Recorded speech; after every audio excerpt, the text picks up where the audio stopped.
Pegi 18.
My mind is full of wreckage when things are getting funked in my head.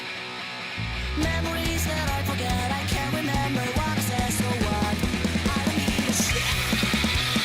40 packs of cigarettes, my mind is full of wreckage when things are getting funked in my head. Memories that I forget, I can't remember what I said, so what? I don't need a shit. So what? I don't need a shit. Guess what?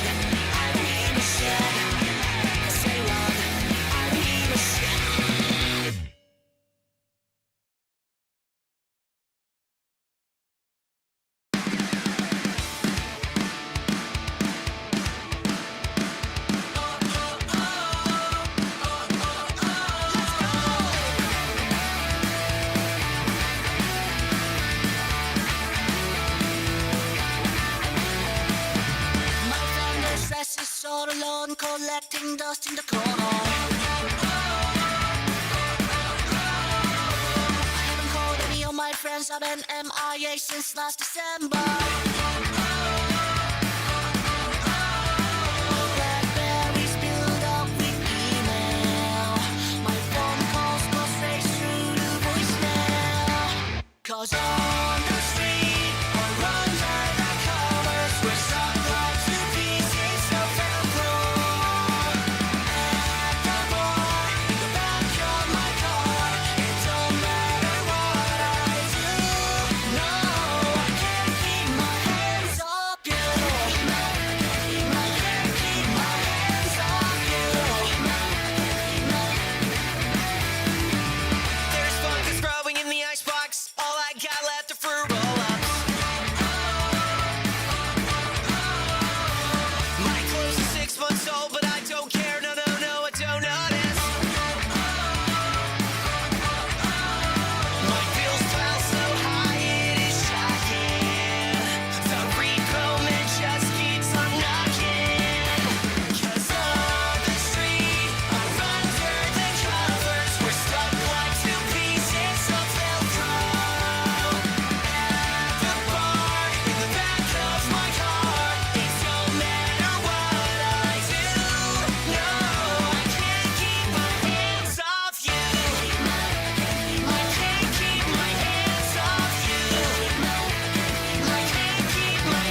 goes on the street or runs under covers. We're stuck like two pieces of Velcro. That's like the bar in the back of my car. It don't matter what I do. No, I can't keep my hands off you. I can't keep my hands off you. I can't keep my hands off you. No, I can't keep my hands off you. No, I can't keep my hands off you.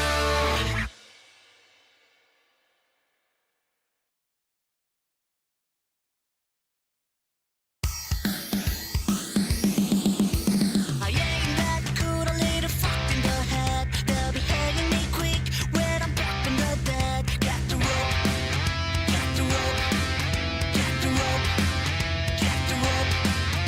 I'm a punk rock kid, I came from hell with a curse. She's trying to put it away, so I fucked her in church. Don't you know? Don't you know? Don't you know? Yeah, don't you know? They say you're the savior if I stay with the knife that's sharp. No way, no, I leave them broken hearted. Oh no, look at the mess we started. Oh no, I leave the broken hearts this way. What you say? Wanna play? Don't be fooled, I'm only letting you down. They pursued me on foot, but I hid in the crowd like a ghost, like a ghost, like a ghost, like a ghost. The seats in my car are filled with cigarette burns. I got a fire in my eye, a little blood on my shirt. Let's hit the road, hit the road, hit the road, hit the road. I know there's a special place in hell that my friends and I know well. There's a perfect place to go when it's time to lose control. No, I leave them broken hearted. Oh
snacks. Drop Ninja Brian off of his Brazilian wax. Drink some gas so we can play real fast. And then you better hold on to all of your ass. We're gonna crush this show, just a few more steps. Nothing says rock like meticulous prep. So get ready to be ready to get ready. Cause we're almost about to rock.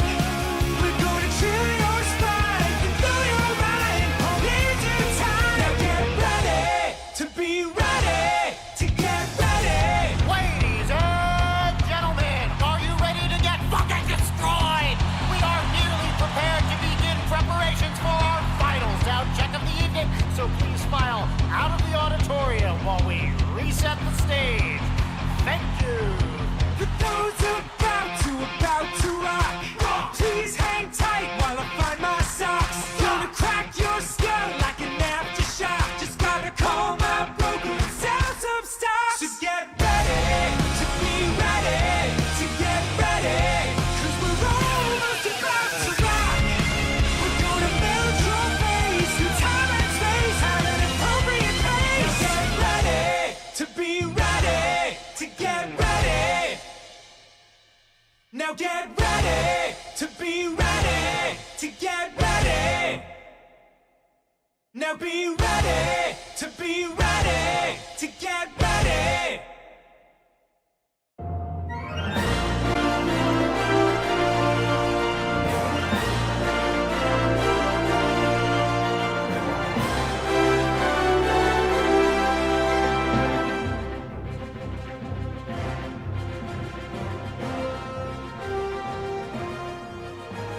Ow! Ow! Ow! And welcome everybody once again to another stream with the one, the only, the weirdly howling dog thing who may or may not have eaten molten plastic earlier. Me, Sydney, hi. Woo! How we doing? How's people going? How we feeling today? It's Saturday, motherfuckers! Yeah! And in accordance with our rule changes, we are now 18 plus only! Woo! What does this mean for most people? Nothing. But you know what it means for me? I can do this and not feel guilty! Woo! Yeah! Woo! Yeah! Woo! Woo! Yeah! Woo! Yeah! Woo!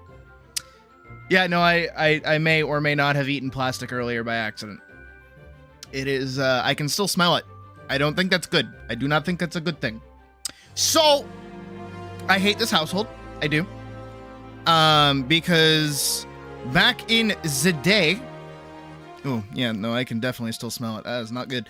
Back in the day when me and Puck and Carlos were just the only ones living, in, what is it? We were living in our old house, our old apartment back in Place, New Hampshire. We had this thing that whenever we would go, like, get stuff, I think I should go to a doctor. Nah, I don't got health insurance, so we'll figure that out. I'll explain, okay? Don't worry. I think I'm fine. I'm a dog. I'm fine, you know? We eat chocolate and we're fine. It's normal. So... back in the day, what we used to do is we would go and like get like paper plates, and that would be our silverware and like dishware. We would get plastic and silver plates. Awesome, cool, brilliant, right? Love that. And so I'm used to that. I'm used to going to wherever kitchen and there being like an array of plates and new plates and stuff. But since we've moved here, it is mostly someone else's dishware that is all like antiques, and they're like gold plated, and they're like clearly don't touch. This is just for decoration. Don't use this bowl. And then like maybe one or two bowls that somebody like reuses constantly or keeps in their room. And where lately I have been ordering out as much as I have been, and I'm trying to stop that, there are no plates for me to use because I didn't get paper plates. So my genius idea earlier today is I was making, what is it? I was making my dog food, which is also known as corned beef hash. I was just making corned beef hash, like who hash, but not. And I took it out of my little dog food thing, and I put it in, and I'm cooking it, and I get it nice and hot. I can never get it like crispy, but like I just get it heated up, right? And I'm looking around, and I'm like, man, there's like I don't want to touch that plate. I don't want to touch that. Oh, there's those like red Solo cups that I've had forever. Nobody seems to have touched those. I'll put my food in that. That's what I'll do. And I do. I put my nice dog food in there. And it's a little warm, admittedly, because I cooked it. And I put like my little spoon in there, and I go upstairs. Who is the fuck is messaging me?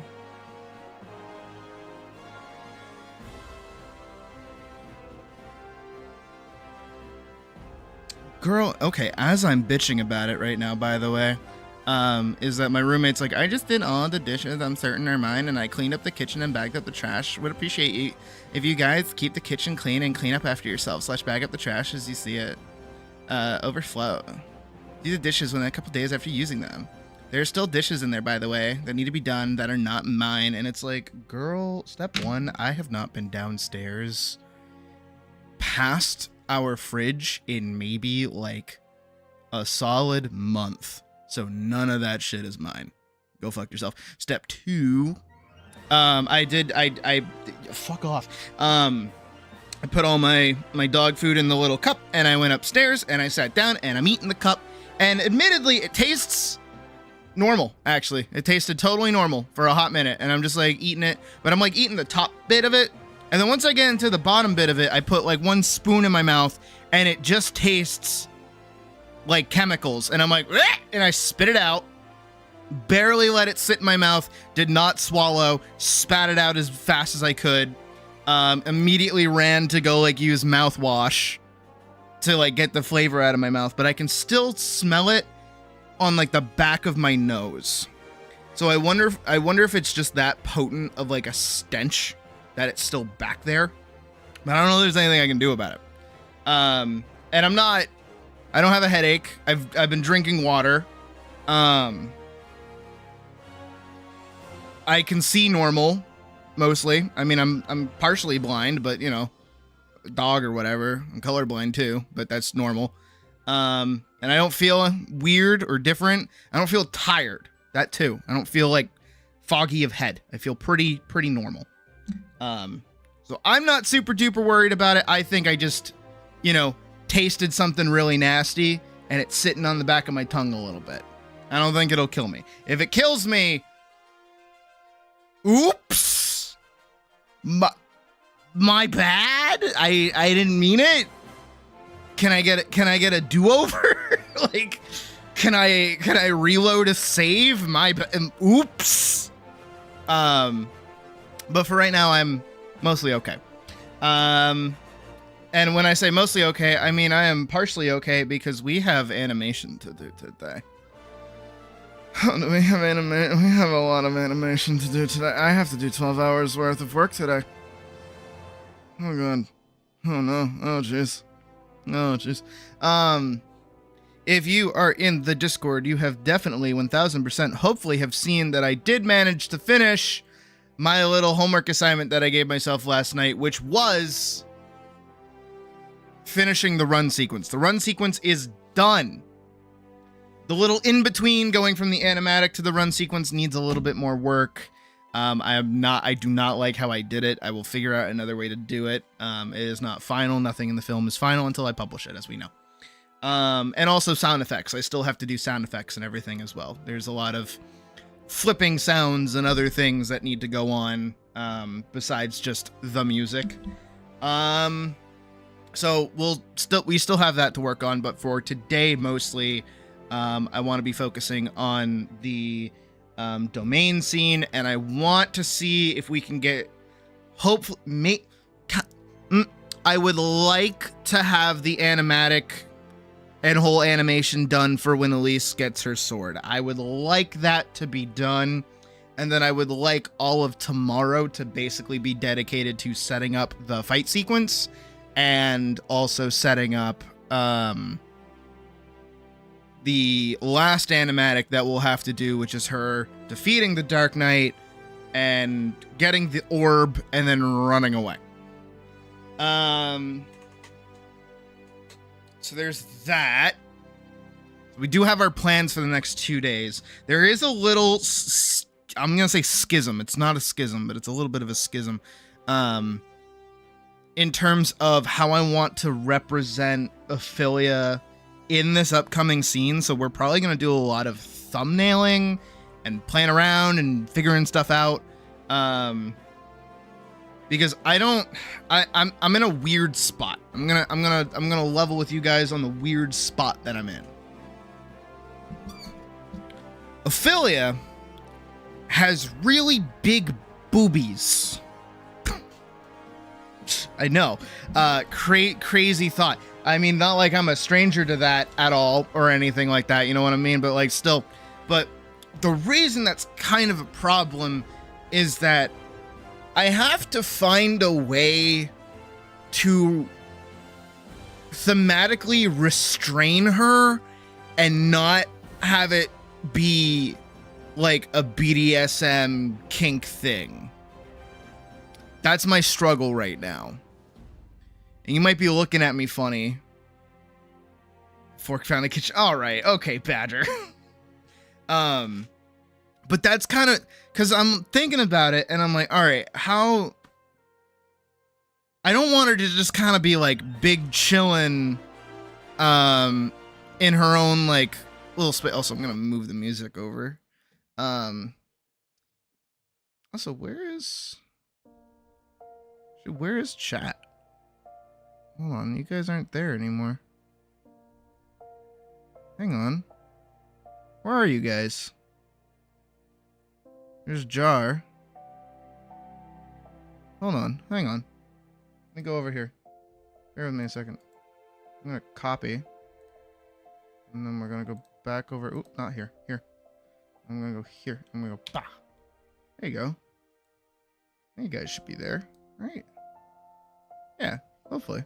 I don't know what happened to chat. Chat's just gone on this for some reason. That's weird. Anyways, point is, I'm trying to figure out a way to get her to be like imprisoned in her own domain, and like a way that I was thinking of it is like, oh, she's like, you know, she's got like her arms chained down in like these little like corrupted pillar looking things, and I'm like, that's weird. And I'm like, maybe like a pillory, and I'm like, no, that's especially weird. I don't know. And even now I'm kind of thinking on it. Okay, you know what? Actually, this is why I talk about these things out loud. I think I figured it out. I think I figured it out already. And what I'm gonna do is I'm gonna have her be kneeling down, and she's gonna have like that little, you guys ever played Divinity Original Sin 2? Where they have like the like wispy collars around them that prevents them from casting magic or whatever? That. I'm gonna do that. I'm gonna give her like a little wispy collar. And that's kind of it. And she's just gonna be like laying down and kneeling. Thrag was in prison in the Invincible comic. Let me...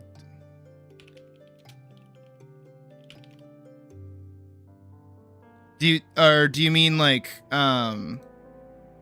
oh, I see. No, that's especially section.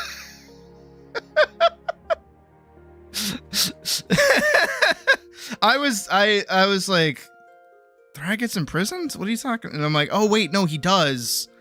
With his arms forward in the little device thing. That's right. Well, there are two chats. What the hell? Where's the other one?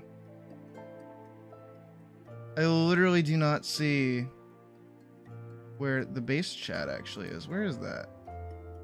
Oh, I renamed it to Keep On. Okay, that makes sense. I was like, where the fuck is chat? There you go. I fixed it. No two chats. No talking to yourselves. But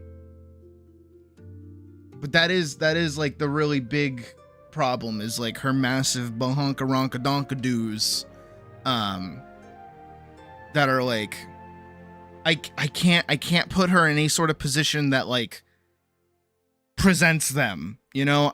Because I don't want it to seem, what is it? A big part of my struggle at the moment is like my character design conflicting with my like theming, if that makes sense. It's like, and I don't know how to explain it. It's like, if my characters are very large in proportions, I can't really have them be put in like any kind of situation that over sexualizes them or makes it seem like whatever is happening to them is actually like hot. Of course people are still gonna do that, but coming from like, you know, growing up with cartoons and things, and also cartoon parodies, if you know what I'm talking about, a lot of scenes can get turned into these kinds of not great jokes, if you will, such as a character being bound usually leads to that kind of joke. One character under threat of violence from another, and it's like a female being threatened by a male, leads to that kind of joke, if you know what I'm talking about. And I do ultimately want to try to avoid those where I can, because I don't think they're funny. I don't think anybody really finds them funny. I don't think it's helpful, and I think it actually takes people out of the story to think like that in the first place. So I don't want that to be people's like first impression of either a character or a scene. And that's kind of the thing I'm always thinking about, and I probably shouldn't be, but I do. Also, hi mouse. Because I would like my stories to have like carry with them, what is it? An amount of respect, I guess. I'm not trying to tell some like, you know, over the top whatever narrative. I mean, I kind of am, but I'm not. Like Two Kinds, where people take it really far. Oh god, no, please. I read Two Kinds back in the day. I was like up to date on it. I love that comic, but it has gotten worse. Though I do think, I will admit, in regards to Two Kinds, I think presenting your furry characters as naked almost all of the time, as if a lot of jokes in Johnny Bravo was tossed into something like guard. Yeah. No, that's yeah. Even if Johnny Bravo is kind of like, you know, pushed around a little bit, like, you know, Johnny Bravo, you don't want to be like Johnny Bravo. He's kind of a moron. He's definitely a himbo. But no, and I think too, you know, I might have my certain tastes. The only thing you think of when somebody mentions Two Kinds is that it was made by Markiplier's brother, and he hates that. I think that's really funny. I didn't even know Two Kinds was made by Markiplier's brother for like years. I actually liked Two Kinds more than I liked Markiplier. Pre Five Nights at Freddy's, actually. Five Nights at Freddy's is the thing that got me into Markiplier. And I feel really ashamed to admit that. But it's true. Like, it was Markiplier and Game Theory that was like, damn, these guys are great. Man, I really like this dark storytelling. And then I got older and I was like, man, that shit was dumb. Damn, that shit was fucking stupid. That shit was made for babies and it worked because I was a baby and I was into it.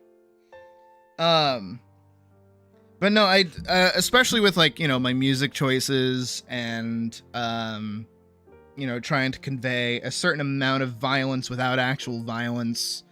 I try to treat my, not necessarily subject matter, but the things I'm trying to say with a due amount of respect. How was Mark? Yeah. You didn't know that? Yeah. Two Kinds is made by, I forget his name. Someone Fishback. And he hates it when people walk over and ask how Mark is doing when he's at like a convention or something, because he does not keep constant tabs on his brother and is not his brother. I would feel the exact same way if I was Jazza and people kept coming over and talking about Shad. I'd be like, can you not? And then I know Shad feels the same way about fucking Jazza, because Jazza's awesome. Jazza's a dad, by the way. Did you guys know that? Draw with Jazza's a dad. He's got 2 kids.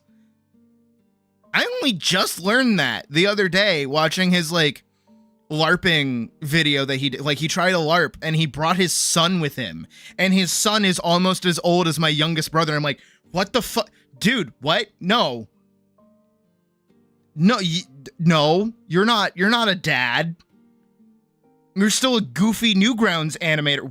What is that? Stop that. And point is, I do try to treat everything that I write with a bit of respect, because that's how I hope to get respect from other people as well. So that is a huge problem. Jazza and Shad. I think Shad's married. I hope Shad don't got no kid. Hot damn, that kid's gonna be fucked up. But you know, and I do run into that problem as well with what is it? My character designs, because, you know, I have a lot of big busty women and I have a lot of 6-pack abbed men, and I love them both equally. The women a little bit more, but just because I like Elise a lot. She's very fun to draw. He has 3. Oh my god, yeah. Hey, look, if anybody out here,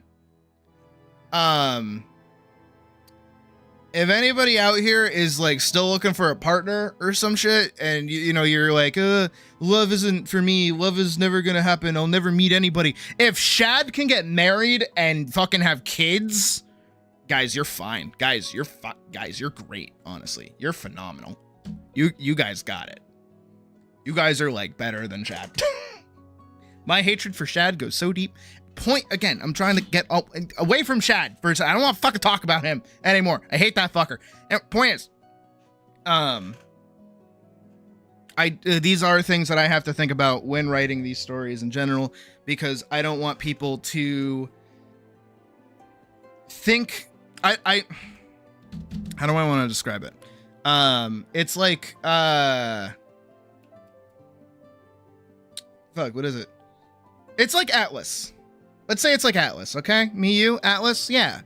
Because Atlas is, on the surface, a big booby, big butt, big belly video game, where it's just furry gooner bait. But then you actually play it, and it's like, oh shit, this is like well made and very fun and goodly designed. What? This isn't like furry gooner bait. How is this happening? What? And I kind of want that to be the same thing for Paladin, where it's like, yeah, my characters have large assets and hot assets, but they're not that for the sake of that. They're just that because I like drawing that. But the characters are still good, you know? He's a Mormon, religion has arranged marriage. Okay, you know what? You gotta...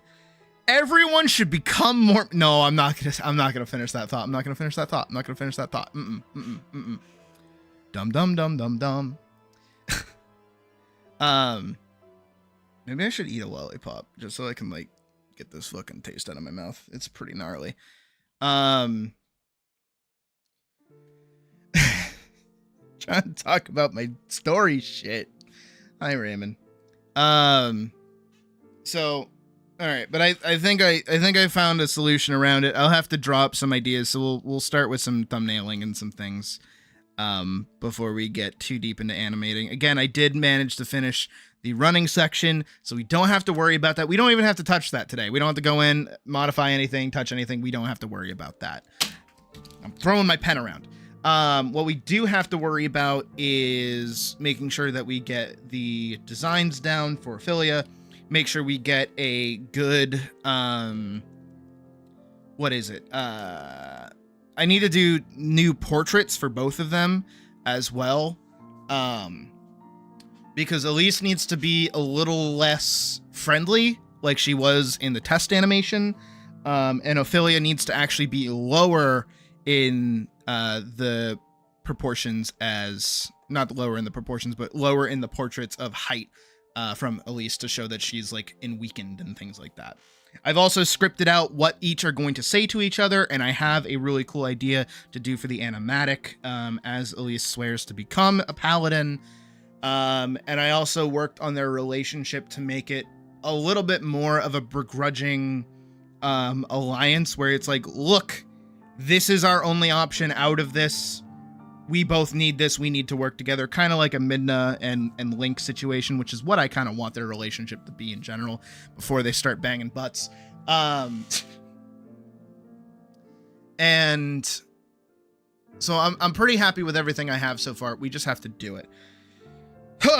And we have some things to play around with first. But before we get too far into that, I would like to point out to everybody once again, as we are now May 2nd, May 1st, yesterday was a shortened stream, primarily because we were playing Kingdom Come Deliverance 2 to its completion and its last quest. I also realized after I ended stream, we actually missed 2 after credit sequences. One where Zizka got shot in the eye by the Dry Devil, and another with Sigismund when he learned about his silver being stolen, his throne in Hungary being taken over, and also all of the other bullshit going on. So we got to see him leave and like command everyone to leave, basically. I did not realize those were going to happen after the Adante's Fortuna Juvat, or whatever the Hans's saying was. So oops, sorry that you guys missed that, but we'll be playing that game again sometime very soon. So don't worry. Next time I beat it, I'll let you guys watch it now that I know. But because yesterday was still technically under our normal everyday kind of stuff, I didn't have any like big changes, like dead. No. Zizka loses his eye. In history, he's one-eyed. So in the game, it kind of like plays it up like, haha, you know, oh, Henry's the reason Zizka lost his eye, but then he has it for the rest of the game. It's at the end of the game that they're like, oh, that's how he loses his eye. He got shot in the eye. And that's like a way worse idea because he got shot in the eye trying to do the fucking William Tell shooting an apple off his head thing, and it went right through his helmet. So Zizka's still alive because Zizka goes on to do a lot of cool shit. Zizka's a really cool dude in history. He's sick. But because of that, yesterday we did not have our big rule changes and things, and I was still workshopping it actually. But as of today and going forward, new rules, in case you have not noticed. So please, I ask everybody to take a moment to go read the brand new rules that are in the description. They have actually been shortened from 1 to 10 to 1 to 6, so we know I only have 6 rules. Technically a 7th, but like it's not really a rule, it's just kind of like a guideline. And they're a little bit more broad, they're a little bit more wordy, but they are more strict on what we're kind of going for, especially now that we're kind of trying to ramp up moderation a little bit more for my sanity and your guys' entertainment. Not only this, but in case you did not notice at the beginning of stream because you weren't here, we have a new rating. Pegi 18. Yeah. We are no longer Pegi 16, we are now Pegi 18. We can do sex jokes now. I can talk about banging people more literally now. And I can do drugs. Not that I do drugs, but that's what Pegi 18. Actually, I did pull up the website for the Pan-European Game Information Hub. So we have Fear. Here, I'm gonna read them all off to you. In-game purchases. This game offers players with the option to purchase digital goods or services with real-world currency. Such purchases include additional content, bonus levels, outfits, surprise items, music, but also upgrades, e.g. to disable ads, subscription updates, virtual coins, and other forms of in-game currency.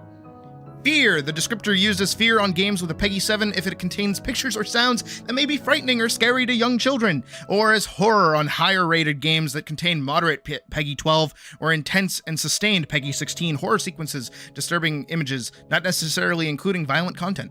Discrimination. The game contains depictions of ethnic, religious, and nationalistic or other stereotypes likely to encourage hatred.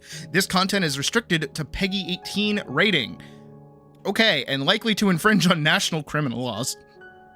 Jesus. The game refers or depicts the use of illegal drugs, alcohol, or tobacco. Games with this content descriptor are always Pegi 18 or Pegi 16. 16 or 18. Gambling! The game contains elements that encourage or teach gambling. These simulations of gambling refer to games of chance that are normally carried out in casinos or gambling halls. Some older titles can be found with Pegi 12 or Pegi 16, but Pegi changed the criteria for this classification in 2020, which has made that new games with this sort of content are always Pegi 18. So gambling, like a raffle, it makes sense. Bad language. This game contains bad language. This descriptor can be found on games with Pegi 12, mild swearing, Pegi 16, e.g. sexual expletives or blasphemy, or Pegi 18 rating, sexual expletives or blasphemy. Okay, same deal. Violence! This game contains depictions of violence in games rated Pegi 7. This can only be non-realistic or non-detailed violence. Games rated Pegi 12 can include violence in a fantasy environment or non-fantasy violence towards human-like creatures or characters, whereas games rated Pegi 16 or 18 have increasingly more realistic-looking violence.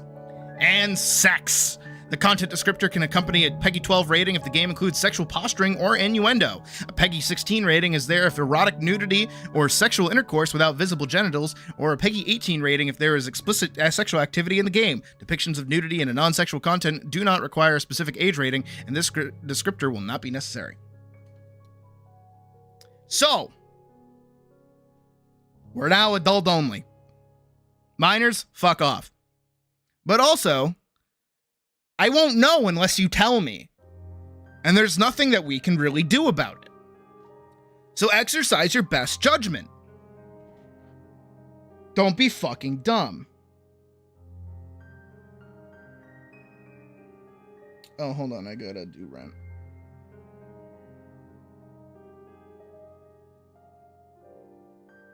That's right, we're on the first.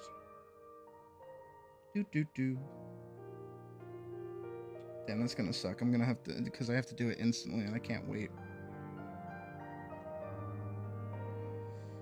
Let's do...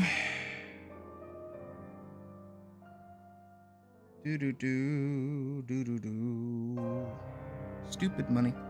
Yeah, so yeah, we are now a higher rating for ages. We have to do blah, blah, blah, other shit, blah, blah, blah. Girl...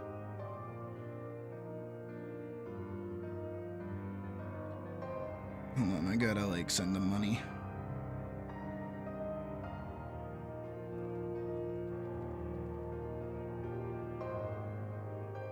Da, da.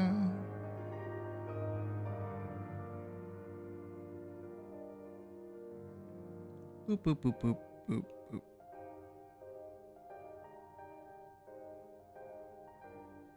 I think that's it.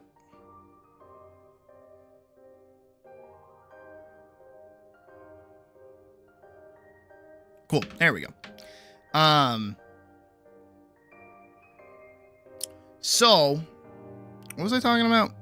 Pegi 18. We're Pegi 18. This means we can be a little bit more explicit. And we also have our better stated rules, so hopefully moderators can kind of step in when things go wrong. And I would like to talk about that for just a moment. Is that... Oof.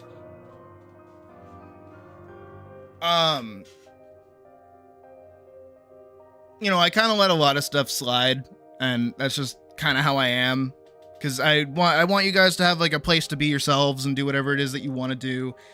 Say dumb jokes, do dumb things, yada yada. But there have been some repeat behaviors not for most of you, don't worry, that we have been noticing that bugs me and bugs other people, and we're gonna kind of step in and start stopping it. Because it's a little silly and it's not really productive or really doing too much. So, you know, that's kind of where we're at this point, and it's just to stop people from being fucking stupid. And again, if you guys just hang out and don't do anything dumb, you're fine. It's not a big deal. Like, we don't care. But there are some people who have been find people to complain about disclosing rules. Oh yeah, some people like outright get mad when I have more than like 2 rules. But again, it's most of those down there, all 6 of them, are entirely just meant for the moderators to kind of point at if somebody comes in here doing something stupid. And it's because certain behaviors annoy the fuck out of me. Like, hey, I'm not gonna fucking beat around the bush with it. You know what really gets my goat? You know what really gets my Colleen over here? Is when people hop in the chat while I'm playing a game and it's my first time ever playing it. And I'm like, yeah, I'm having a good time playing this game. Or it's been years since I've played the game. And I'm like, yeah, I'm having a good time. And they're like, you're playing wrong. You should do this. It's like, no. Why? Why should I do that? Because that's what you would do. I'm not you.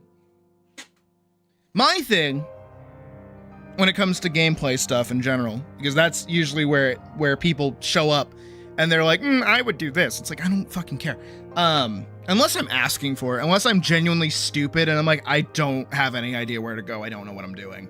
And I'm frustrated. Please help. Which I'll usually just turn to a guide to at that point. But the reason it bugs the shit out of me isn't so much that they're helping or that they're giving me guidance. It's that they're bypassing the experience of like, let me figure it out. Or let me do something. And this goes over into animation as well. I will bring up Kingdom Come Deliverance too, actually. And in tandem with my film, because this is a thing I've had to talk to people about in the past as well, is that like, if I'm doing something, and I'm doing something a specific way, I might be doing a pseudo challenge run in a video game, and somebody might not know that. Which was a prominent-ish problem in KCD, was in the early game when I was in Trotsky. People would pop in and be like, oh, you should go steal from that guy. Oh, you should go commit this crime to bypass this thing. And it's like, no, I'm playing a paladin. I'm trying to be as honest as I can. I don't want to steal from people. I don't want to kill people unless I have to, or unless it's considered like fucking divine justice or something like that, right? That's where I'm going with that. Somebody popping in saying, you should steal from that person. Go knock that person out. Go kill them and take their thing. That's not the most rewarding way to finish that quest. You made the wrong choice here. It's like, well, I don't know that. And I'm playing this with this intent of doing what is right. And that's my little challenge to myself. Same thing goes for my films. Is like, I have my artistic vision. There's something I want to achieve. There's something I want to set up. There's something I want to do. And just because you have a cool idea or something would be neat if this happened, doesn't mean that it's going to fit in with that same artistic idea. And if I listen to one person, I have to listen to everybody, because then it's stupid and unfair. And this isn't really collaborative as much as it is just demonstrative. I'm showing you the process. I'm showing you how I do things. I'm showing you how I put things together so that you can go off and do it yourself as well. Because that's part of why I do all of my animation stuff on stream, is so that you yourself can go, oh, it's not that hard. Oh, it's actually really easy. I want to do this. Oh, it's just that simple. I'll do that. I'll go do that. Yeah. But people don't seem to realize that a lot of the time, and they think that I need help, especially if I ask like an open-ended question to myself where I'm talking to myself. I'm like, I don't know. What should I do here? I don't know if I should do this. And somebody's like, I think you should do this. Like, nah, I didn't ask. But my mods actually earlier did exemplify, I think it was Vorkson, specifically how to go about doing that, which is to ask permission if you can give a suggestion. That is probably the best way to do it. Because I'm not against hearing ideas, and I will most likely tell you why an idea would or wouldn't work. I just don't like when people pop in and they're like, I think you should do this. It's like, okay, cool. Thanks for sharing, I guess. Thanks. All right. Bye. I don't like people that do that. I don't like that. It's a little silly. What else are new in the rules too? We have, what are my rules actually? I wrote them last night. I should remember them, but I'm stupid and I ate plastic earlier. Help people in is 14 if they need it. Mentor status taken a little serious. No, I entirely get that. No, just ask Vorkson. I fucking vomit dumped information on them about every class they had a mild interest in. And I was like, yes, I know everything about every class. It's like, I didn't need to know any of that, but thank you, I guess. Oh, and here's like a really big thing that I was talking to my mods about specifically is that, I tried, and tell me if I did a bad job. Please tell me if I did a bad job, but I tried to keep the language as like neutral as possible, in terms of the rules, because the initial pass that I did of them was very like, if you got a problem with it, piss off. And I was like, no. Let's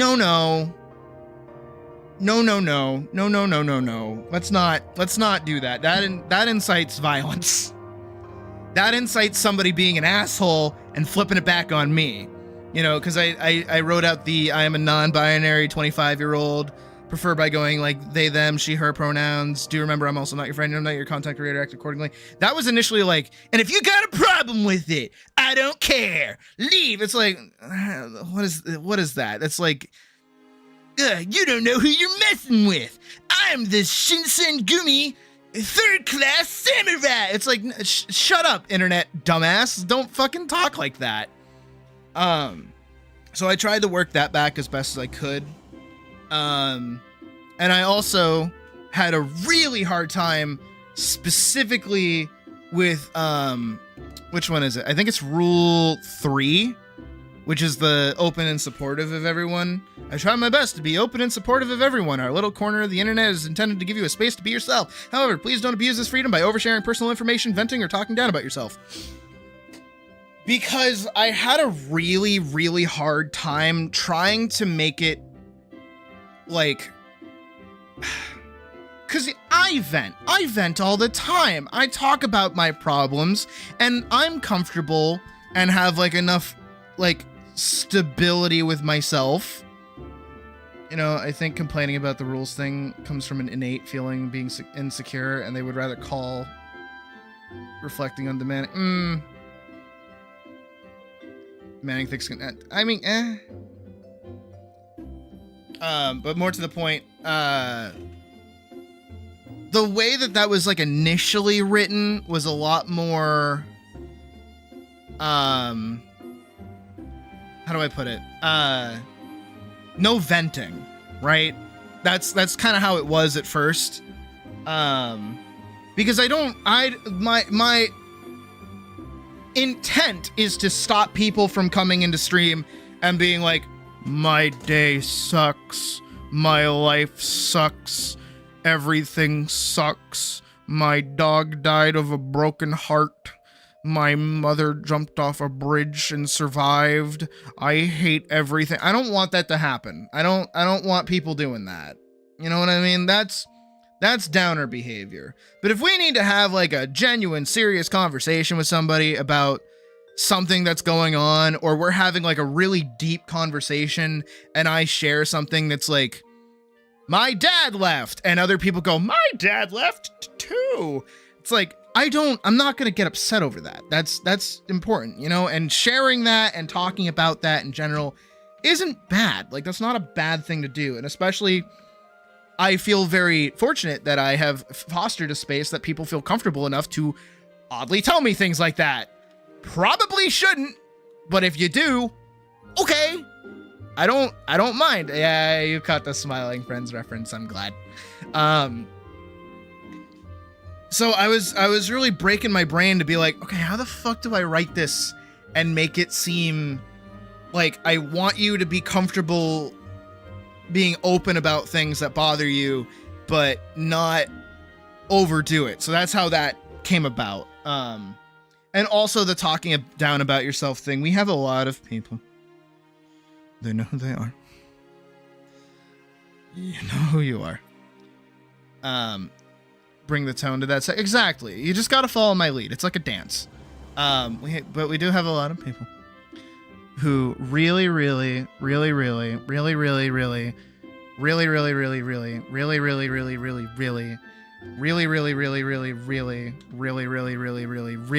like to talk badly about themselves. Actually, not you, Pocket, surprisingly. Talk down about themselves in a way that it's like they're almost addicted to getting that kind of like feedback of, no, you're great, no, you're fine, no, everything you do is awesome, everything you're so magnificent and incredible. And okay, a lot of you guys think I'm talking about you. I'm not. I'm really not. Like, you guys are fine. Shut up. Hot damn. Unless you do feel that way when I do that, by the way. But this is also why I have that weird thing that I do that some people have probably seen me do in the past and get kind of uncomfortable by. But I feel like, you know, when you understand why I do it in the first place, you'll go, oh, no, I get it. Which is, when people do that, I go, yeah, quit. Nobody expects that. Nobody wants that. You know, when people are like, huh, everything I do is horrible. It's like, okay, stop doing it then. Give up. And they're like, what? And I'm like, yeah. I don't know why you're bitching to me about sucking. Just quit. Like, stop. Like, I don't care. Like, you clearly have made up your mind. Like, fucking stop doing whatever that thing is. And they're like, no, I want to keep doing it. I don't want to stop. It's like, okay, then keep going. Why are you telling me you want to quit then? Do you just want me to go, no, you should keep going. You're so perfect and awesome and so cool. Okay, do not compare me to him, please. The only thing I have in common with him is the one meme image that I think is on my Twitter of me like having his lightning eyes saying, you should take care of yourself now. That's it. That's all I got.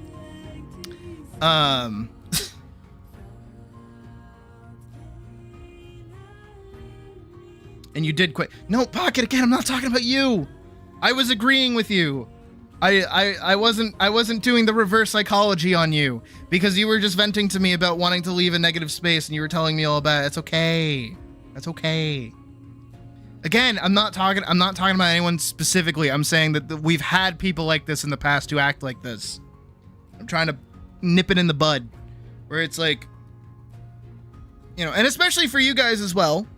Most of you who are regulars have probably seen me do that before, where somebody's like, I should just quit. I'm like, yeah, do it. Okay. Bye. Whatever. I don't care. I really don't. Like, why? Like, okay. And then 9 times out of 10, they're like, no, I'm not going to quit. I'm going to keep going. And it's like, okay. So you made up your mind before I said anything. Got you. All right. I don't care. And I don't really like that because that is just like sympathy baiting. It's the one time I said, okay, quit for, yeah, uh-huh.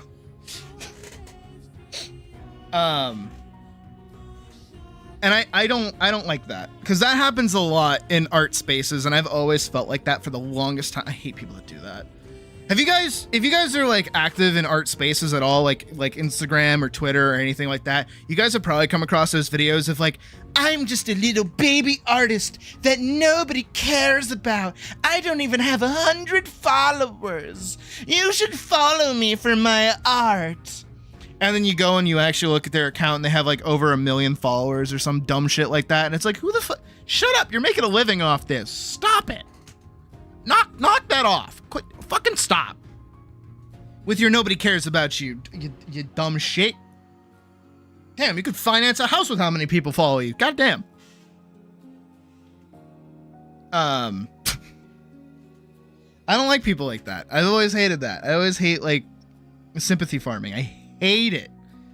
Cause it's like a DeviantArt. Yeah. No, trust me. Back in my day with DeviantArt. And it's like, can you just like stop? Fucking knock it off. It's why I hate social media. It's why I don't really touch social media, by the way. You guys may have not noticed that with me being on YouTube, but like I don't touch shit. I don't fucking post to Twitter. I don't post to Blue Sky. Most Blue Sky and Twitter is used for is getting mad and looking at boobies. It's kind of it. Like every artist I follow on there is just like, man, I gotta get better at drawing boobies. I gotta learn how to draw boobies better. It's mostly where that comes from. Happy with your 461 watchers, and I'm happy with my almost 3K. We're almost there. It's so wild, dude. It's so crazy. 2.92K. That is nuts. That's wild. That is nuts. I need to step away for like 1 second, so I'll be right back. Worst timing imaginable, but I will be right back.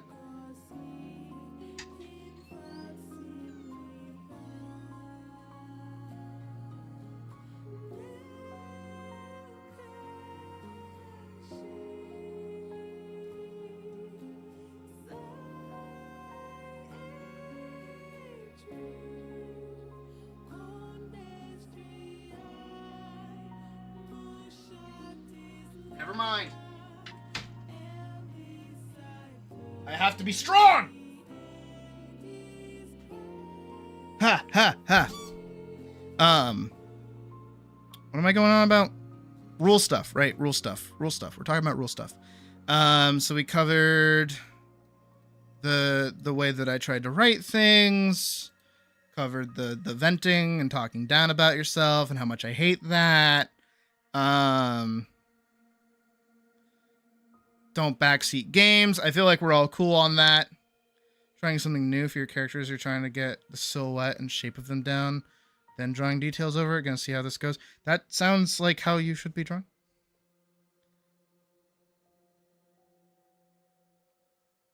Dude, I know Numby Go Big is like cool. I know Numby Go Big is like cool and awesome, but I try my best not to let Numby Go Big be like my motivator, honestly. I mean, it's cool if we hit 3K. Like, that's gonna be awesome. And do I want 10K? Yeah. Do I want 100K? Yeah. Will we get there? Yeah. But like, for me, it's not really like, oh boy, my number went up. It's like, no, I'll get there. It's a little bit of a different mentality than just like, man, I hope today I get 5 subscribers. It's like, no, eventually I'll hit it.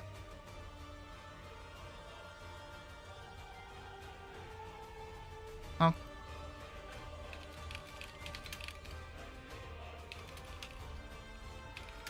Hold on.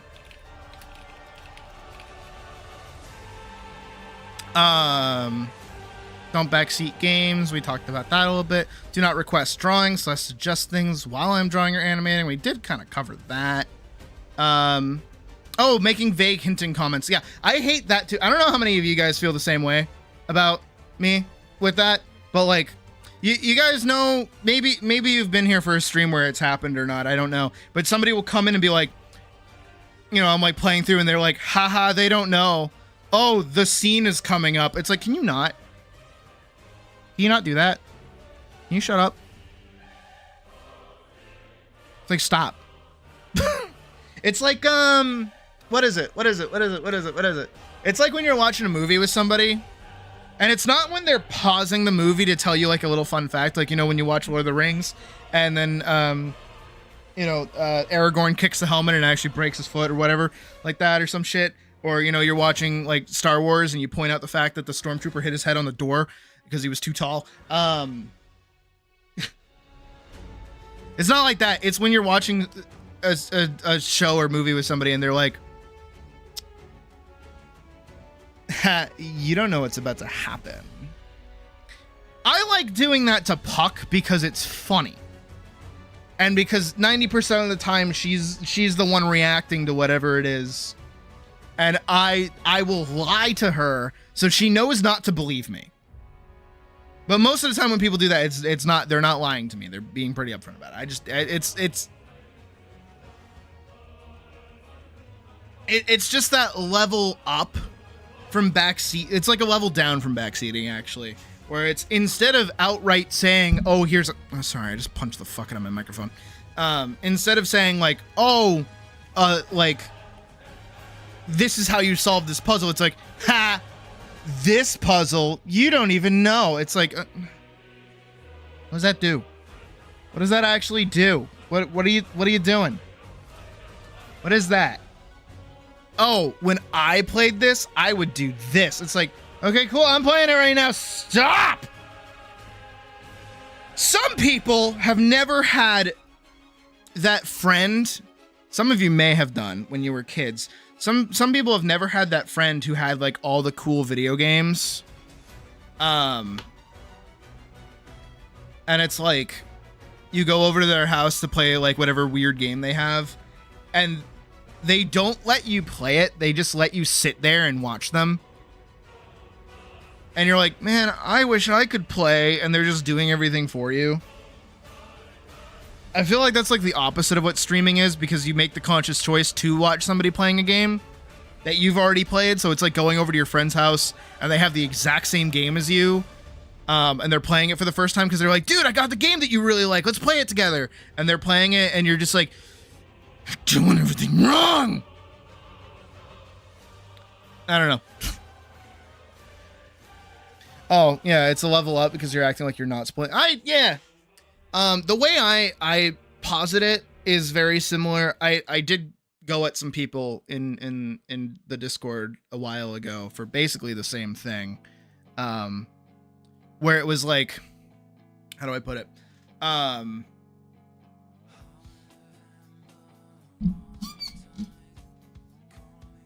If I say, don't say the name Voldemort, right? That is our rule. Do not say the name Voldemort. And then people start going, oh, I'm not allowed to say he who shall not be named. And it's like, okay, I know who you're referring to. You're not slick about it. At no point, at no fucking point did you, like, I don't know, realize that you're not supposed to talk about him.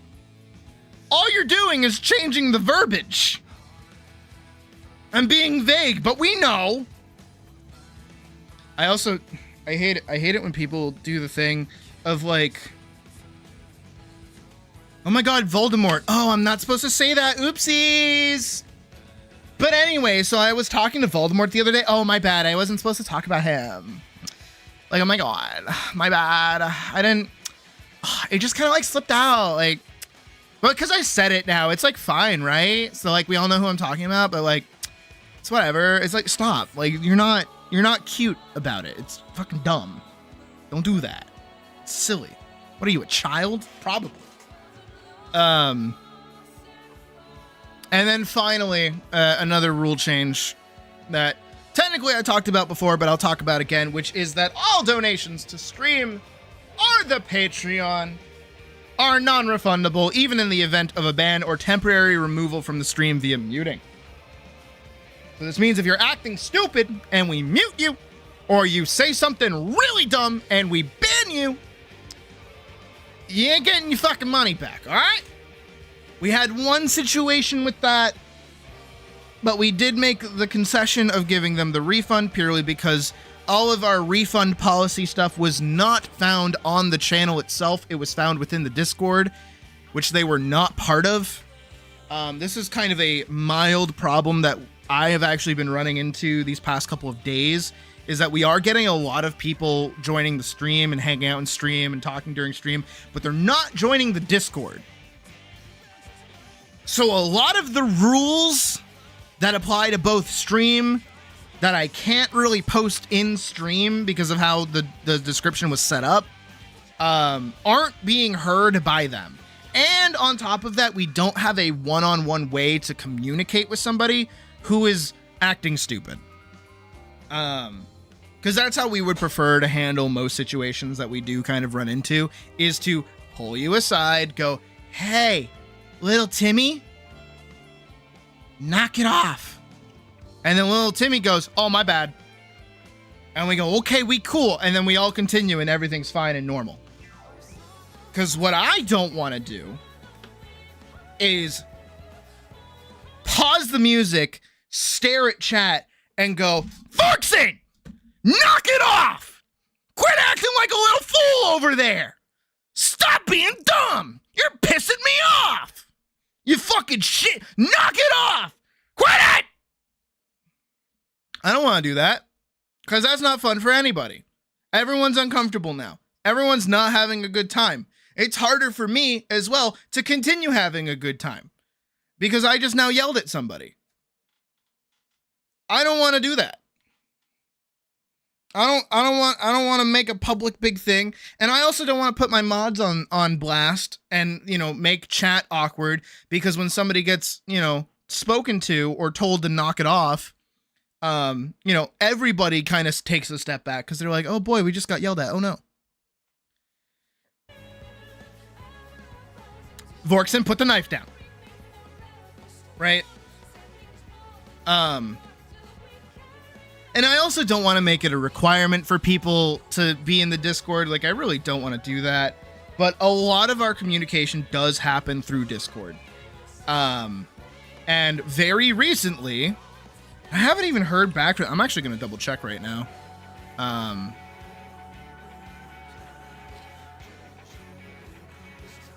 Yeah, I've literally not heard back from them. We had somebody who donated to stream. They donated $50. They did. So they get a guaranteed commission. But they messaged me on the 29th through Ko-fi. And I didn't see it because I haven't touched my Ko-fi account in forever. I honestly kind of forgot it was like, I genuinely forgot it was even in the description to begin with, which is why I've gotten rid of it now. So I keep checking up and they haven't messaged me back. So I don't know if they're even checking up on it. But where most of our communication does happen through Discord, somebody not being there makes it difficult for me to see readily that they're trying to communicate with me. Also, I'm going to try and step away one more time. This is killing me. I'll be right back. Give me a second.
I'm back.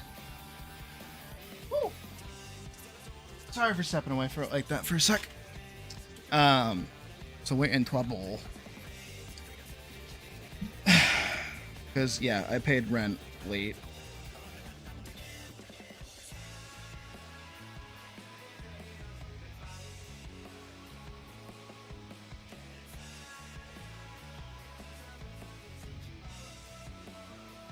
Jesus.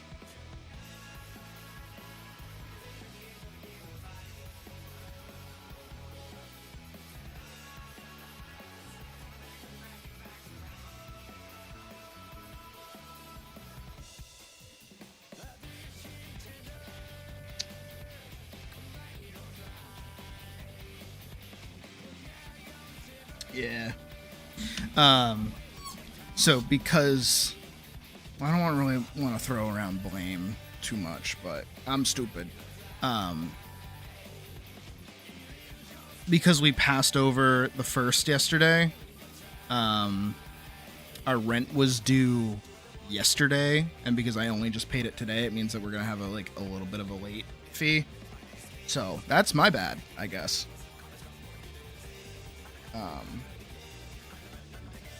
But I guess nobody said anything to me, which is kind of what I expect. I prefer when people say things to me, because I'm stupid and I forget, and time just kind of like rolls forward. I'm not really thinking about it, but rent is paid. Hopefully we don't have to worry about that for another month.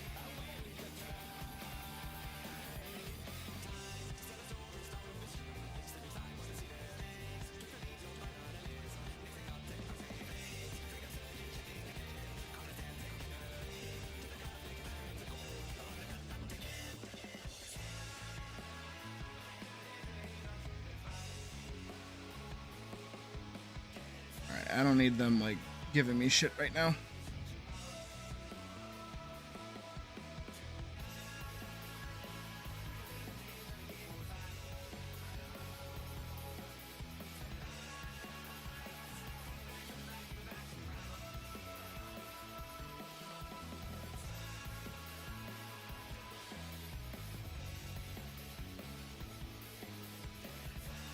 No, I'm not even. No, because what's been happening these past couple of months is that in our big group chat, they'll go, hey, rent is, like, can everybody send me rent? I'm going to send it over. And then we go, okay. But that didn't happen this month. So I was like, when are we sending it?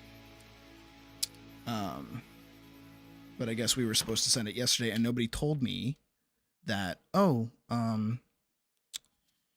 it's like due. Which is silly. But whatever. I don't know, that kind of put me in a funk. It put me in a not great funk. Because it is like 1000% my fault, but even still. I don't really want to be like torn apart for it right now or argue over it. Blah, blah, blah, blah, blah. Blah, blah, blah, blah, blah, blah. And because they don't actually, value this, they're probably going to give me shit while I'm doing this, which is going to bring me down more.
Okay. No. All right. Yeah. No. No. No. No. No. No. No. Not my fault. Not my fault. Not my fault. Not my fault. Not my fault.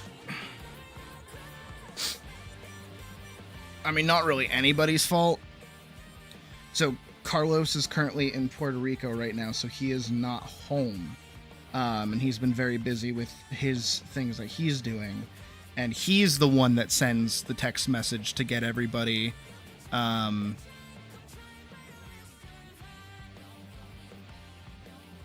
like playing with rent such because she might hit us with late fees.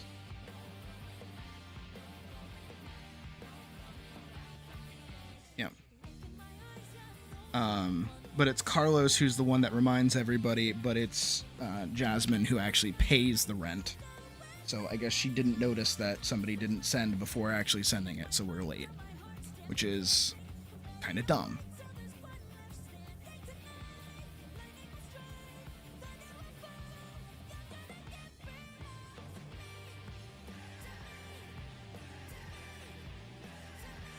But as long as this doesn't happen again, we should be fine. Should be fine. I don't know, just a little bit of stress to start the day, I suppose. Very annoying. Very, very, very, very annoying. Anyways. It's open. Oh my god, a lot of shit's open. Close that. Close that. Can I close this? Oh, this is the script. Okay.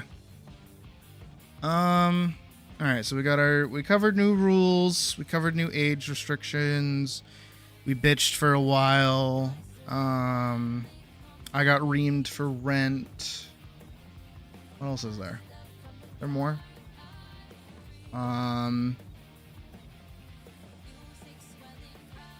It's best to be, yeah, no, if I can't expect an update, I'm just gonna send it at the end of the month every I don't know, I don't like relying on other people to tell me when to do things and then not have those people tell me to do things and then get mad at me when they don't tell me to do the things. But then expect me, because it's like, well, it's always like this. It's like, well, you didn't say anything. I don't know what the plan was. You didn't update me. You gotta do that.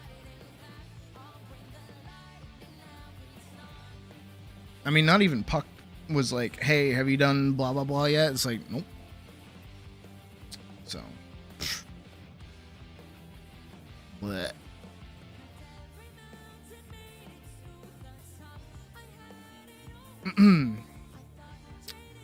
Blah, blah, blah, blah, blah. Alright, let's... Well, I gotta... Actually, before I boot up Animate, we gotta boot up Metabang. That's what we gotta do. Hopefully I don't lag too much. I don't know why my computer's so lag heavy lately. I don't know what's going on with it. Maybe it needs a restart.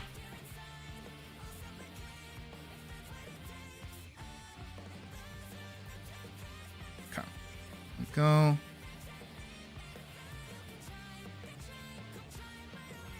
Let me open some reference material that I have.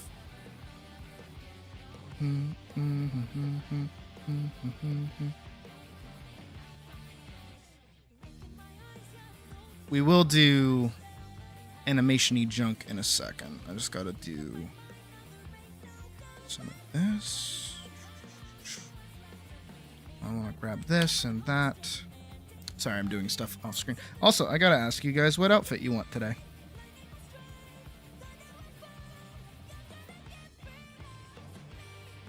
Let's go teacher, funny, none. What's the other one? Normal. Boop. There you go. Alright. We'll try to get out of the getting yelled at funk.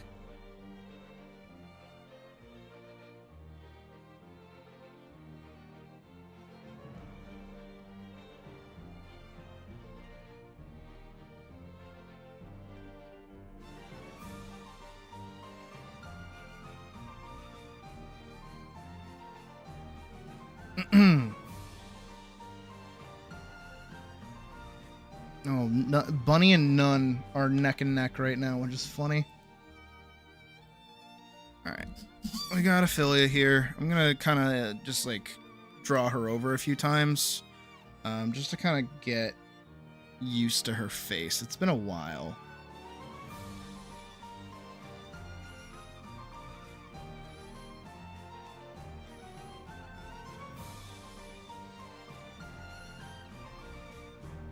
I think what I try to do is make like her eyes really big and her cheek really small.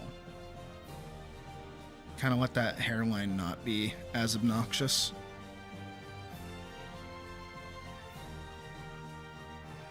And that cube kind of falls below.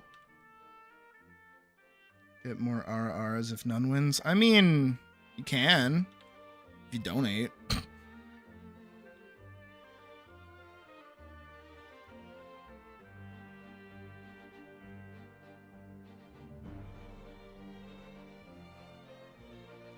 Kind of, not really. I mean, it's basically what I've been doing this whole time. It's more so just like, getting her mouth. Because I try to give her this like lip thing that's going on there, but like sometimes it looks really weird. I'm not very versed in drawing lips.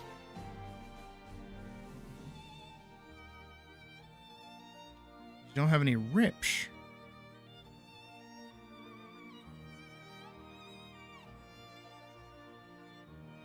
She has very, like, almond-shaped eyes, but not cat-like. Not like Adela level cat eyes.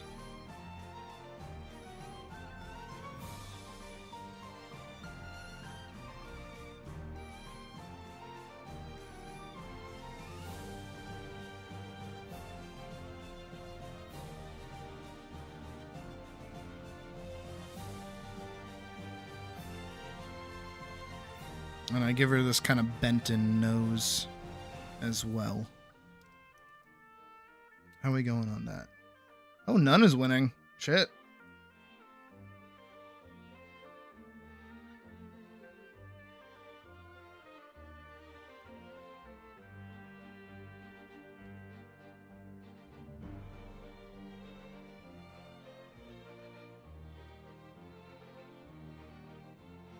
You know what I should probably try to pull from, actually, is Eve from Invincible. I should probably pull up some images from her and see how they do her mouth, because I know she has, like, lips.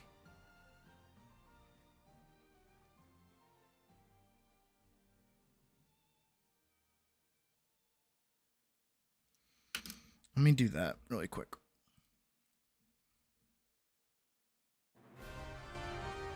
Boss music.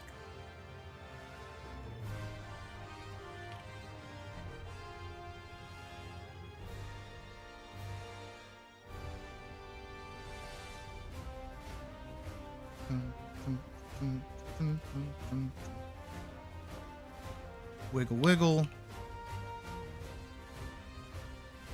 It's kind of like drop her right there.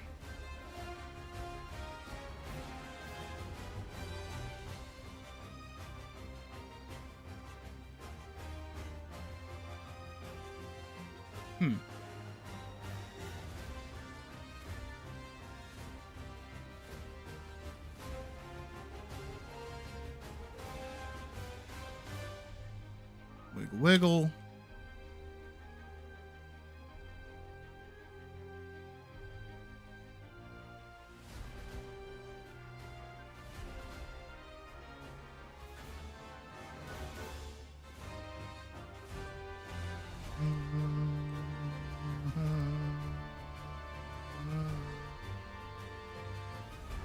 Wiggle, wiggle again.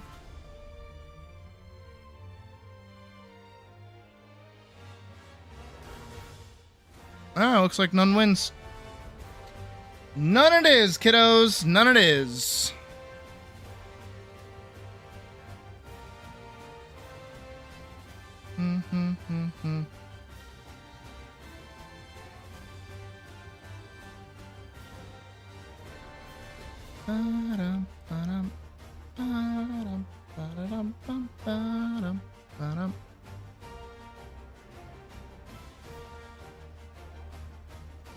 Well, it's one of those things again of like, you know, you can do the over the top super duper detailed like, oh, this is how the lip like follows, like, you know, that's how lips kind of show up, right?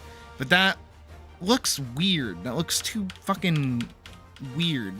So you kind of need this like middle ground of like detail up here and like that there. But even that gets weird. Am I grabbing it? I did. Okay.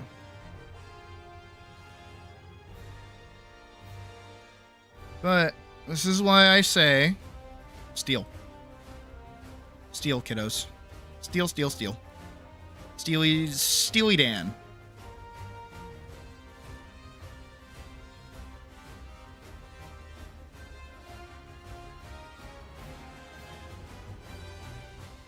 Which one is it? This one here. Right. Just because I like drawing from this angle.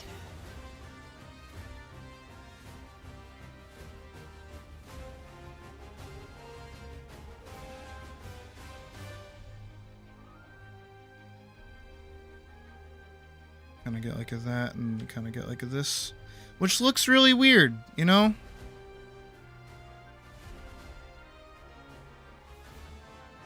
Like that does look very strange.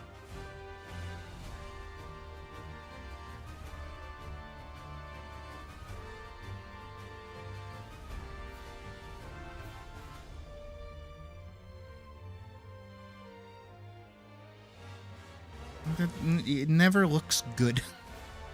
I don't know why, like, Eve looks so good with it.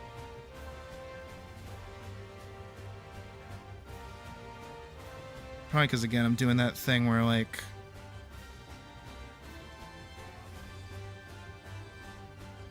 I'm, like, separating the mouth from the rest of the face.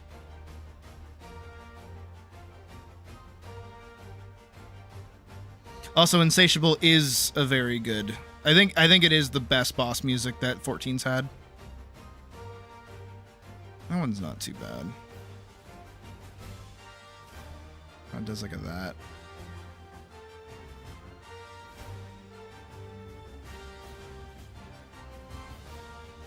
And then here they actually do that kind of like M lip kind of thing. And they do like a big over there, a big under here. You get the nose. There's also a lot of shading involved in her lips as well.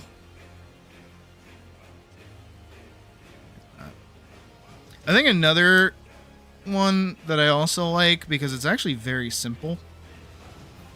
Some people might have an adverse reaction to this, but I don't really care. I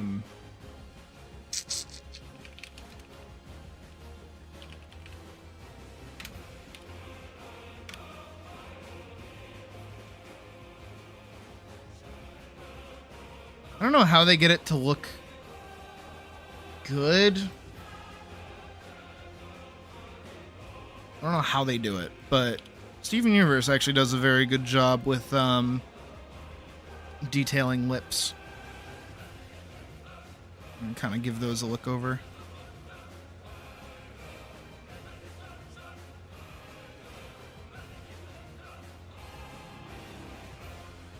Draw these over? Yeah, I did those all like there.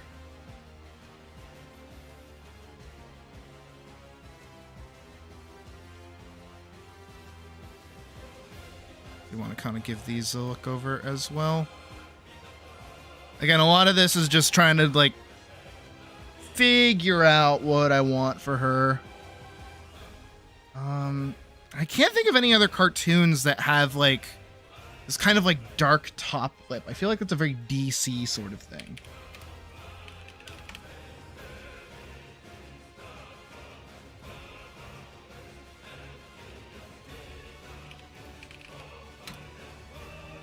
I think it's like Harley, maybe? Oh, not really.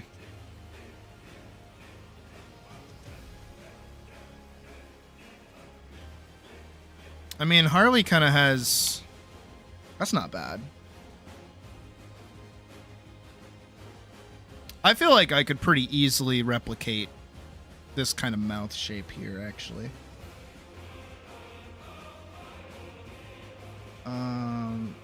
They have like a human version of her. Here she is.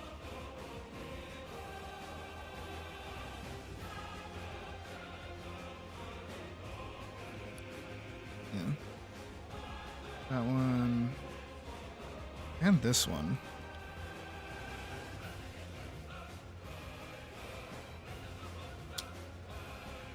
It is interesting how much Absolute Wonder... Oh, okay, hold on.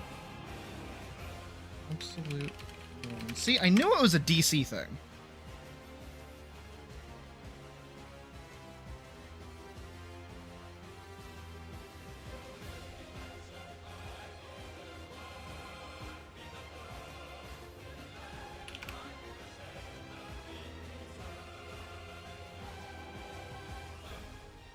I am admittedly struggling to find it, though. She looks sick as fuck with a fucking Buster Sword. That's cool as hell. This? Hot damn. With the Buster Sword? Hell yeah.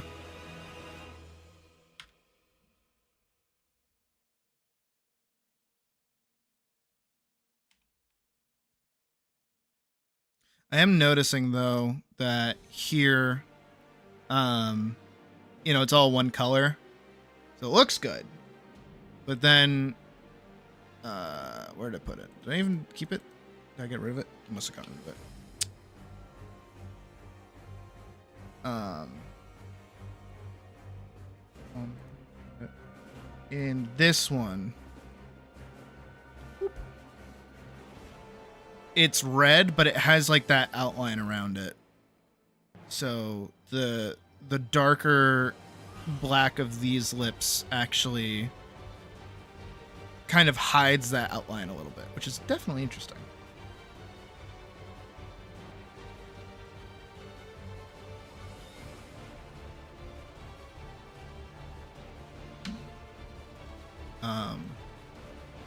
This is why we study.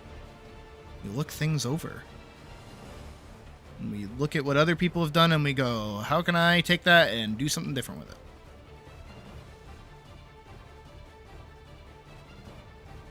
So I kind of like this like very simple definition, but I definitely want her to have like more defined lips in general. I feel like it makes her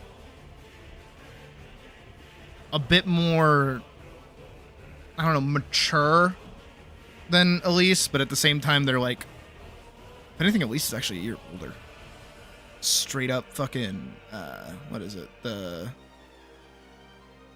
I'm a year older than you bit from My Little Pony. See, she's kind of got this like evil face going on here, but I'm gonna try and match that as best as I can. I'm gonna keep her eyes very high up, her cheek kind of low down, but I give her like this very rounded cheek. Right here.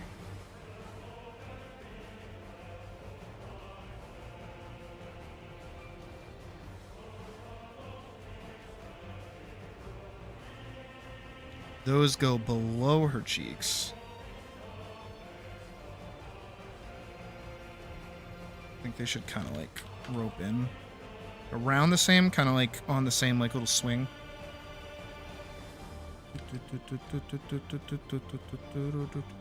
Really?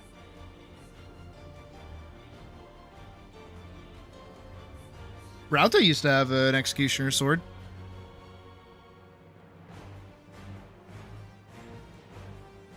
I forget where I got the design from, though. Something inspired it. Something, like, actually inspired it. I can't remember what, though.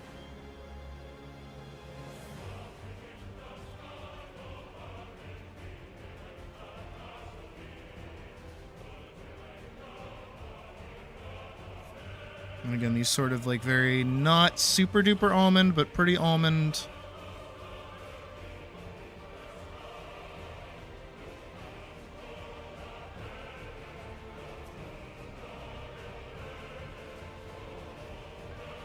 and this kind of bent nose.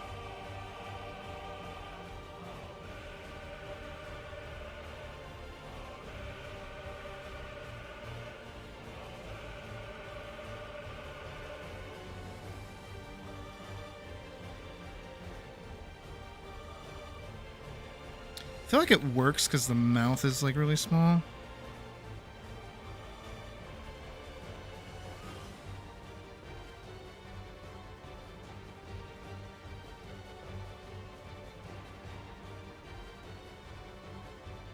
Ew.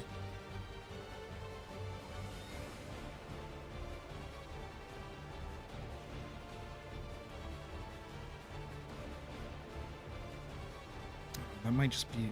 I hate that. I despise that, actually. I just liked her with her regular mouth.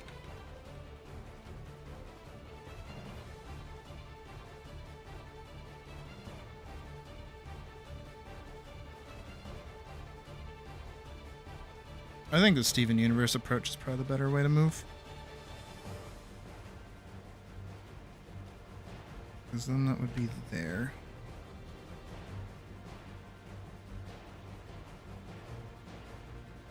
Like that, or I would do nothing for the top, but only something for the bottom.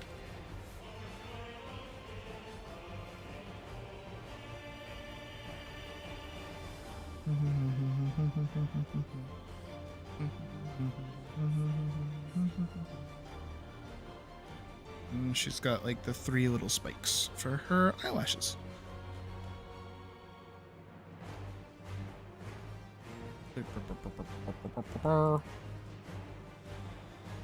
Again, that's the thing I've been running into the worst is her mouth.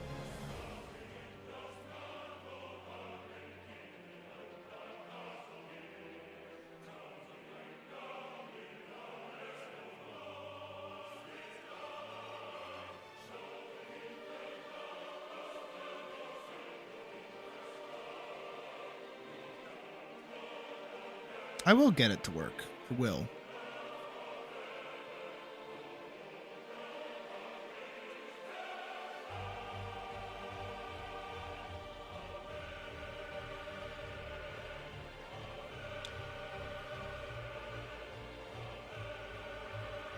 Maybe all that means is just thickening up this top line.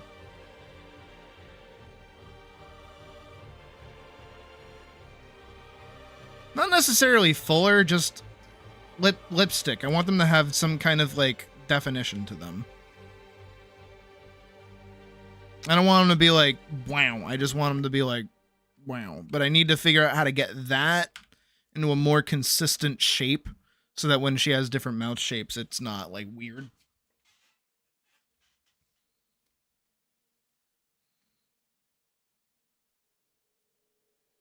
Yeah, I think 2. I don't know. It's just not something I very often touch is like lipstick. Makeup a little bit, because all that is just like identifying the eyelids, which isn't too hard, and then also like applying some blush around the cheeks, but... Which is actually something I do want to try doing, is applying more redness to the cheeks and the nose in some of my work, but that's for another time. Again, I'm trying to do like a bunch of little things to change how my stuff looks, but I want to get it to a point where I'm happy with it before I start like actually applying it to things. Get rid of those. Here, we'll do some kind of like a little thumbnail-y pass of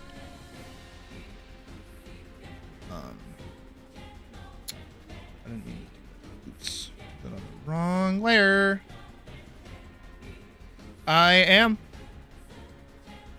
Hit me with it.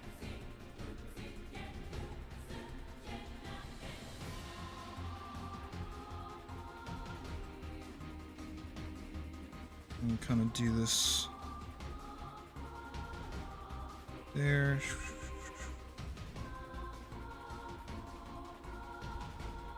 Kind of freehanding this.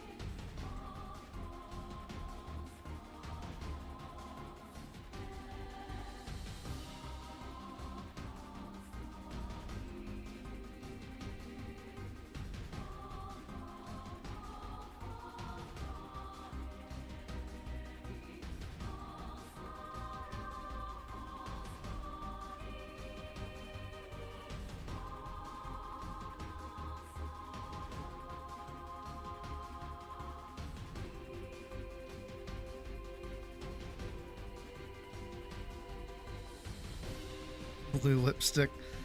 I don't know. I might try it.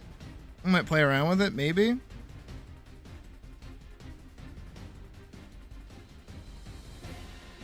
What's the bit from SpongeBob?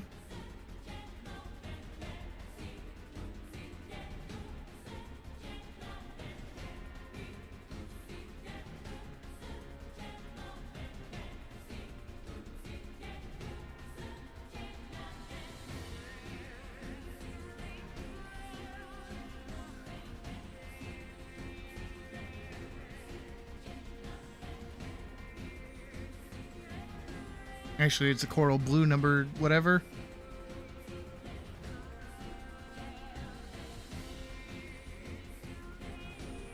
There you go. Thank you.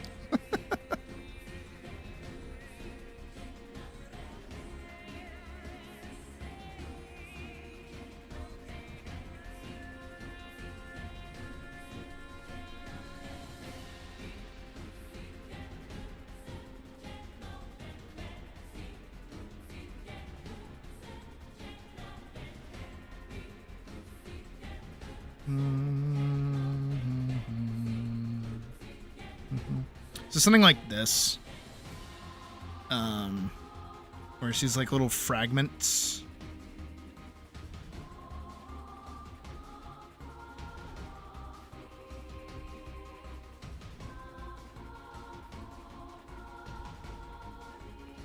And then they should be like attached by some kind of like thingy. And then I want some kind of symbol on them. I don't know what though.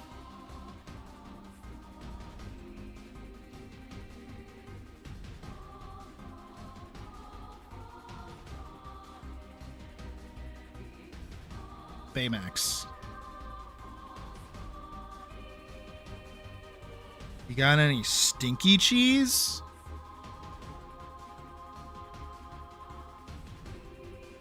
You cops.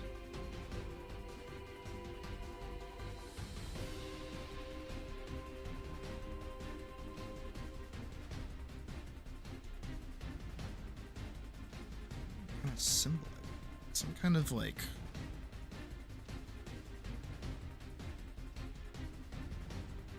Doesn't matter.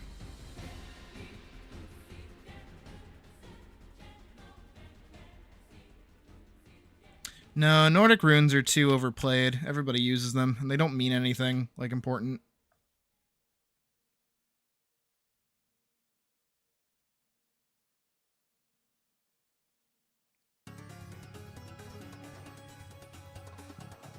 Okay, Agrabah, sure.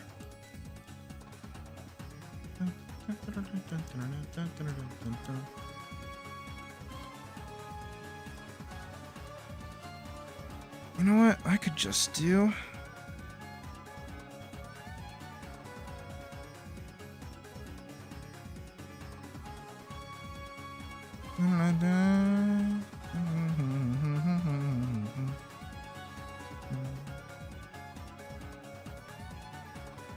like a bone.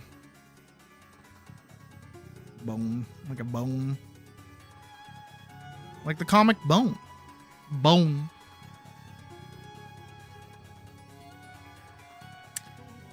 I would like to make them spin, the little circular things, but I'm not gonna do that because that's work. Bone.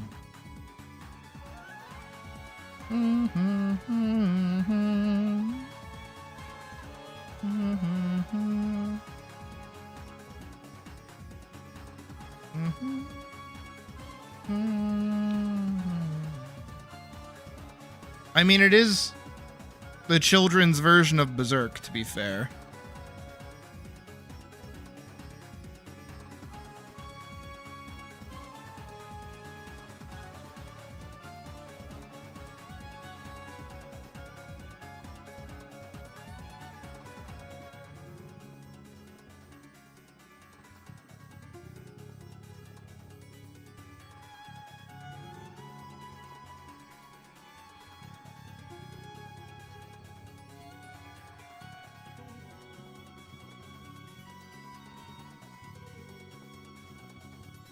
Large bahonka ronka donka doos.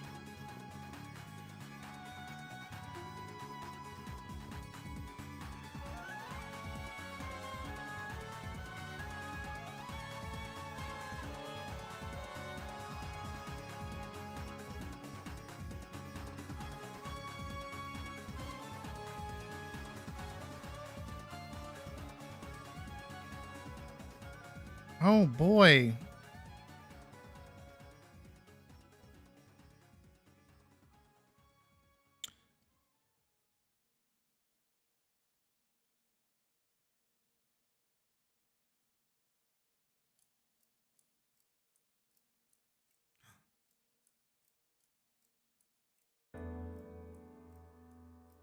Yeah.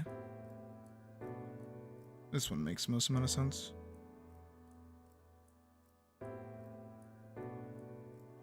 Dun dun dun dun. Dun dun dun dun dun. Dun dun dun dun. Dun dun dun dun dun. Dun dun dun. Dun dun dun dun. Dun dun dun dun. Dun dun dun dun dun dun.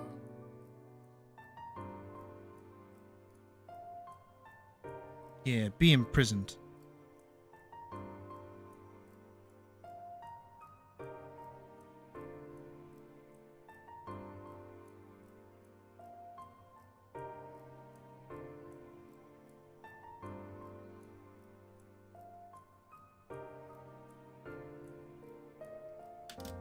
Who's messaging me?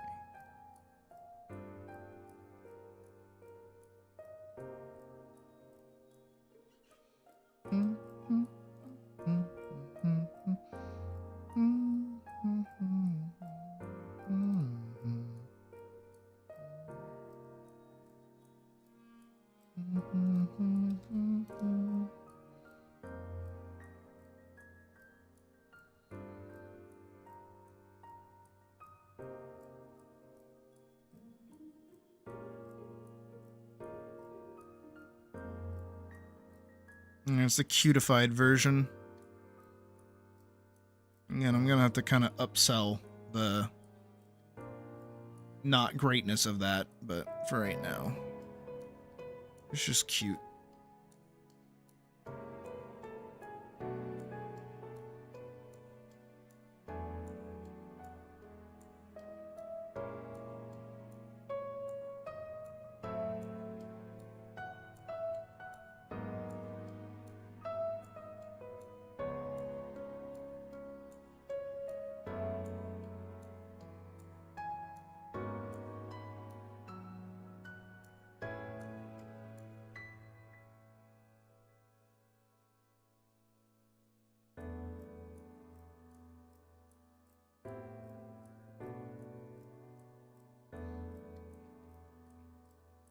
Yeah, I think this is good.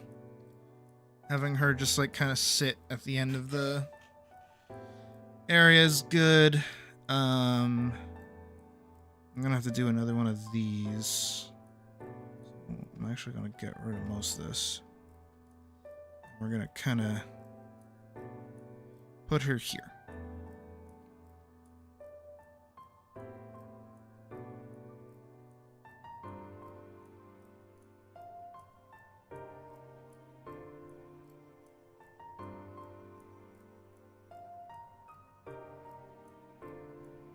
A little hand of heart is probably good too. Cover up her chest a little bit.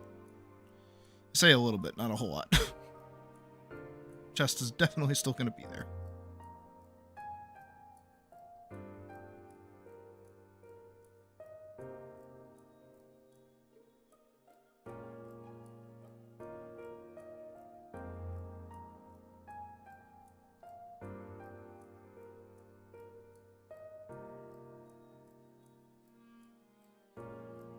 Little flopped ears.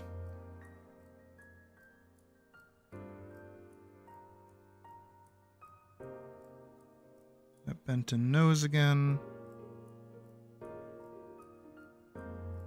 Move her. That. sits well below.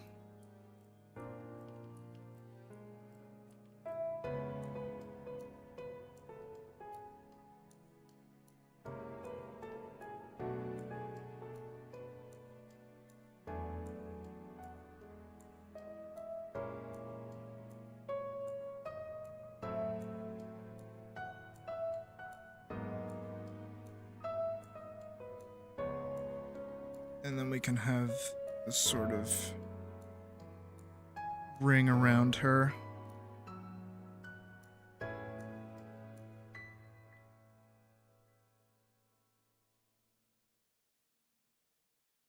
would probably cover that, and then we can have that go there. This one should come out like there, go like that.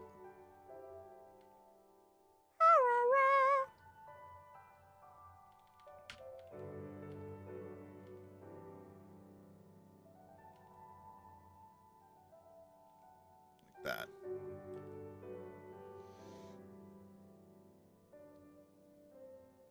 And then we'll have some like evil goop kind of connecting it together, I guess.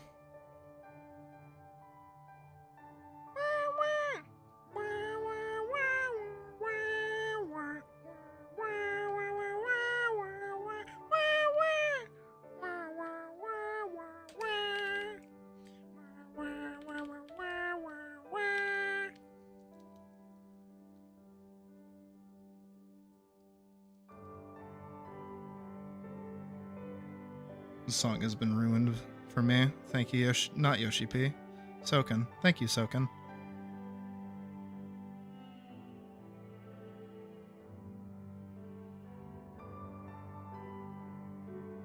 I mean, she might as well have been.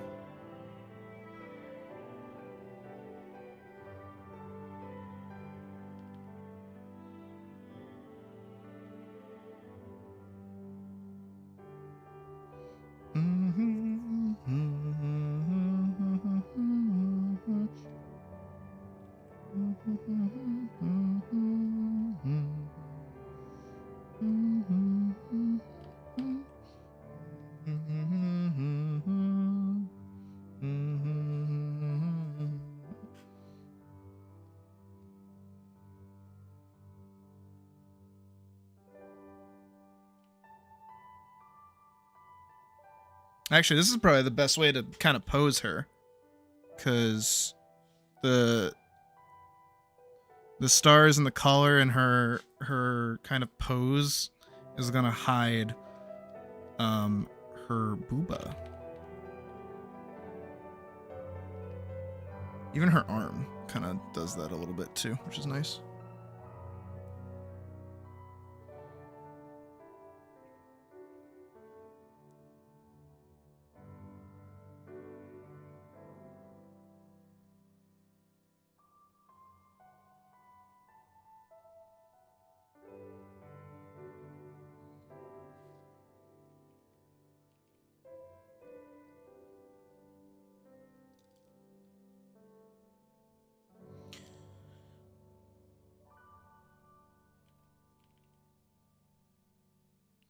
All right, so we'll have the idol, and we'll have two eyes open and eyes closed.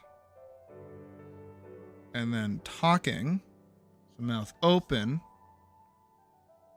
with eye open and eye closed as well. So it just mostly means that I just kind of have to do this whole base form and not really do too much else.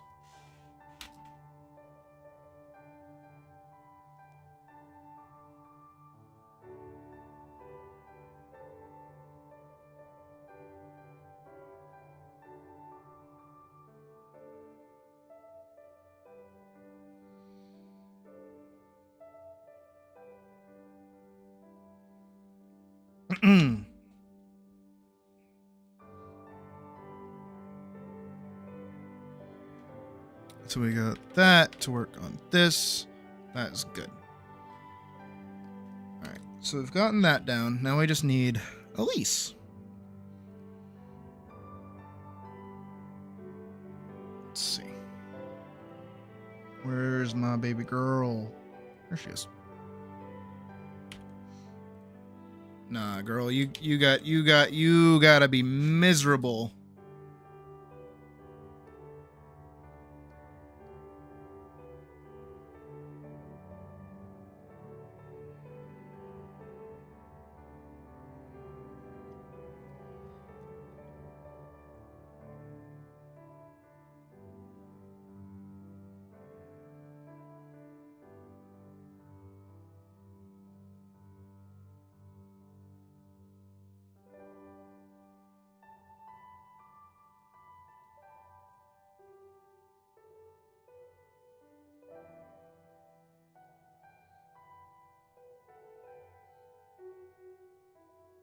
She's too damn happy right now.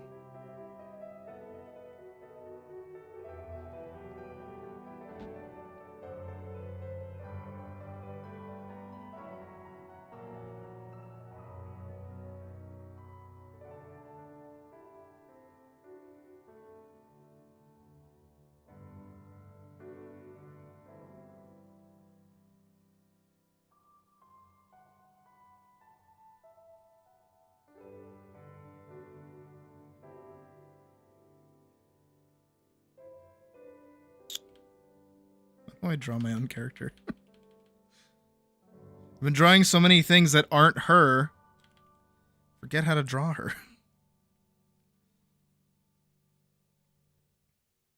Or at least I'm trying to go for something very specific anyways, so. I want her arms out by her side here.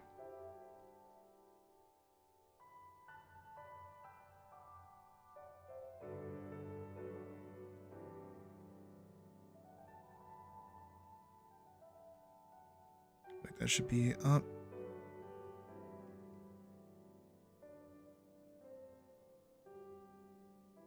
I feel like her head is too close. Her neck is longer than that, and her head is smaller than that.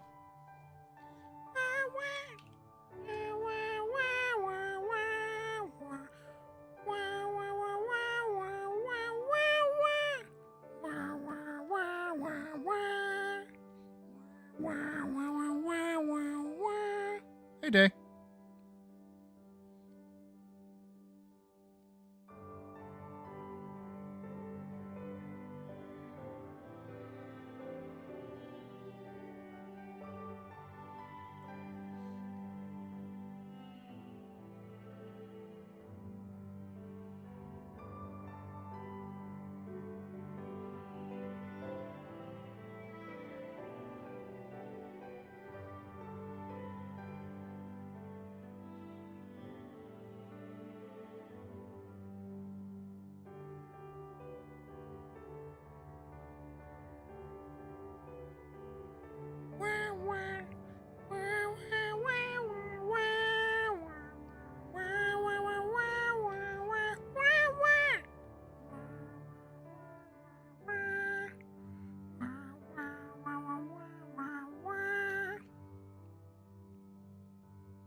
I feel like this one should be the same, actually.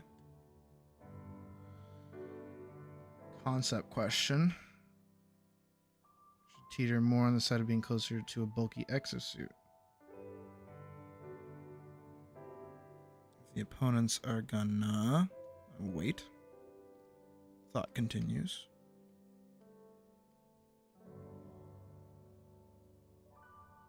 Bullets the size of a person. Unfair in their favor or unfair in the character's favor?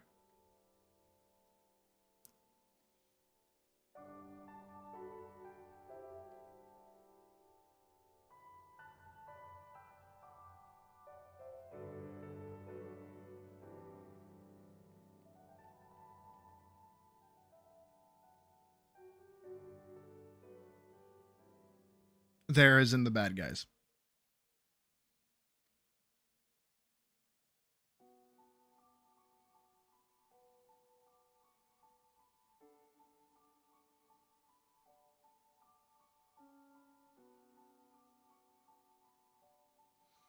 I think if that one's like that one, then this one should do the other way, actually.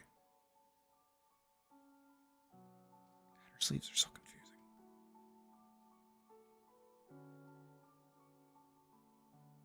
Schwa.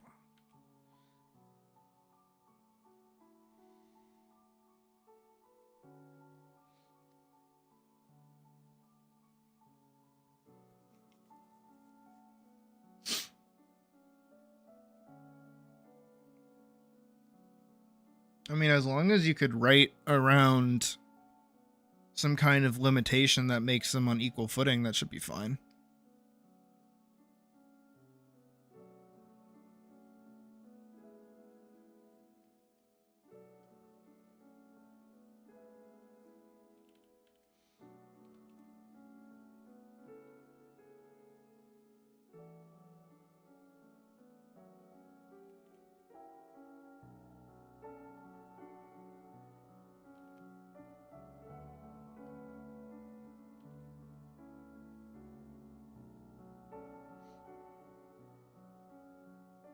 I actually saw a video very recently that reminded me of something very cool that I feel like would be good for pretty much anybody that like is writing. So, and this also has to go in tandem with the the Invincible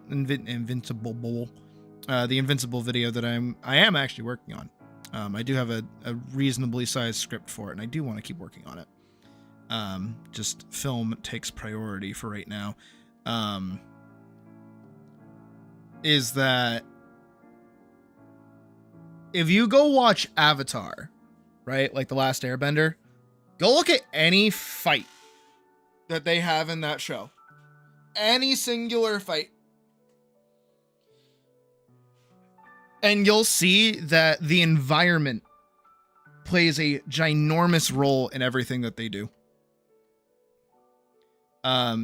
Anytime they're fighting like Azula, they're on top of some kind of giant war machine that they're trying to stop. Which means that they don't really get this proper 1v1 most of the time against Azula. They're like, she's always there to prevent them from stopping something larger from happening, which makes the fight interesting.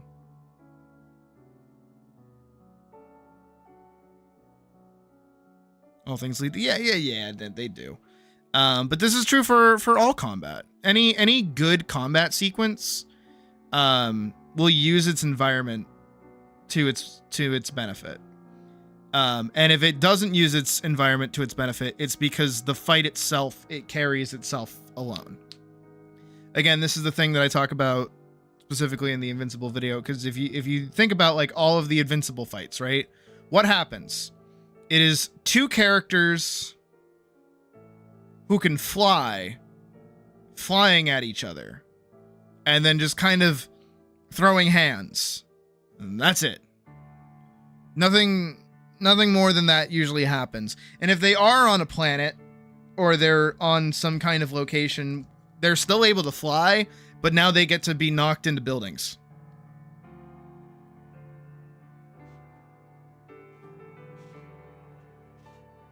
Which is boring. This is a very boring fight.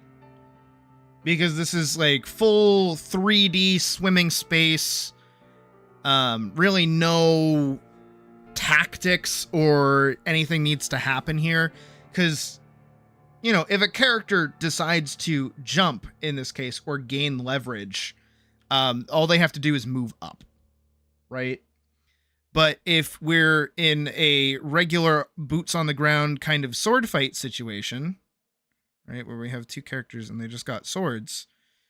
Well, they might be even here, but if one character needs to move up, they have to move around whatever space they're in to be able to gain that leverage.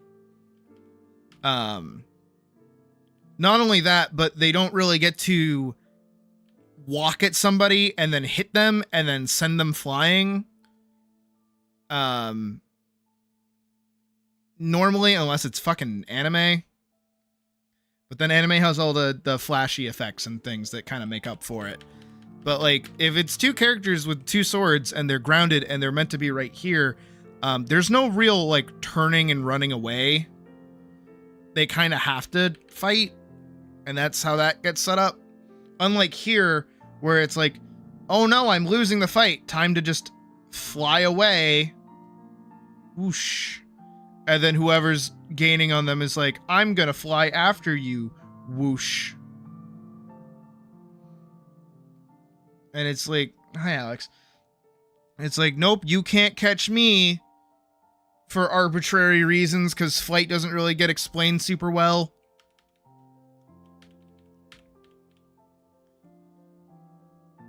And then even then, it's like, what are these two characters when they're fighting actually fighting over? Because especially in something like Invincible, we know Mark isn't gonna die. Mark cannot die. No characters that we like can die. Because plot armor too thick. If they introduce a new character, only for them to die, we feel it. And then when it happens, we don't care. I mean, especially at this point after Mark got spaghettied. Who really cares? You know what I mean? But if, you know, our character is always under threat, like this is our main character, right? Our main character is like able to always win, but they're winning by actually trying or by smart tactics. We stop caring. I think a really good example is actually JoJo. Specifically part 3. I think part 3 is a good example of this. Because every enemy in JoJo part 3 specifically gets beaten the exact same way. Jotaro gets close to them, says yada yada, and then punches the ever-living shit out of them. And then they move on. But how do we get to the punching bit? That's the interesting part. That's the tactic. That's the fun. That's the stand that they have to overcome. What is the stand's gimmick? Who is the stand user? How do we get around them? How do we figure things out? What are the actual gimmicks and rules of this other person's stand? Jotaro's got the I can punch and do everything perfectly stand, but he's got to get there to punch and do everything perfectly. It's a battle of information, which is way more interesting. Because if JoJo was just, we're going to throw hands at each other for 30 minutes, and that's the whole episode for 10 episodes, that's boring. That's downright boring. That's really sleepy. That's got nothing to it. But because you have these over-the-top wild characters and these different plays and these different like problems and wild, bizarre activities that go on in these encounters, it makes the show that much more entertaining. Invincible specifically lacks that. Do we really know anything about Krieg? Do we really know anything about Anessa? Do we know anything about the copy-paste PNG fucking Viltrumites that don't even get a line? No, we don't know anything about them. We don't really care about them. The most that we got out of a character was fucking Conquest. And that's one Viltrumite, and everybody's like trying to, you know, in him, which I'm not against. I think that's fine.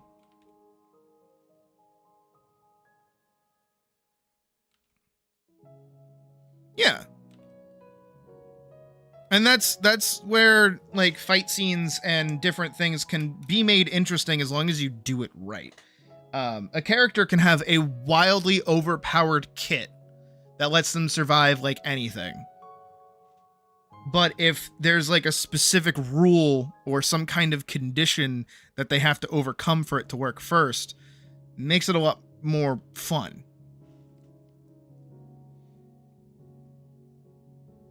It's why nobody in the video gaming space gets mad that you have to build a gauge to do your cool buttons. In fact, people like that. Even people write that into regular narrative stories of, I have to hit this certain threshold before I can do the cool stuff. Because it's a fun mechanic. I'm limited by the ammo in my gun. I am limited by a time gate. That time gate is actually what happens in Evangelion. Is when they uncoil from the plug, they are on onboard timers, which means they don't have an infinite amount of time to fight and do whatever. They have to get their job done and kill the angel within that time limit, which is kind of like a fake, setting, because of course they're gonna beat it in that time frame. Of course they're gonna beat it. But it's that added amount of tension. And not only just that added amount of tension, it's what does it actually represent? Because I'm gonna do this in Evangelion specifically, because I like Eva a lot. So I'm really excited about the 14 collaboration. I think that's really cool. In Eva, there's a specific scene where Shinji is in, I don't even know how you draw it, like whatever. Is in the Eva. That's how, this is how I draw an Eva.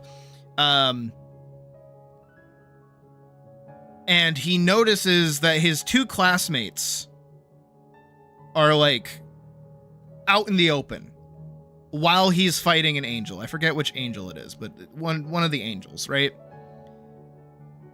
And Shinji, at this point, both of these kids are kind of bullying him. They don't like him. Because they don't understand what he is doing. So how do we turn this into a story moment where we take these kids, we put them inside the Eva with Shinji, and we watch as a timer ticks down from like 7 minutes as Shinji is trying desperately to stab the core of the angel. Now these two kids, story moment, now have respect for Shinji because they see what his job actually entails. It's not all fun and games piloting mechs and having a good time with a bunch of hot ladies. It's instead, oh, you're literally fighting for your life and going to die.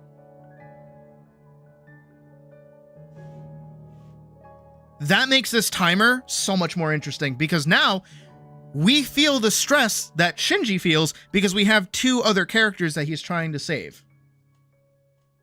That's really cool. This is a whole little situation. But if you boil it down to what's actually happening, Shinji just has to stab it in like a minute. And of course he's going to stab it in a minute. But we get progress out of these characters, which is what Evangelion is specifically about, is interpersonal connection. Even through the lens of mechs and robots and angels and things. Conflict should not be conflict for the sake of having fun. Because it's not a video game. You're not writing a video game. You are writing a story, and that story needs to have emotional stakes and weight and things else going on. Hell, even if we look at Paladin, right? Let me pull up. No, I don't think this is it. This isn't the one. Ah! Have to go to videos too and find it. Peep. Found it. This is gonna get loud. I'm sorry.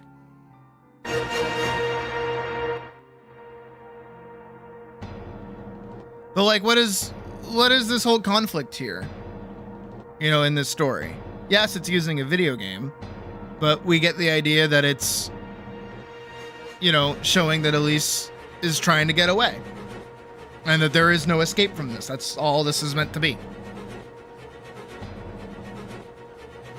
I don't like that. I'm gonna fix that. 1000%. Sound effects are still missing.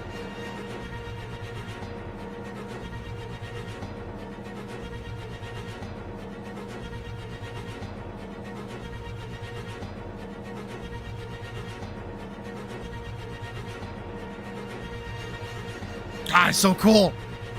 There is no escape. She's not gonna get away. It doesn't matter how fast she runs.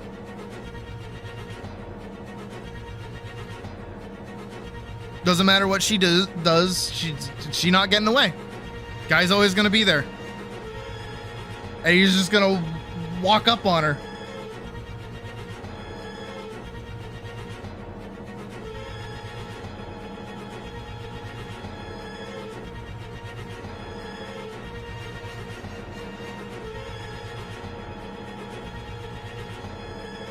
That's all this is for.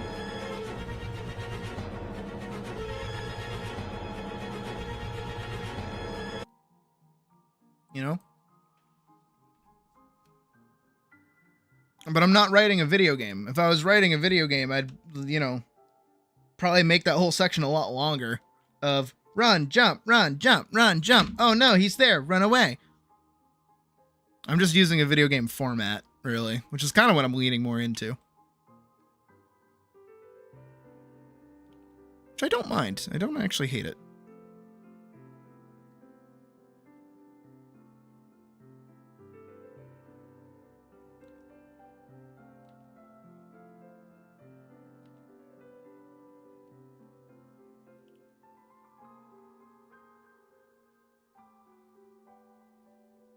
She's very forward-leaning. I kind of don't want her to be as forward-leaning as she is. So I'm going to try my best to, like, fix her posture a little bit.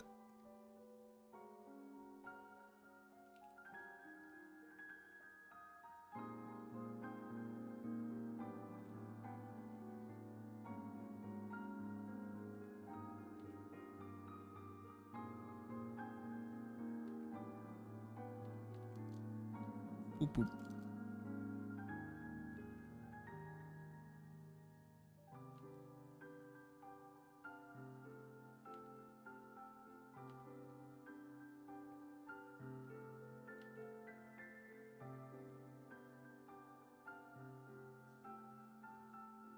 I mean, hell, how do you turn like a person like Hercules, who's like, you know, the best person ever, does everything super cool, can beat up monsters and shit? How do you turn him into like a hero that we can identify with? Stuff like that.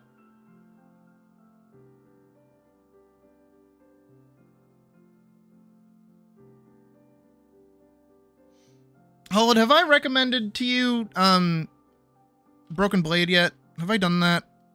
I feel like I would have done that.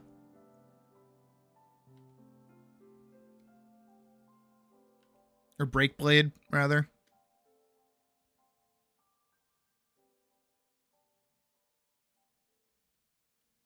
Make her eye larger too. It's like too small.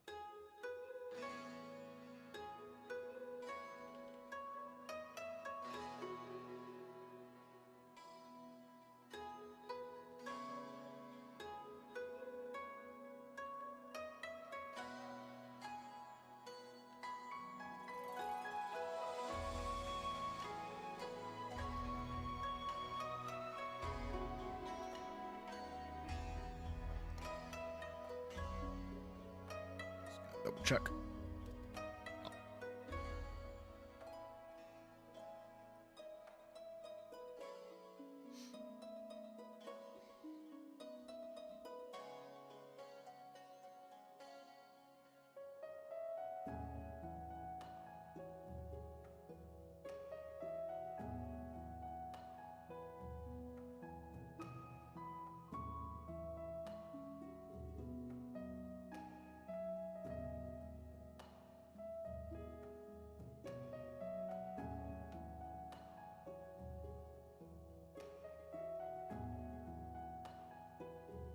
Character's not grabbing it. Okay, that's fair.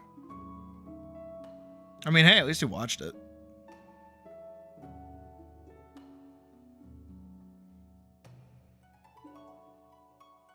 But I think that that one does a good job of making the fight scenes at least like a little interesting in terms of like how the Delphine works. Where again, it is like on a timer, if I'm remembering right. I think it's on like a 15-minute timer, but it's like way faster than everything else. But also its armor is like really weak.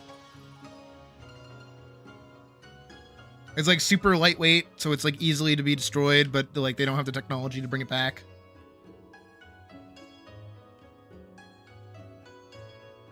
Again, there's creative ways around pretty much every problem.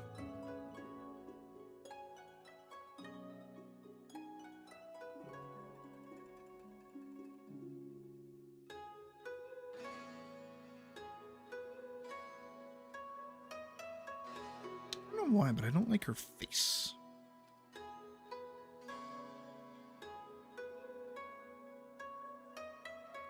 That's how much I touched it up, maybe, I don't know.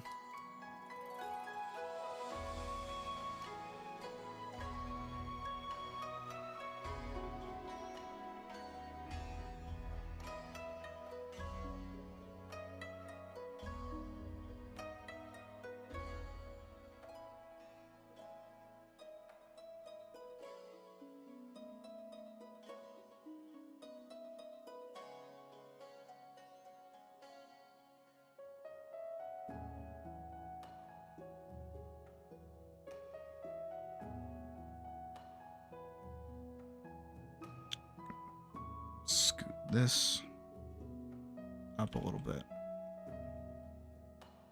It's like too far down. I think about there should be good.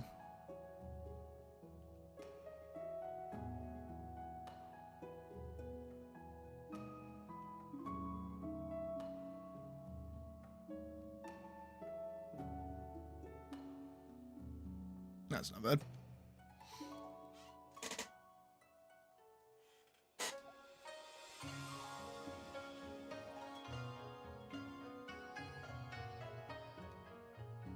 Alright, now I'll go put her basically in the same spot as Ophelia. Right there.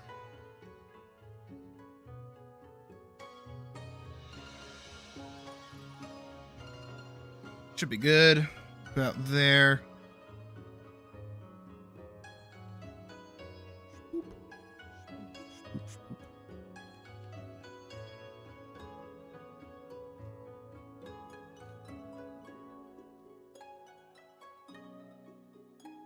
Okay. I'll need to do a few different passes for her face, but we'll be good.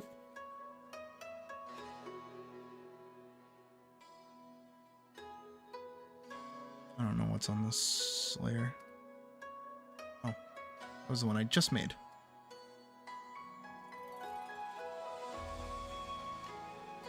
All right. Let's start with Ophelia. Let's get her out of the way. Well, I'm going to go back over her one more time and like kind of clean her up a bit. She's a bit messy. I don't want to lose too much detail.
Your mouth to be like way more over here.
Here we go.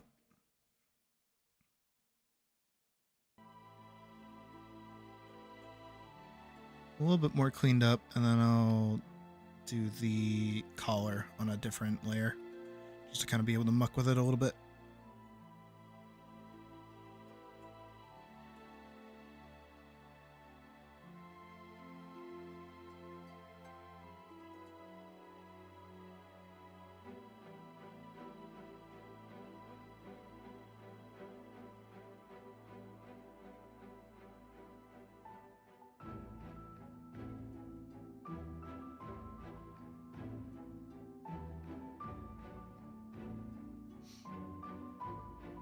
I like Death's Door. It's probably one of my favorite games like ever.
Get out of here. Oh.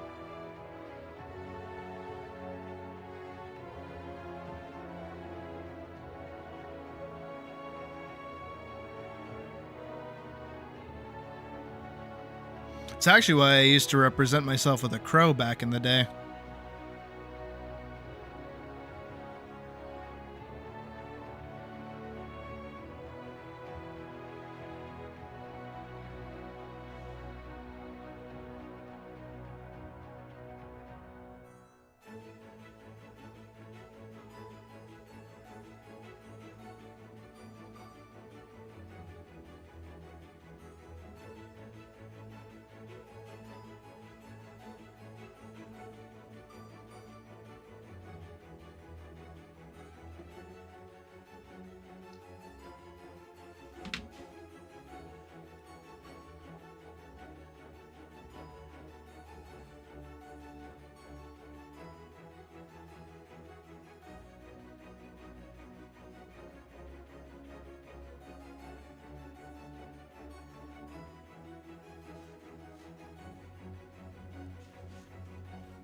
Okay, this I like.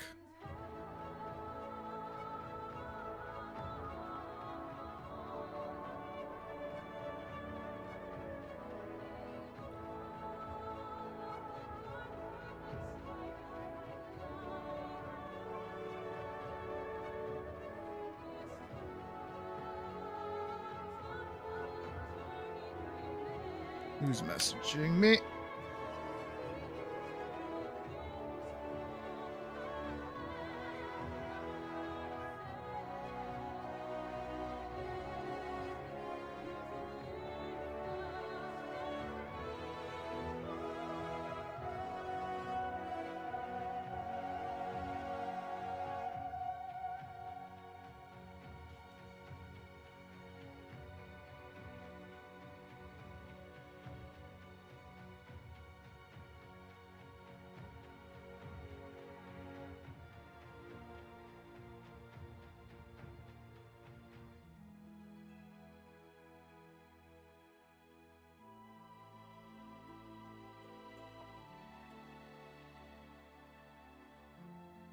Bone.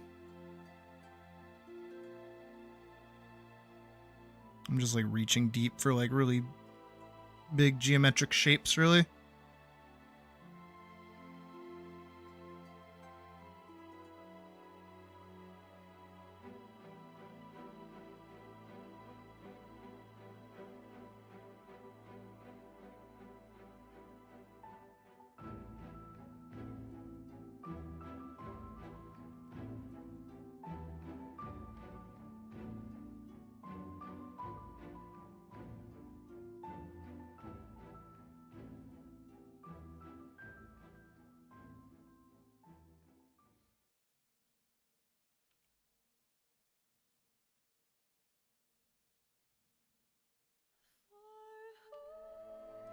I'm gonna turn up the music a little bit.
journey will never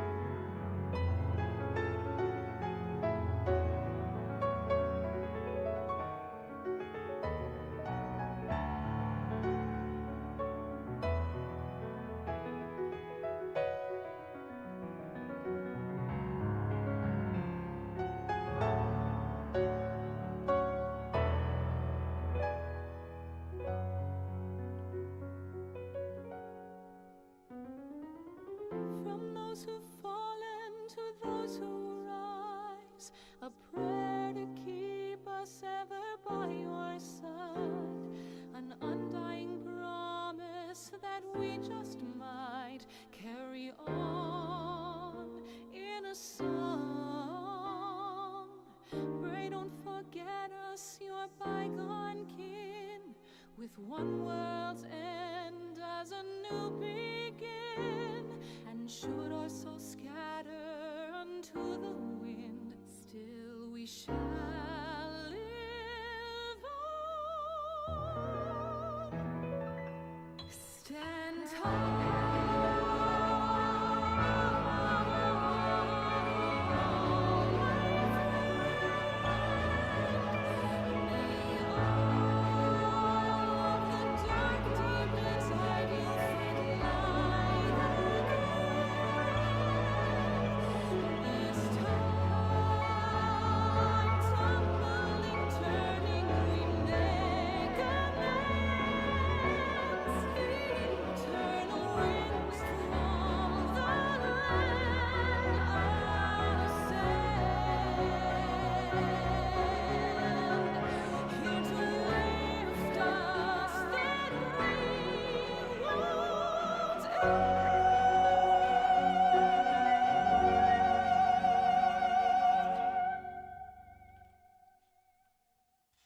God damn, is Shadowbringers like fucking phenomenal. Y'all don't even know. Y'all don't even know.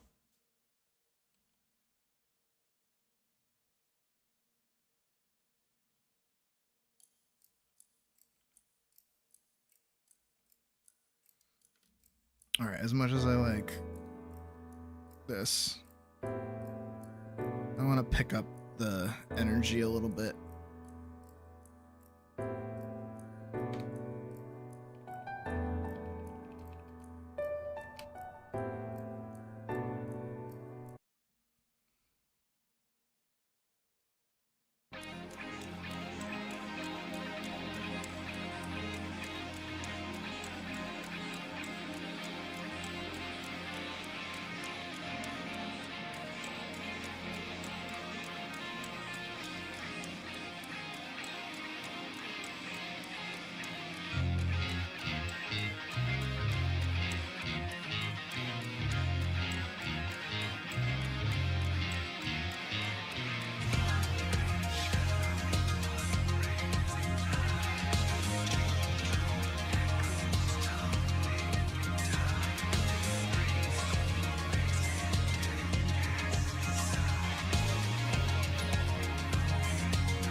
We're good.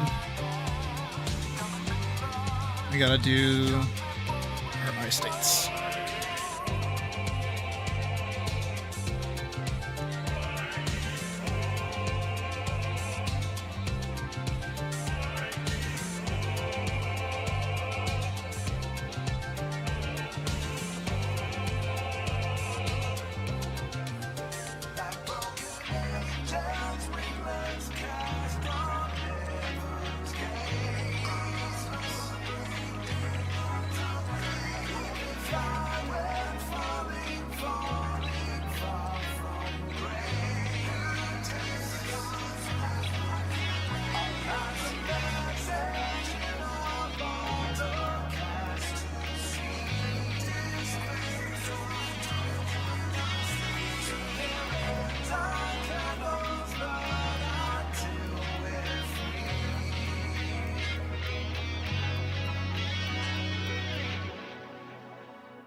No. I mean, that would make sense, actually. But then that makes her look like a little tooled.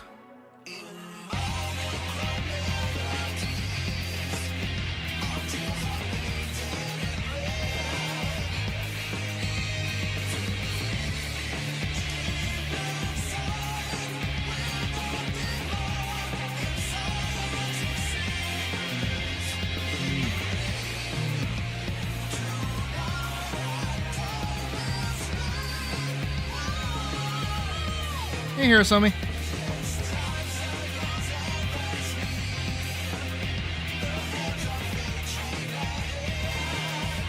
And draw forehead.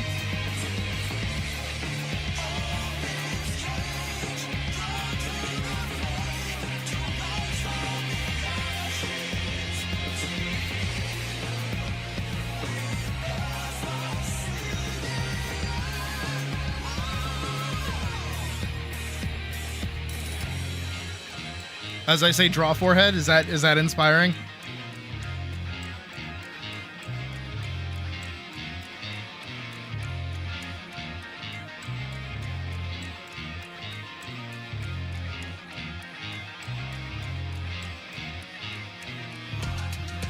Oh, okay, let's do this.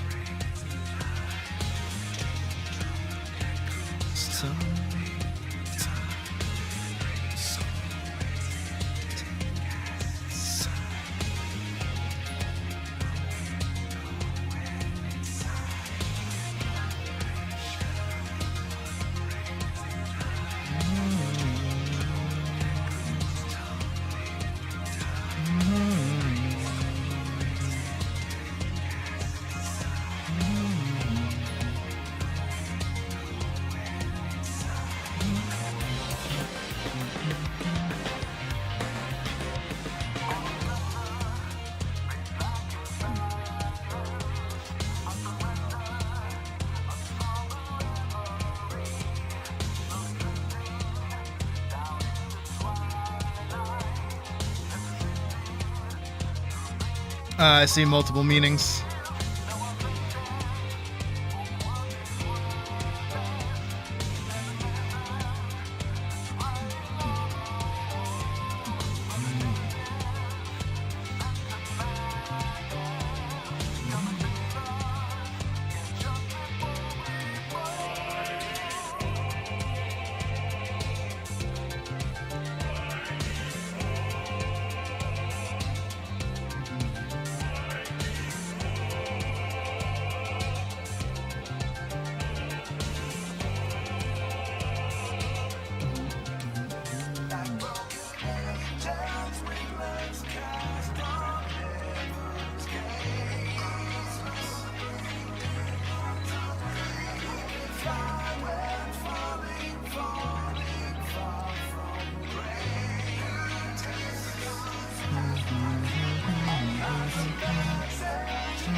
Badger keeps sending me clip art.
Oh, there's been plenty of shows.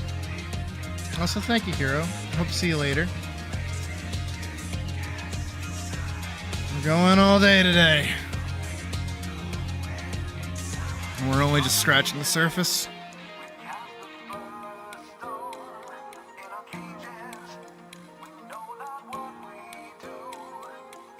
Doctor Who is one of the first ones that come up for me, anyways, in terms of crying. It's got a lot of good, like, emotional stories and beats and things.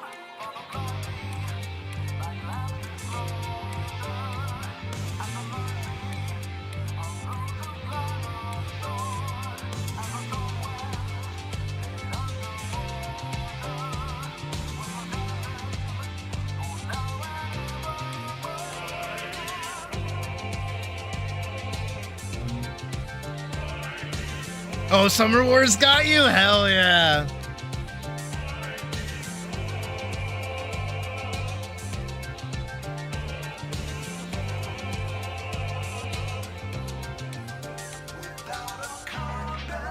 Damn, so you didn't cry during Boy and Beast. Damn.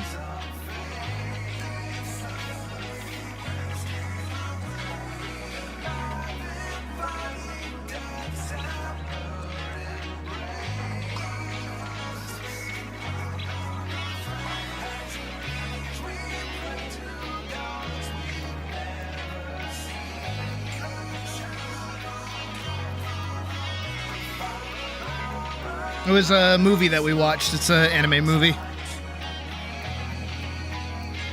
Same people who did the Digimon movie, if you ever watched it when you were a kid.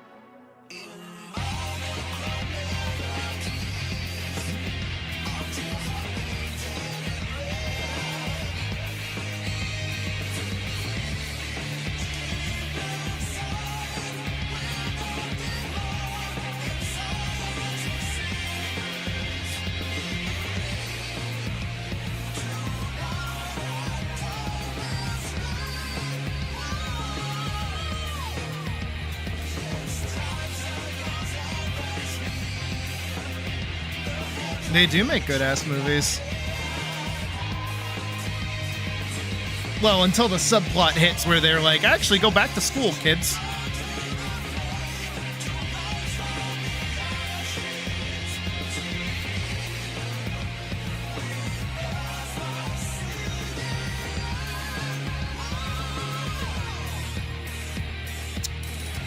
Shit, I just did it on the wrong layer. Whatever. Oh, that's a little bit more than a whatever. Shit. Oh, whatever.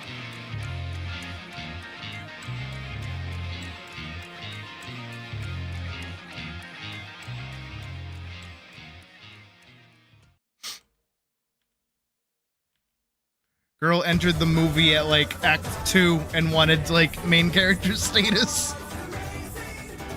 So this is not the song I wanted. I wanted this one.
Actually, let's try your. Ooh. No, I don't hate that.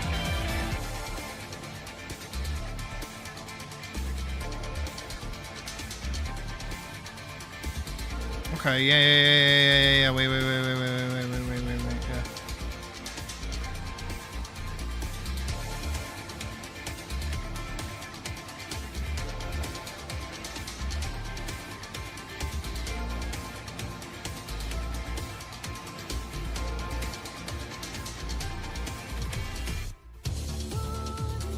And then I can do that, like, the little eyeliner thingies. Nah, it's too much. Nose gets to be too much. Forehead dot. Forehead dot.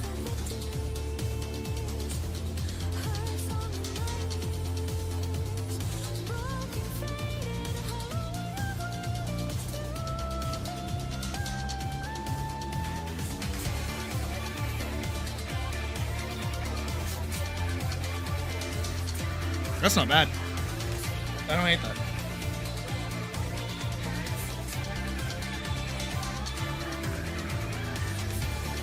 Gives her a little bit more of that, like, godly paintered figure kind of thing.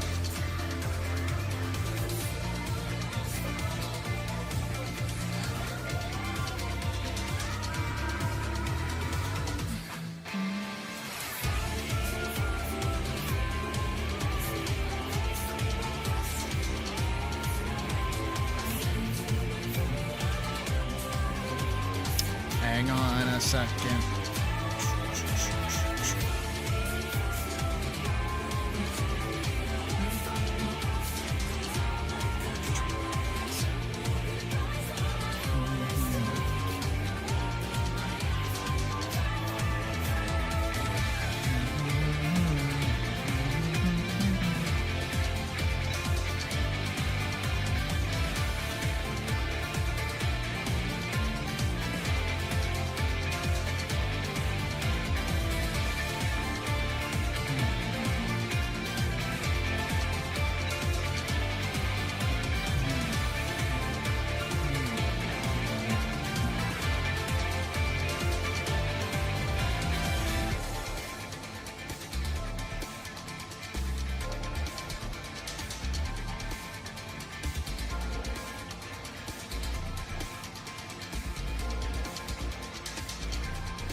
I agree. Honestly, the blue coral number 2 was a good idea.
Hey, ominous.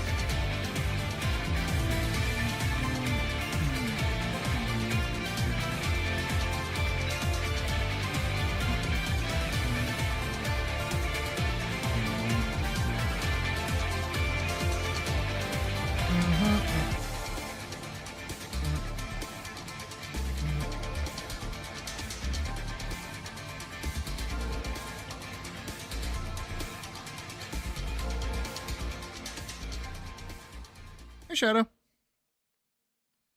Alright, I'm happy with that. And now we gotta do the stars. The stars.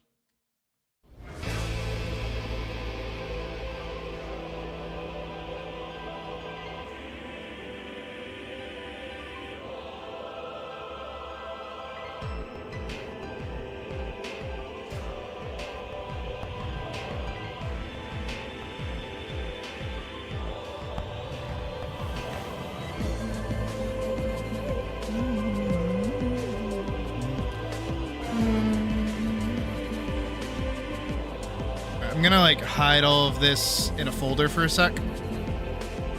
Just so I can do the stars.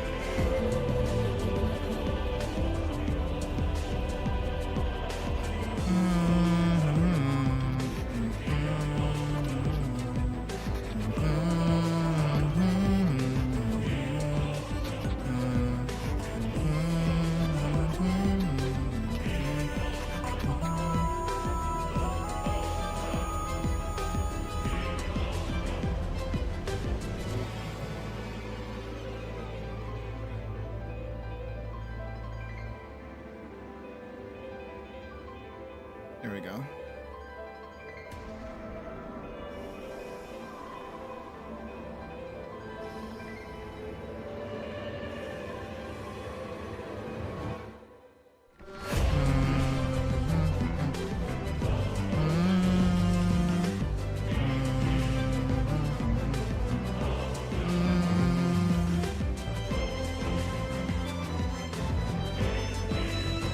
Stars. Yep. This is actually another boss in Shadowbringers.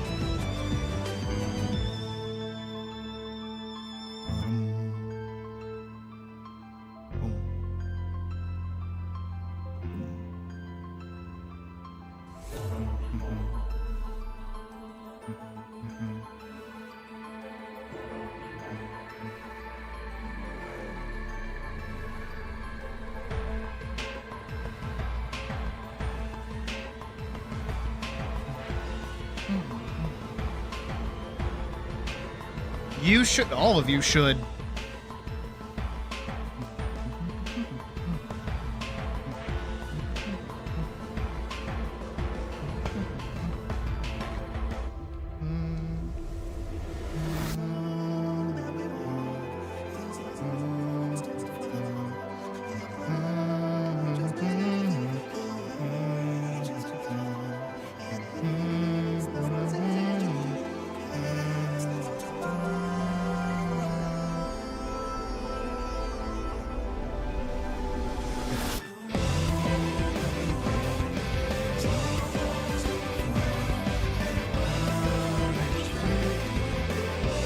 There's a free trial up to Shadowbringers, 3rd expansion.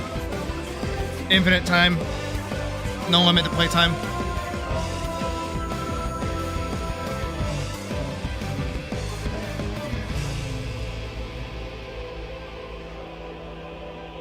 Ooh.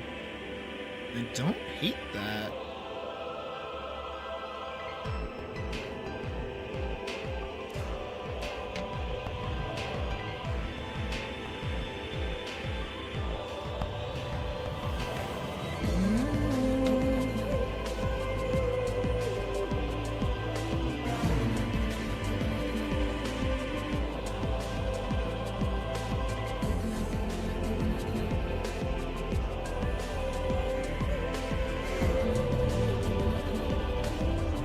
Oh. Well, that's fair.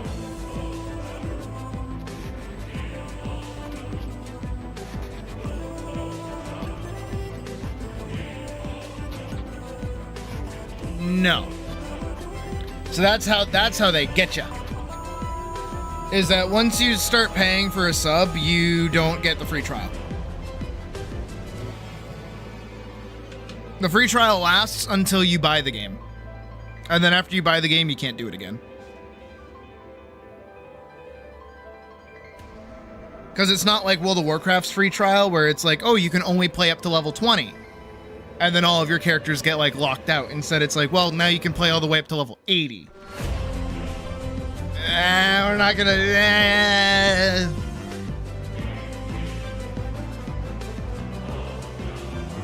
Scholar questline is done.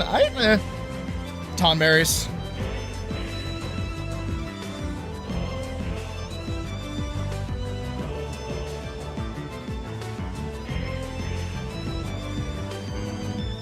Okay.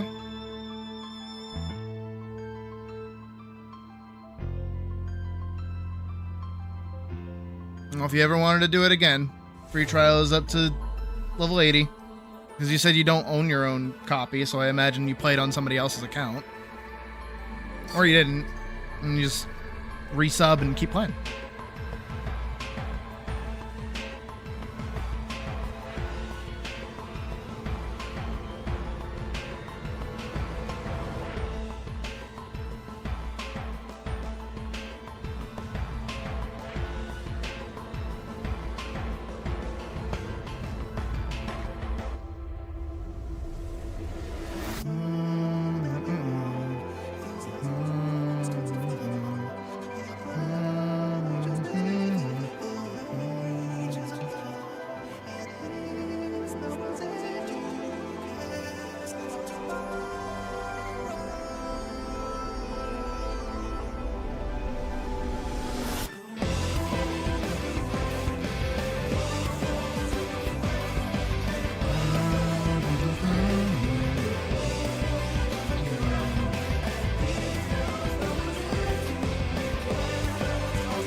Oh, then, yeah, you can still play it.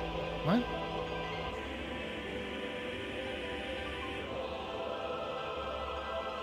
I open, mouth open.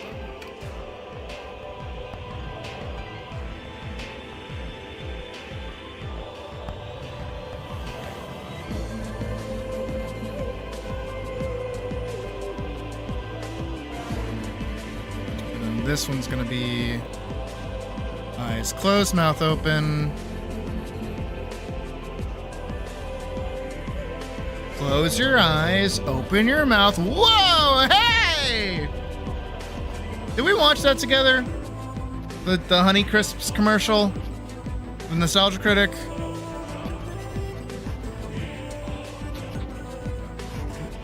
good, I did hit the right button. Close. Now, give me 1 second, I will be right back. I gotta step away again.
Okay, I'm back.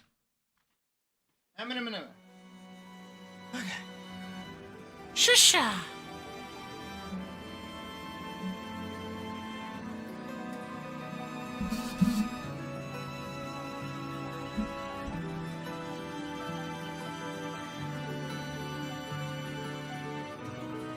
That doesn't make any sense, actually. You should just be able to log in and use it. I used to play on my laptop and on my PC at the same time. I mean, unless, you know, I was logged in on the other. Oops. Oh.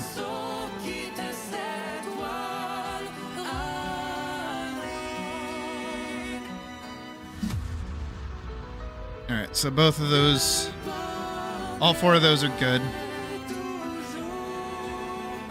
Now we can do her.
Nope, that was me.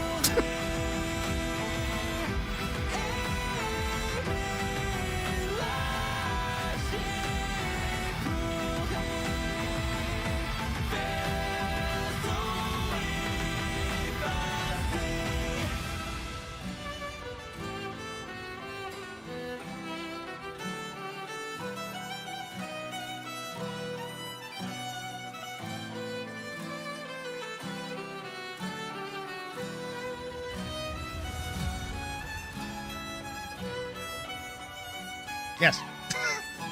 It's like I say things!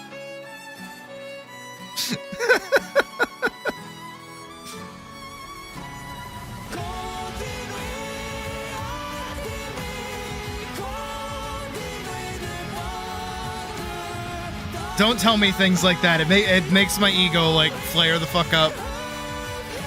Can't do that to me. Because then I'm like, yes, I'm right. You should listen to me more.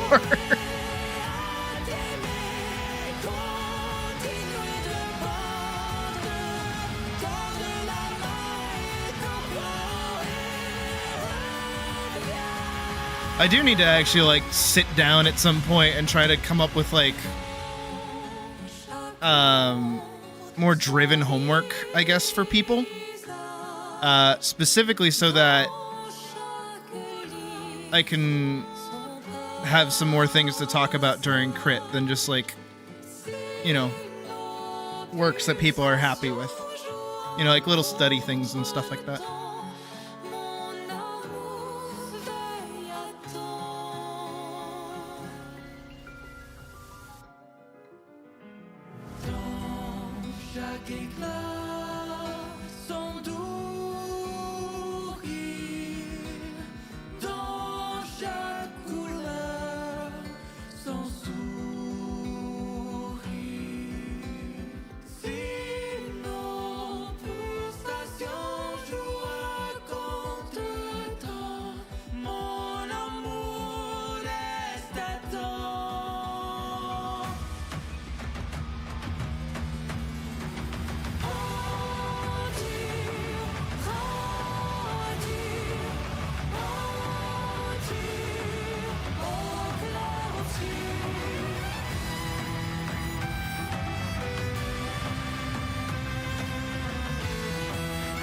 Tummy, I do not want to hear it from you.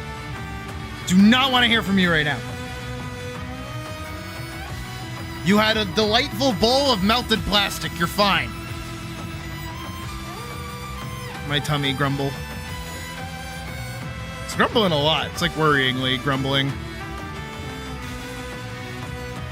But I fed it, so it's fine. So it needs to shut up.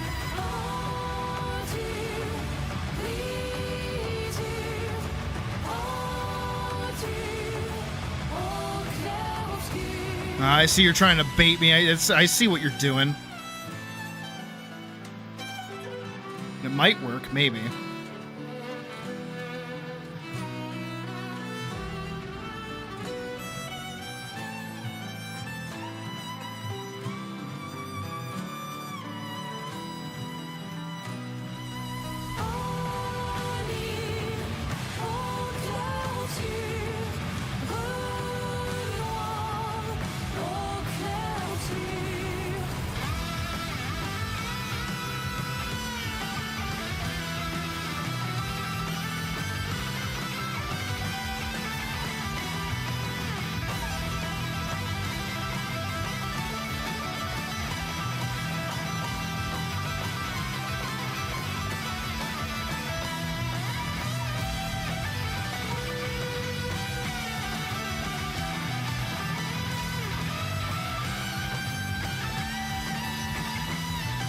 Who's messaging me now?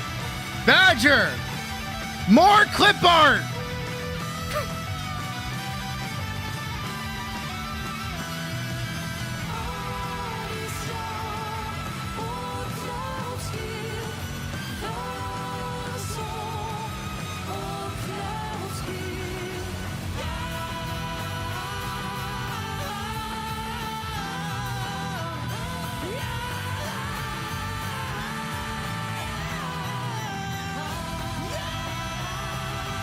No, I don't. No, I'm not asking for more of it. I'm saying you're sending me more clip art.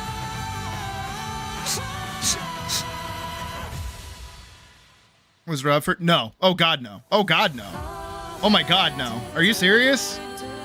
Its competition was Expedition 33. No game was winning.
Spooky.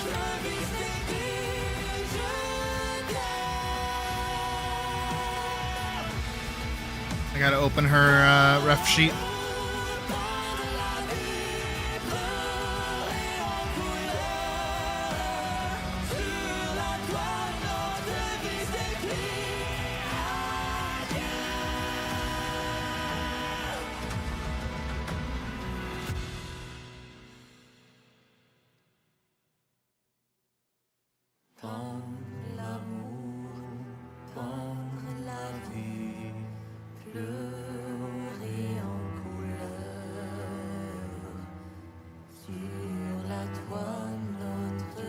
I see you. Oh, I see you, you rat.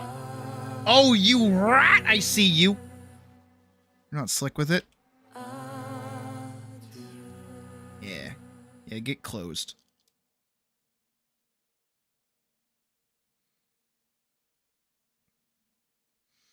All right. Oh, okay. Let's do it.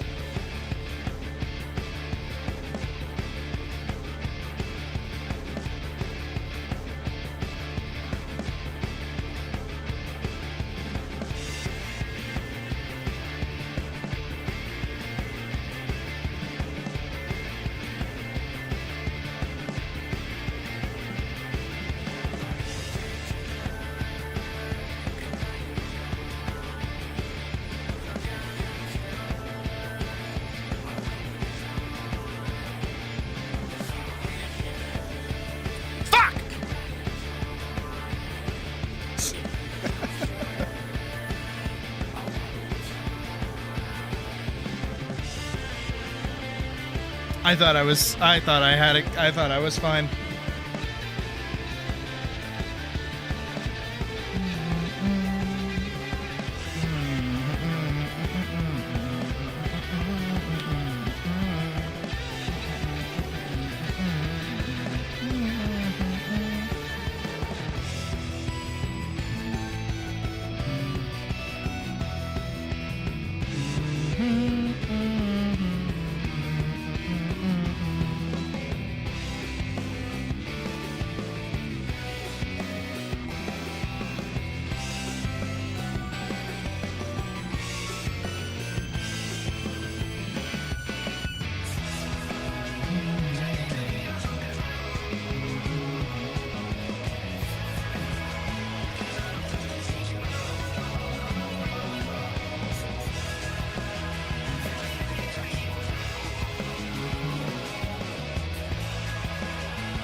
Now Pocket's messaging me.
It's not bad. I don't think I've ever really shaded her belt thing before. I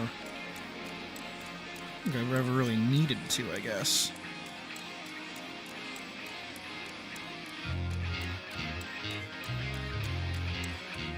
I mean, I know I've done this like weird highlight bit for it. Yeah, I've done that. I'll do it again.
A lot more detail going into this one, honestly. But this is probably going to be like one of her main portraits for a while. So the detail technically makes sense.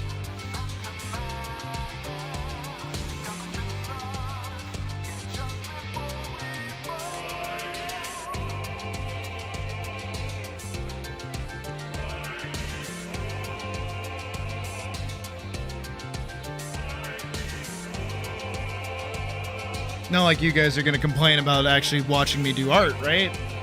Right? Right?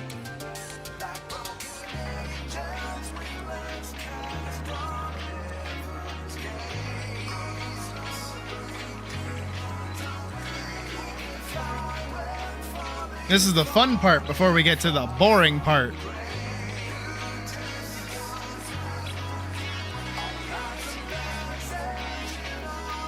How do I pick shadow colors? So I take my base color, which is not showing up. Hold on. I take my base color, and then I go up here to the color wheel, and I say, all right, I want it to be darker, so I'm gonna move this hue bit closer to the darker color, just a little bit. And then I'm going to take this bit and I'm going to move it down and make it more saturated. So it's going to get darker, but more saturated.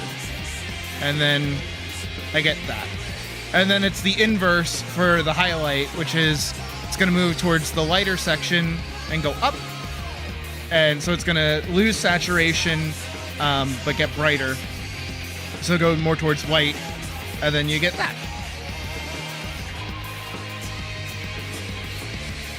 And that works for every color, ever, always, forever, never won't. I can take like a random color, like this red. This random red. Never seen it before in my life. I'm gonna take it, I'm gonna scoot this like down a little bit, do that. Use that. Put it there a little bit. Alright, more like that. I'll even take like this. I'll grab like this really light green. There we go. And I'll say this way is probably darker because it's more saturated to the actual color. Down here. That, this, blue. Oh, more. So it pops out more.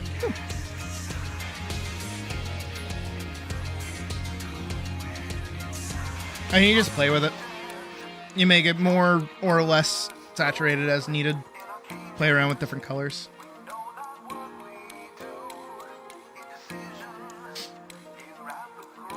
And then I mostly try to stay over here as best as I can in this top bit. I don't really want to move here too much.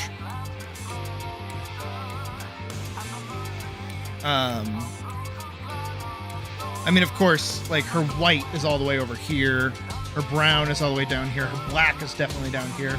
But even her black has like a little bit of color in it because it's just like purple. So it's not just pure black, you know? It's got a little bit of something. Hell, even when you do like black, it's usually like a deep purple. Look at that.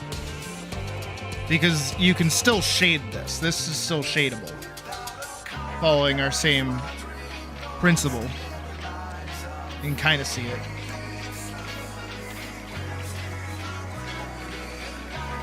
See, even this black technically has like a pop of color to it. It's still purple, but it's like...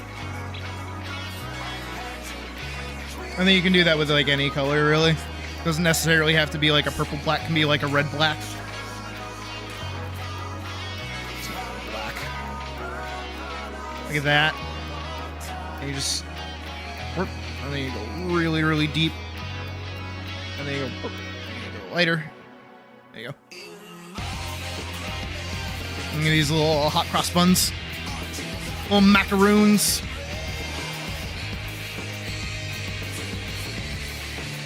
Honestly, this is probably a good exercise for people, by the way. Is just pick a random color and shade it.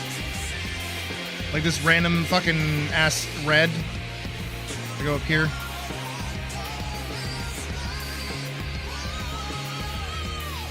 Like a little Orby.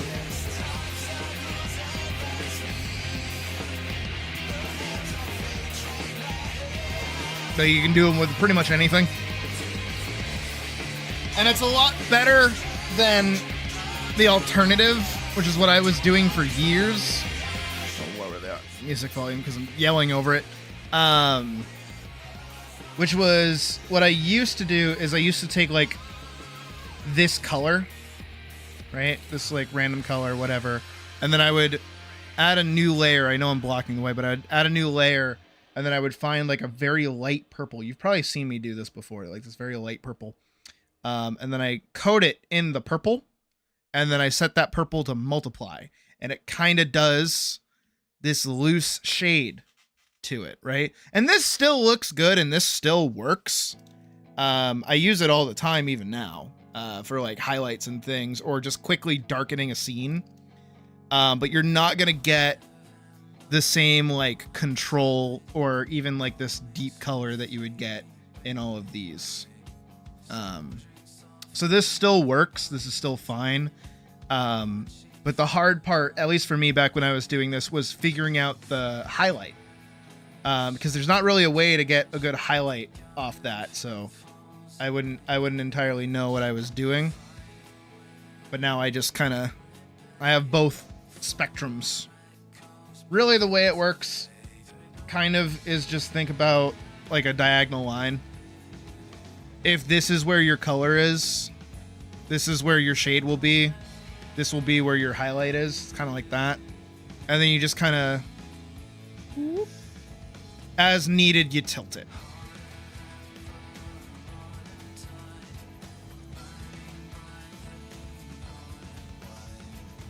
Like that. All right. But obviously this is your base color of whatever it is. So, it's just helpful. Especially when you work with a lot of very saturated colors. I've been working with a lot more saturated colors lately. So that purple kind of dithers things a little bit. Or just kind of gives everything like a homogeneous color scheme.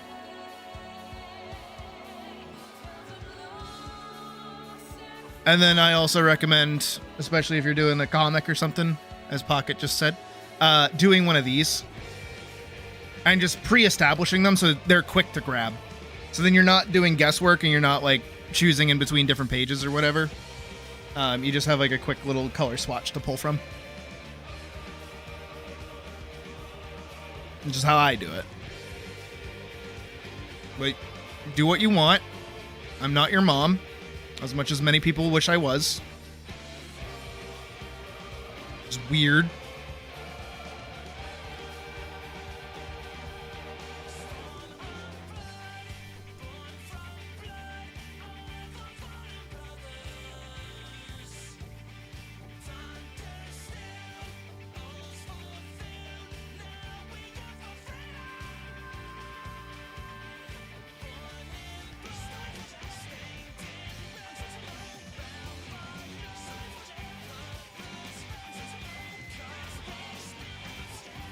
I want whoever draws Elise to know what the fuck they're drawing. So I'm gonna make their life a million times easier. If I wanted to go even nuts, sir, I would use the, I would put the color code for each of them. Because I do get color codes.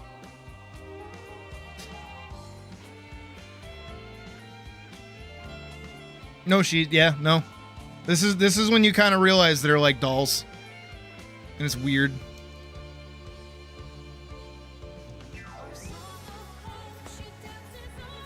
Because that's all they are, is they're just toys. All of my characters are just toys. Oh, and I will. Because I offered it to Pocket, so I'll offer it to everybody else too.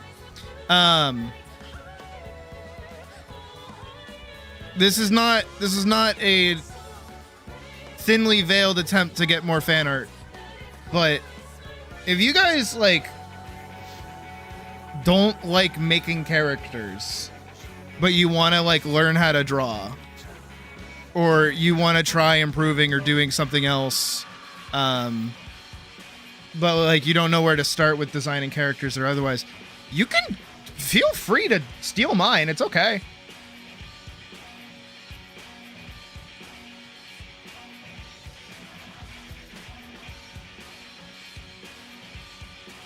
Like Hollow has me like right now working on coloring everybody. I mean, step one of that was redesigning Clement to be like an actual character, and I still need to actually go through and start lining everybody. But once they're all aligned, like you could like go nuts. If you need like very basic character archetypes for some random idea you have, but you don't really have like, you know, characters of your own, just steal one of mine. I don't mind. I'm not gonna get mad.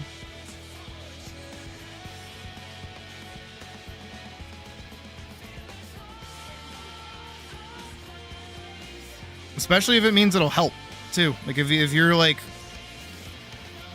you know, trying something for the first time and you're like, I don't know how to do this.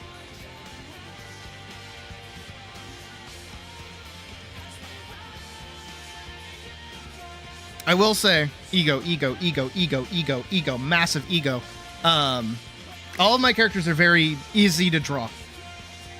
They might seem daunting at first, but they're all designed specifically to be very simple to draw. Because I am lazy. I am very, very lazy. And I don't want to overwork myself more than I already do. So, of course, all of my characters follow suit with that. So learning about it or using them to learn something, you kind of pick up on things, I would certainly hope. Be able to do her justice. Pocket, you just gotta try. You just gotta try. She is easier than you think.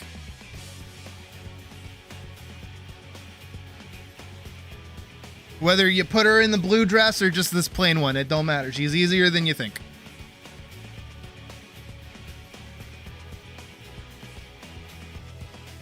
Am I missing anything? I don't think I'm missing anything. I think we're good. All right. Let's do our giant airbrush bit. Whee!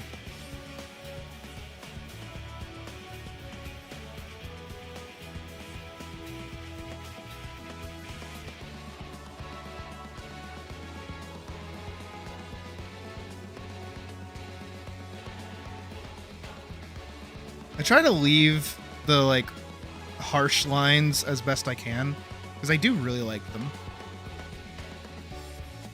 I don't like it being like this pure blend kind of thing going on. You know what I mean?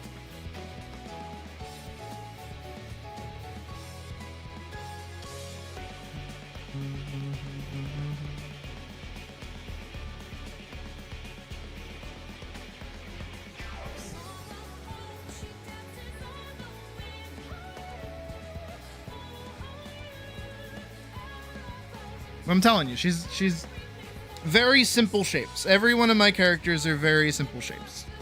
Unless they're in the throes of being designed.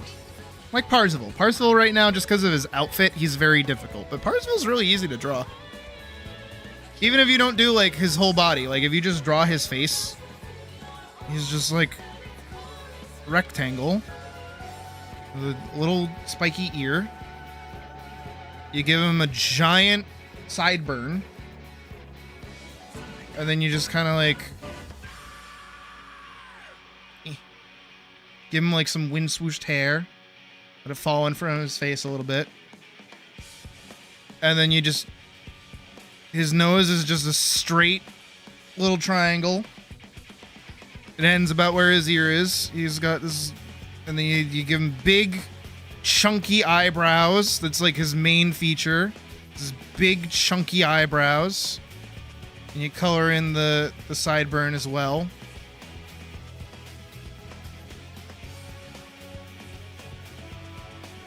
And give him this kind of like stern face.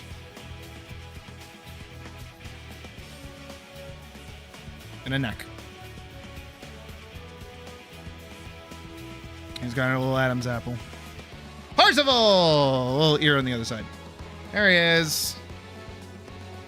I didn't even use construction lines for that. I just like drew him for fun.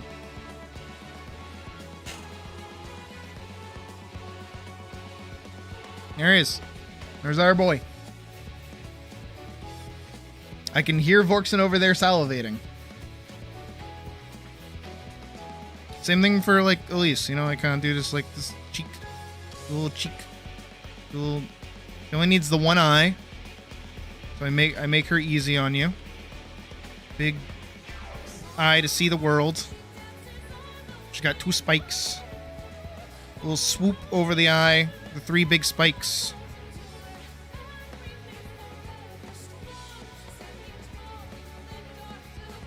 Little triangle with a little line at the end. And you give her two little lines at the side of her eye.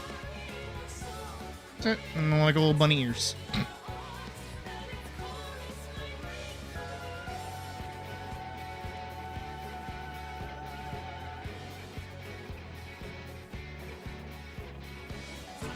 These are the 2 characters I've probably drawn the most. I like Parzival a lot, even though he might not pop up a lot more recently. He's kind of not changed the most out of most of my characters. I think the only thing that changed about him is that instead of having this like windswept hair, he used to just have like spikes. So he still had like the sideburn thing going on, but he had like, get out of here.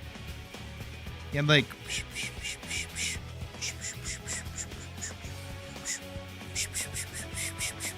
he had like a that. This is how his hair used to look. I mean, a little less wiggly, so something more probably like this. Because he was supposed to be based on Guts, and Guts doesn't really have super duper spiky hair. He ain't no Goku.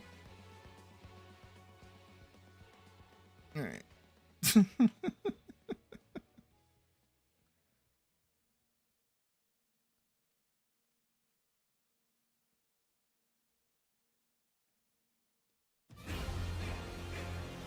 Well, not like he's any better now with his windswept hair, you know what I mean?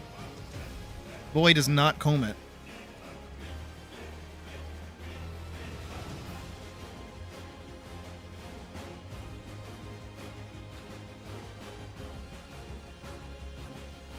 Oh, we gotta do the thing. Trying this out and seeing if I like it or not. I have been liking it so far, though.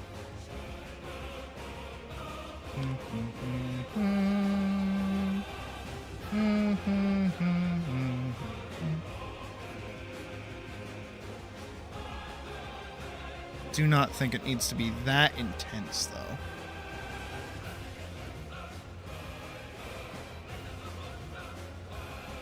I think like a lighter pink might be just better. And that is a bit better.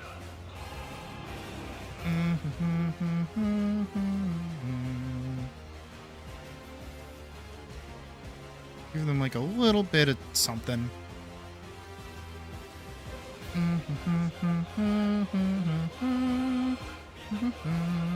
All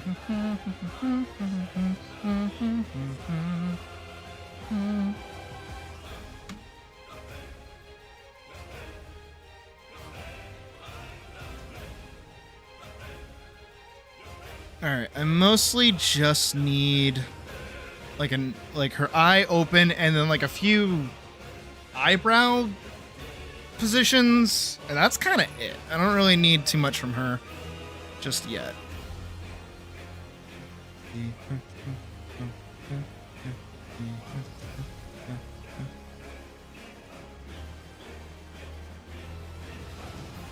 All right, so let's go. That's our line art. Bum, bum, bum, bum, bum, bum, bum, bum. Bum, bum, bum, bum, bum, bum. Bum, bum, bum, bum, bum, bum, bum, bum. Bum, bum, bum, bum, bum, bum, bum, bum.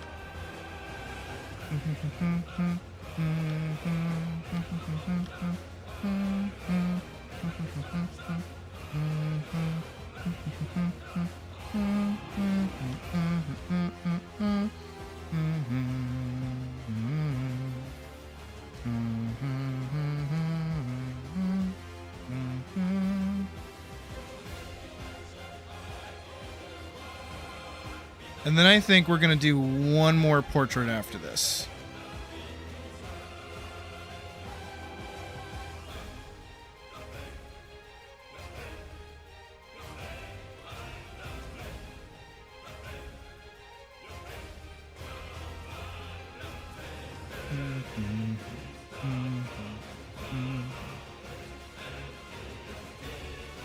Thankfully, most of what we're doing animation-wise today is actually fairly simple, so I'm not too stressed out about it.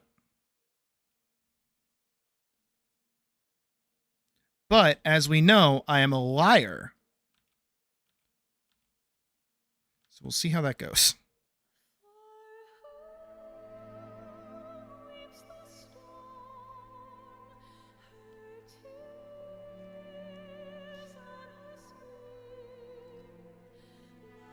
But this is pretty much the only amount of portraits that we really need to do. After this, it should hopefully be okay.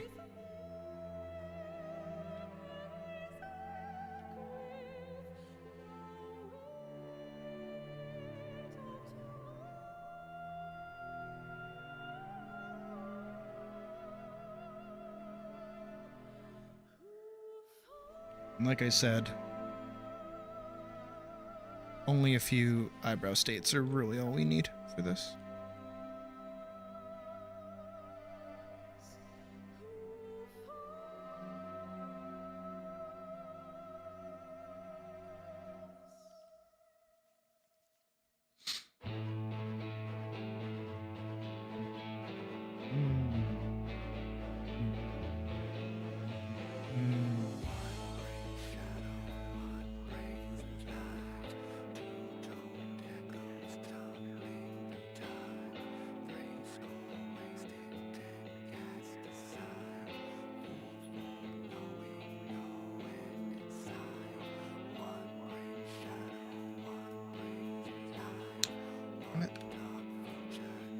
Got it.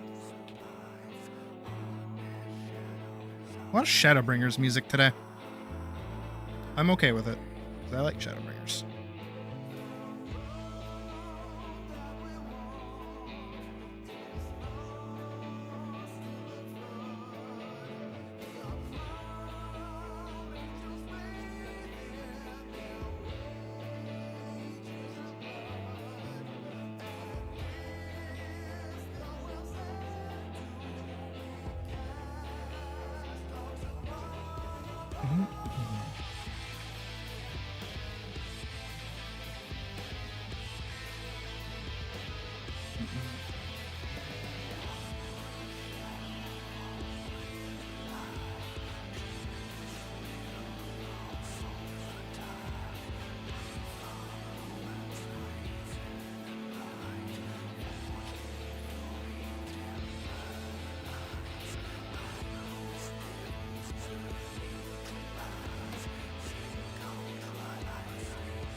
one thing I gotta fix.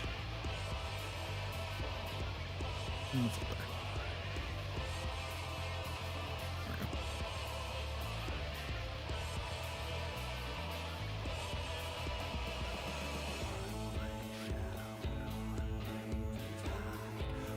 There we go.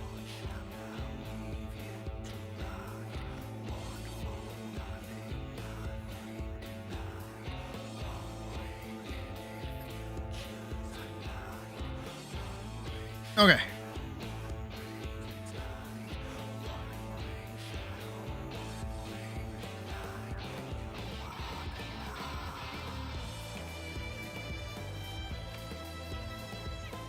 This is gonna get annoying. When I have to do like, oh, that's her eyebrow.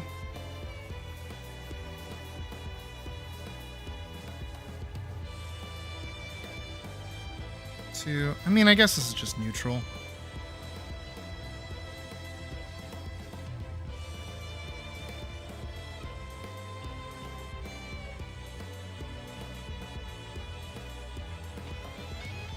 At least S1 for like surprise, I guess. I don't know. Some other different like nominator. 2. Cool. I saw my model freak out for a second. I was like, what happened?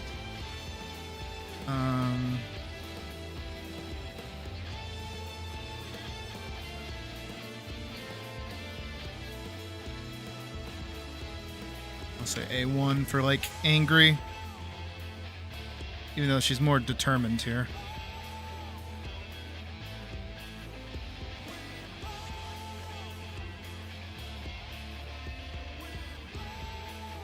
All right, now for the fun bit.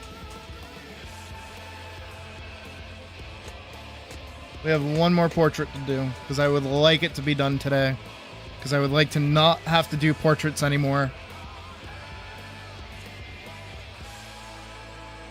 I gotta recreate this.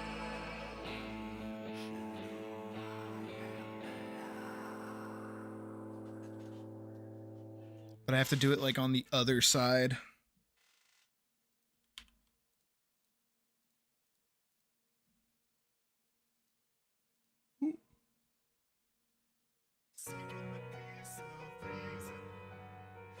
All right, Alexander, sure, whatever you say, buddy.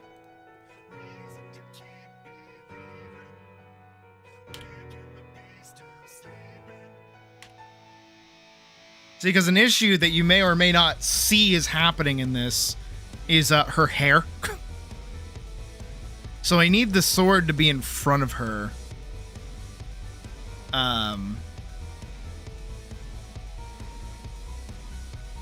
Which means I'm gonna have to like rotate it, so I'm gonna have to do it this way. But then I'm uncomfortable drawing that way, so we're gonna go over here. Pop this up. Minimize that so I can see where I'm at. And then try to scale this down so that it makes sense.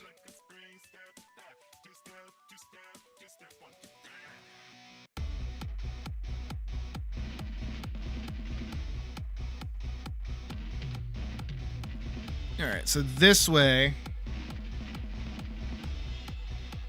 I'm gonna try my best to like recreate this scene.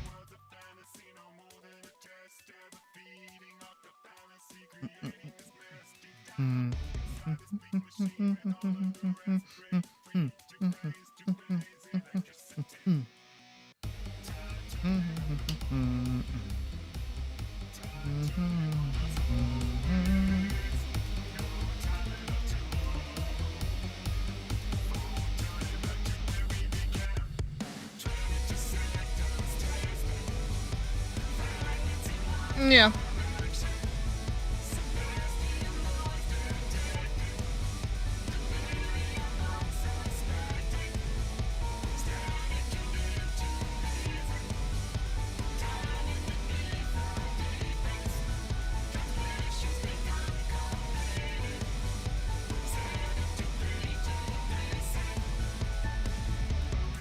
just makes my life easier again every time I'm trying to draw her, like, spikes consistently. And it just doesn't look good.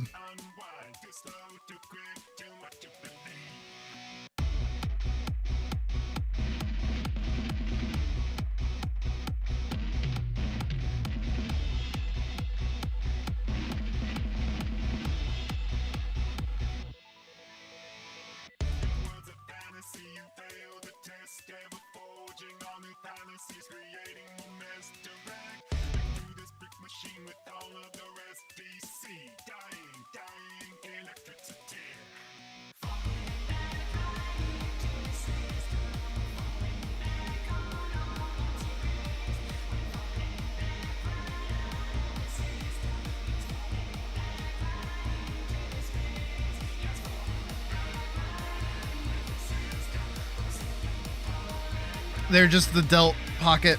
If you look at the shoulder, it's just this part that happens up here. One spike, two spike.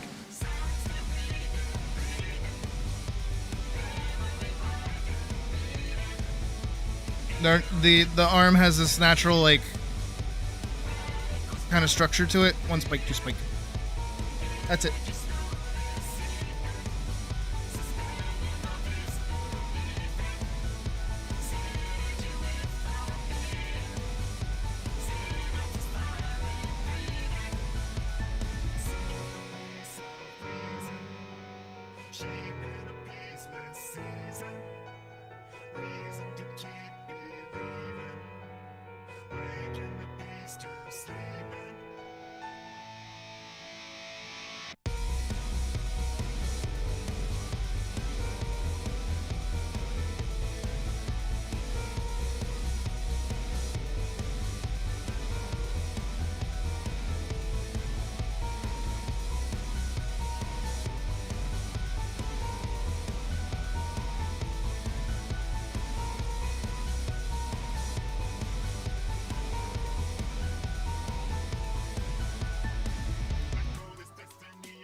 Blade, like, way bigger. Way larger. Huge. So that Ophelia's face can, like, kind of sit through here.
Hey, Mandy.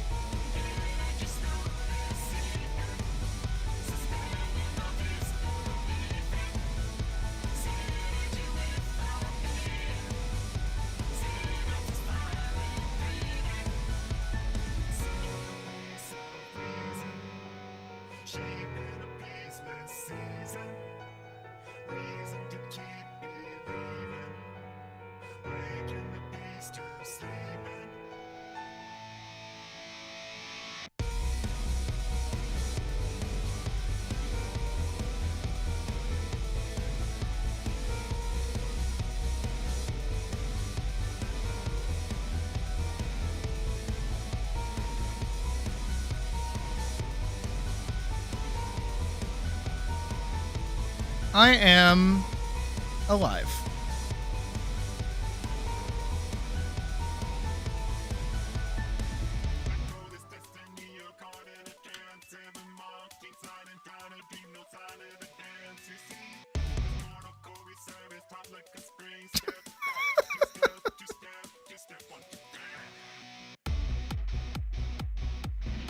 What'd you do to her sword?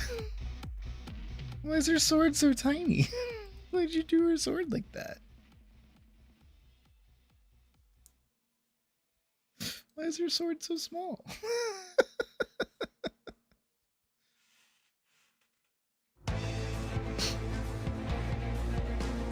Your sword's so puny. Like, that's the smallest crossguard I've ever seen. Oh, hey, Phone Rick.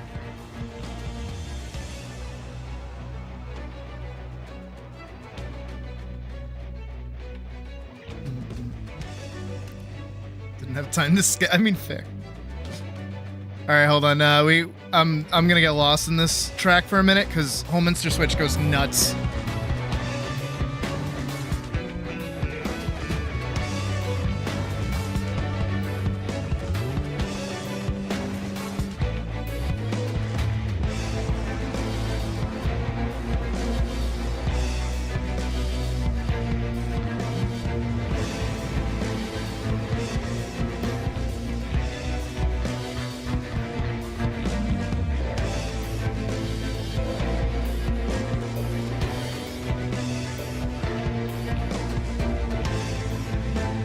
Here comes like the best part.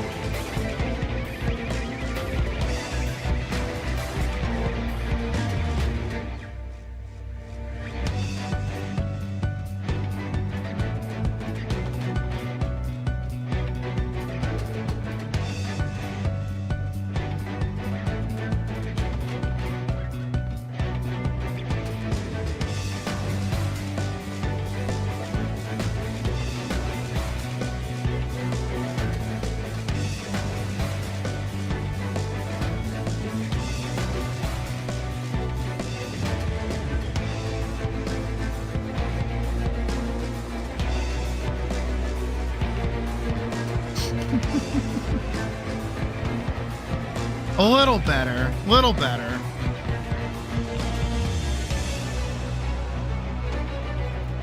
For context, again, like this crossguard is like the size of her head.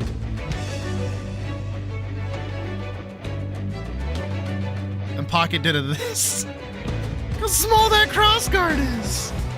It's great otherwise. I like this otherwise, but like, look at how tiny this fucking sword is. You're so puny. Doesn't even have like that like bend that it's got, you know? Quick crit. Probably out to here. Probably out to here.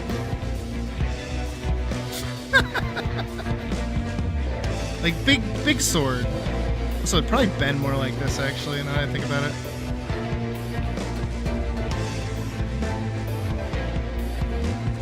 Because of foreshortening and all that. Look at that.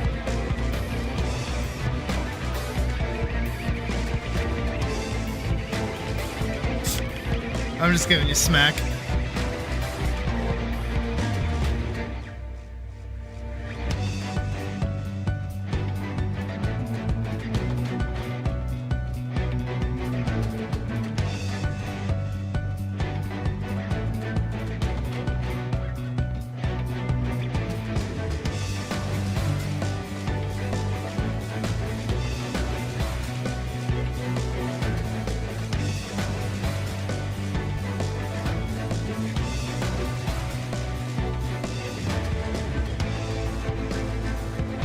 And it came out good, besides the sword. So, you're good.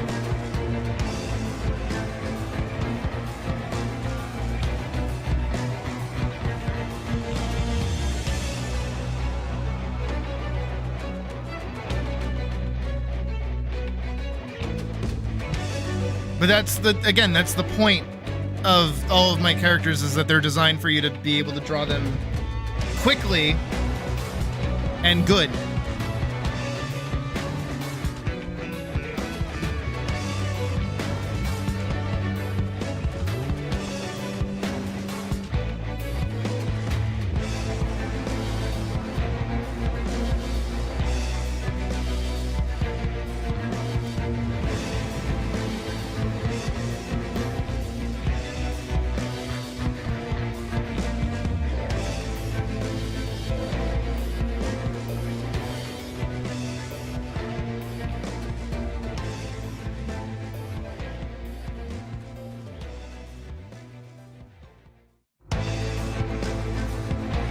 Again, like I said, you gotta forgive me. I gotta live Holminster Switch for a minute. It's like my favorite dungeon.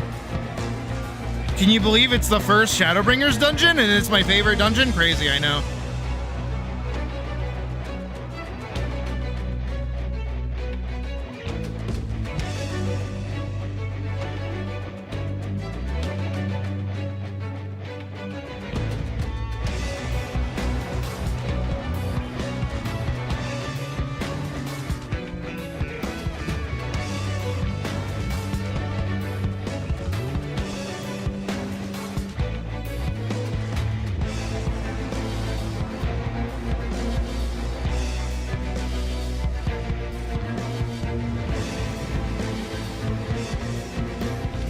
See what the problem is.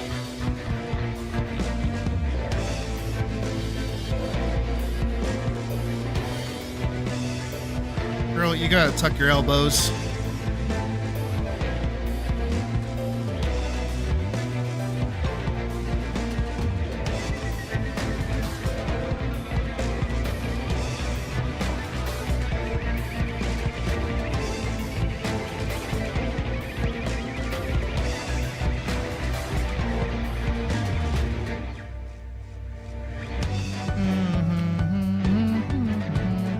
I don't think any of 14's boss music comes close to Shadowbringers' track.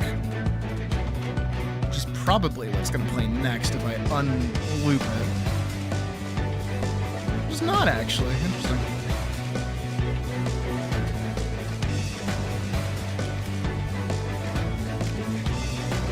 Gimme. Just give it.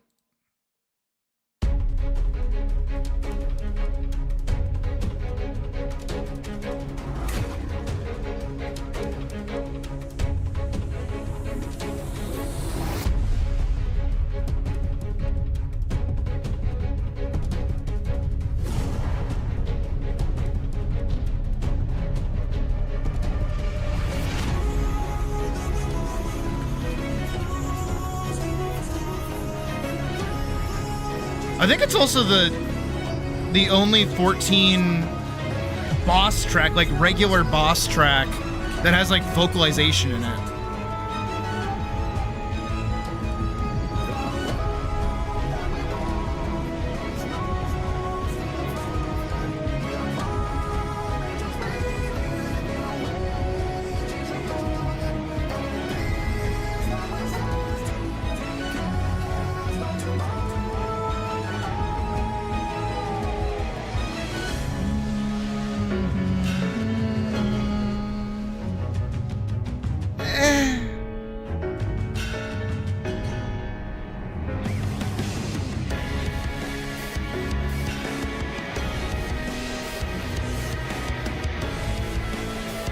I mean, the normal raid tracks are really good.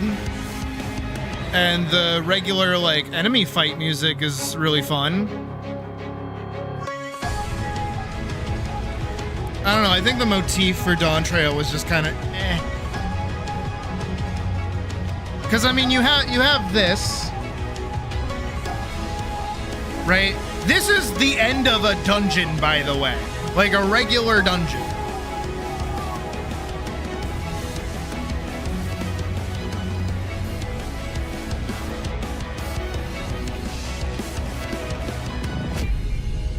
And then Dawn Trails is like this.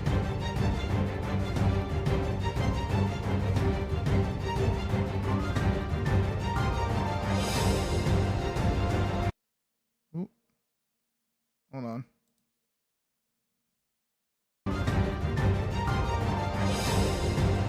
I'll let it play out.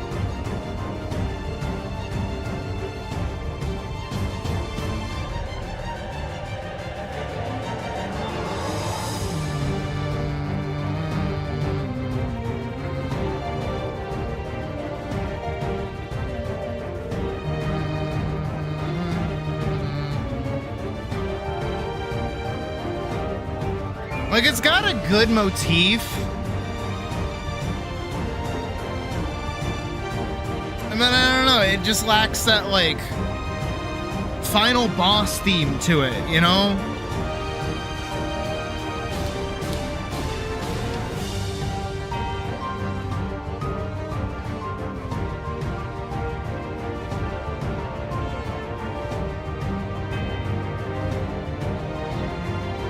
And I'll never forgive it for the train scene. I will never forgive Dawn Trail for that fucking train scene. Because that song was good. It was used stupidly, though. I don't know why they did that.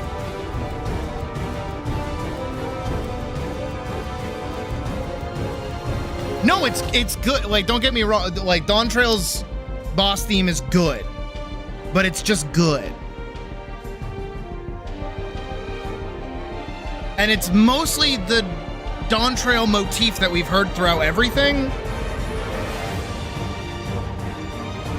Here, let me introduce you to the train scene.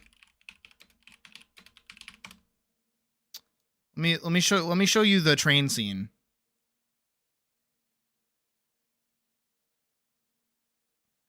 So in the game, like after the dome shows up and it's Alexander and all of this other shit, right?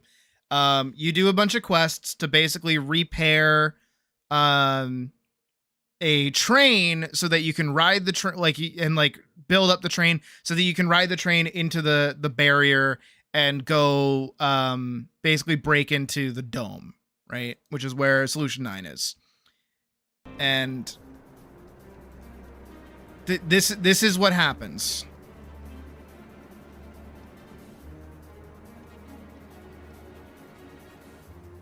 Come on, get with it. There you go. I've just returned from how I'll be in readiness for them when they arrive.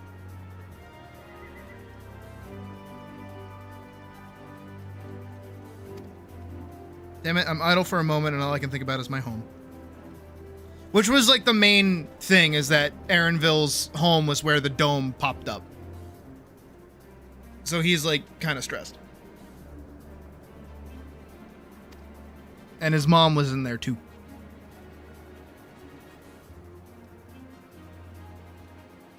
Hi, Wook. Can we get on with it? So you get a lot of talking. And then they do this little pan up. And then... Is it going to happen? Yeah, they do this. Come on, everyone! Let's work together!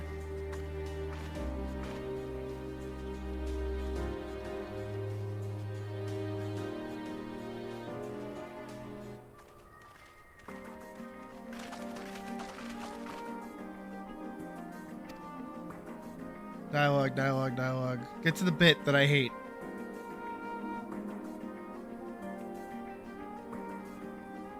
By the way, there's like next to no build up for this. It just kind of happens.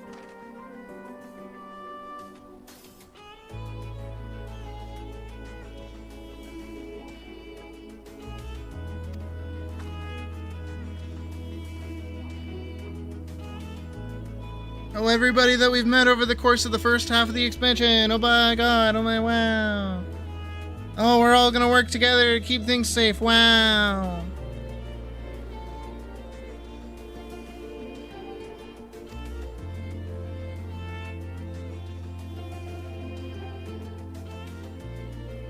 Oh my god, get on with it.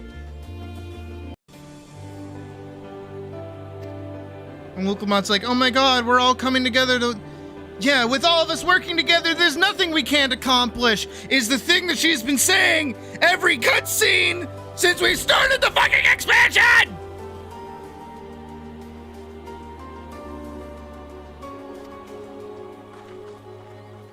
And then they do with this. Music fades out. You know, we're all gonna work together. Hooray. Yeah, let's do stuff.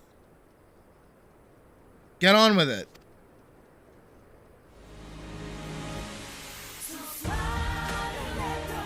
Yay! High School Musical! High School Musical! We're really doing stuff! No, this isn't edited.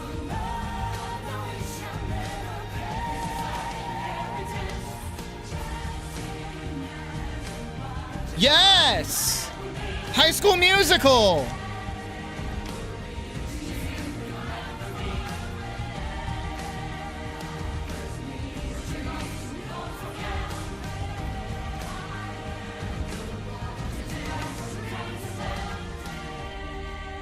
Wow.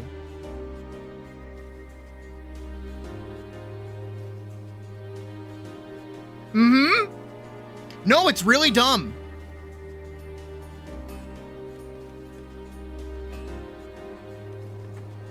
And then I'm pretty sure the only other time that they play that track is at the end of the game.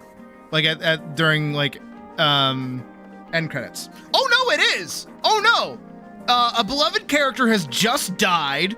We are going to go and like chart the dome, the glowy thing you see in the background, right? We are going to ram a train into it to try and breach it to go figure out how the fuck to go fight those guys because they showed up and killed a bunch of innocent people.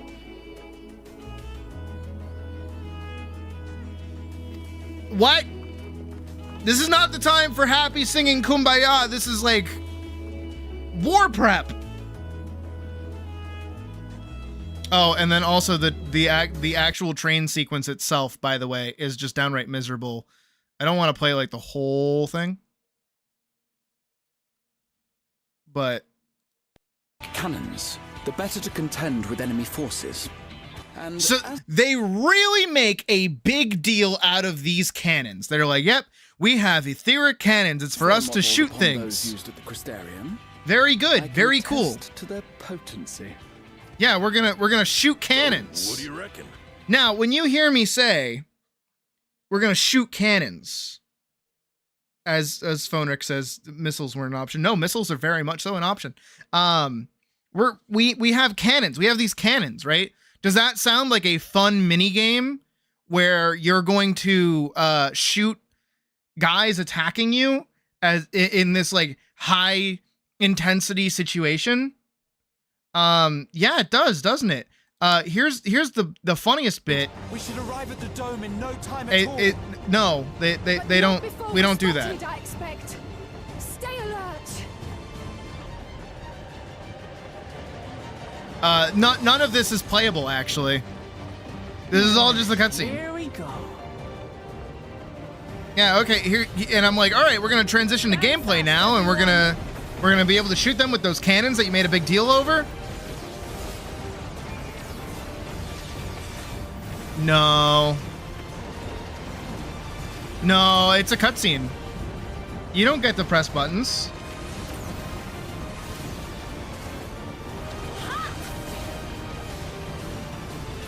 No, you don't. Yeah, it's just a cutscene.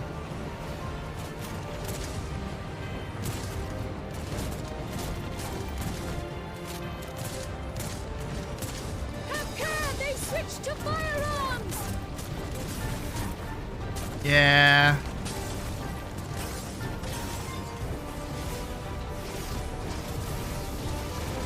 Guys, come on. And it's not even like you're playing it and you're getting overrun and then like, you know, you have to like actually worry about it. No. What? God, I remember how much I hated this. By the way, I would like to say that by and far, before, like, pre-Dawn Trail, most of these events were things that you would actually play through. Or at least they would design encounters specifically for you to play through them in the first place. There you go, you helped like a little bit, you shot like a thing.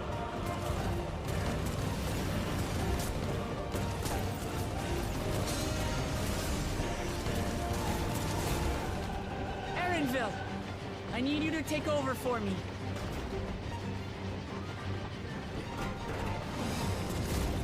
Even Wukumak gets involved!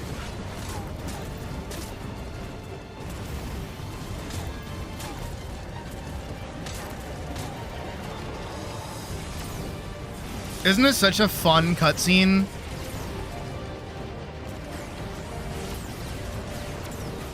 Don't you like watching your little brother play the game instead of you? Or whatever it is?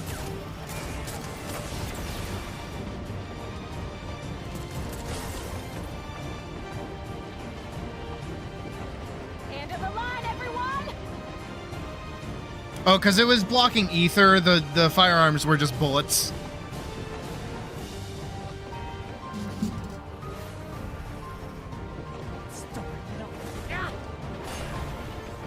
Okay, that's like kind of hype. That was way too early to jump off of him. Sorry. And then that's the start of a dungeon.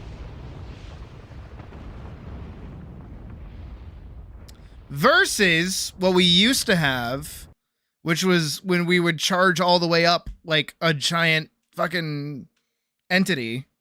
What was it? The Shadowbringers Talos scene.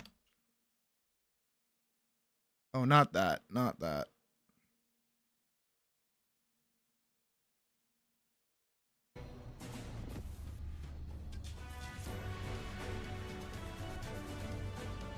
And then you do whatever.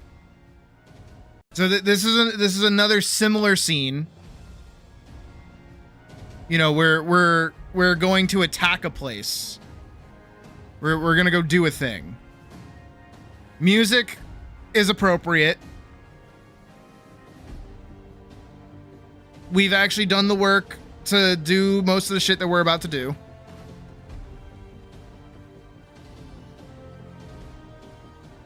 Word from the Exarch. All is set on his side, and we may I'm gonna proceed. skip when ahead. I ready. don't want too many dialogue spoilers.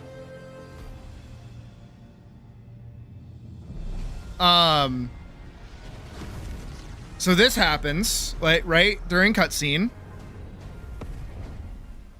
Here it comes. You helped put this together, by the way. This was like the whole quest line building up to this.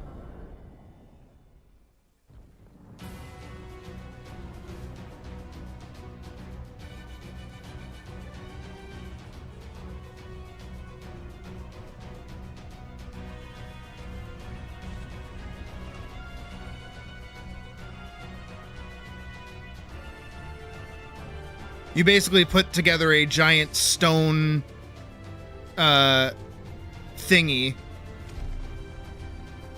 as a way to bridge up to the giant floating rock.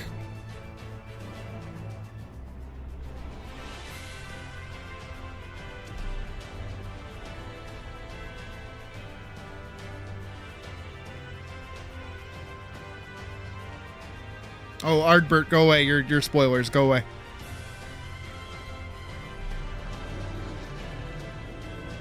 And there it is. It's fucking cool. And yeah, it's kind of slow, but it's fucking huge.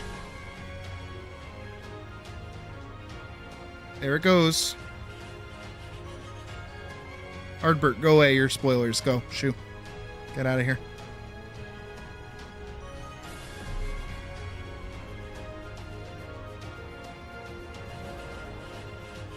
Way more of an enemy force.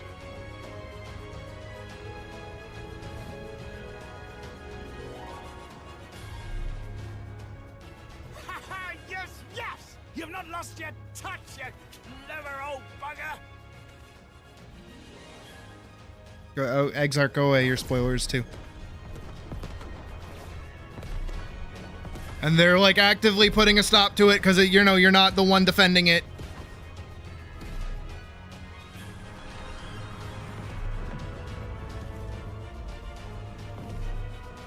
And again, this is like, oh, whoa, it's so cool.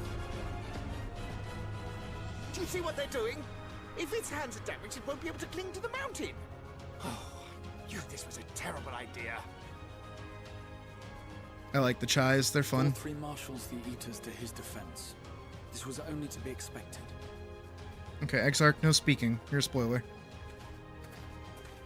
We must try and draw as many of them down to the ground as possible. It may not be enough, but we have no other choice. Oh, what's that? Oh, we have to like go do a thing? Oh, we have to go do something? Is that?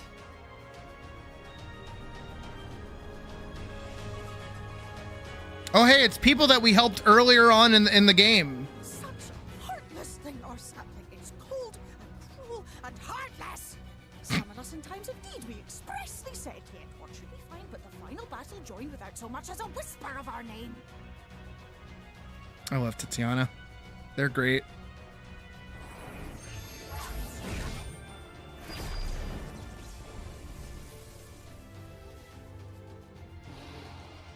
Yes, we may also have said that we play folk have no interest in the struggles of men. But if our adorable sapling had come crying to us for help, we would of course have flown to his aid. Of course we would. What are we to do with him? Love them.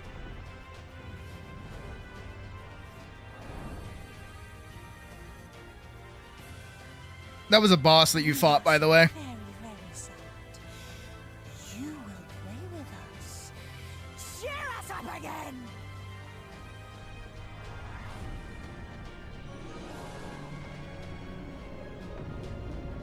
And then they grabbed the mountain. They got it. Good job.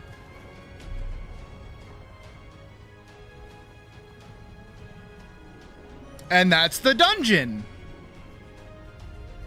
Is scaling the back of the giant rock monster to go up to the giant mountain in the sky.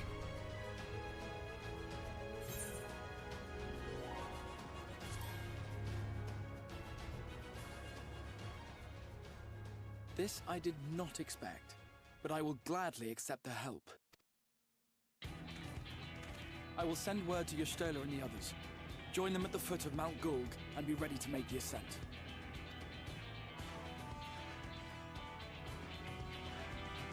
And there's your dungeon.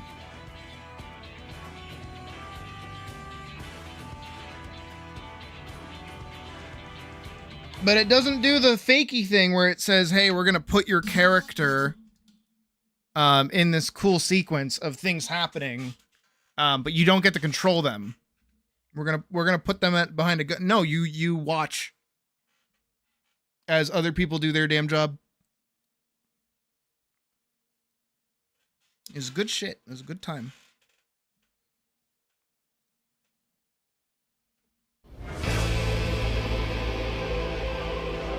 And then also too, this is the theme of the boss that you fight after that dungeon, by the way.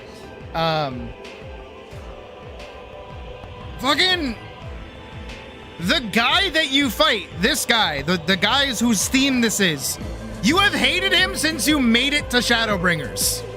The first time you meet him, you're like, oh, I want you dead. Holy shit, I want you dead. And now you finally get to kill him. So you're like, yeah, let's do it.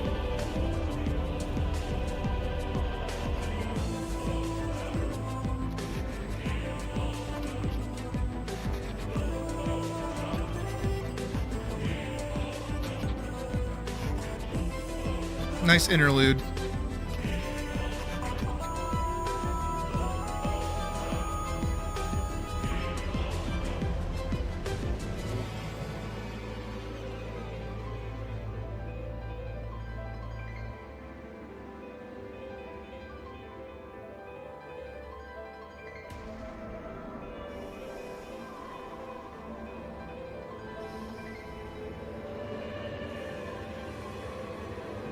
Yeah, I tried to keep that as like spoiler free as possible. There was a name drop, but I don't think anybody would really like pay attention to it. And by the time most people hit Shadowbringers, they'll forget.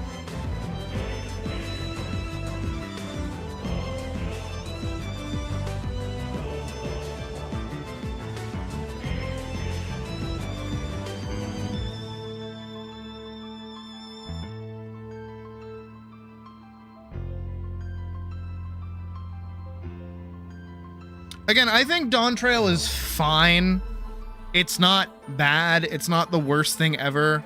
I think a lot of Dawn Trail's problems in general kind of stem more from like 14 as a whole rather than just Dawn Trail.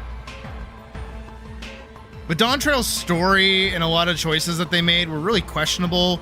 And most of it was like in reaction to what people were saying about Endwalker. Because there's one specific, I'll kind of spoil it.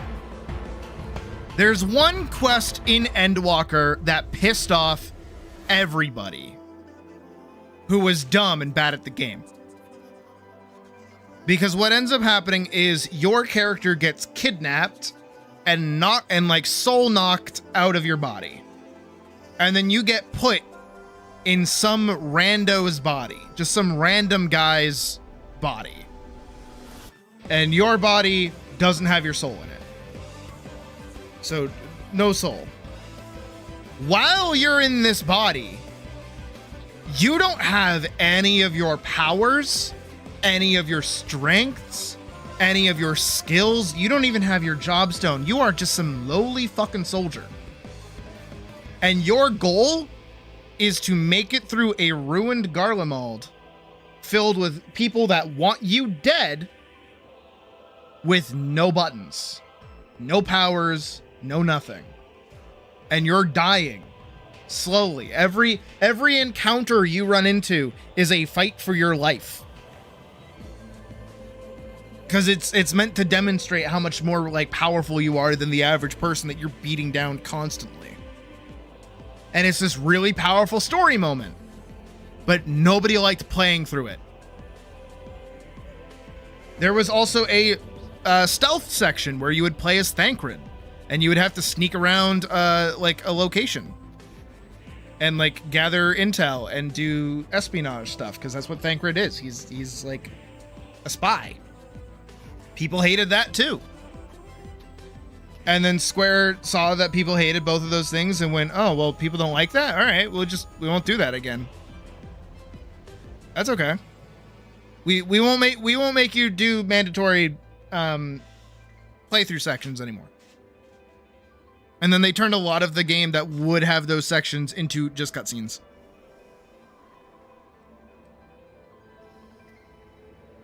It's really confusing.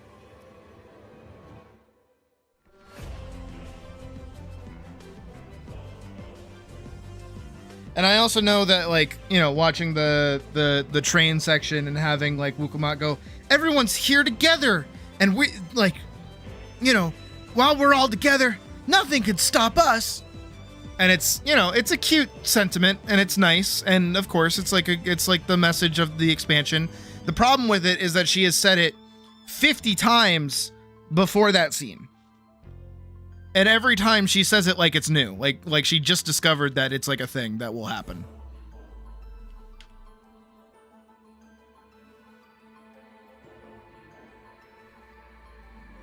And it's mostly our work that she's like taking credit for, which is also very annoying.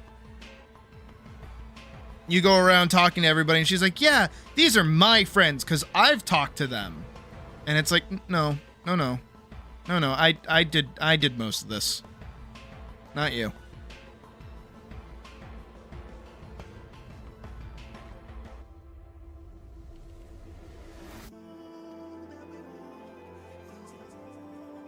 I don't know what's with her like gummy mouth she's got going on here.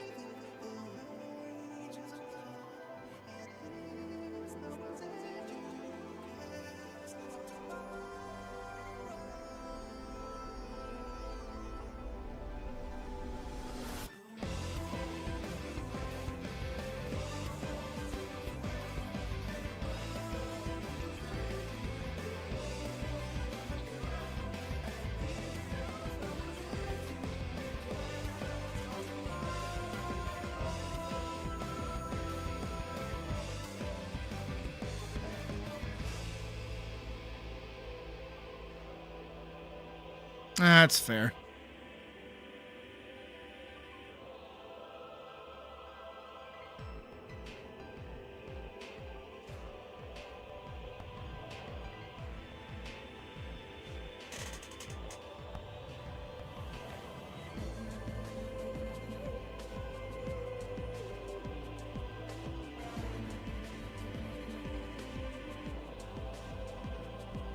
Was it?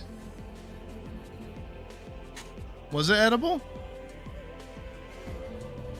I don't know if I like this.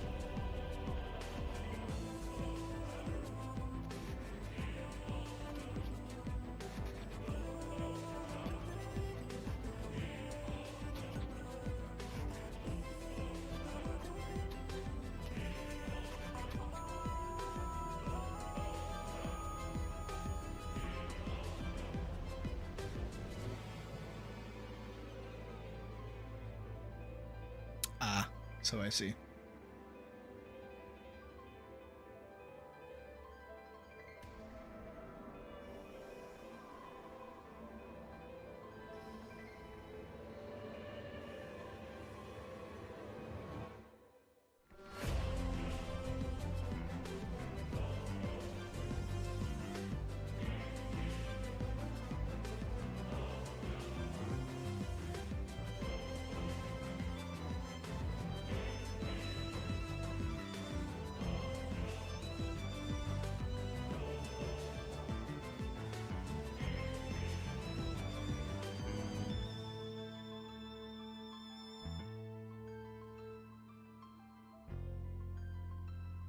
Be a bit better.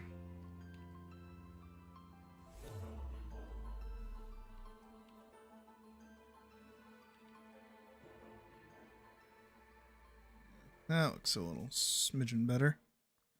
Kind of, sort of.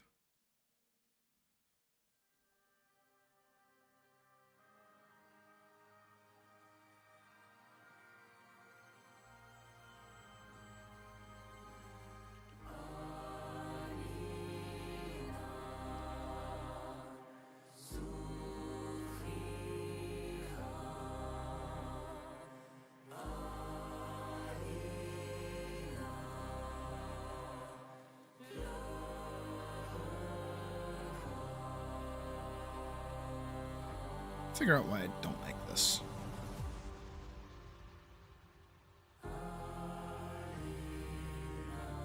It might just be how our face is, honestly.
Shoulders should be like down there.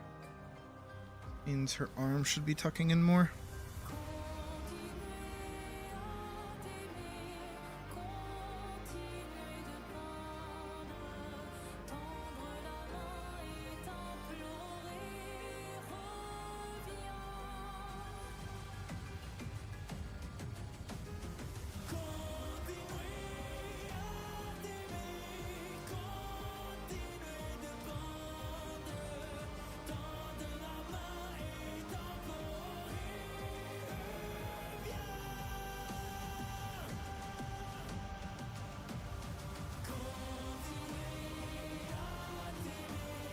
More like this. More like that. Not like that.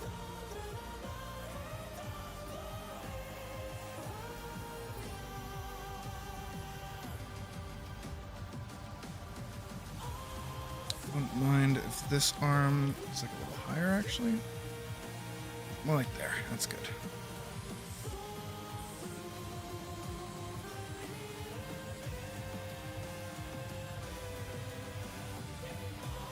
This is taking a lot of work out of me. But that's okay. This is like the most important portrait that we'll be doing.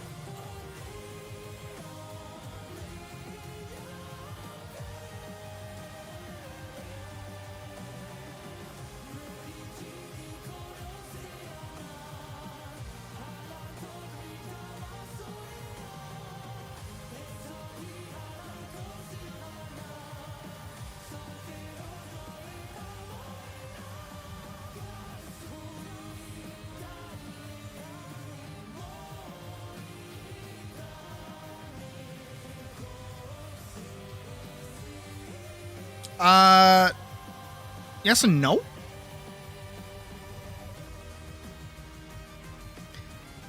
Question for Hollowed. Have you done a job quest yet in Final Fantasy XIV?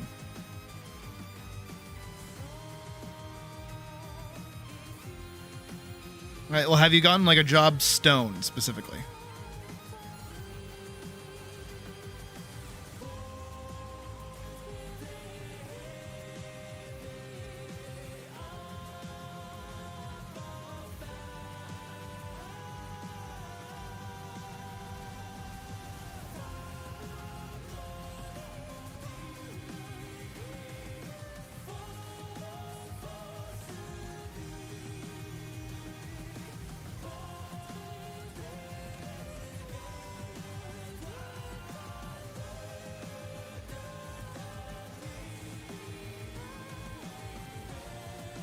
No, yeah, it's still on Pujas. Okay.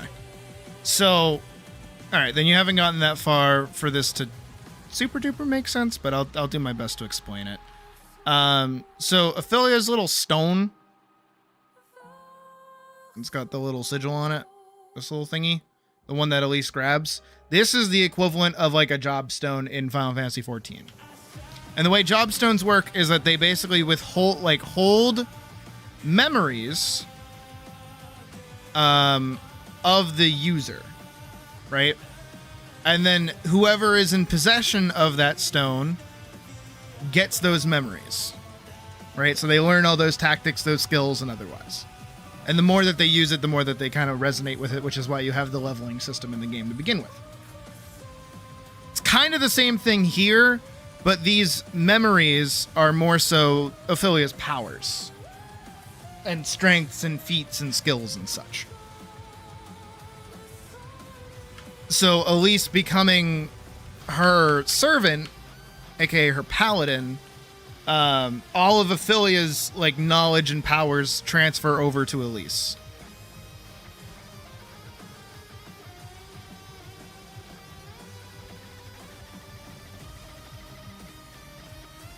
So technically they have the same method of fighting, but the other problem with it is that where Ophelia is not full strength because all of her powers were basically stolen,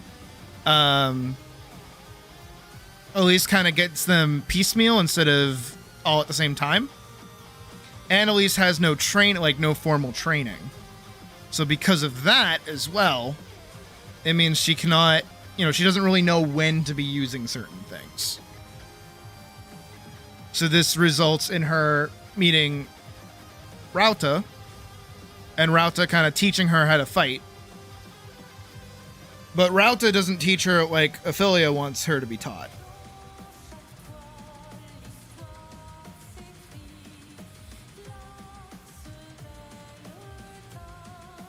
But there's not really too much that they can really do in this situation. And when they first meet Rauta as well, Ophelia is a bit more okay with it, just because the plan is for them to split up at some point. They're not meant to be together. The union that they enter with each other, where Elise acts as paladin, is only meant to last until they get to Potemkin to turn over the stone.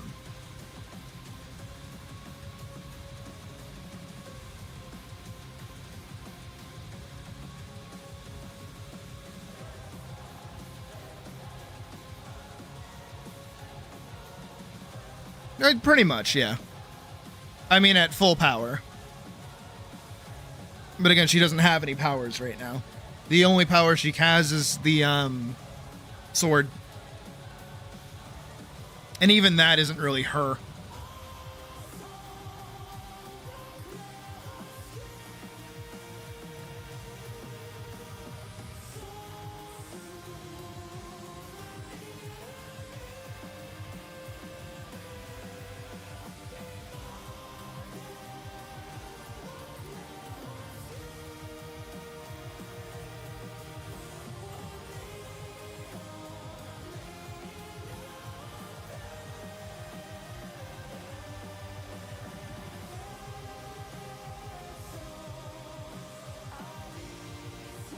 I kind of like this one better.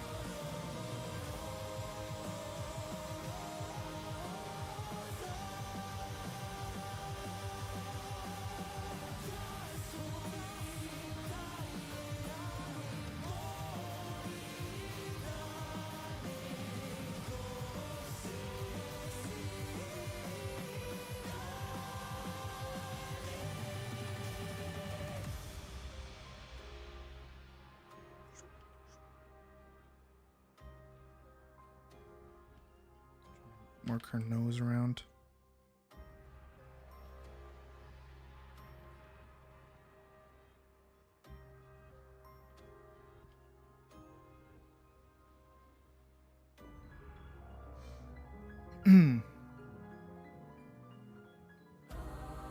None.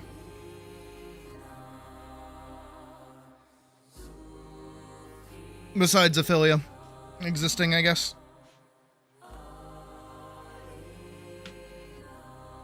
Different gods have different powers. Different powers require different thingies and stuff and blah. The stone also technically isn't really like the most important thing in the world.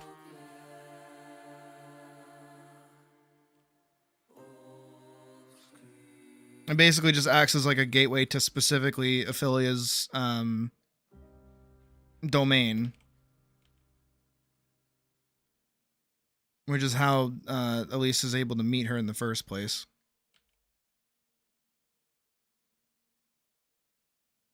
Which is also where she thinks that she's dead, but she's not.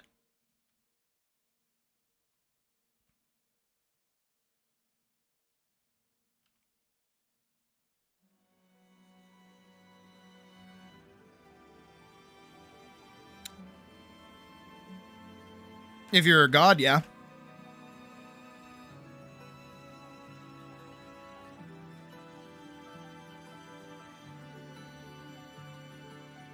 I gotta go into the bit. So here's what happened. Back in the day, you have the stone, right? You have the little stone. This is Ophelia's stone. And here's Ophelia, right?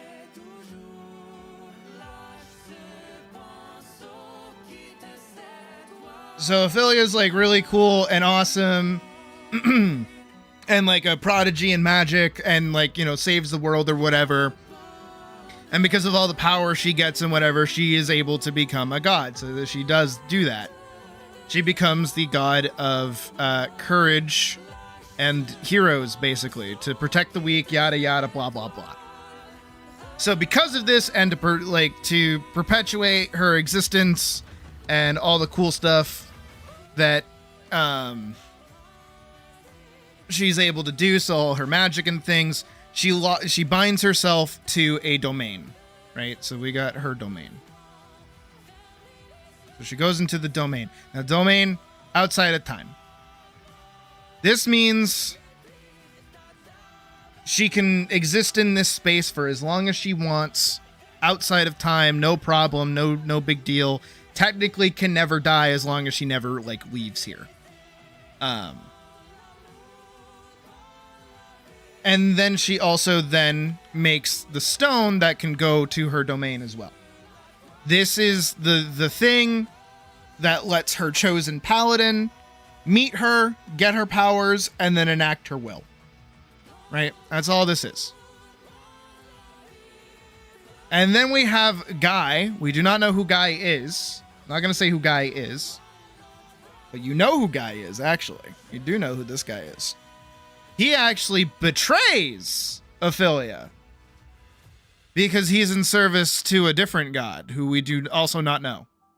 Have not designed them yet, obviously. So Guy betrays Ophelia as meant to be her paladin, and uses the stone and the magic from this other guy to imprison her. That's how she ends up with the collar around her neck, right?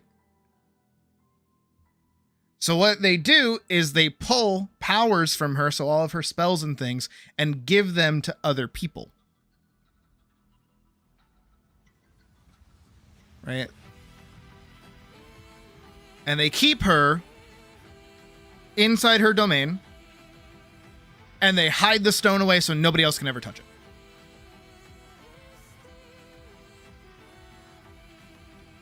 Other gods can make stones. Other gods have domains. This is just specifically to Ophelia because of what she is the god of. Because, you know, if you're the god of courage and heroes, and, you know, giving people unending power to be super powerful and cool and beat back evil and stop schemes and other people that are trying to attain godhood for, like, you know, nefarious purposes, you build a lot of enemies. And this is also, I'm gonna spoil this early. I do not care because it's obvious. This is where our lovely buddy Clement comes in. Because here's the thing, right? In case you haven't picked up on it. No one is to be trusted right now. No one's cool. Even the people Elise is trying to bring the stone to are bad people. Why? Because they don't believe in Ophelia, they believe in her power. They just want to do this for themselves. That's all they are. They're not good. It's the Kingdom Come Deliverance thing of like, is Sigismund actually that bad? Kind of. But Wenceslas is also not great either. Neither side is good. Both are making mistakes. Both are doing bad things. Wenceslas is so not the king. There is disorder and chaos. But Sigismund wants to be king so bad, he is bringing more disorder and chaos. Same diff. Neither are good. Our buddy here sits on the outside of that. He's not affiliated with anybody. So when Elise becomes public enemy number one from both fucking huge factions, this is the only guy to come in and help her. And then that's where their like big tag team comes in, and that's when they start doing like actual shit with each other. But it all starts because of the stone. But even if Elise loses the stone, as long as she doesn't like disconnect with Ophelia, they're still together. The stone is just a gateway. That's all it is.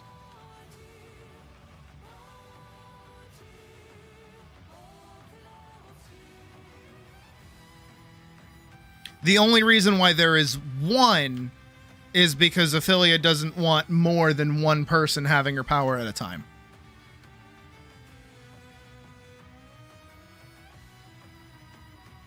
Because then that becomes an army, and an army means that, you know, you're larger than the common man.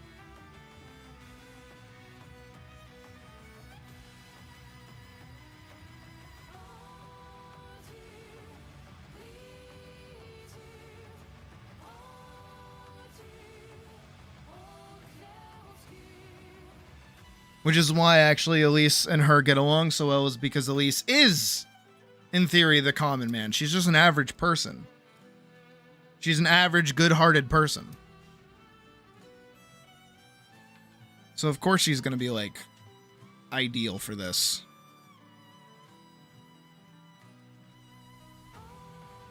I'm gonna try and actually align this now.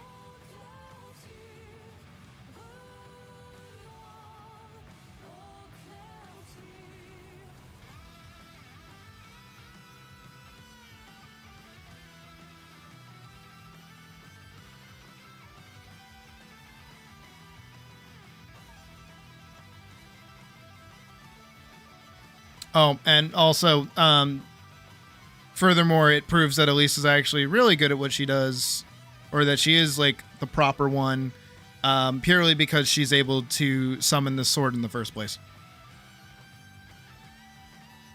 Nobody caught that I said that the sword wasn't Ophelia's doing.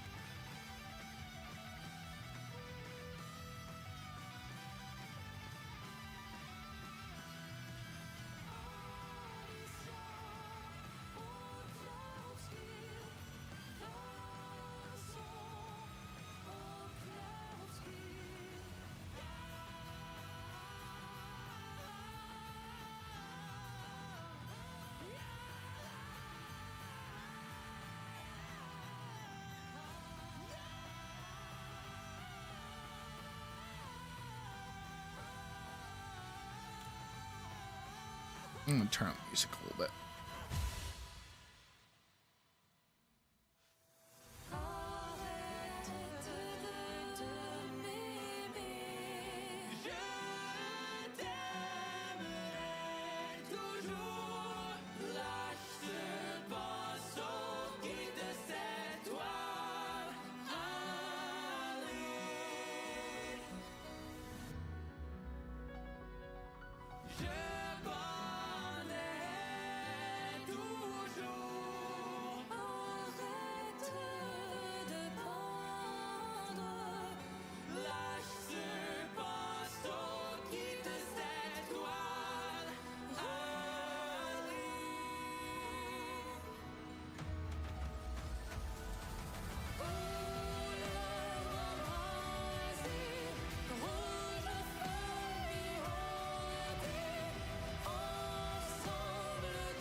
I want like food and drink,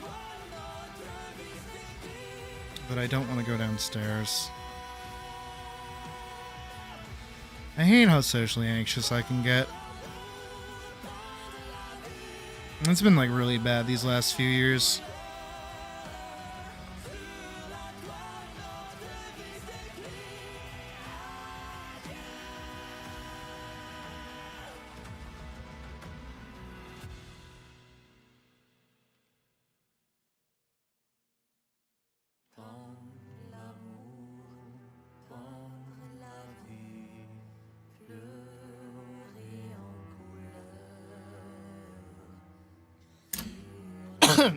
Sorry.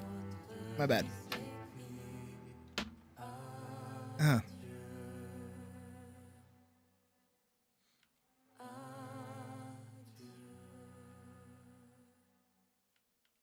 One and a two.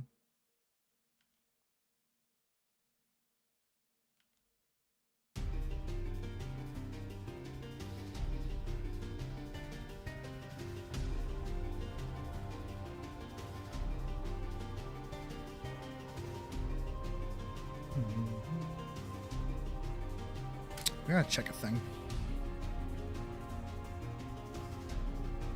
Okay, good.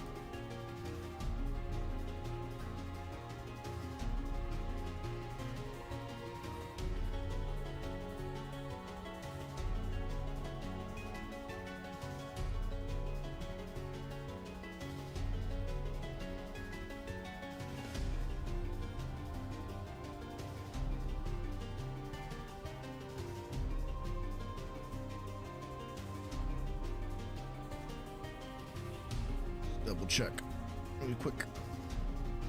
Okay, making sure.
I'm not gonna have her eye move anywhere, but I'm gonna have her mouth like open and close.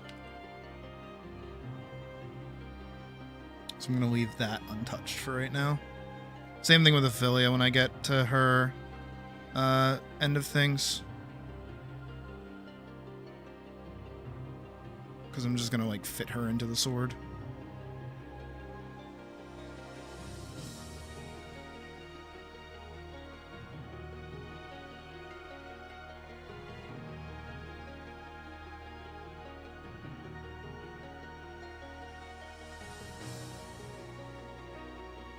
In what regard?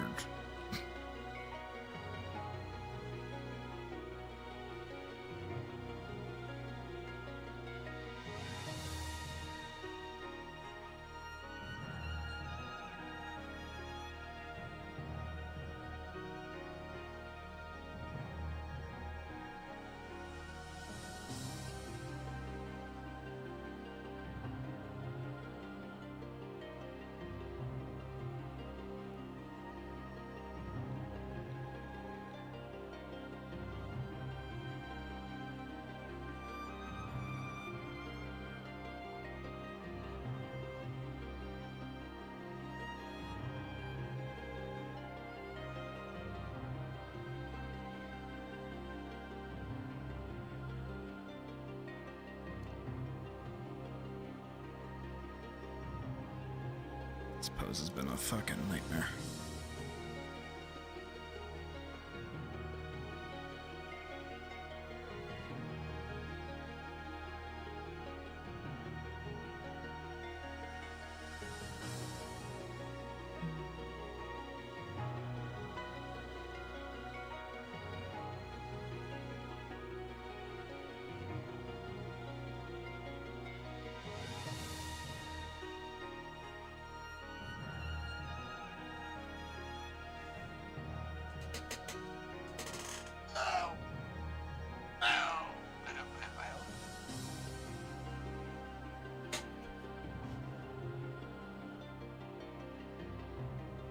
It was a big stretch.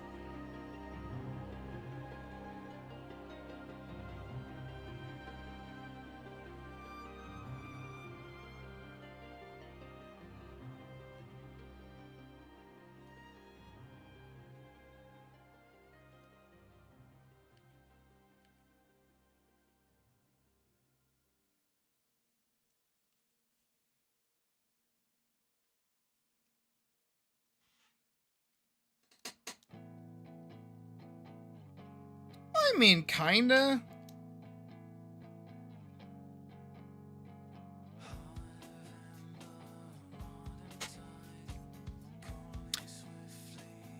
I would actually compare Clement to a completely different character, actually.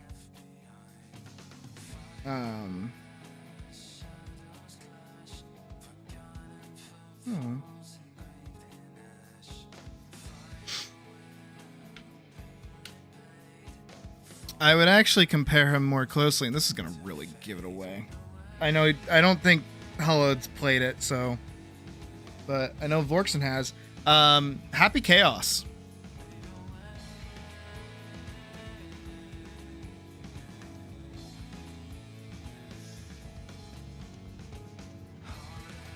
If that doesn't give it away, I don't know what will, honestly.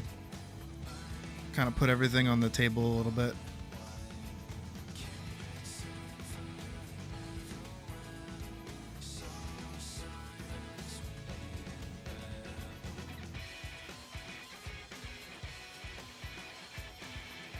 Did I do everything here? Yeah, she looks full and good.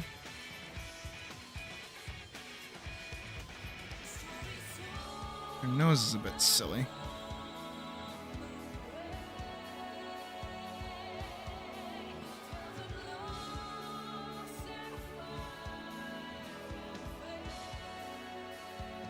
Close. Close, close, close. Can I get the Calpico scene?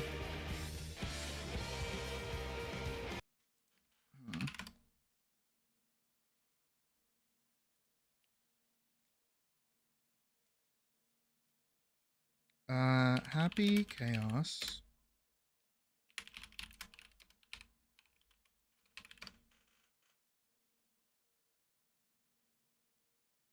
Not the chicken or the egg.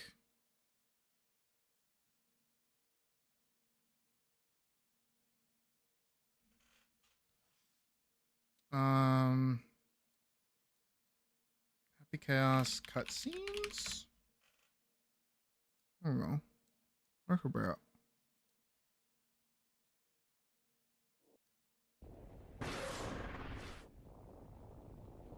Cease to exist. I mean, you might, but you might not ever, like, touch this part. Hi, Nago. Did you? Stand back. Be serious. 3.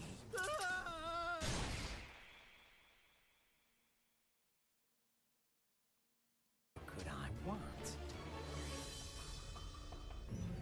I have only one request. The book. Book?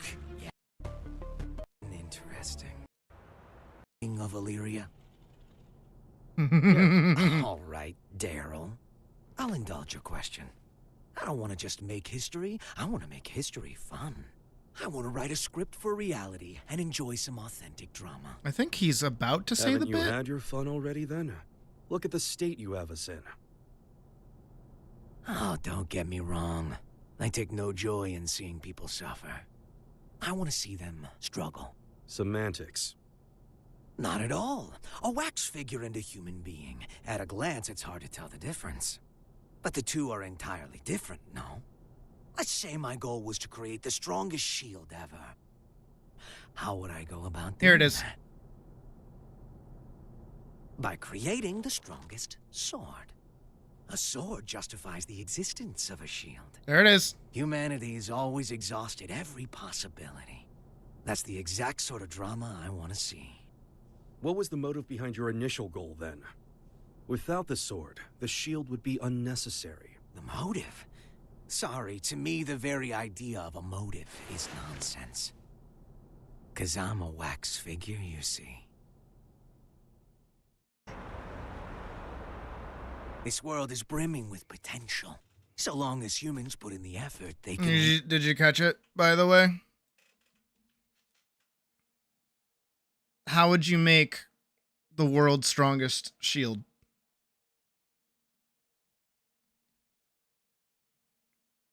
You need the world's strongest sword.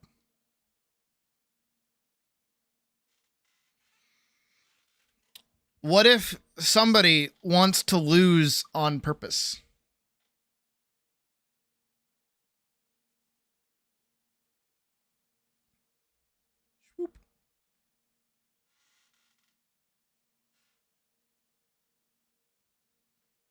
Now, you might look at this and look at the sword and go, I see where you're going with this. Nope. I'm talking about the shield. Elise is the shield.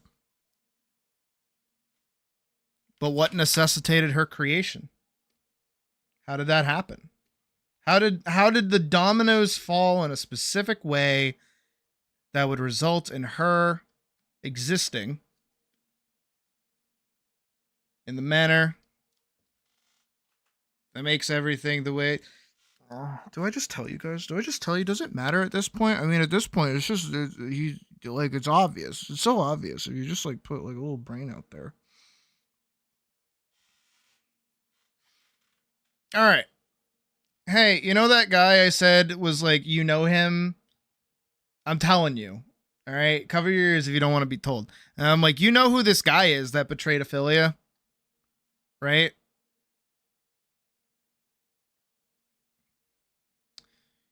You know who that was? That's Clement. There you go. You've been told.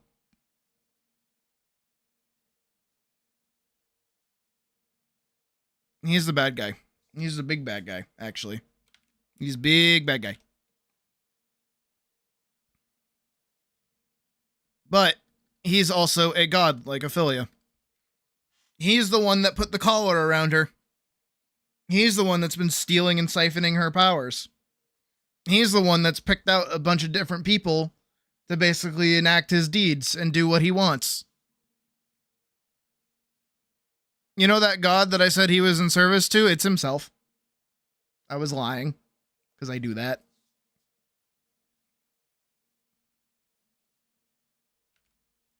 It's him. But why? Why he do that? Well, because let's look at what Ophelia actually is. She's the god of heroes and courage. But here's the thing about the god of heroes and courage, is that in technicality, what is a hero?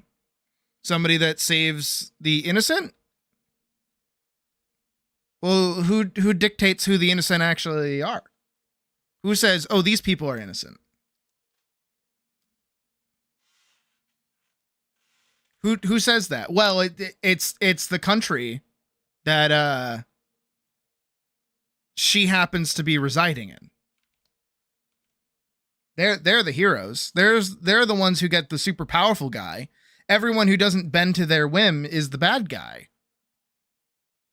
Anyone who starts trouble or otherwise is the bad guy, right? Because that's just how that works, right? So how do we take this power and remove it from all factions? No more faction. No more believers in her. None of this. How do we do that?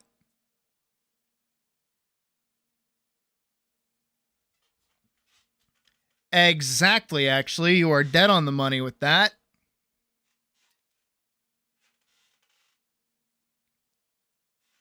You are actually very dead on with that. Exactly. The very idea that a hero needs to exist, somebody that needs to defy evil, means that evil has to exist. You cannot have the yin without the yang. You can't have two sides of a coin. If you do, I don't know, you're breaking dimensions and shit. So how do we do that? We remove her from factions.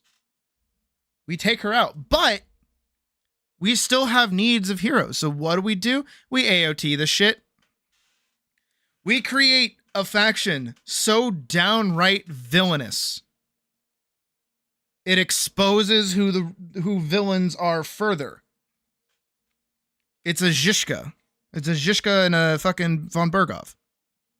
To go very recently to what we've been playing very recently, which is like, is von Berghoff wrong for, siding with us until he saw an opportunity to leave and go instead, escape and go back home? Is he wrong for doing? No, he's out for his best interest. That's all he cares about. Same thing with Jobst. That's all Jobst wants. He's in it for himself. He's a turncoat consistently. People hate him for how flaky he is. But at the end of the day, he's still looking out for himself. So we need to create something that allows these people who are these extremely selfish and kind of, lesser of two evil seeking individuals. We find out a way to get them to kind of show their hand. Be a little bit more honest. Well, we have to get into that city. How do we do that? Well, let's make it easier on us by burning a town.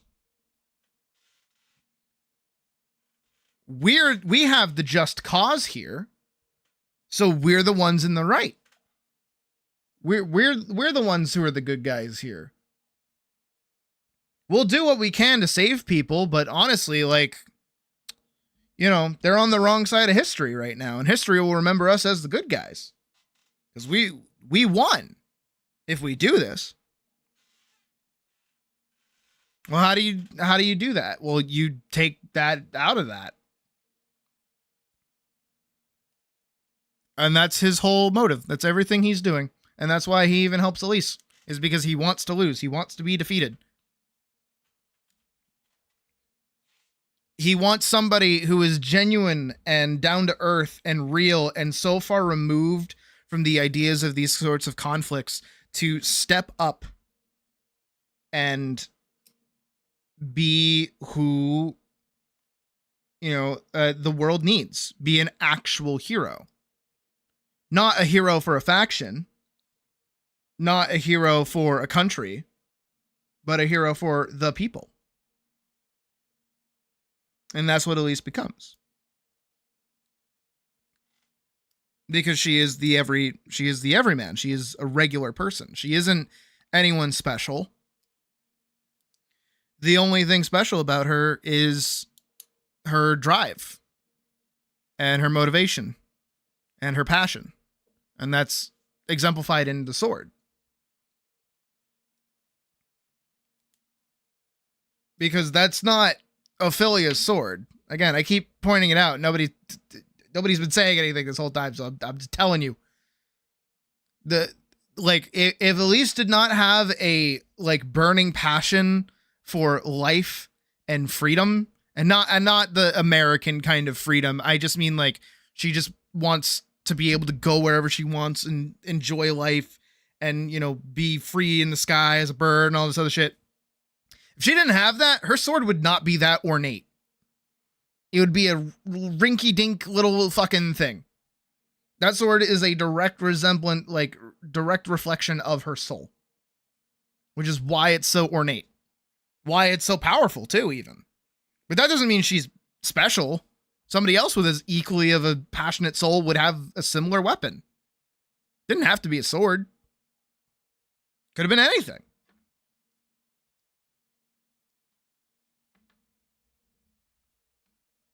That's this.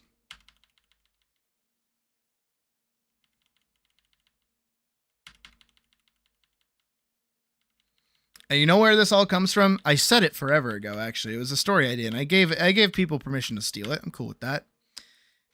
Is the idea of what if an AI knew that it was the problem for humanity?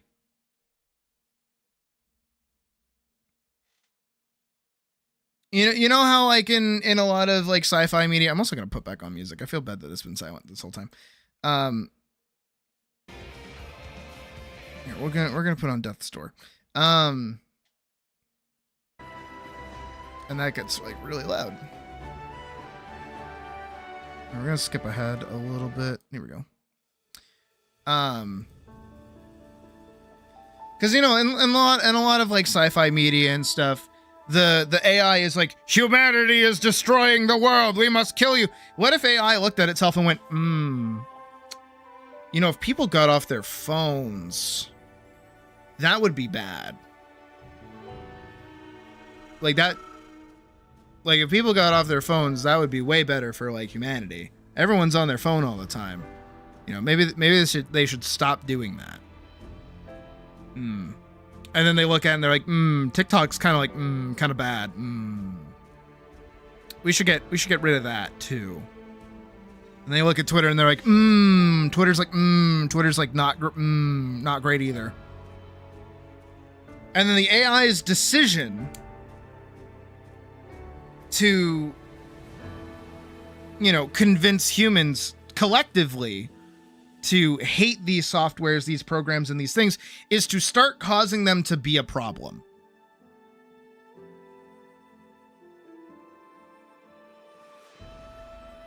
Suddenly TikTok is like way more in your face. Suddenly Twitter is everywhere and it owns everything. And it takes a small band of people to, you know, disconnect and separate themselves to free everyone. But it's all designed by AI. AI wanted that to happen in the first place because they knew that needed to happen for somebody to actually care. Because there's this magical thing about humanity, which is that if somebody tells us not to do something, we go, no, I want to do that, actually. How dare you? I wanted to do that. I've never thought about doing that before, but now I explicitly want to do whatever that is. I mean, hey, humanity banned, what, alcohol? And then we had prohibition? Probably a bunch of other things you could probably think of.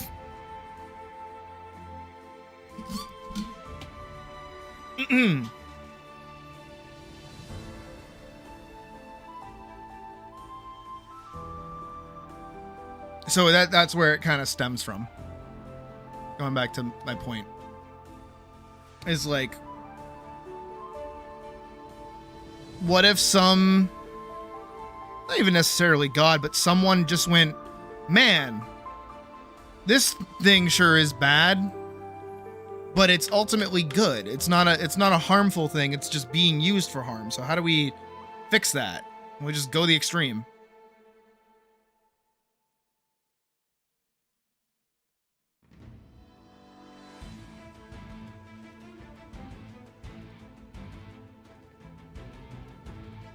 And it is not, as much as it seems like it is not a master plan of, yes, all of these dominoes are falling perfectly into place. No, there's shit that goes wrong.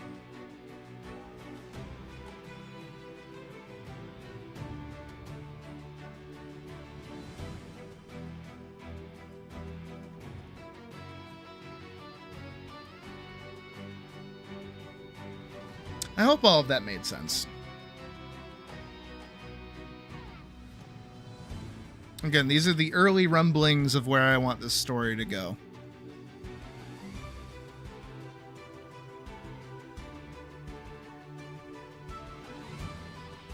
But realistically, at the center of it, it is my baby girl, Elise, and her ability to just be nice to people.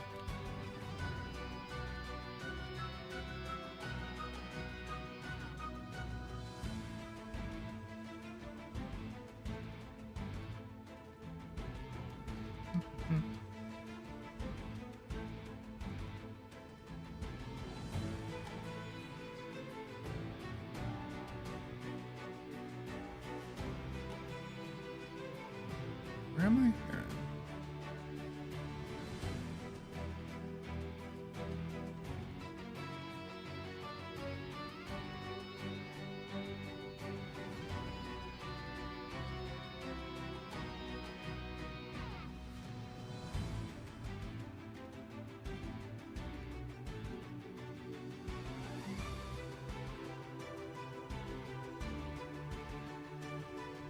But yeah. You may ask.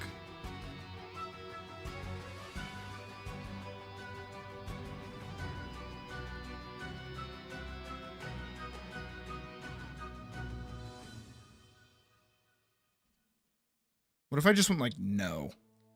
Shut up. Do not speak to me. I would never do that.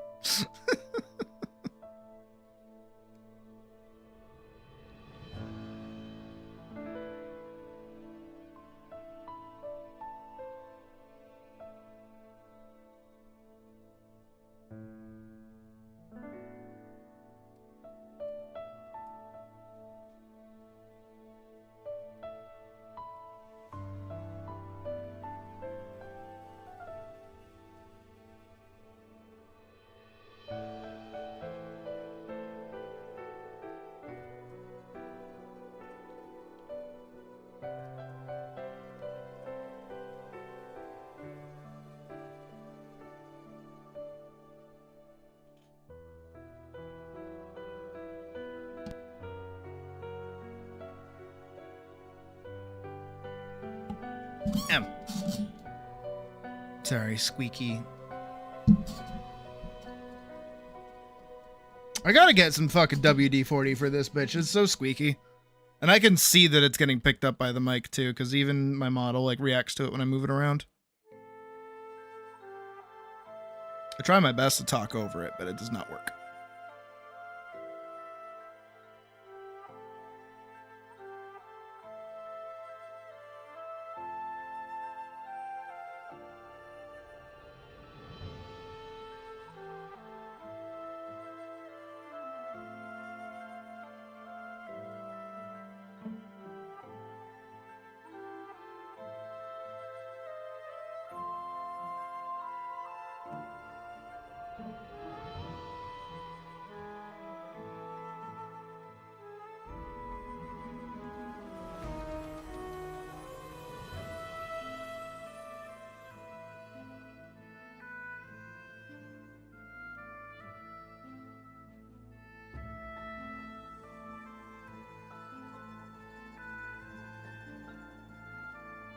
No.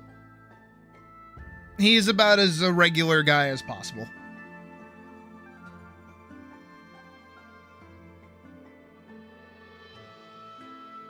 He's not like a happy chaos level madman.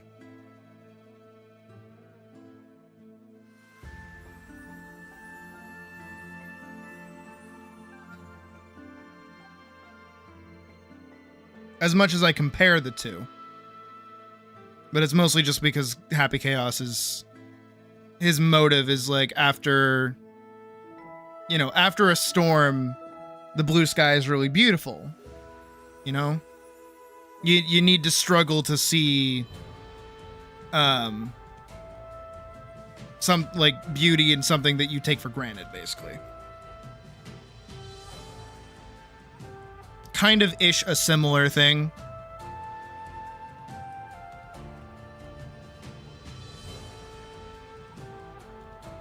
But again, more so because the whole theme of Paladin is like power and what power does to a person and who should wield power and who shouldn't wield power.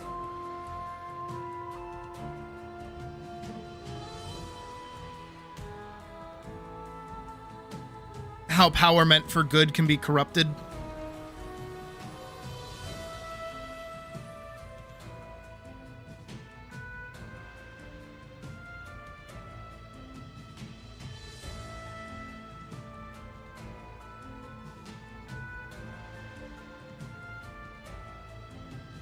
How, like, you know, something that was once heroic can slowly turn itself into a villain because it believes in its own heroicism so much that it doesn't believe it can do anything wrong. Need more blood be spilt?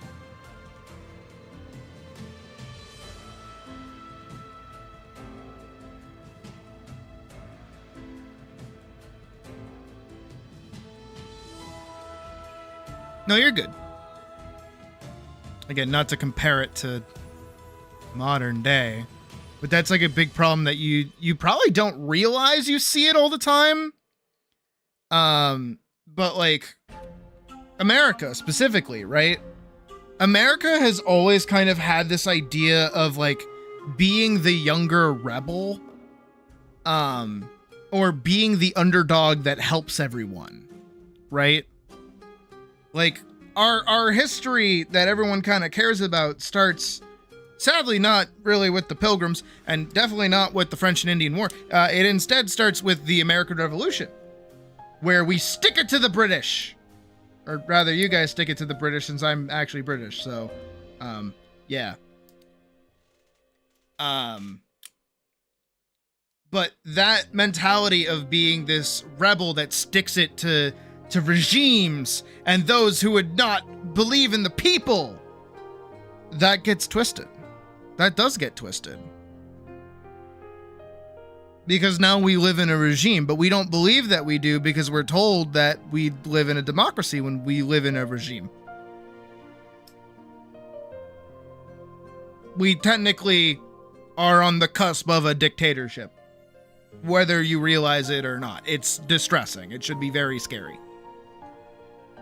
Not only just that, but look at everybody who heroicizes America during World War II. And then they conveniently leave out the Japanese internment camps. Yep, my dad is British, and I'm British. Yup. I know I do it. I lost my accent forever ago. I think some of my early streams still have it, actually. Before I got, like, fucking... whatever the word is. What's the word? Colonized? But, you know, think of all the people that, like, really think about America as these, like, upstanding heroes that stand up to foreign powers and show them how powerful we are as people. And how that mentality has not been where we're at to this day. We're still not the same. We have not been the same for a long time. America has not been that for the longest time. Yet people still act like we are. Like we still are sticking it to some kind of foreign evil entity. Because once upon a time, there was something more evil than us. And then we got so drunk on the concept of us being heroes and being the best and doing no wrong and our way of life being the way that it should be because we were the heroes, we started forcing it onto other people that didn't want it. And now we're becoming the problem. Can claim it was a good... Exactly. It was exactly. See, you're onto it. You're getting it. History is written by the victors. Whoever comes out on top.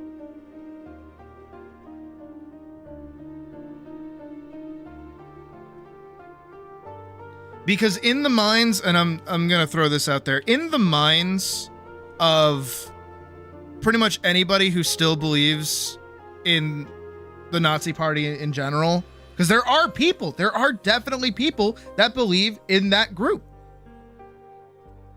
I don't need to point out who to show evidence.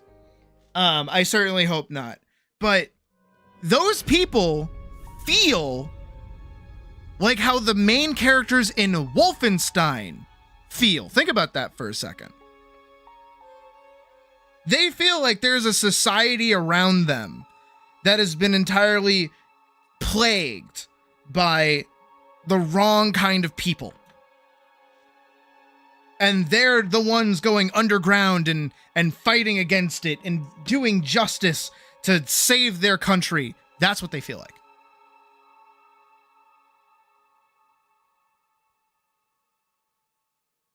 That's who they think they are, is that they think they are that.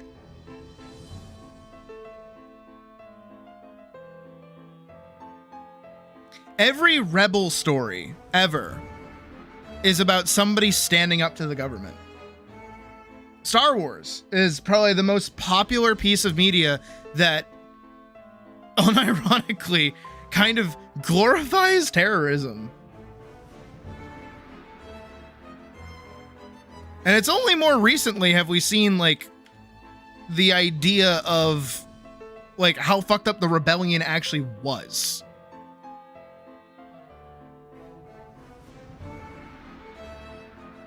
You know, they're not this scrappy gang of you know, Top Gun style flying dudes. They're a military force. They're living in holes. You know, they're fighting against a governmental tyranny and weapons of mass destruction.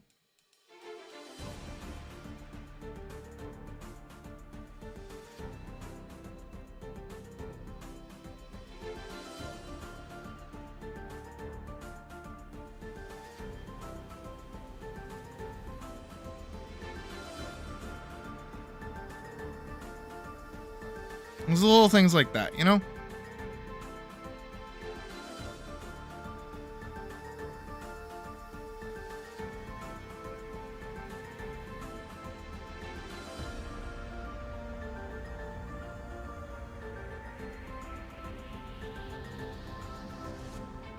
Oh yeah, no, I'm just saying, like, in general, like for wider audiences, you know what I mean?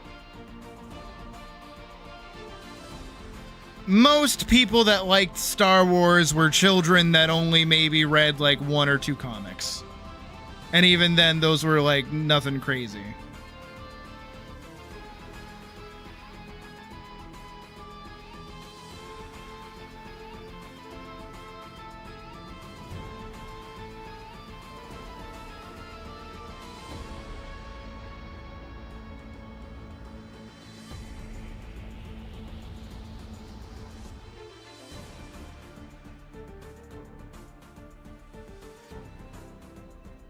I just can't believe they did that to fucking Animal Farm, though. That's crazy.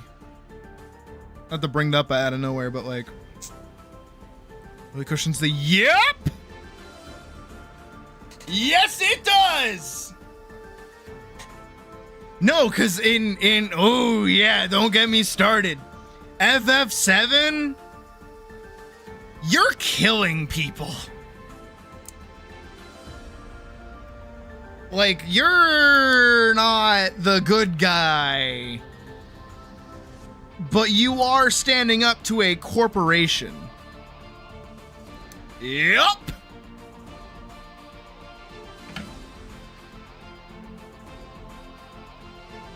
Is that your methods, which are extreme, because they are an extremist terrorist group, is like called into question. But you're like, no, but we're fighting to save the planet. It's like, okay, but you're killing people.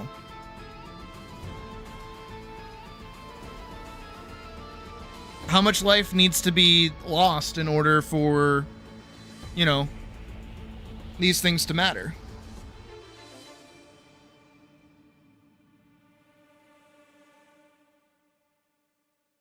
Hell, I will say, again, because this is nothing I say is true until it's published, by the way. There's that scene that's after this where Elise is staying in like a little inn by the road. And it's a small little town, and the town gets razed by the other 2 knights pursuing her. And Ophelia,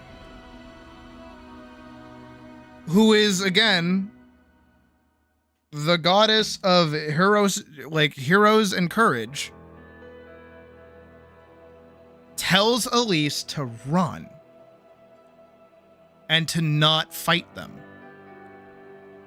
She has to get her, Elise has to get Ophelia to the intended location. With utmost important, like that's the most important thing that they have to go do, right? Is go deliver Ophelia. to whoever is supposed to have her.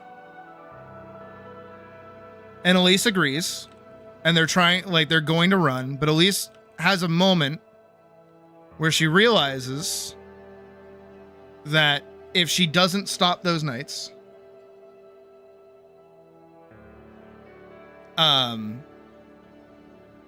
they will continue searching for her.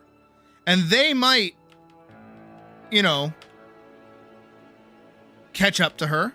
They might stay with her, or they might lose her trail.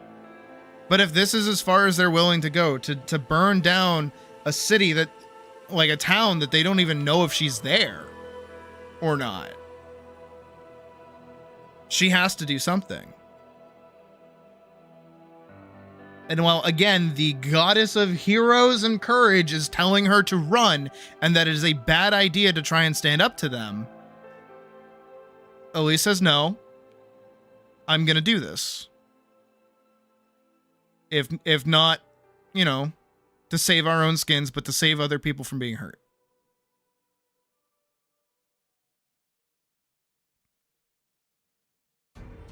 Hero.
As much as I don't want a situation like it to happen, I would like somebody to exist in their day-to-day life and do something great and be interviewed like by the news or something, and they're like, why did you do that?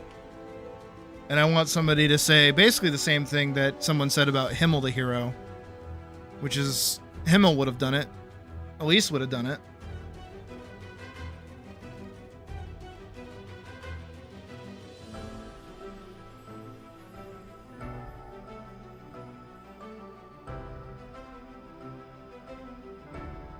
Not to kind of wax on poetically more so than I already have, but I do feel like we kind of live in a world that doesn't want to see heroes.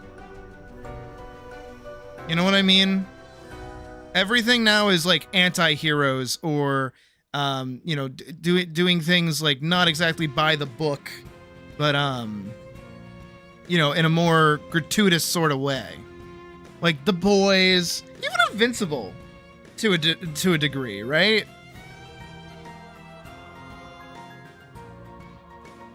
It's like being a hero is all black and white and all this other shit, right? And it's hard and it's difficult and it's stressful and it's hard to do, so feel okay and making these hard choices and all this other, like, no, it's not hard to be nice to people.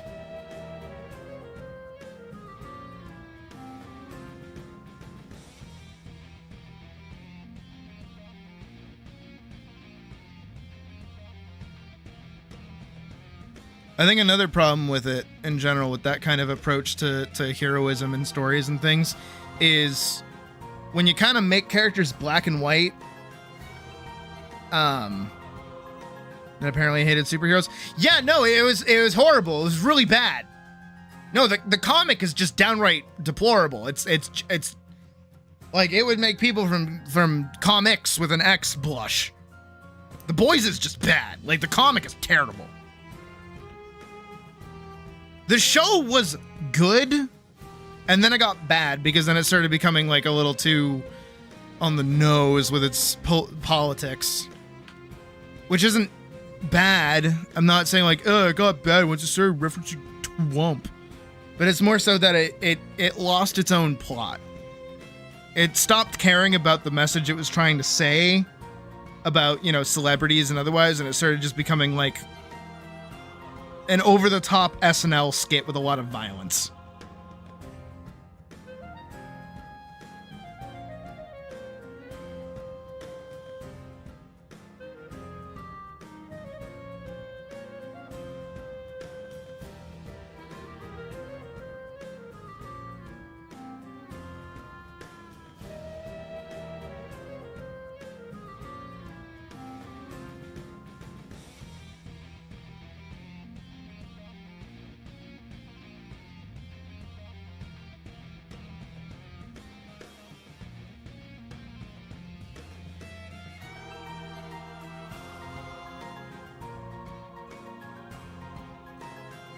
The general public don't want heroes who put themselves into, yeah.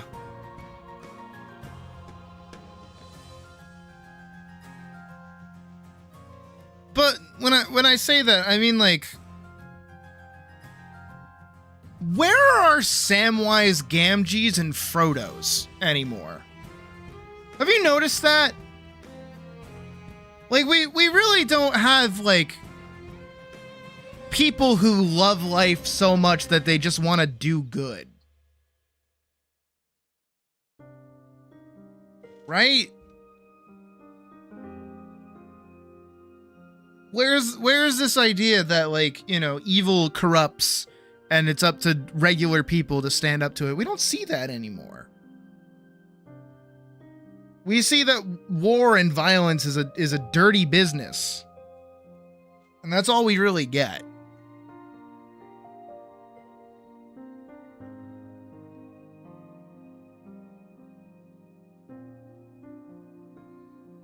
And I don't disagree with that at all. But everyone's so much more into, like, anti-heroes now.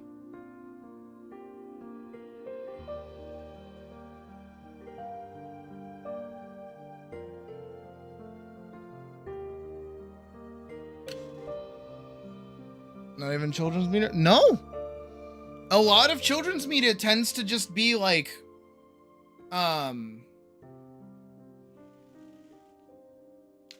I want to say, like, generational trauma or some kind of moral that,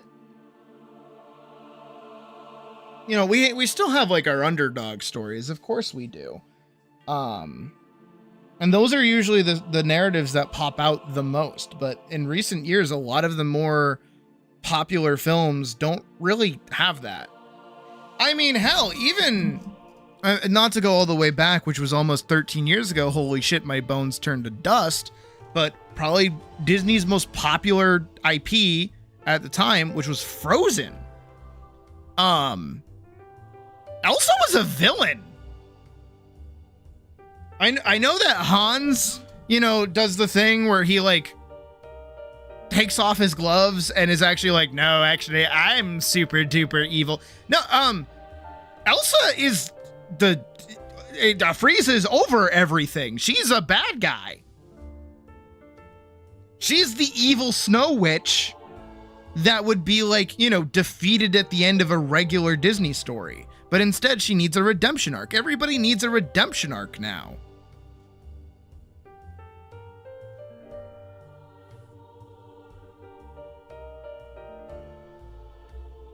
I'm trying to think of another good example of that. Who else am I thinking of?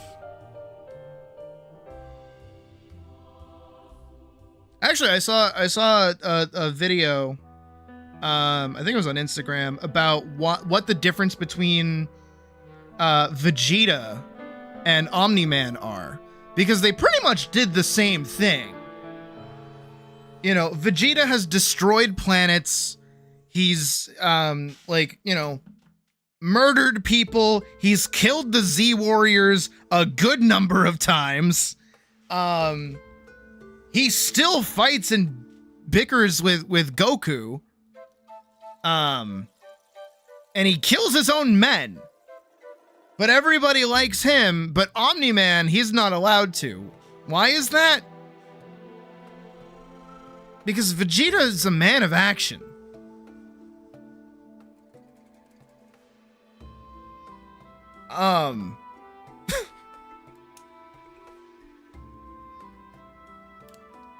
Boyo isn't coming back to Earth going, "Hey, Earthlings, sorry I murdered all of you, and that I betrayed you and made you think I was a cool dude.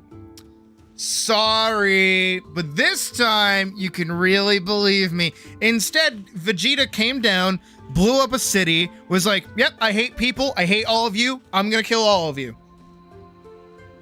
Only for him to then go to Namek, get forced into working with Goku's kids and Krillin.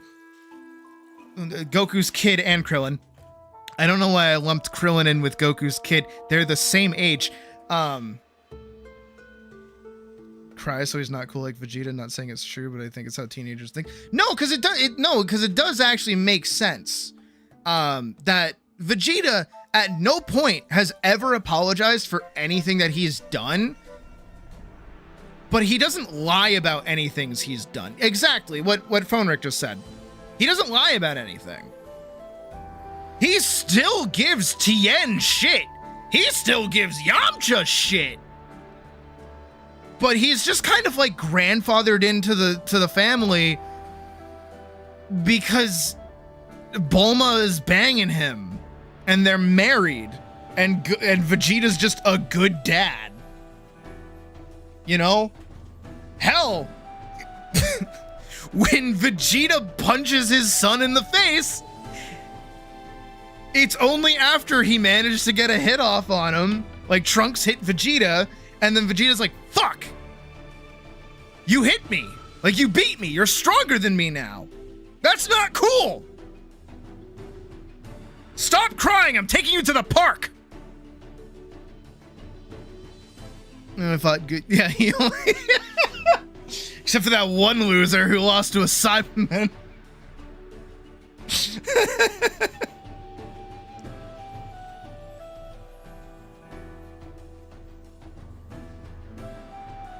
But yeah, no, like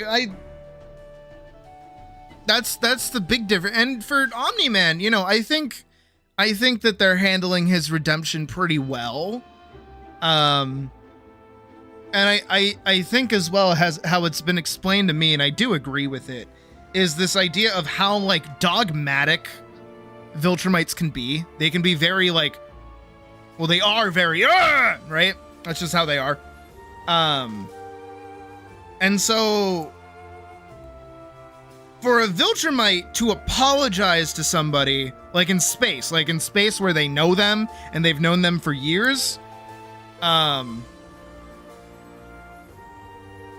it's like, whoa, hey, why are you if you're apologizing, you mean it. Whoa. All right, okay. But then he goes back to Earth, somewhere where he's, you know, I think he's only been gone for like, what, maybe like a year or so? Not even entirely? I don't know how much time passes between Chicago and then not Chicago. But I mean, at that point, those wounds are still fresh. Those are still the graves have barely settled since they've been buried. And Omni-Man's going back like, "I made a serious lapse in judgment, and I apologize." And it's like, dude, no. You gotta do shit to, like, you know, win people over. You don't just get to do it immediately. Which again is what Vegeta does. Vegeta steps in, and what does he do?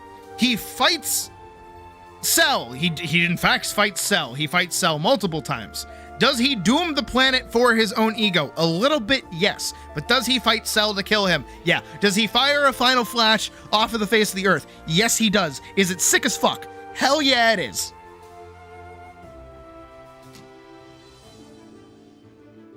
But like at no point does Vegeta lie to you about who he is. Unlike Omni-Man, who lies and then kills his best buddies. cheapen death with the Dragon Ball. That's true. Boyo died twice. Came back both times. Dragon Ball Z.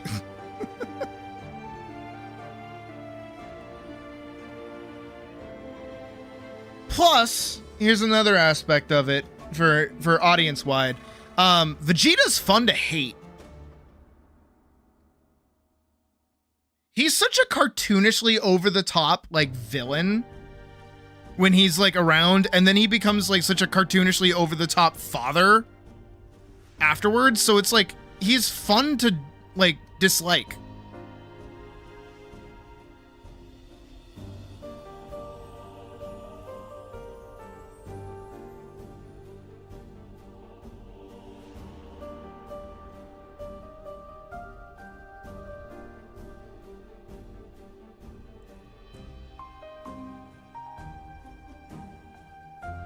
I thought he chose a second. Yeah.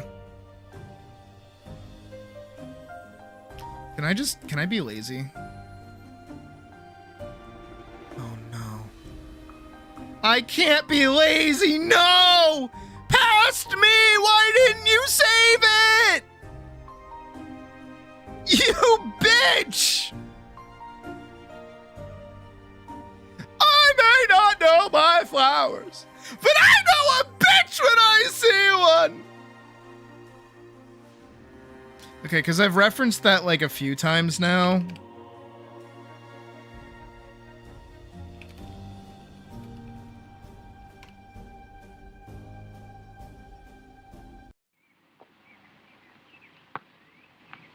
I want to make sure we're all on the same page with that bit. You dirty bitch! Look what you've done to my peonies!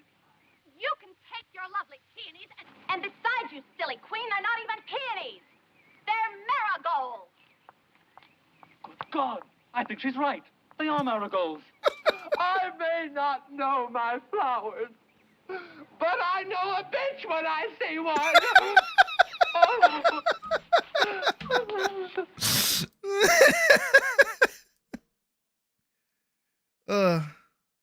Why is there a banana? Why is there a banana? Is there a banana? Oh, are you talking about Joe Banana?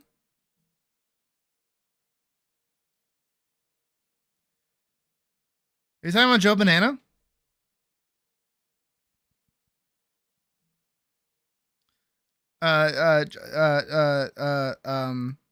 Joe Banana? When does he show up? Hold on, give him a second. He's shy. Give him a sec. There he is. Hey, Joe. How's it going? Good to see you again. Hope you're doing good. How's the wife? Oh yeah, you were never married. My bad. How's the kids? Oh, that's sad to hear. I didn't know heroin could do that.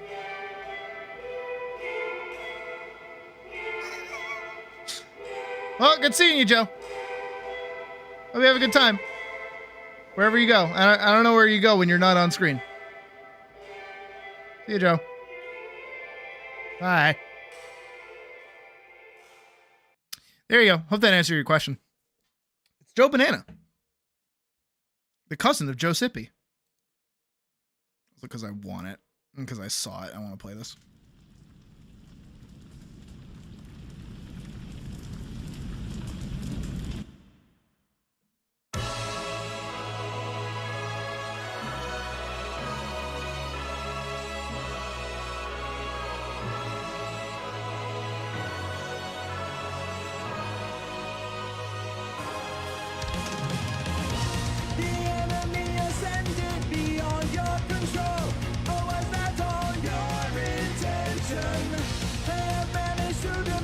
Had an orbit for some reason. What?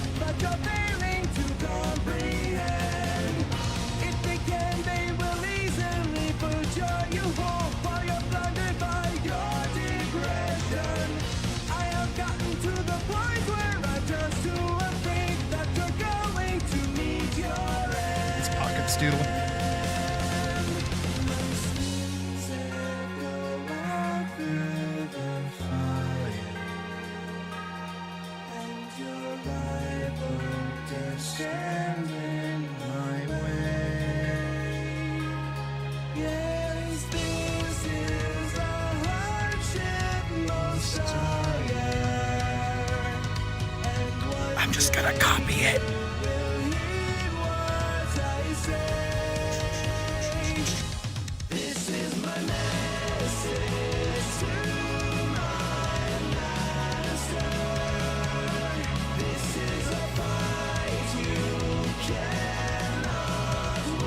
Sounds good, Vorks. Have fun.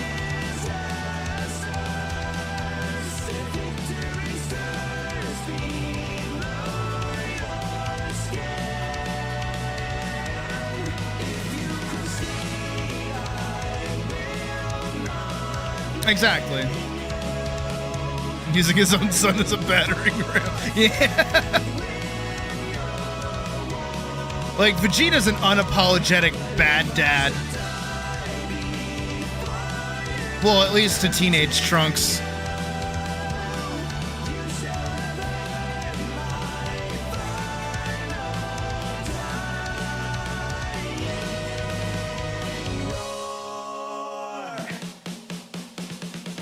Oh, fair enough.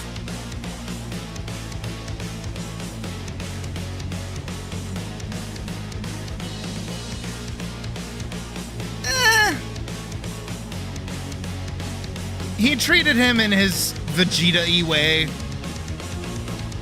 But his actual son, Trunks, is a lot better.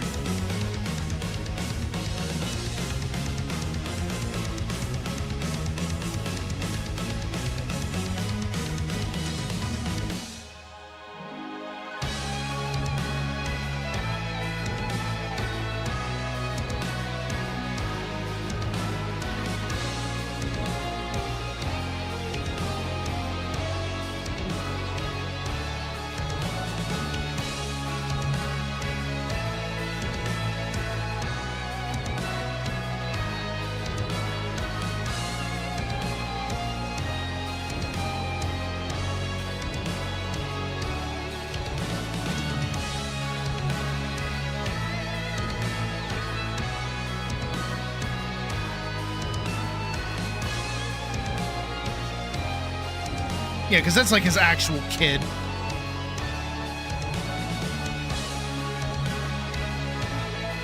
And it takes a while for Vegeta to even learn that, like, future Trunks is even his kid.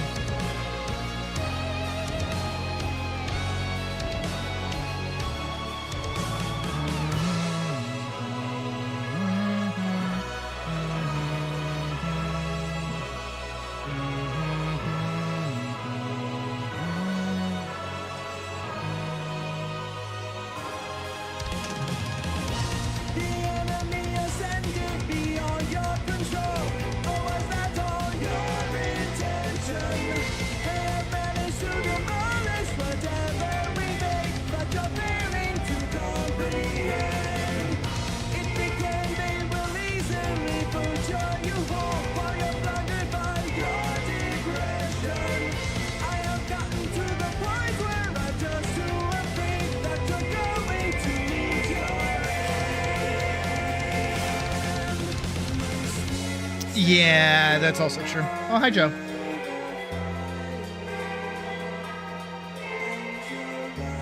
Good to see you again. How's the wife? Oh, that's right. You told me you weren't married. My bad. How's the husband? I didn't mean your husband. I meant the husband that you're banging. Oh, I'll see you later. I'll ask you next time I see you. Bye.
No, you're good.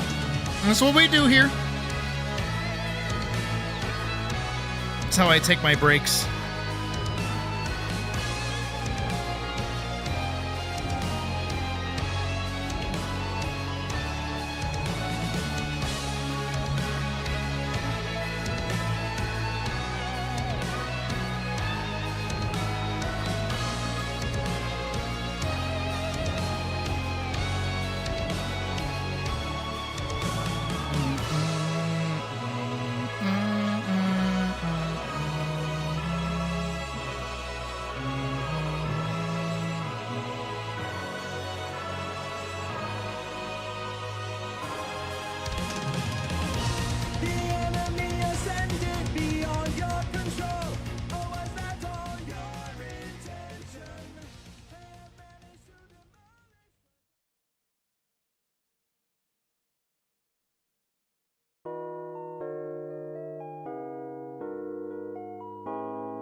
I don't like that. I don't like that one bit.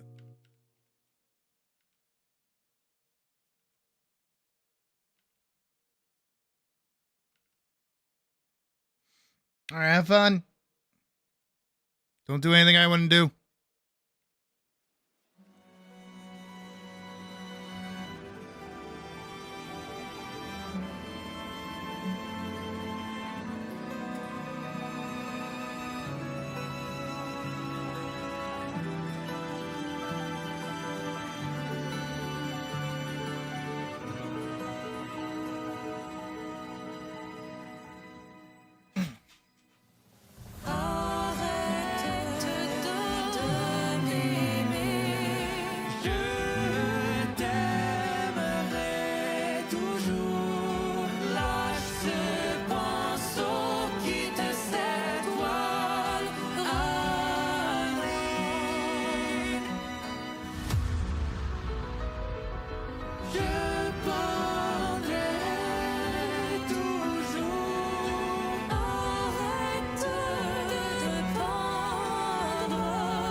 It gives it like a bit more luster to it.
All right, that is 6.5 hours worth of portraits.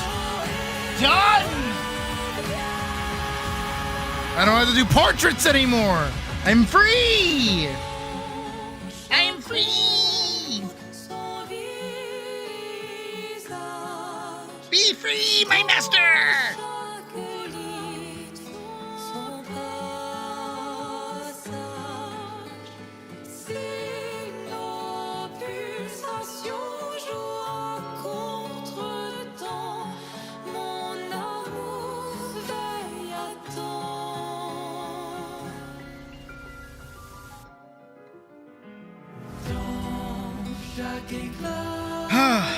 Sans doux rire, dans chaque couleur, sans sourire. Si nos pulsations jouent contre-temps, mon amour reste à temps.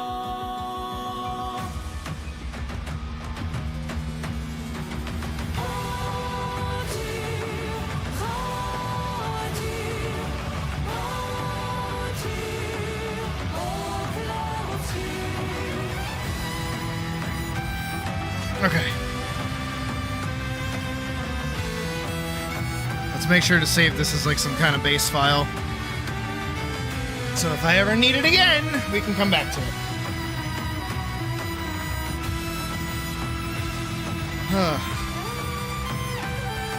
All right, now to put it all together.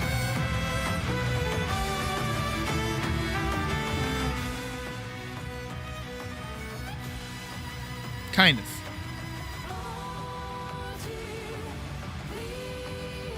I'm gonna do this.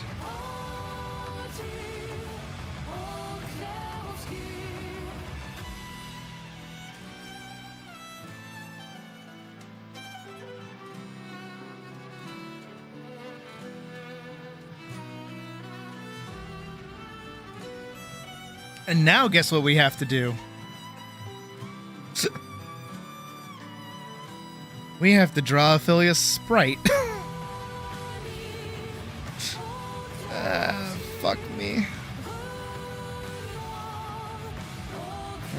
Alright, scene 2 will work.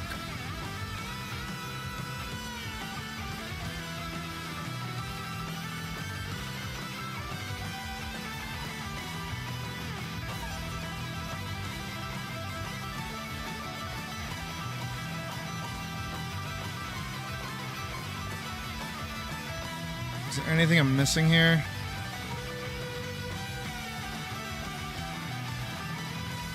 Nope, doesn't look like it. We're good. Give it a second. It's got to register that it's copying all those files.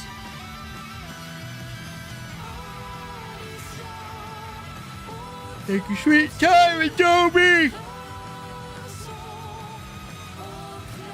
Okay. Dun, dun, dun, dun, dun, dun, dun, dun, dun, dun.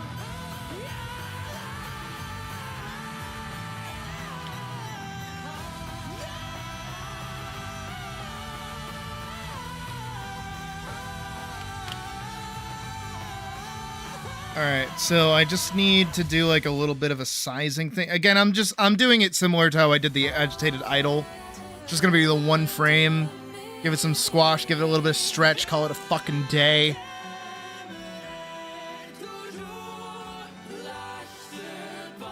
Where is it? Where's her idle?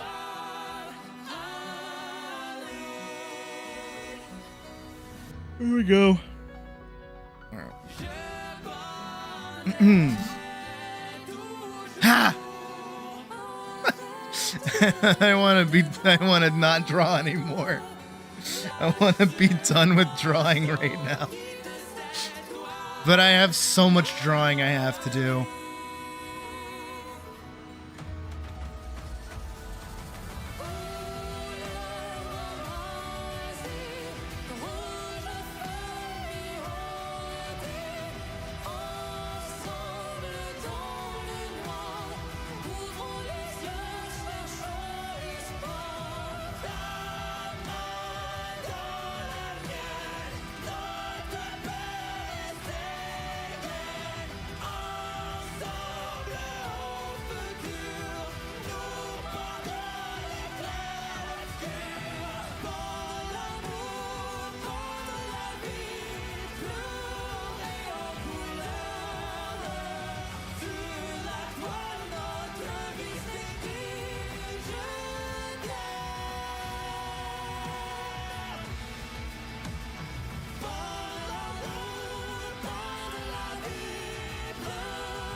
I need like a figure for this.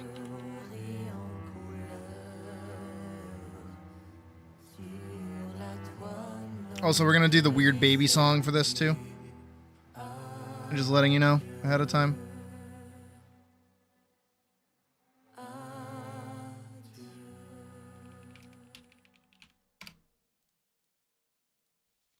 Not this one. This one.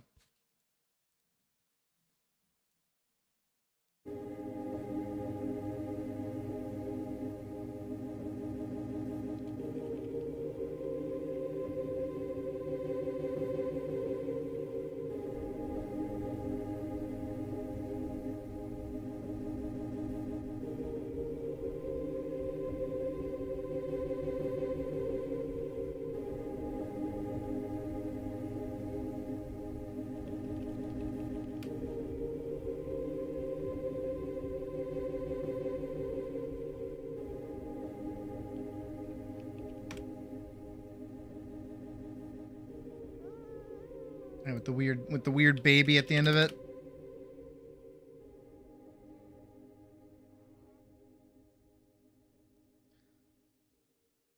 Trying to go for like a this.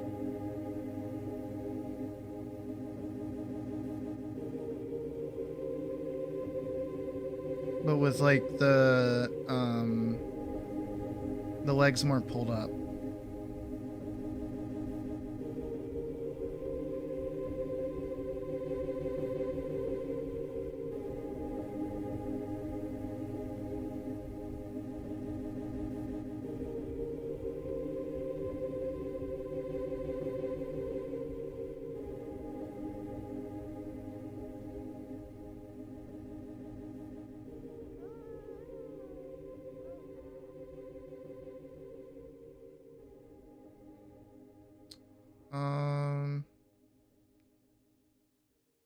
Maybe sitting might be the better word for it. It's kind of that.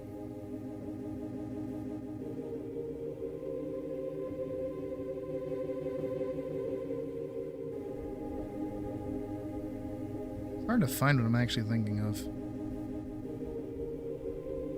I might have to model it myself. Just to figure out what the fuck I'm doing.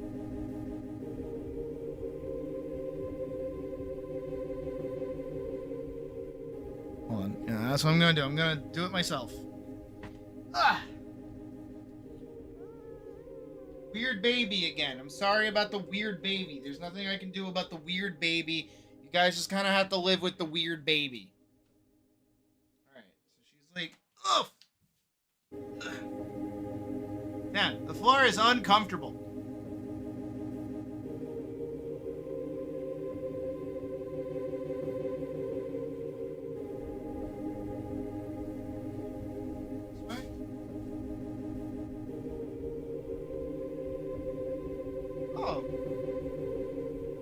Got it. Hold on. No, that makes sense. No, this... That sucks to sit like that. Christ. Okay, I got it. New on my OnlyFans. $30 Patreon tier. See, Sydney, sit like a fucking moron. This one kind of goes under, then this one kind of goes over. Is the baby evil? Yes, actually.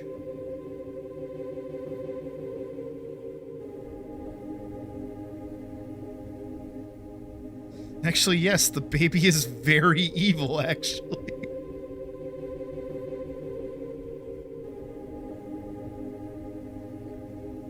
My initial problem was actually how I was doing.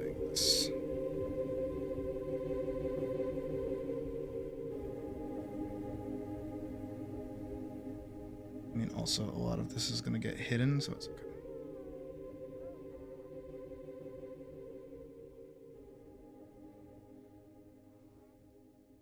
Evil babe? Yes, literally.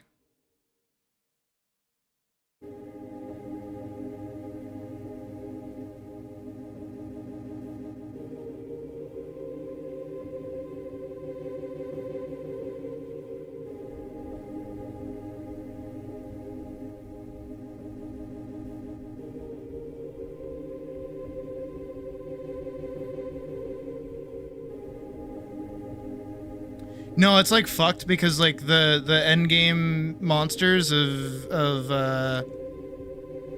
what is it? Drakengard are babies, and there's a character in the game who because Drakengard is fucked up, like it makes Berserk blush. There's a character who had her womb ripped out of her body. So she's not allowed to have babies, and that's kind of all she wants. So, you know, these giant babies show up, and she's like, oh, hey, a baby! And then she gets eaten by like a fuck ton of them. It's great. It's a good game. No, it's not. I'm lying to you.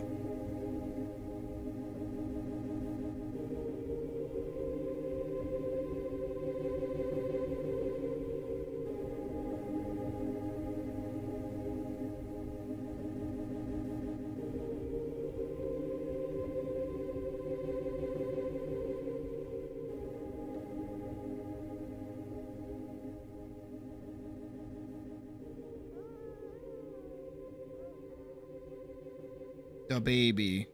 The evil baby. I'm like half tempted to just make her huge. Like really? Like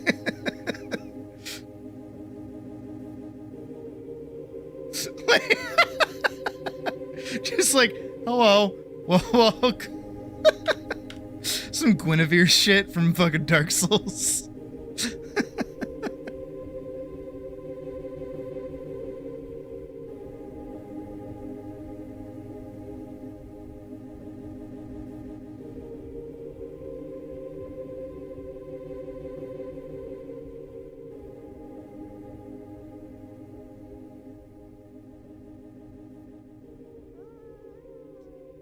Again, weird baby. I'm sorry. I can't do anything about the weird baby.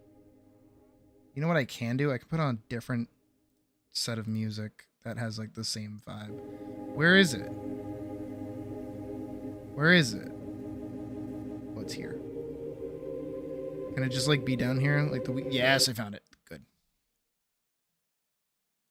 We'll listen to we'll listen to this. This one's literally called Watcher.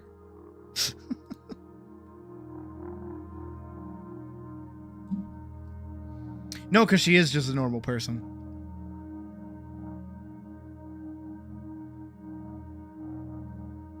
She's only a goddess in name and power. She's like a regular person. It's why they bang.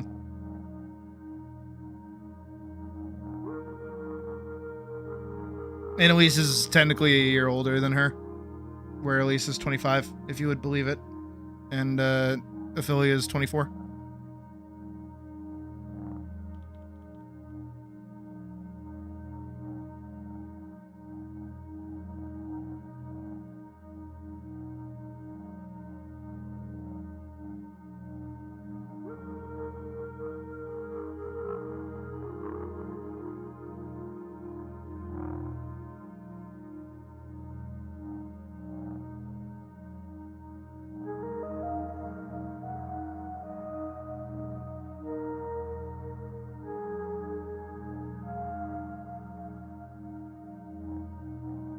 Oh, yeah. Yeah. Absolutely, yeah. Oh my god, they bang. Oh my god, they bang.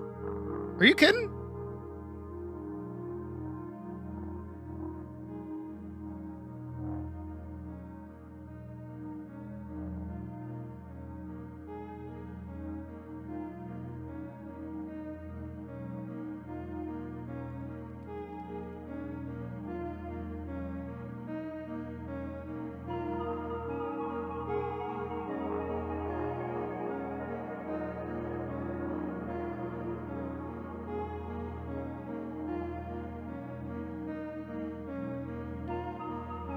I am hoping that this sequence is actually going to be very simple.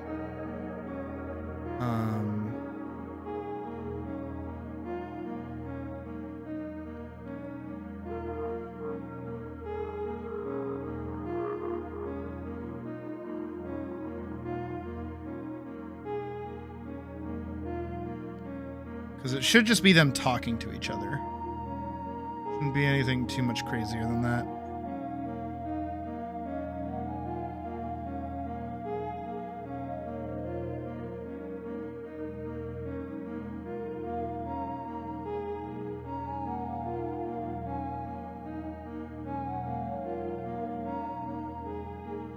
But again, I am a liar.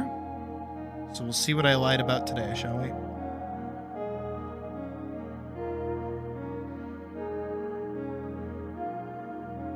But I am happy that we got pretty much all of the portraits, as far as I know, done. Which is a huge, huge thing.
It's looking a little better.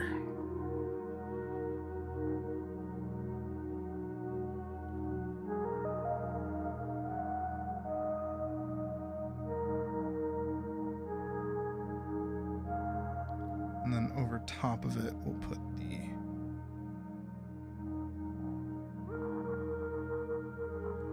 collar.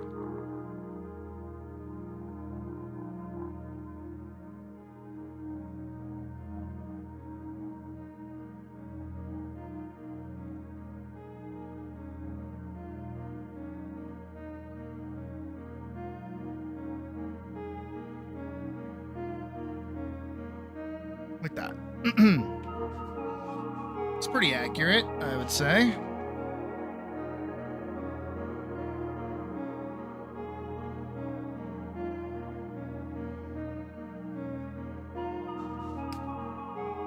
Again, not like she has to do very much, besides just kind of sit there.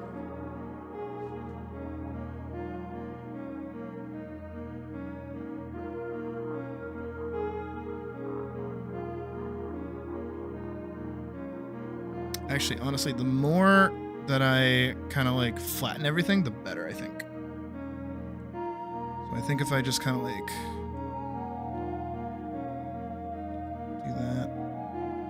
do that, because I'm gonna have her be like reflected in the water, much like Elise. So need to kind of make sure doesn't eep out too much.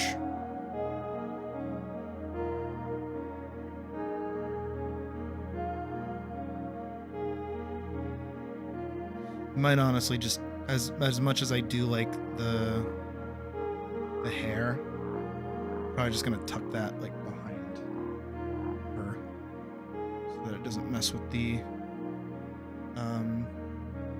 reflection.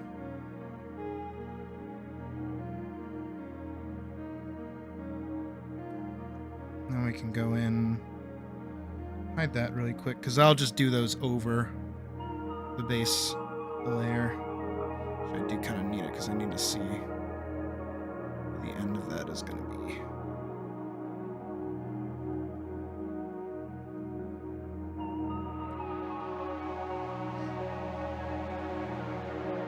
I mean,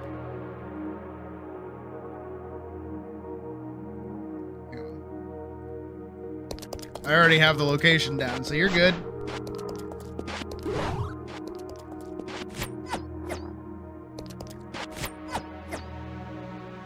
And the reflection, too.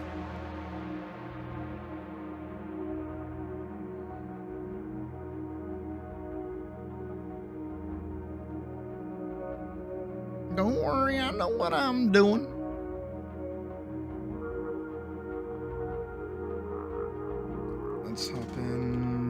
500?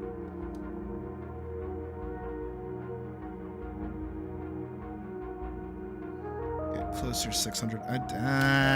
800, I think. I need to get like really close to her eyes.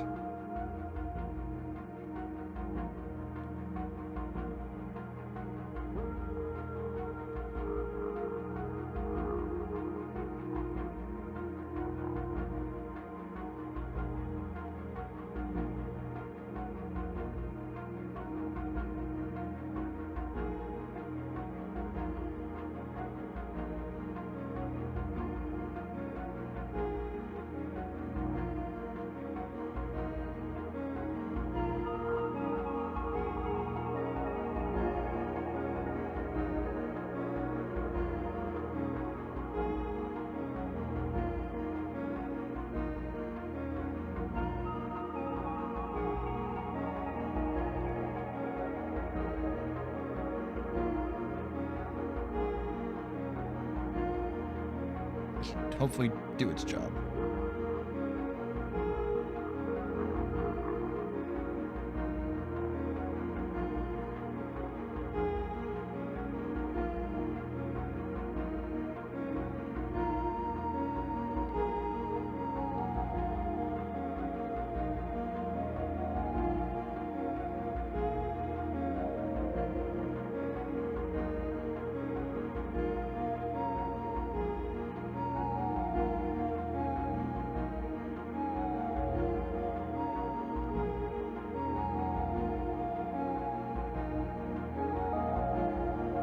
Back to 100.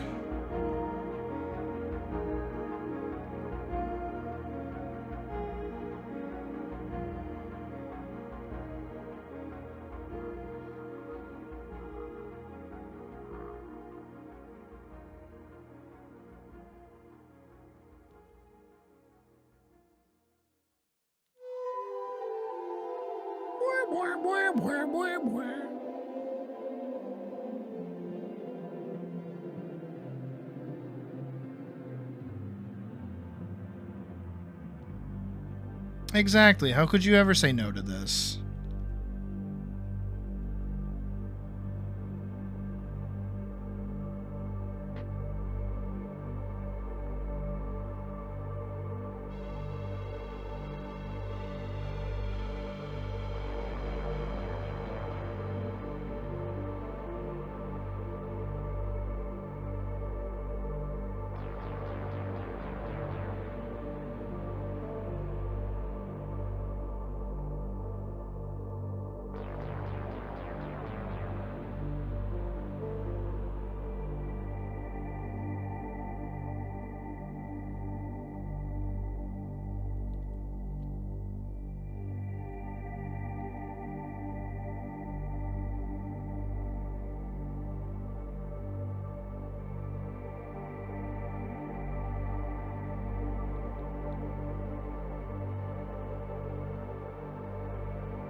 Come on.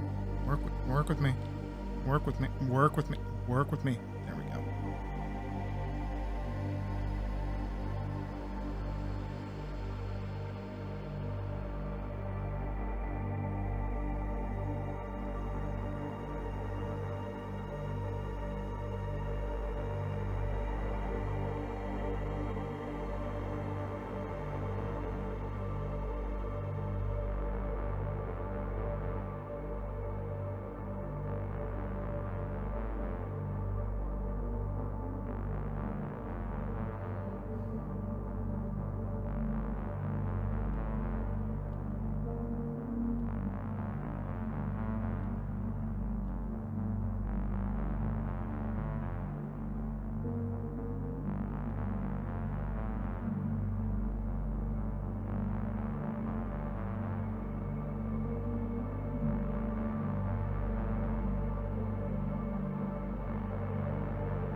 It's a nice big flat like surface, I guess.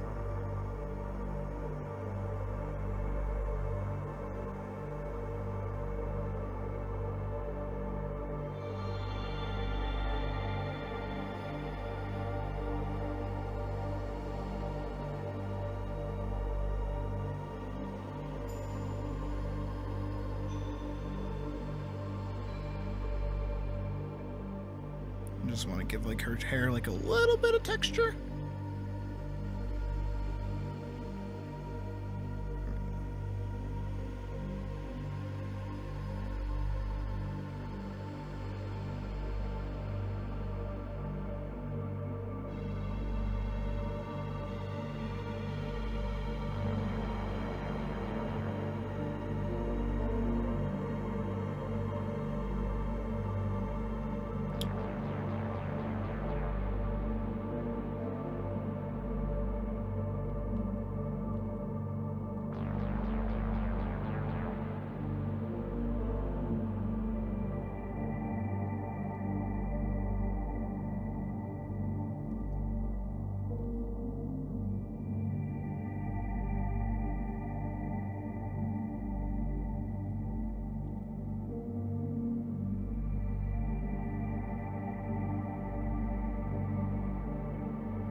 Should be good enough.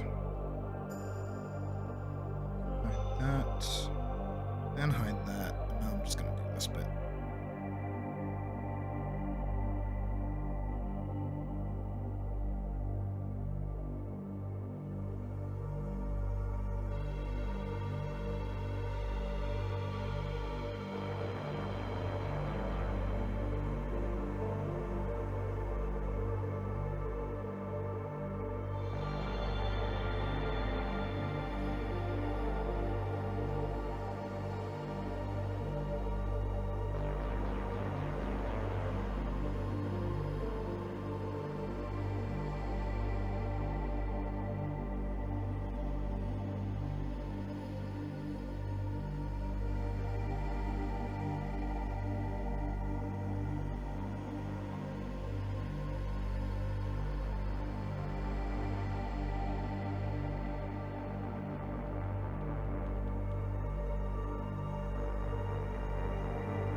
Cool. We're gonna go back over to the library. We're gonna hide all of that. I'm gonna go here. And I'm gonna go 2026. Animations, Paladin 1. I'm gonna try to grab all of Aphelia's. Zoom back out. Hide that for now. Hide that for now. Police can go away. I forgot to connect this to there. Oopsies. Toby, I'll kill you.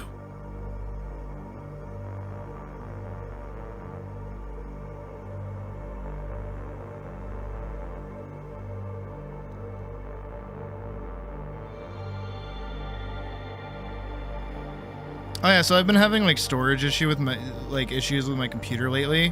Because I don't know what's doing it, but like I will delete gigabytes upon gigabytes of like data on my C drive, and it'll all be right back, like the same amount of data right back. And I'm like, what the fuck is this shit? It's Adobe. It was Adobe installing previous versions of Adobe onto my C drive. It kept installing them for some reason. I don't know why. I don't even know if I entirely stopped it.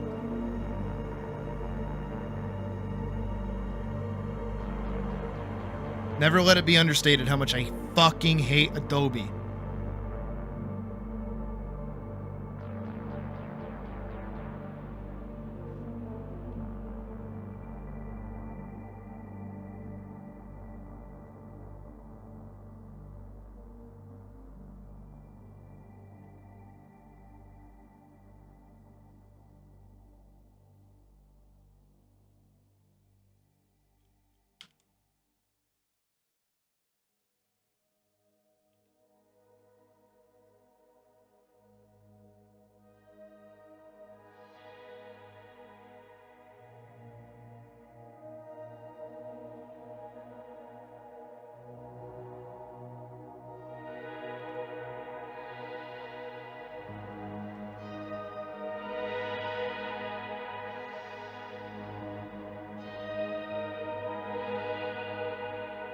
Not it? What is that? Just need her eyes open.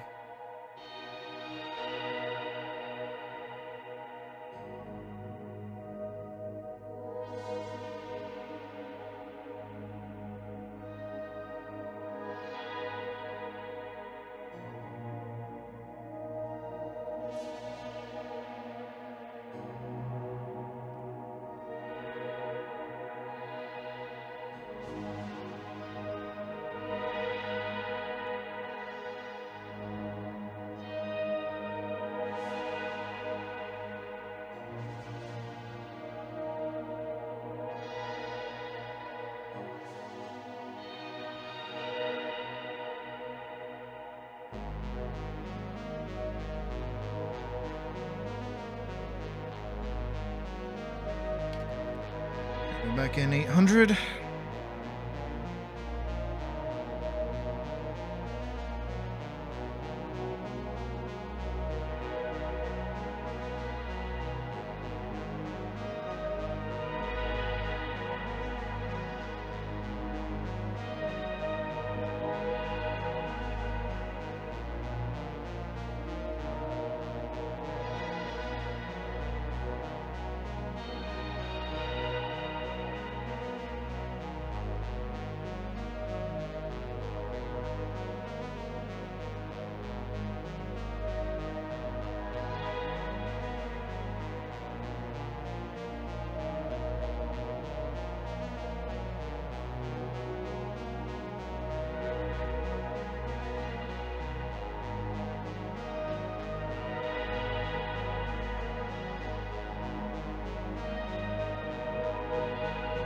Titty light, titty light. Did I get everything for her? I think she's good.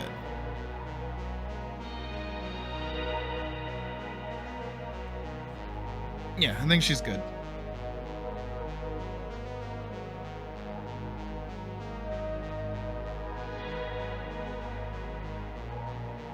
Hold on.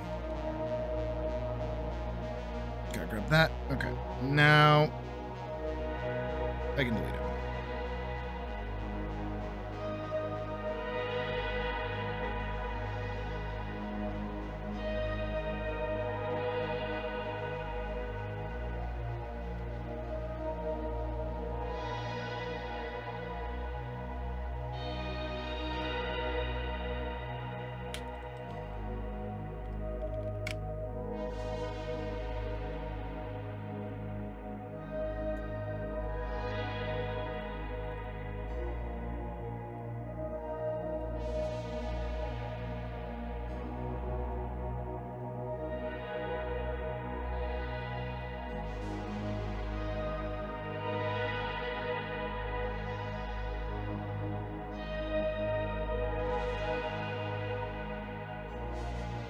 Go 2 seconds.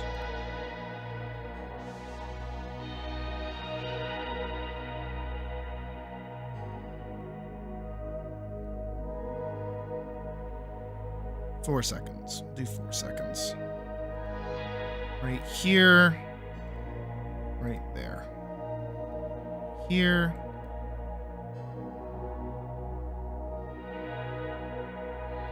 There. Stretch.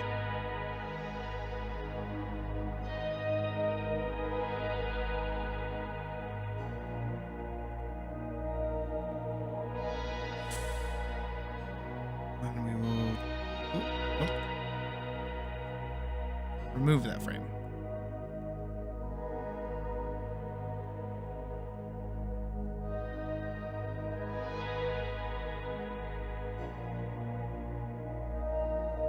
A little more. I think she can stand like a little bit more.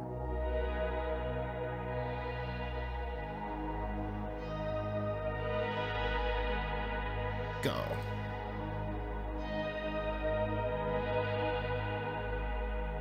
Good. And then we'll grab this one and just have it go up. And then back down.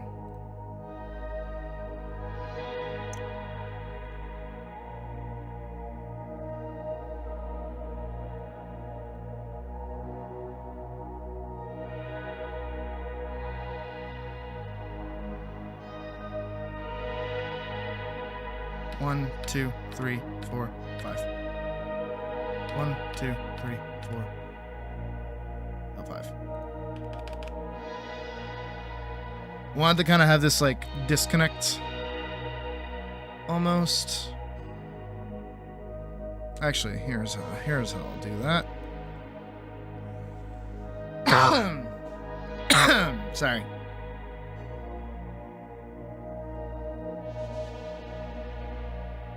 And then we'll just C, Control V. Get one here. Get one there.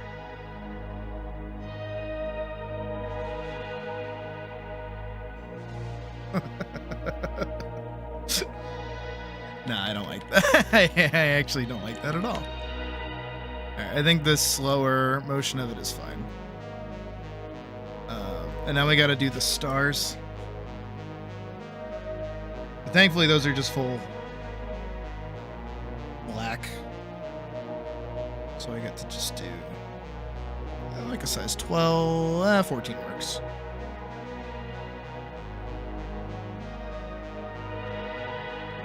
No, we'll go a little smaller. Like a size, yeah, size 9 should be good.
If I make these into an object, that's gonna, yeah.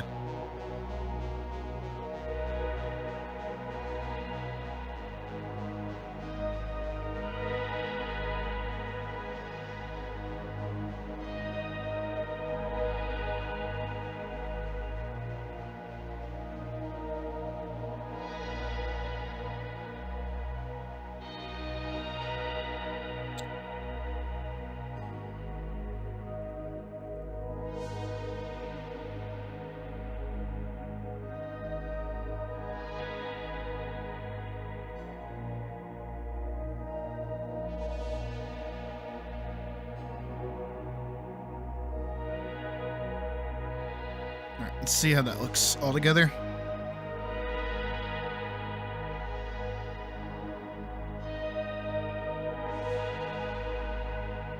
No, it's got to go up with her. Because of this bit right there.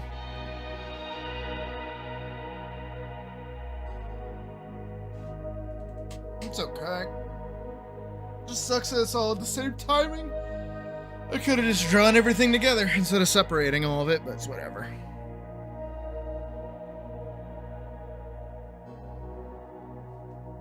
Alright. Let's put it together. I'm going to save it as scene 3. Quit freaking out over there.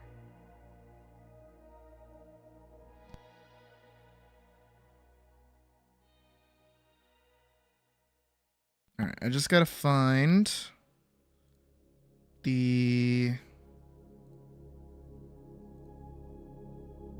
Where is it?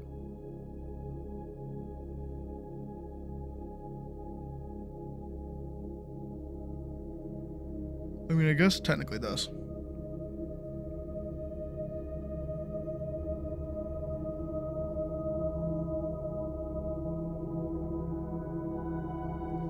Back to 50. Just kind of line it up. I need the borders. Hitting buttons. That's top bar. Bottom bar. Bottom bar has to go on top. Portrait 1. Portrait 2.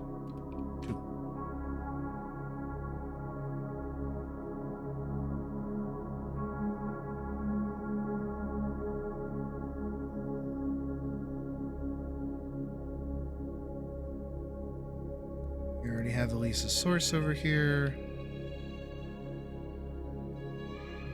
Here. I'm going to call this one Elise.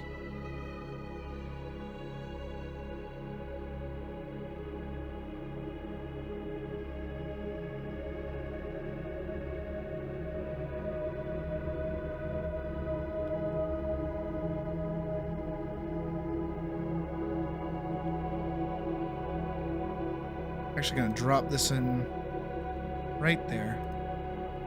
Actually zoom in on it. Kind of undo the like silly face.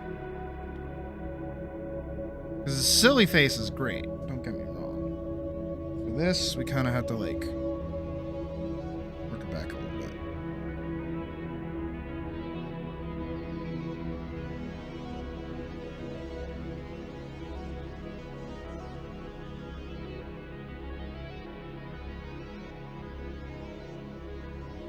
Actually, really an idea. Thank you, me. Such a good idea, me.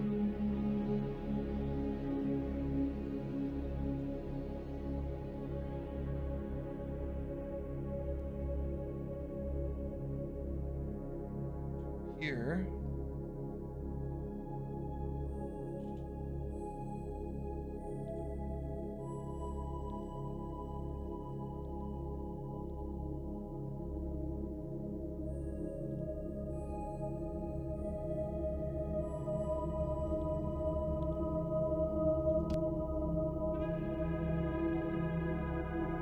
I'm gonna do that.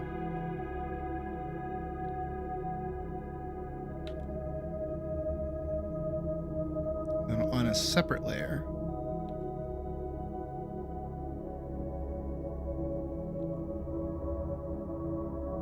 I'm gonna do that.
Kind of give her that like flicker effect.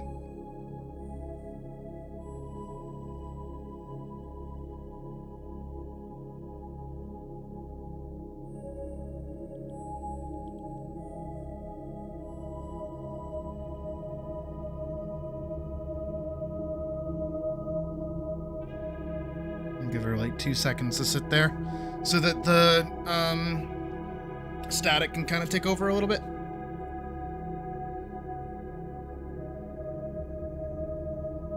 I think this should be on 3s.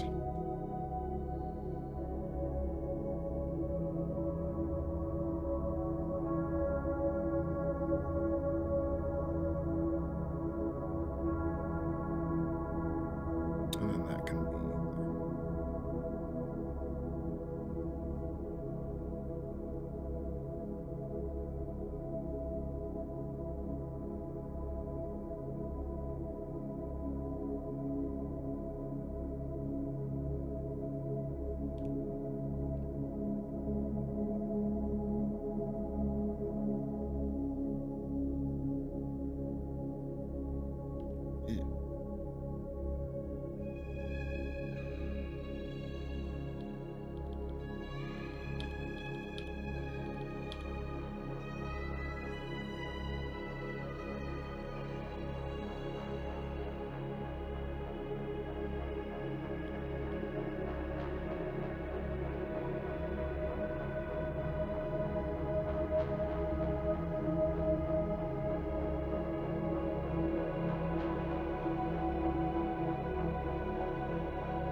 Here. About there. Get rid of both of those as she will start to get up. Here's her crouch idle. It's her active crouch. Crouch animated. Here we go.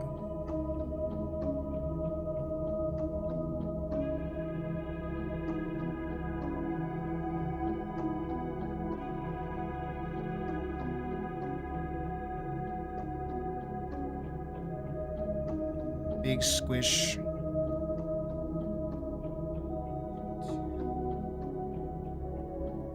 Idle neutral. This. There. There. Get thin.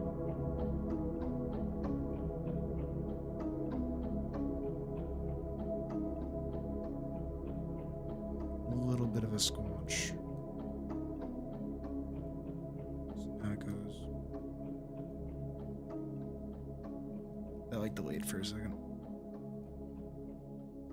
It's like a whoop. I'll even probably throw in a little whoop for that. That's fun.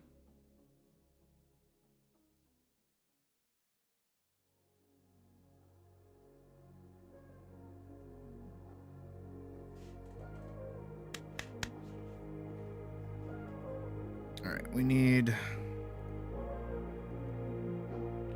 reflection. This is probably going to be the hardest part.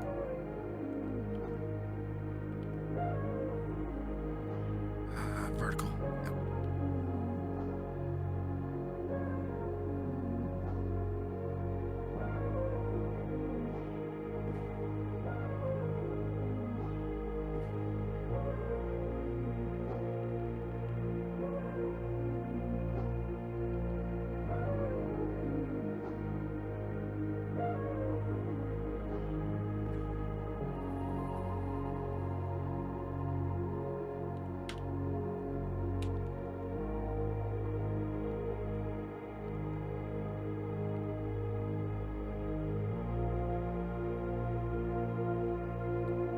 forget what I would do for this. I think I would just blending add. That's good.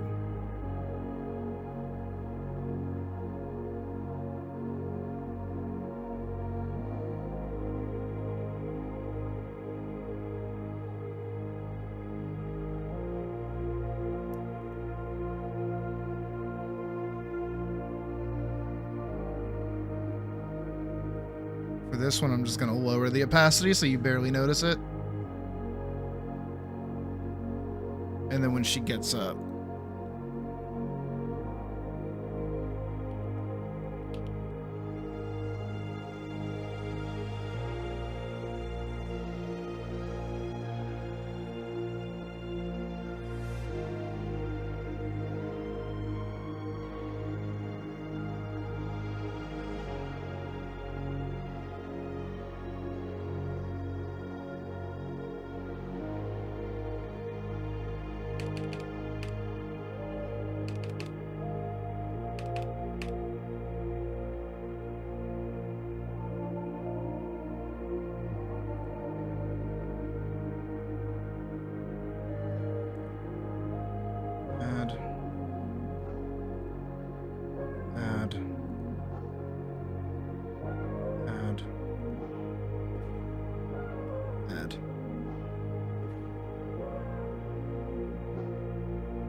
Nothing in particular. It's just dark ambient fantasy you weren't meant to find.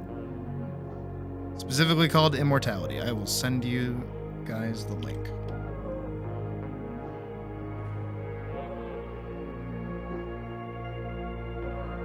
These have been very nice tracks to listen to while working.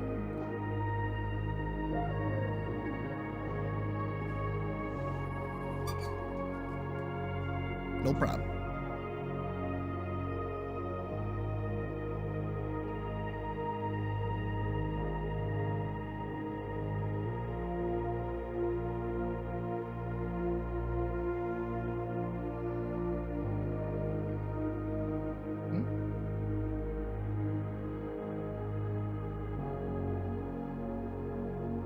See that right?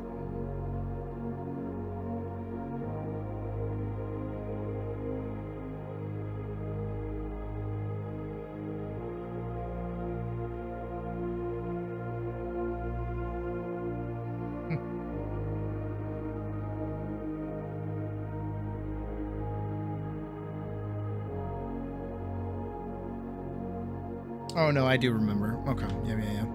I saw like a email that was like your Hightail verification code. I'm like, Hightail? I haven't touched Hightail in a minute. I'm like, nope, I did. I logged in. I remember. I did.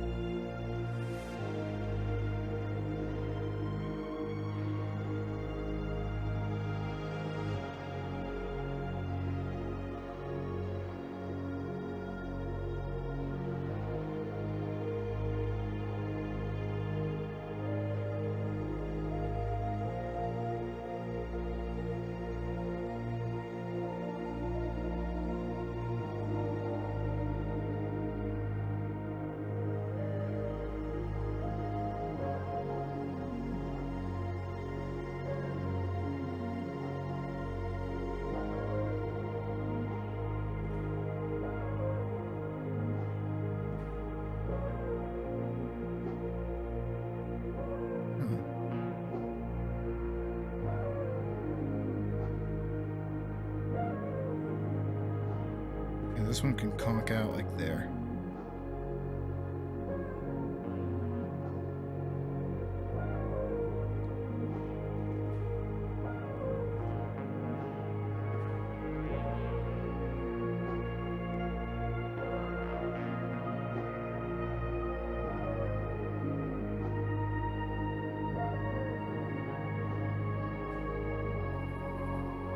I want to let her kind of sit here for a second.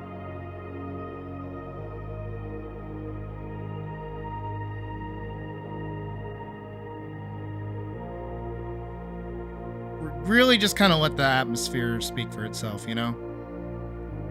I'm very big on atmosphere.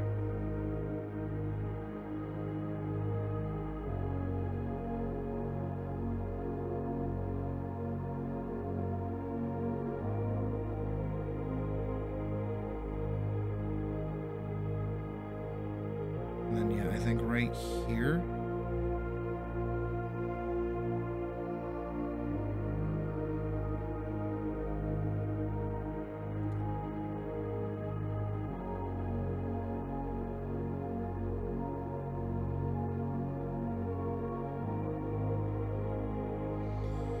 Right here to, yeah.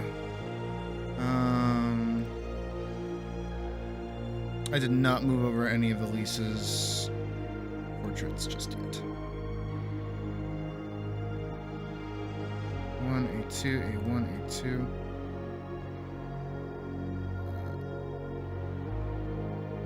This one, Elise 2.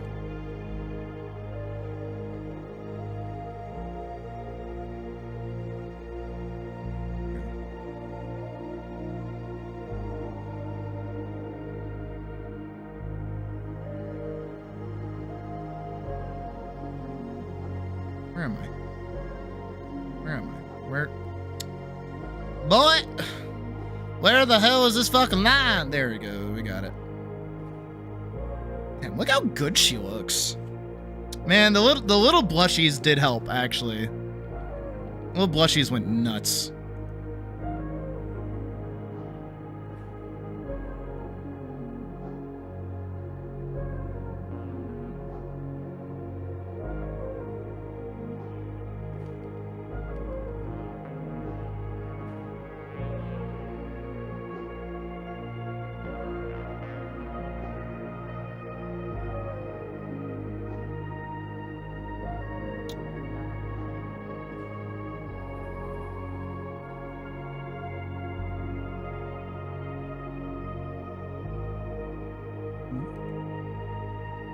So now it should go.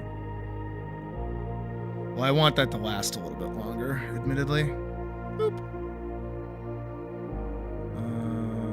Boop. Boop. No, shut up. Boop, boop, boop, boop, boop, boop, boop, boop, boop, boop, boop, boop, boop, boop, boop, boop. There, right there, yeah. About a second. Have her flip back forward. Have her kind of slide in, yeah. That's good. I don't know how long it'll take her to say anything, but...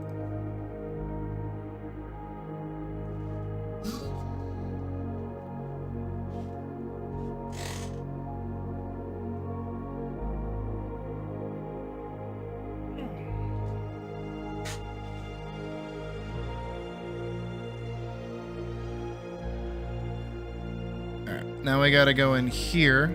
New. I think I have to open her other dialogue just so I can get the color.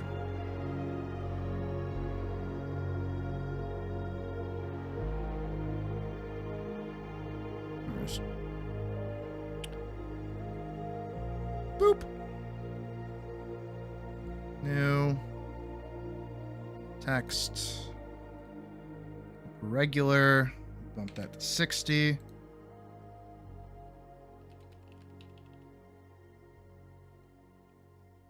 Whoa.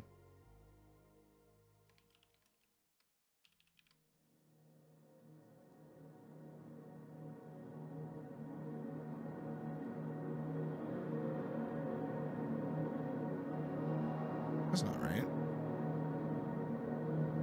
That's supposed to be 60.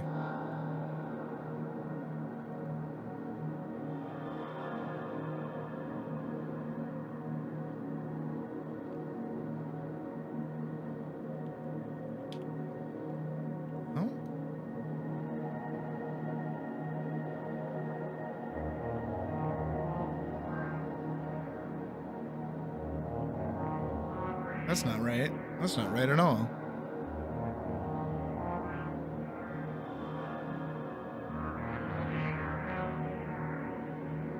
That's not right. Something happened.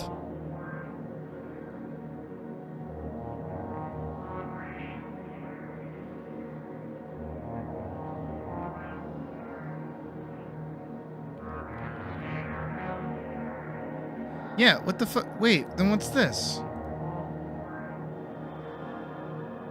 The fuck?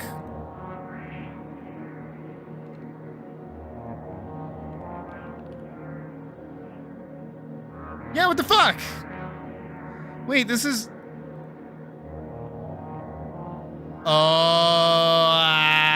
that's it. Got it. The DPI is different. You slippery little salamander. That's what would do it. Mm-hmm. Good to know. Good thing that I picked up on that. Good job, me. Proud of me. What am I doing?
Punching my microphone.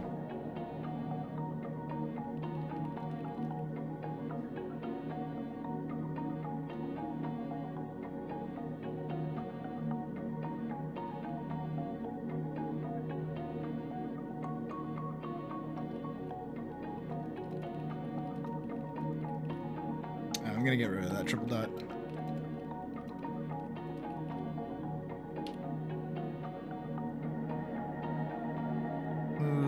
Bottom center. Okay. Got this one. Text 1, text 2, text 3, text 4, text 6, text 7 underscore loose.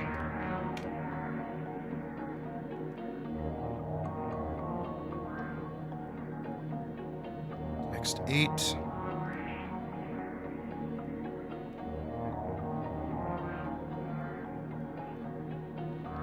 Text 9. Okay. Hop back over here. Open up my lovely little explorer thing. Say hi to Joe Banana. Animations. Paladin. 789. I'm pretty sure. Swoop, swoop, drop. Cool. Give it a second, and then right here.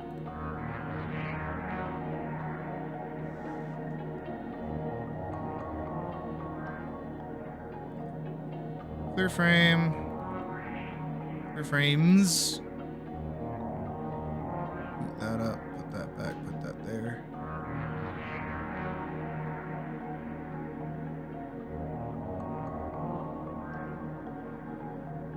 Transform, flip horizontal.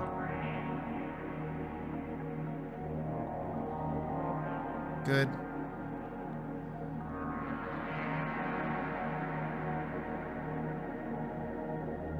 Here. Up, up, up, up, up, up, up. Up, up, up, up, up, up, up.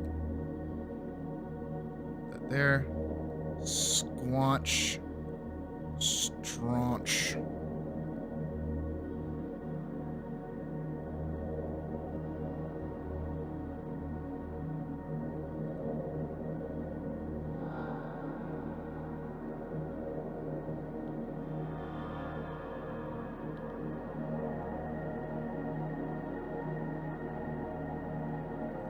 Text goes here. Text pops up as the animation changes.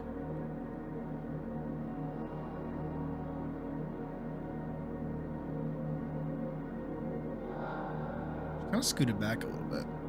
Forward. Forward. Forward. See how that looks.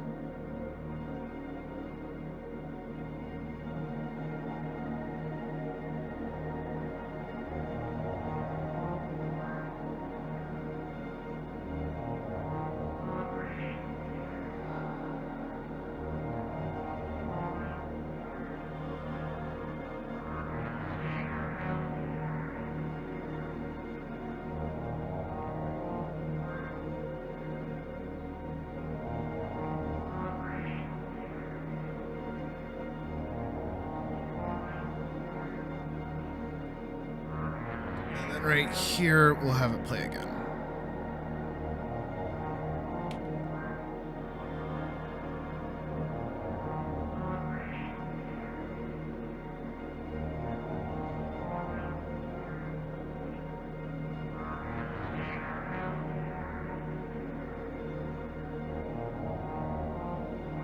Would like, this is gonna screw with it.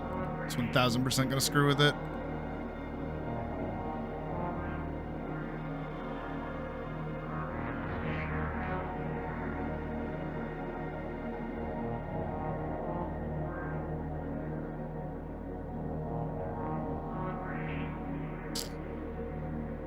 Okay.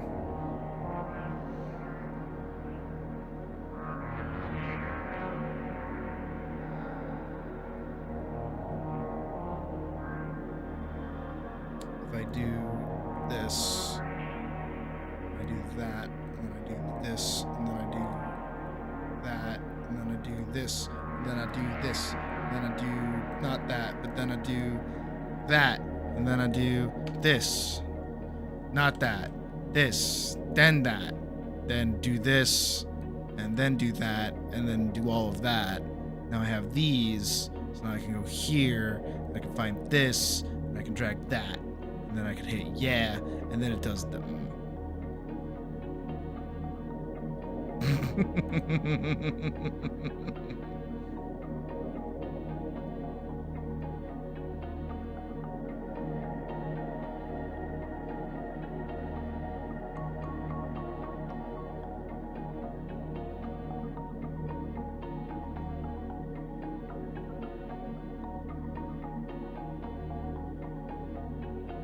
Seems like the motion's still gonna happen. Is this really worth it? Is this really, really worth it?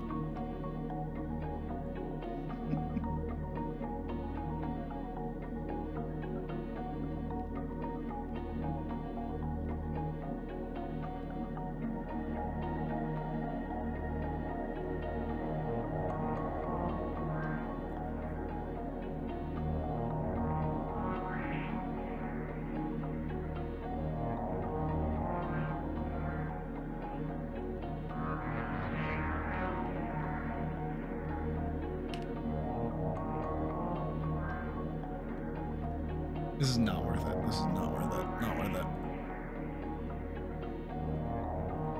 I have to just do these individually then. Lame, but okay, I guess.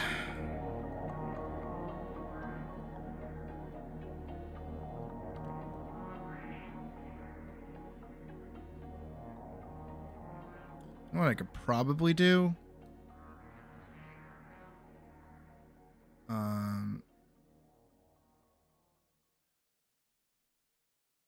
Motion path. Clear frames.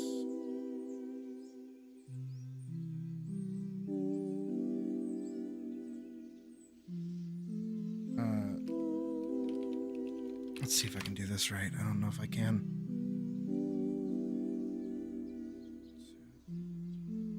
Select those.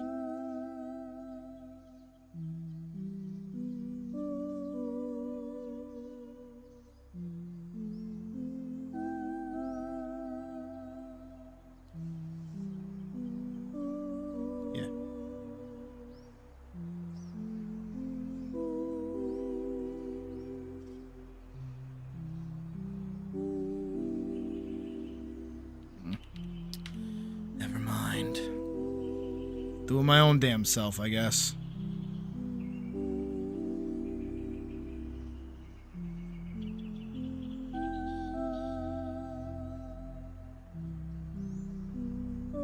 Do that.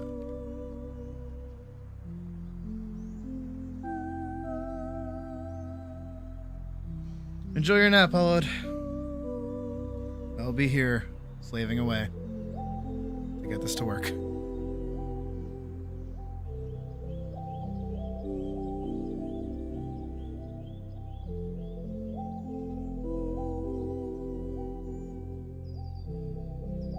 Intermission, how's it going? How's the thing that you're doing?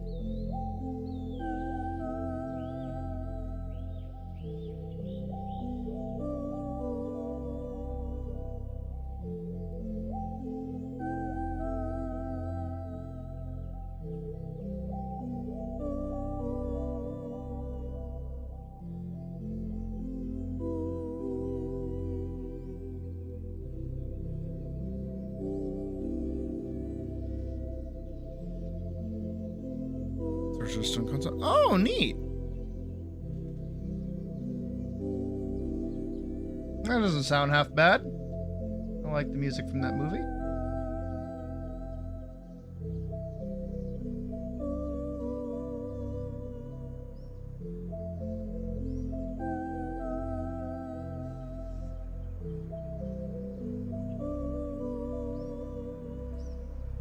I like this could sit for a lot longer.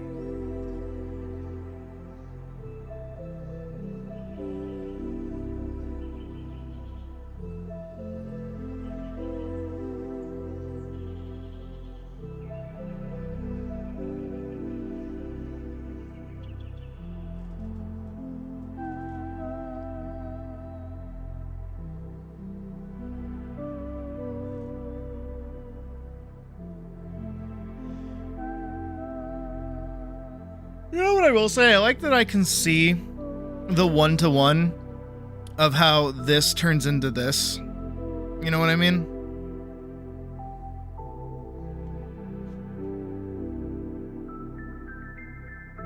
I like that translation. It doesn't feel like two different characters.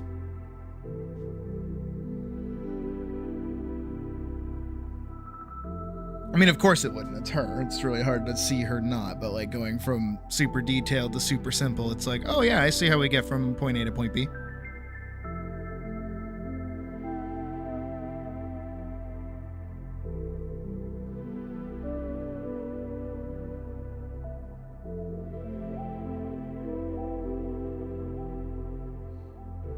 It's going.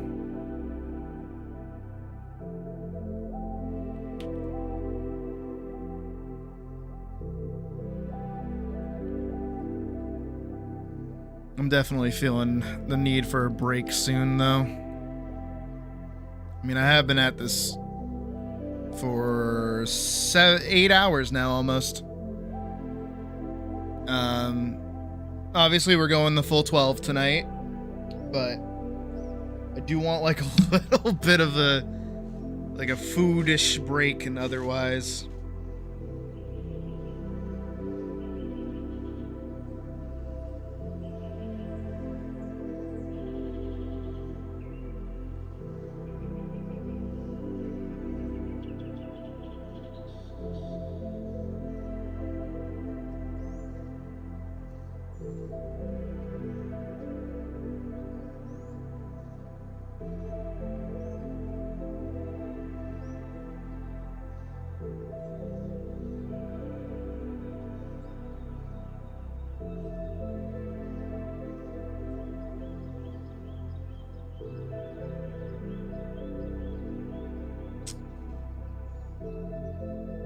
I have not. I would like to, though. I'm hungry.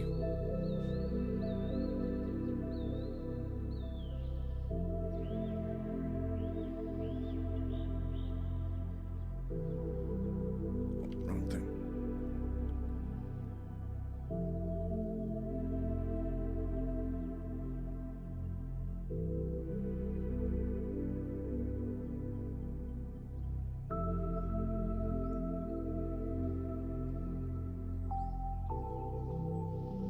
Yeah, like in a minute.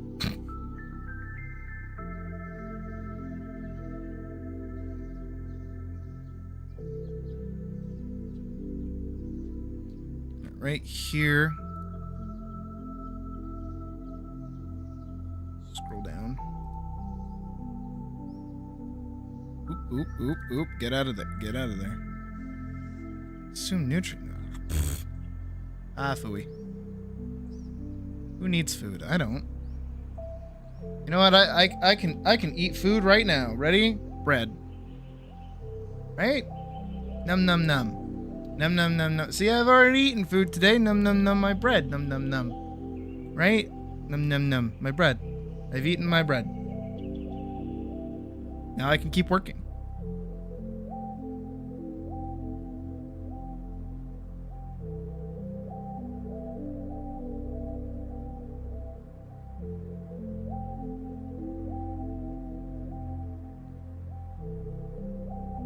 Bye, Elise. Man, And she's gone. Okay.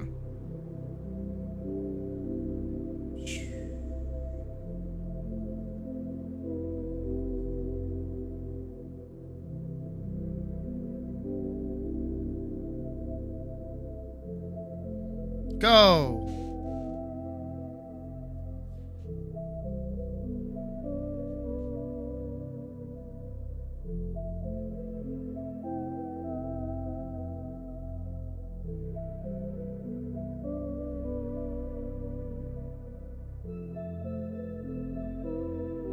By the way, I've told this fun fact before, but I'll say it again. That picture that you see behind her, the clouds and stuff, that was a picture I took at a supermarket parking lot.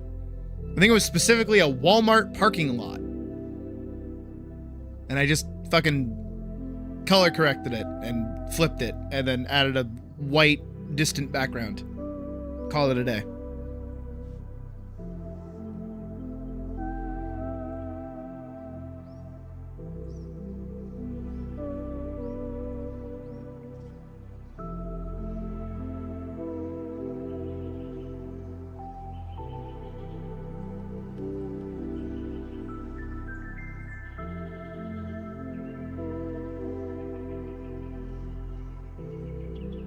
I'll give her like an extra second. And then right here.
Right here.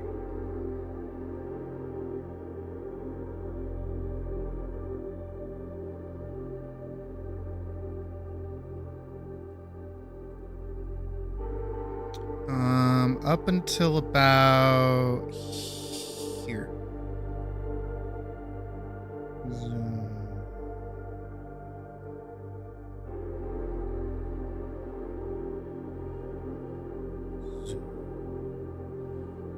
Boom.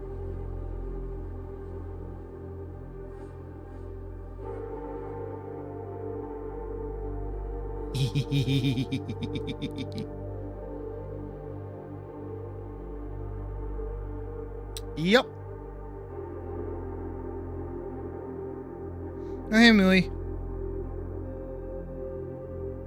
And she gets up. She looks around.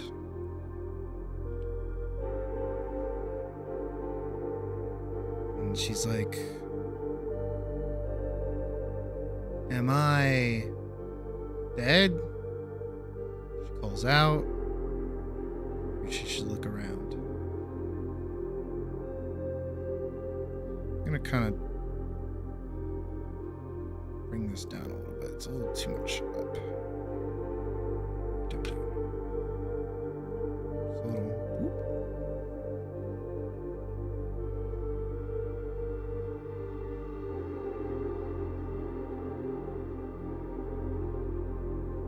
No, I want that to be a lot more, a lot longer. A lot longer.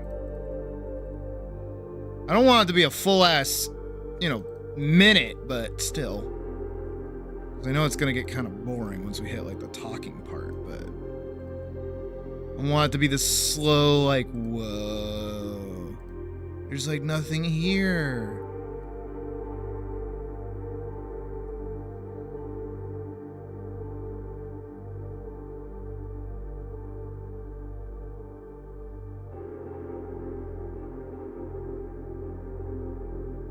Maybe I'll have to read it again.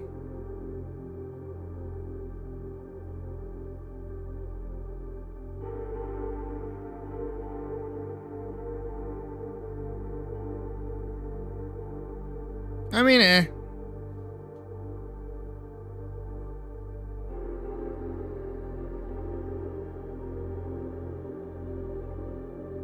I can add both question mark and exclamation points. That's it. There we go. Yes, watch her run forever in this empty expanse as she gets smaller, smaller, and smaller.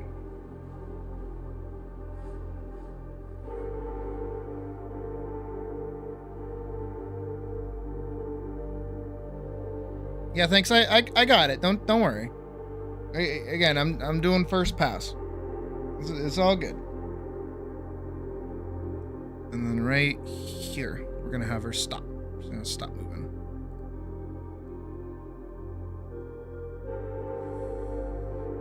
I didn't move anything. So that should mean these two frames here should end up in the exact same spot where the camera is now. Yep, I was right.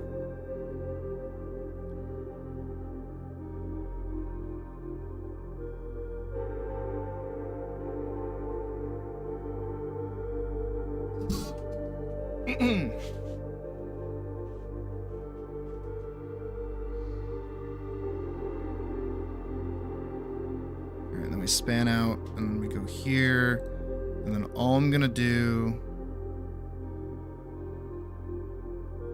is camera on, camera off.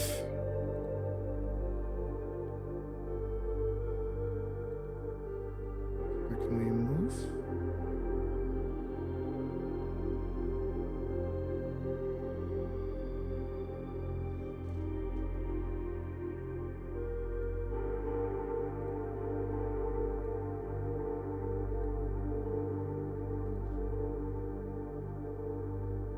Where is she?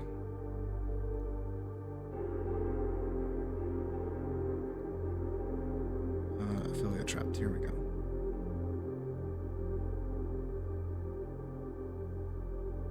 Whoa. Where'd she go?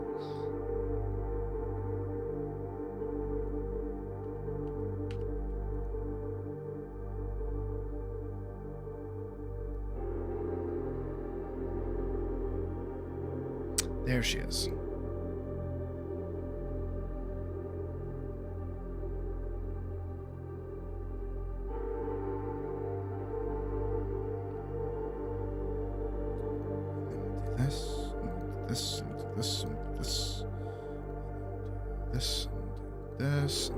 This, swoop that like there. I'm gonna try my best to zoom in.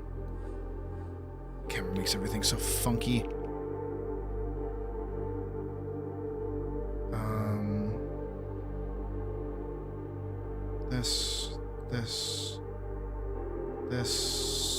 That.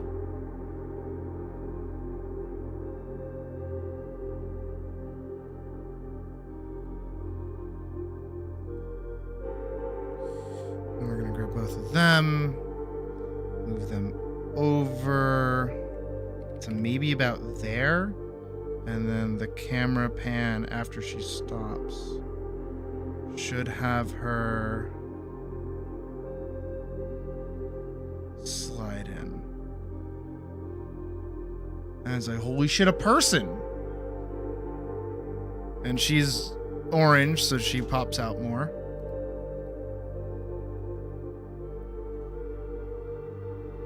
And then we'll have Elise get closer to her.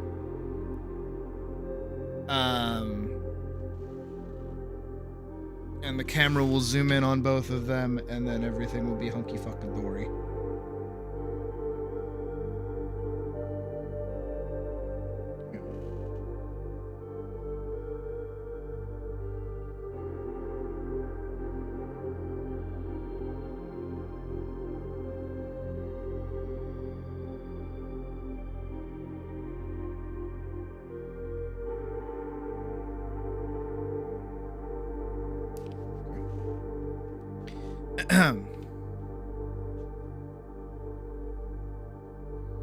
And I will let that sit for a few seconds.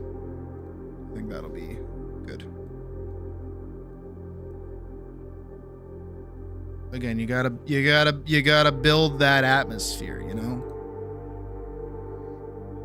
All right, let's give it a watch.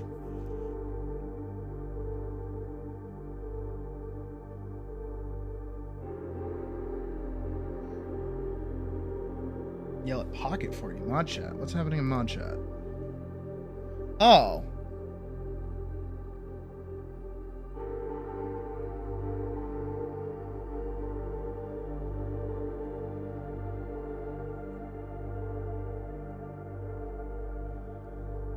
Yeah, Pocket, eat something.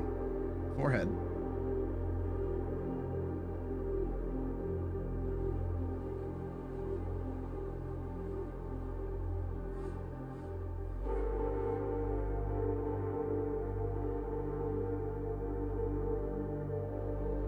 And this with the noise filter over it is gonna go like nuts.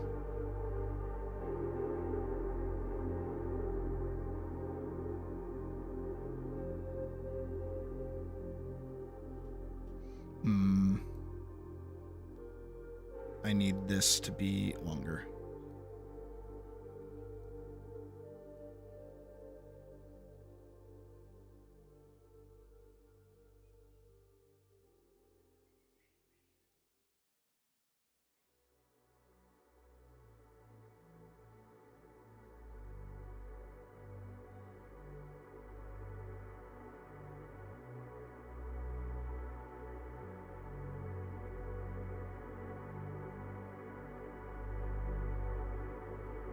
That's okay.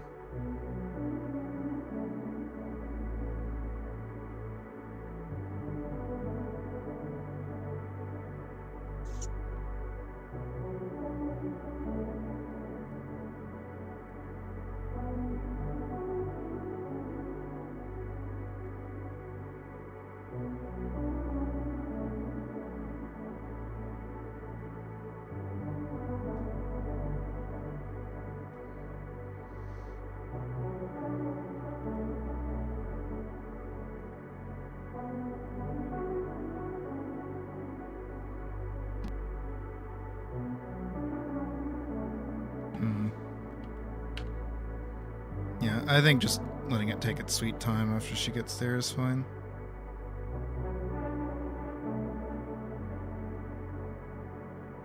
It'll feel a lot longer when people actually watch it for the first time too. It's usually what happens.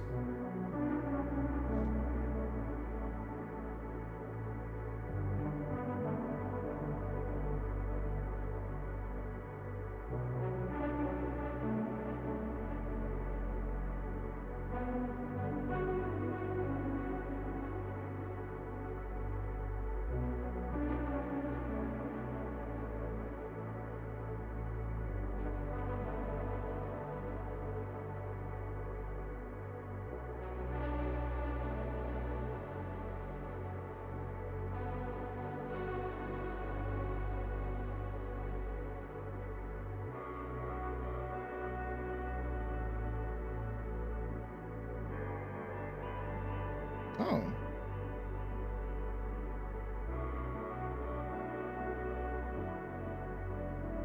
Hang on.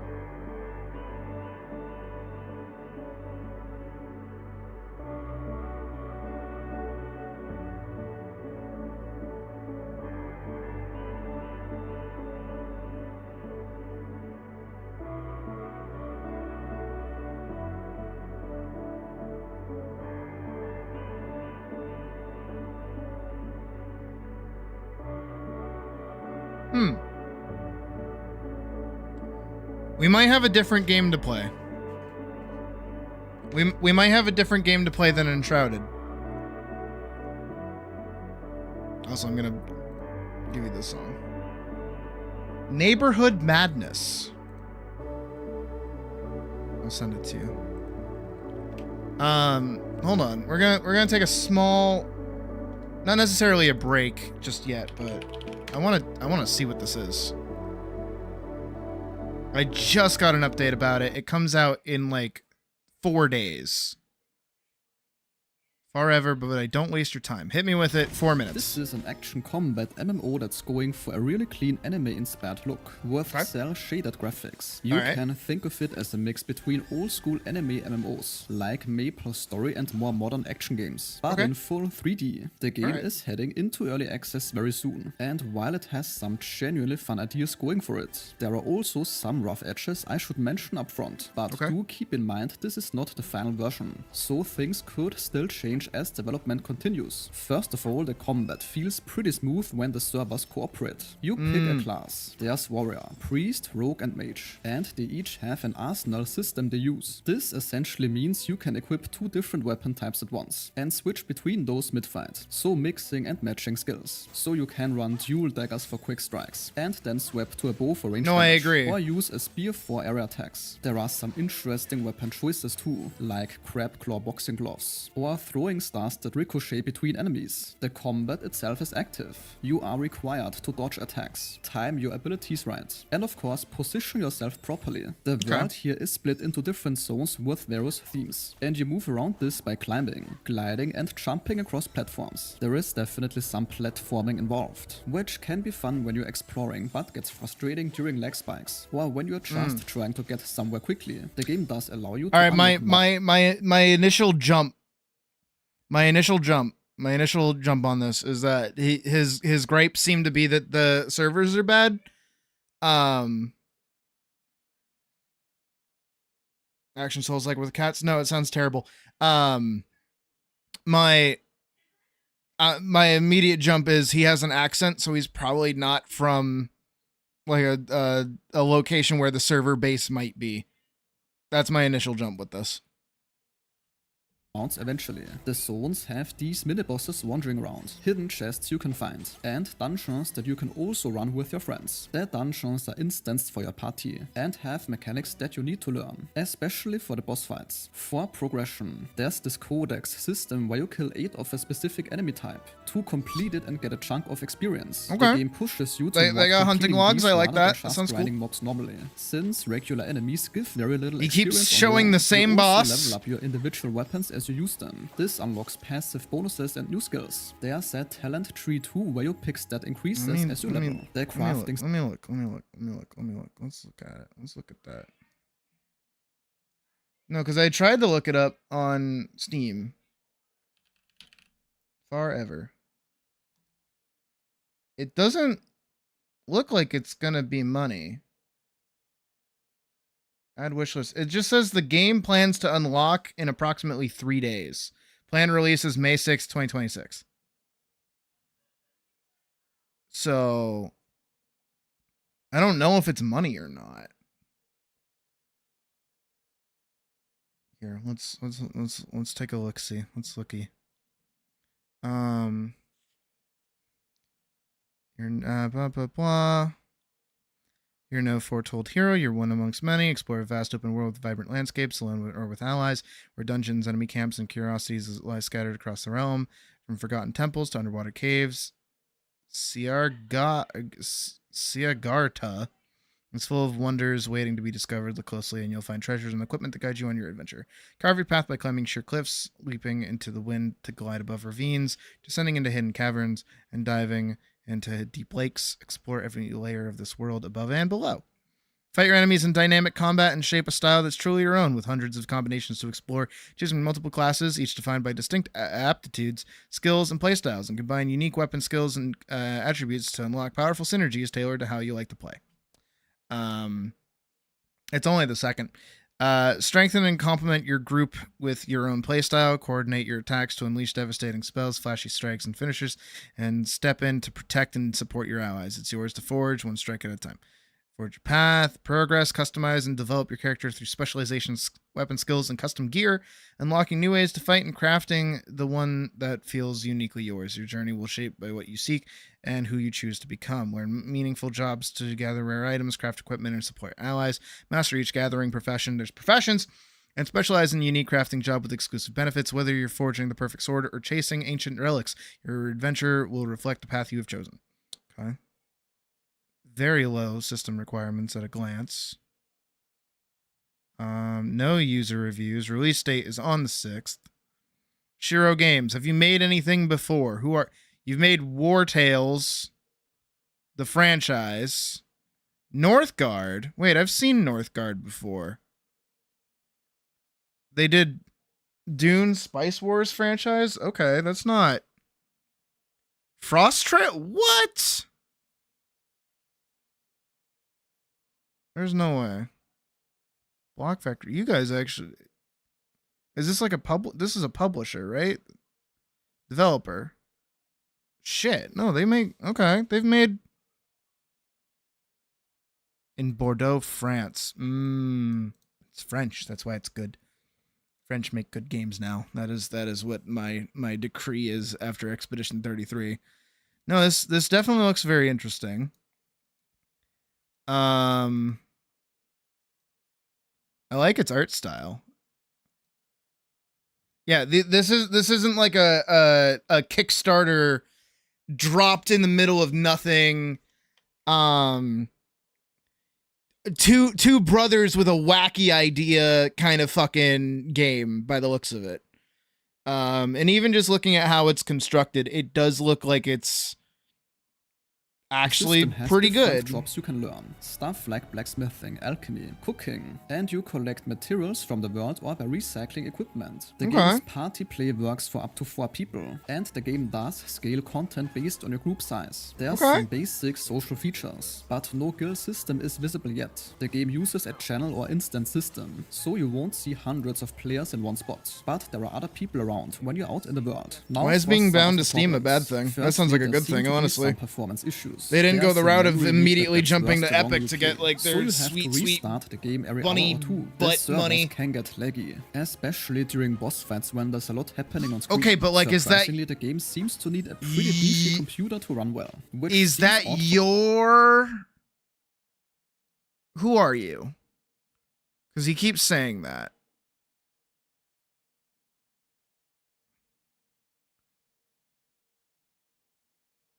All right, you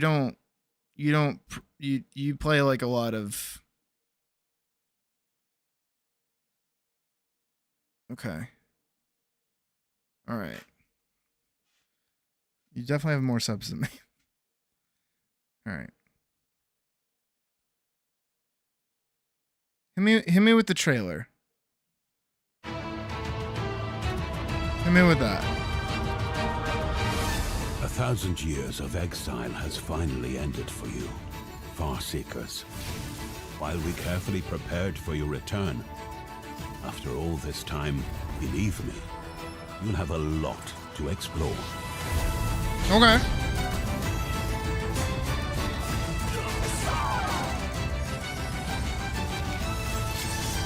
Okay. So most of what he was using was just like refurbished, like none of his actual gameplay, it seemed like. Because most of what we're seeing here is trailer footage. Okay, they got mining. I like mining. They got gathering. I like gathering.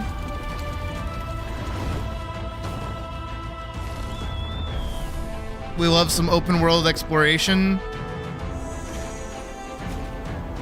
Mixed in with some instance dungeons with a good puzzle solving. It's cool that you can go underwater and you get like a little bubble helmet. That's really neat.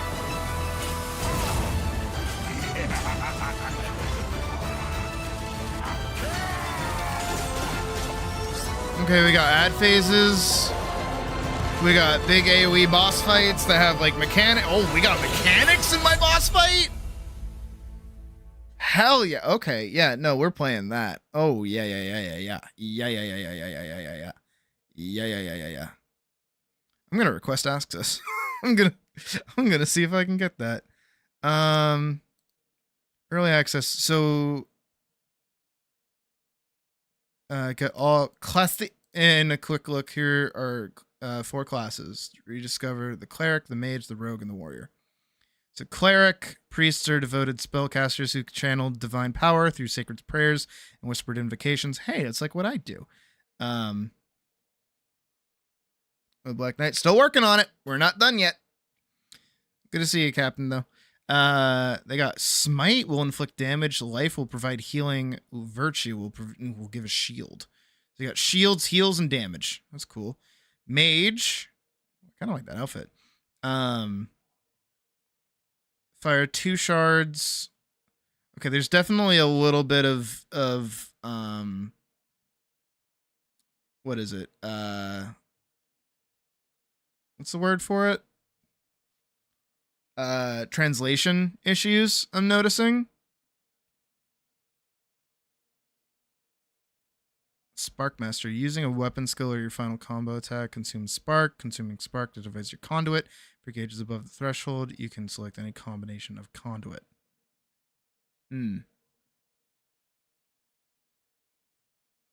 Rogue. Warrior. Close quarters combat. That's probably what I would play. They build up rage as they fight. Yep, definitely what I'm going to play. Which can be spent to activate powerful class abilities or fuel self-enhancing buffs. Brutal and relentless, they thrive in the heat of battle. That sounds exactly like my kind of thing.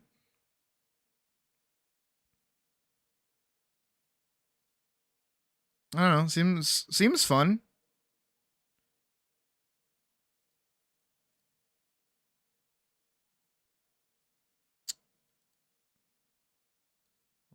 Is really low in most zones, so the areas feel kind of empty. That dungeons scale enemy health for parties, but don't increase the experience enough to make it feel worth the extra time. To be fair, again, from what I'm hearing on him, is it's lag and the game don't have enough, and it's like beta. In early access. Their developers plan to spend about a year in early access, adding more regions, dungeons, level cap increases, new weapons and skills, social events, and a proper guild system. Right now, those features either don't exist or are pretty bare bones. So you're getting the foundation of the game, with the promise of more content coming later. How much is the game? If the technical stuff gets sorted out, then Forever could be a solid choice. If you want an action MMO that's not super complex, it has potential. It just needs time to get there. And how much is the game? How much is the game? How much is the game? You won't tell me. Honestly, this just sounds like it's another Atlas, realistically. Where it's another game that I play with everybody. If it's free. I'm certainly hoping it's free. Because you would think that something that's like releasing and about to release like right now would kind of pop out with that, you know what I mean? Sorry. There's like people talking outside my door. They're like actively outside my door and it's pissing me off.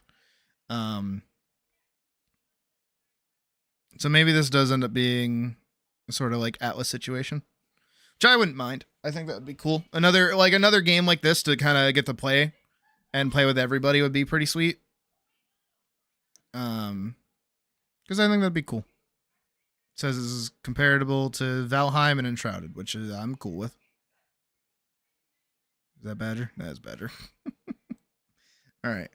Good little sidestep there. Let's see, this is why I was saying I want food, but I can't get food because there are people in the house. And I don't want to be near people right now. Right, I'm gonna lock this down. I'm gonna go here. Nope. I'm gonna go further back. Grab these.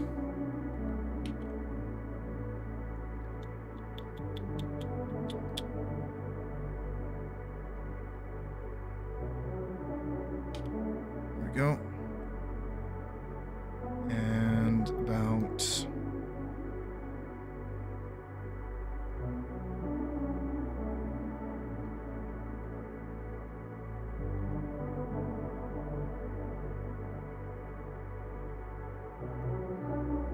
Nope. Because God knows I'm gonna step outside for 3 seconds and they're gonna be right there. They're gonna be like, hello. And I'm gonna be like, can you fucking move? Like, out of my way, please, think. I would appreciate that if you were not in my way right now.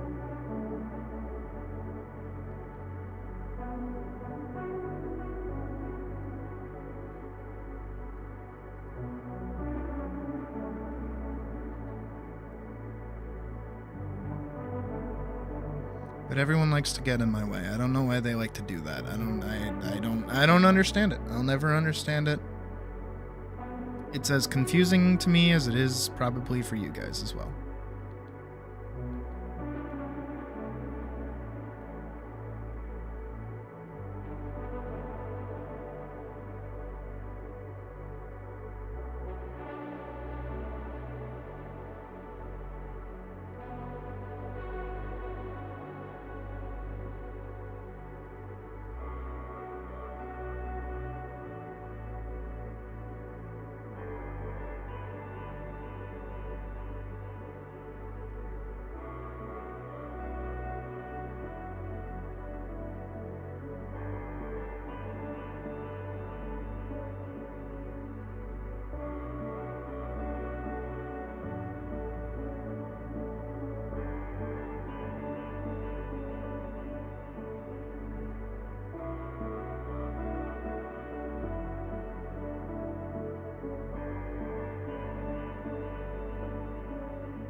It's like a little bit more time.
Fuck, I might have fucked that up.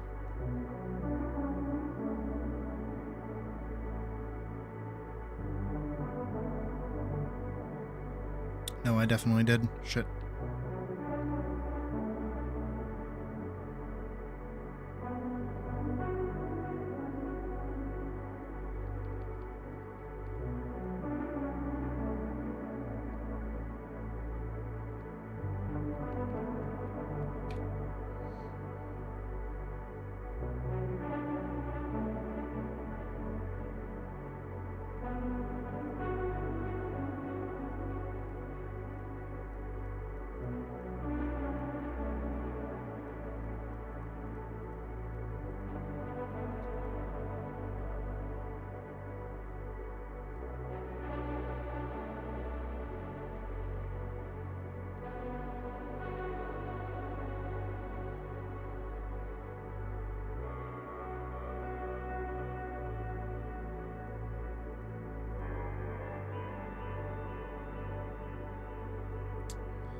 it was just acting stupid for a second.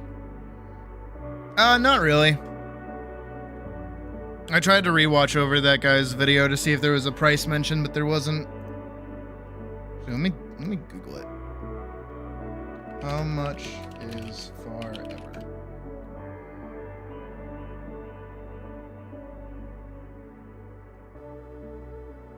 The exact price has not been disclosed as of yet.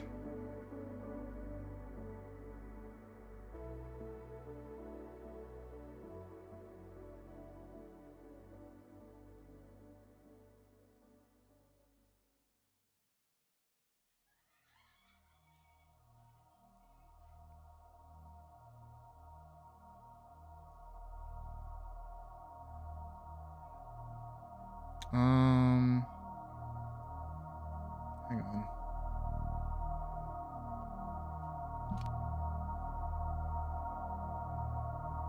I'm trying to do...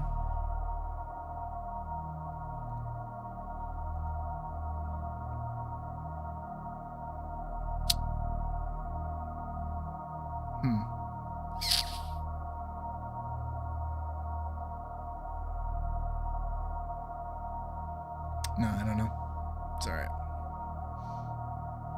I don't know, actually. I don't know if that's normal. Let me see if I can't find like an actual website for it or something.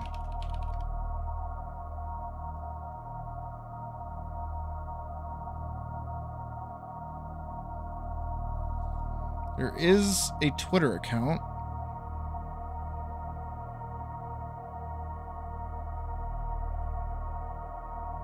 Same posts about all the classes. The beta update.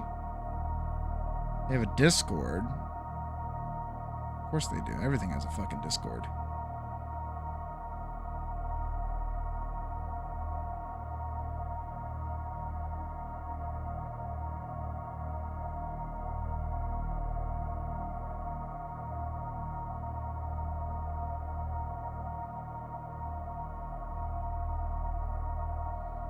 A lot of people are saying it's fun though, so that's good.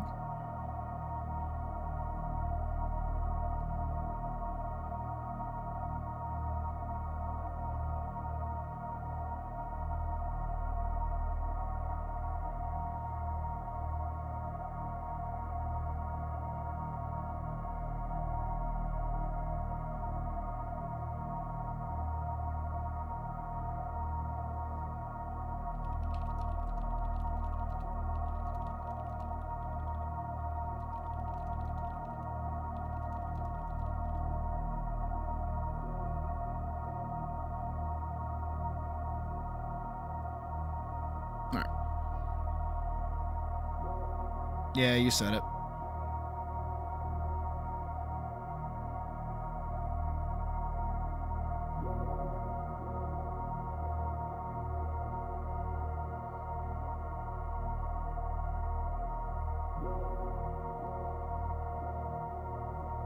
Turn this into a movie clip, and then we go add.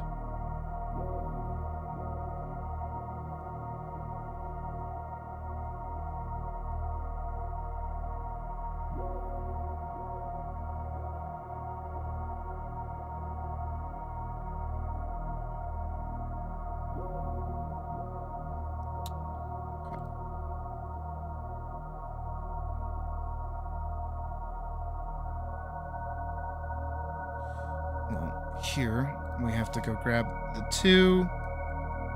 And then here, I'm going to grab a new under thing. This one I'm going to continue.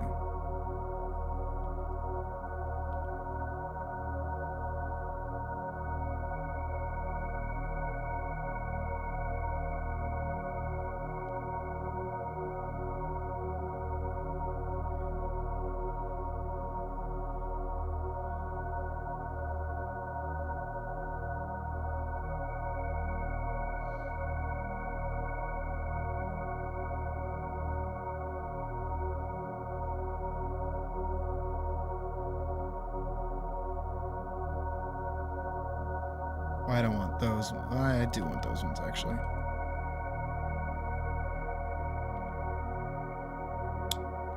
Or do I?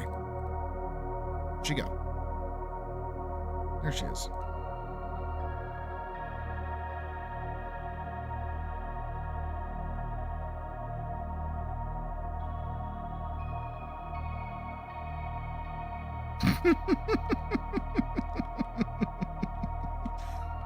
Mother, I threw up.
It's like not set to the same speed.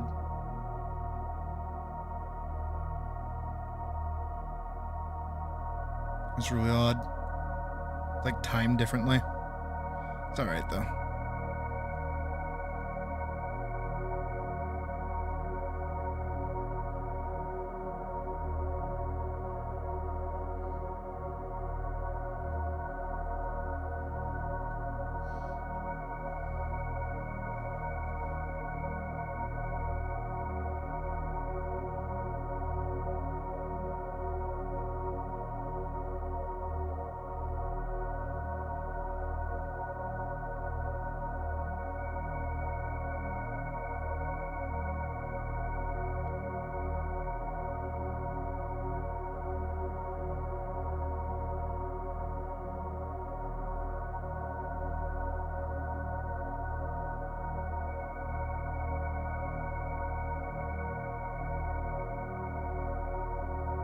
And there she goes.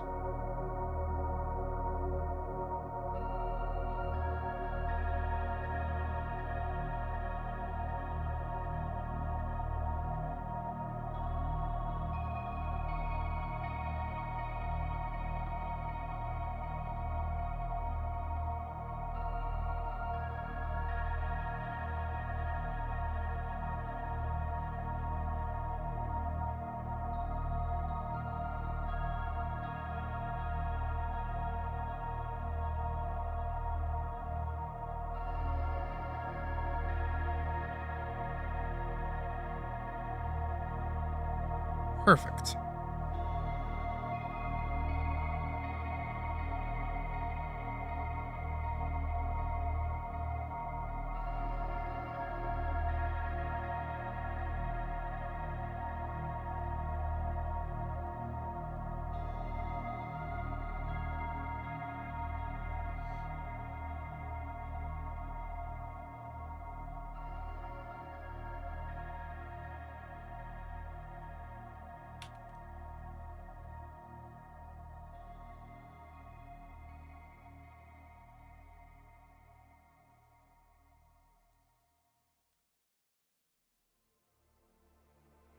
Right here.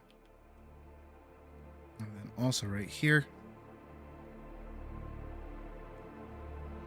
Where am I going? Where am I looking for?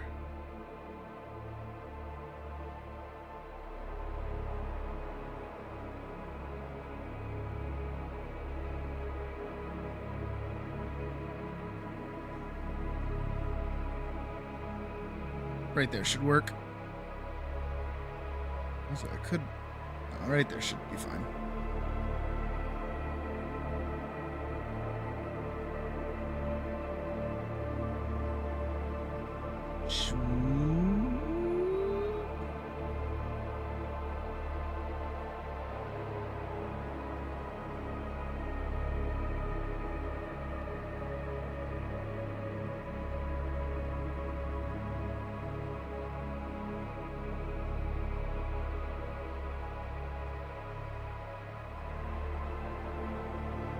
Zero to 100.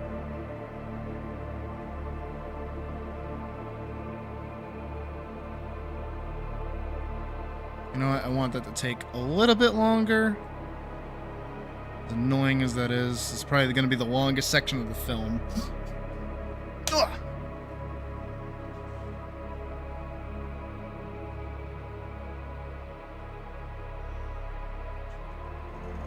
I'm gonna text Puck really quick.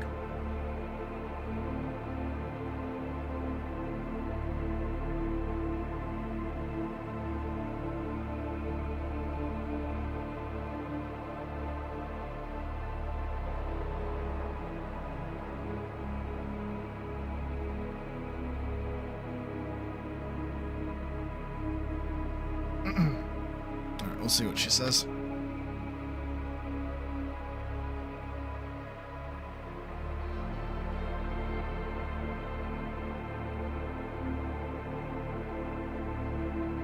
I guess I could start moving this one closer so it moves slower.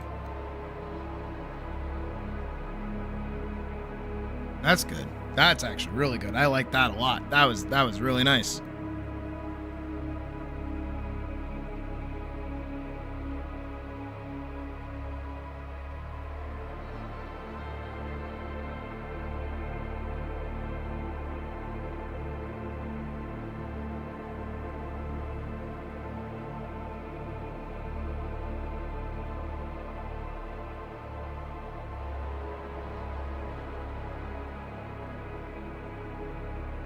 This does sound familiar, though. This track.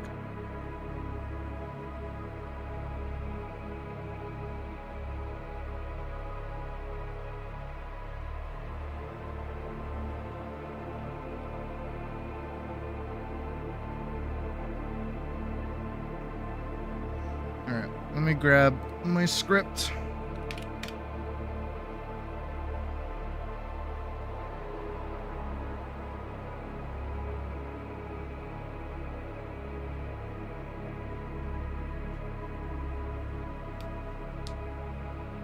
There she is.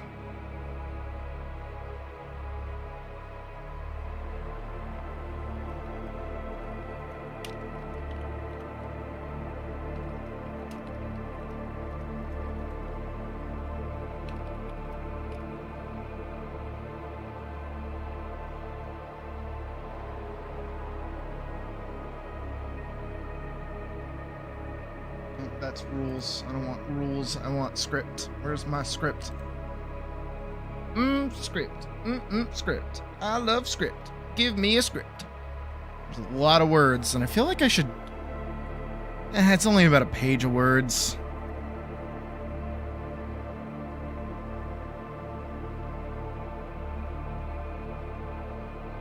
I mean, I made a bunch of other ones, technically, just for this scene.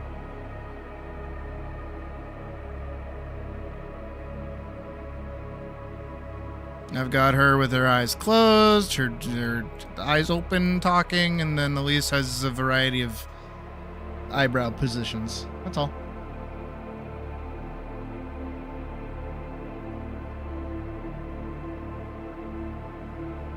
I'm gonna be like copying and pasting a lot of stuff in here. Let's get to it. I'm gonna start with all of Elise's lines first.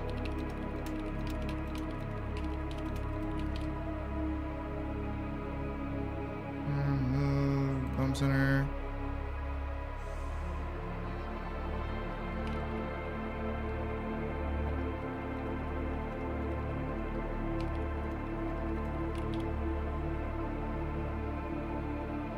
Move, bump center.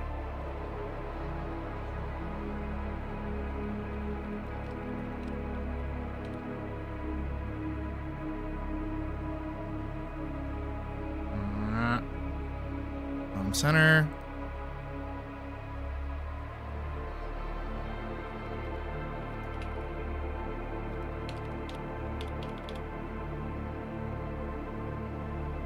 Move, bottom center.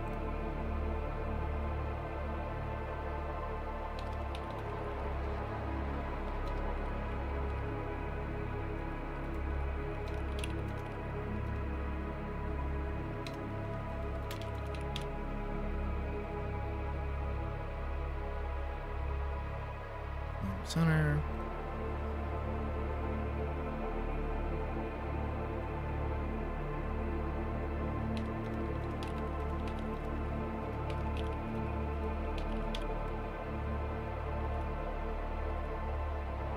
Can I type? Jesus. Center.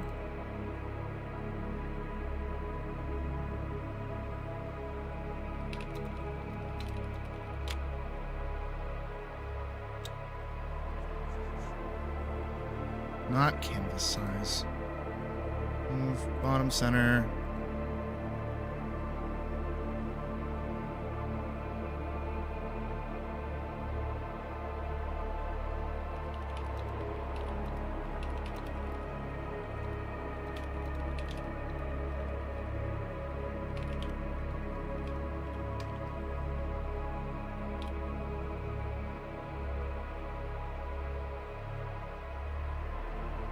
Center.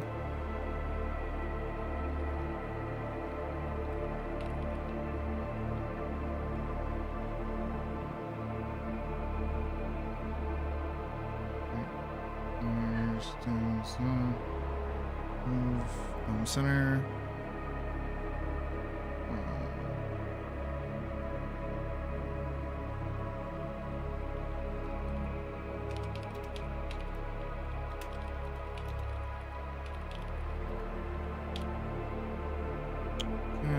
Scoot. Move bottom center.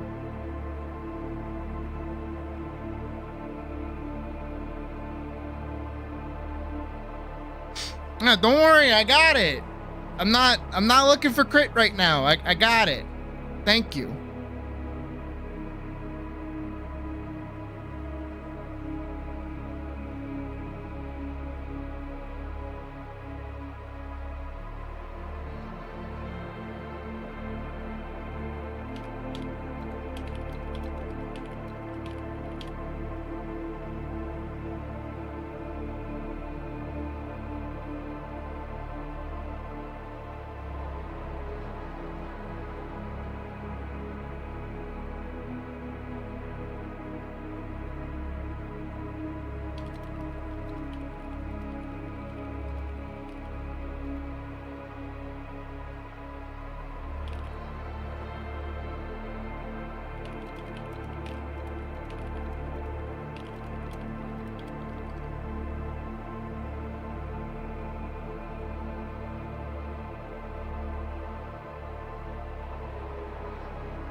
That's that one. Okay.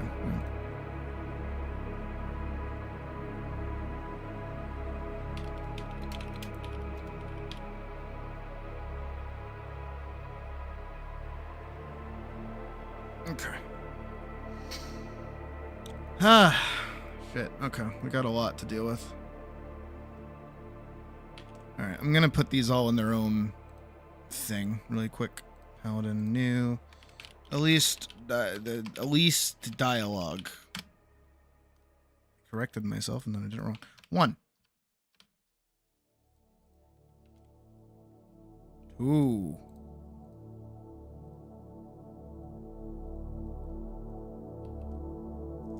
3.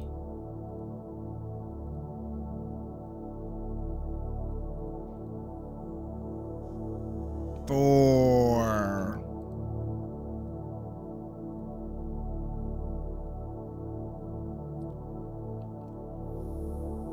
5.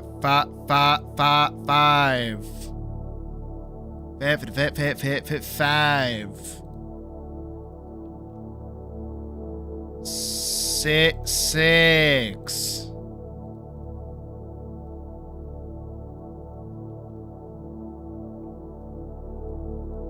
Shut the fuck up.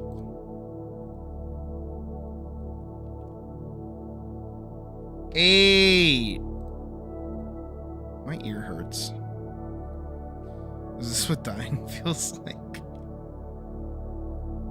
Nah, dying feels like that kid shooting, like the BB gun at the camera. That's what that feels like.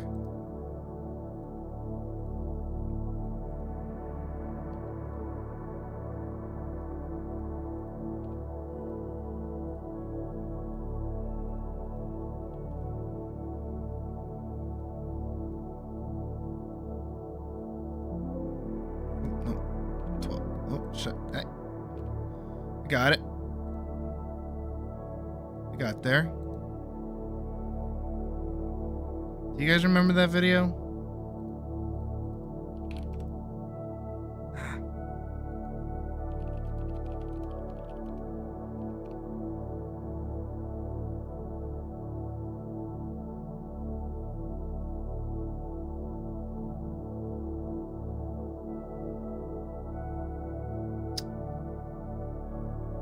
This is what dying feels like. No, not this kid. This one, yeah. I don't know who this second kid is. No, I want that kid.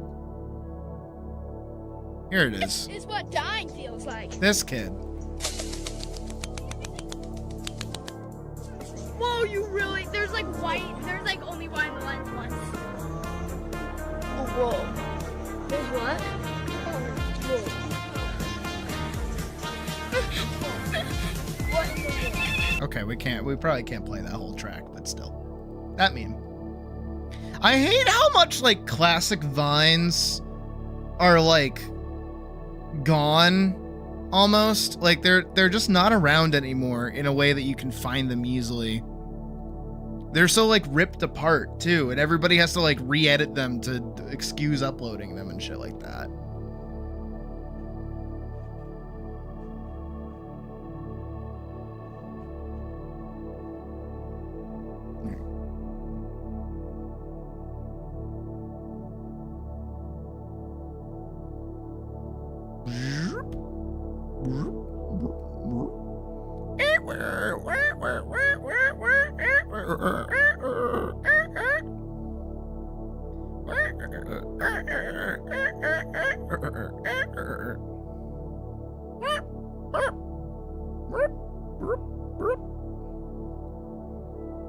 I should not be allowed to touch the timeline ever.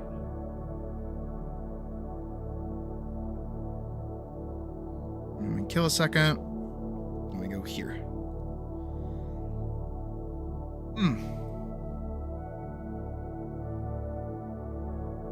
And I should do all of not Adela, that's not her name.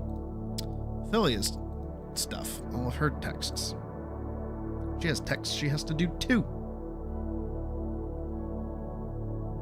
And all of Elisa's dialogue.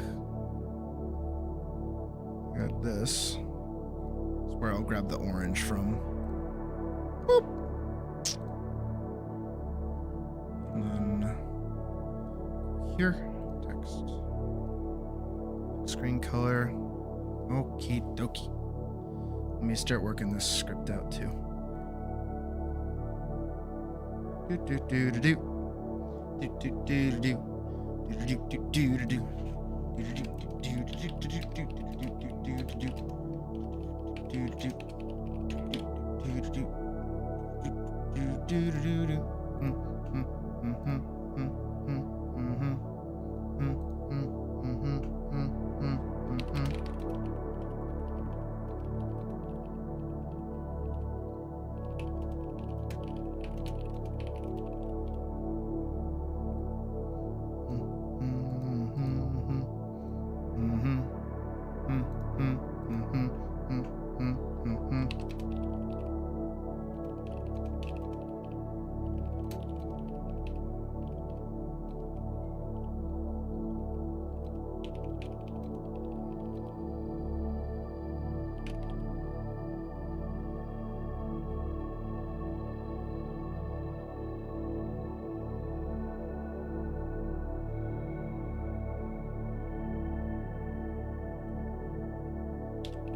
She gets a lot of lines, like one after another.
It's so weird hearing, like, you know, super, not liminal, what is it? It's like alpha wavy kind of music, and then also a bunch of screaming, almost teenage girls outside my door. It's weird.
It is very spacey.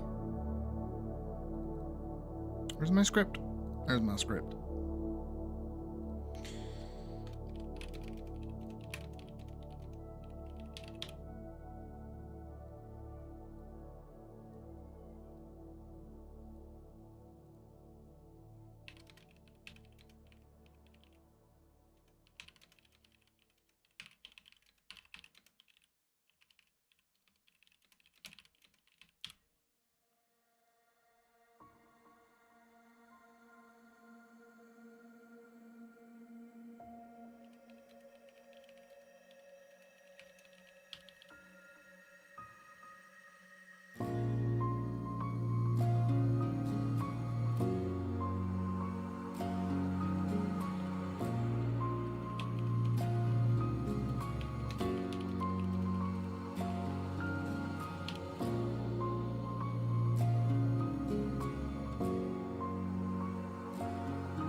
That's all of Ophelia's dialogue. And then it's like a whole different sequence that I'll have to work on. Actually, wait, I think there's one more. Oh, yeah.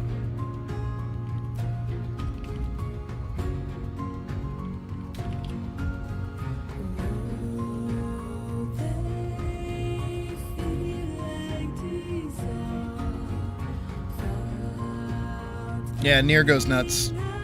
Nier goes very, very nuts with its music. Okay, here we go.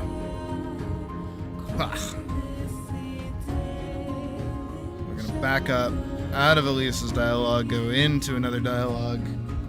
Ophelia dialogue. There should be no more talking necessary for pretty much the rest of the film after I'm done with this sequence. That's a lie. I'm already lying to you. I'm already lying. I've already lied. No, because I do have to do the bit where she gets the little orb and eats the orb.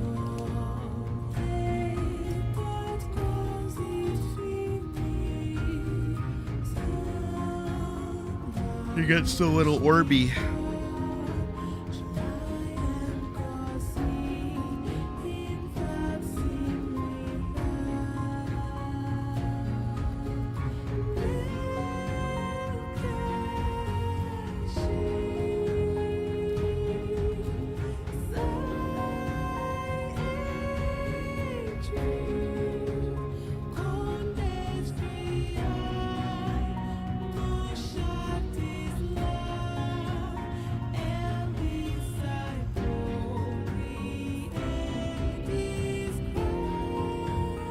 Yeah, she says something with a plate and a fork and just like goes to town on it.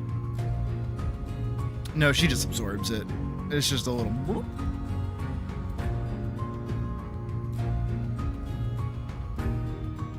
So who has more dialogue? Philia or Elise? Who says more? I think it's gonna be Ophelia. Has to be. She has so many like double lines. Talks so fucking much.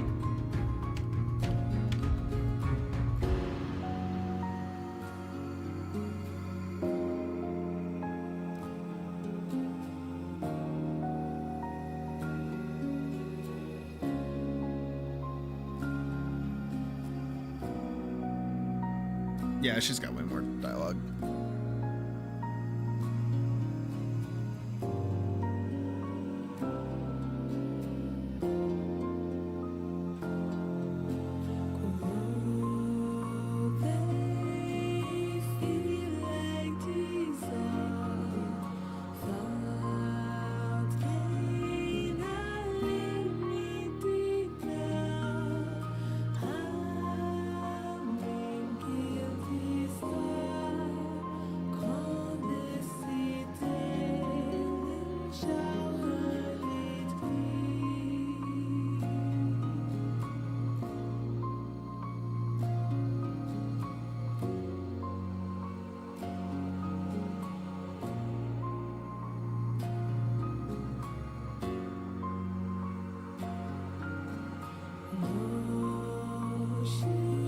Oh my god.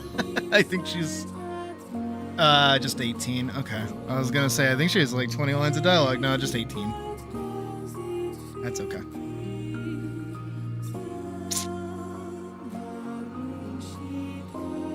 Damn.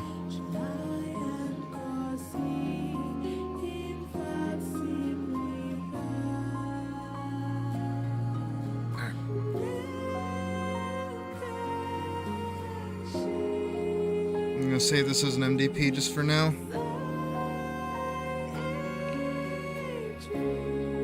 Because I'm sick of like trying to find a source for this.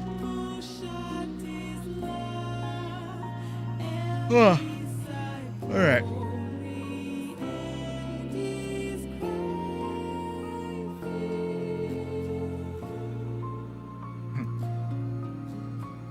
I think I can close everything. Let me double check all those. That's affiliate. We just move that around. Yeah, we can close all those. Metabank takes up a lot of memory. But I'm not working with it anymore, so we're good.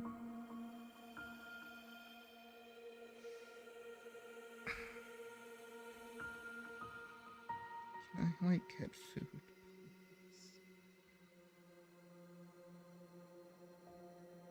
They're still here. They're supposed to be going to a drag show. Like, leave. Go away.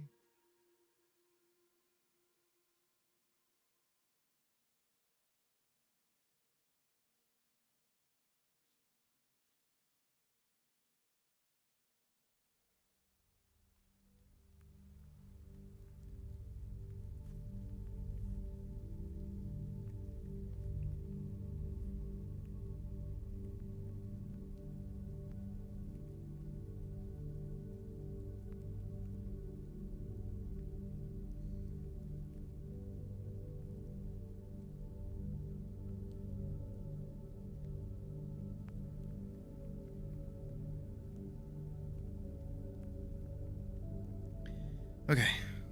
It's messaging me.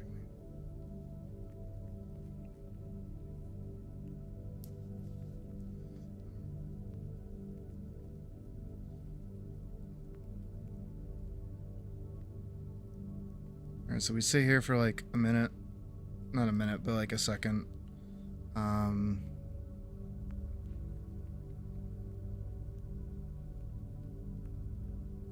And now I'm gonna go back here and I'm gonna find this. And we're gonna grab that and we're gonna do this and we're gonna do this and we're gonna come back over here and we're gonna go find the spot and then we're gonna go here. I'm gonna go bland. I pasted it on the wrong thing. Whoop. Right here, we're gonna do this and we're gonna do shit. New folder. Elise, dialogue.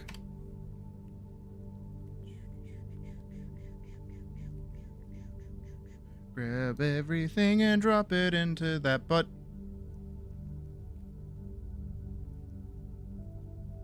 Sweet.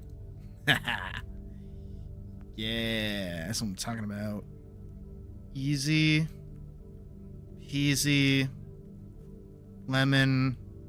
Please don't squeeze me.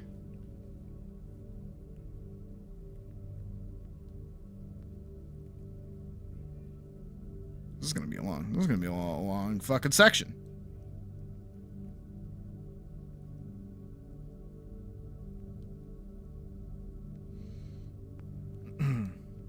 Alright, right here. Clear. Thankfully, now that she's here, she should actually be the easiest thing to animate in the world.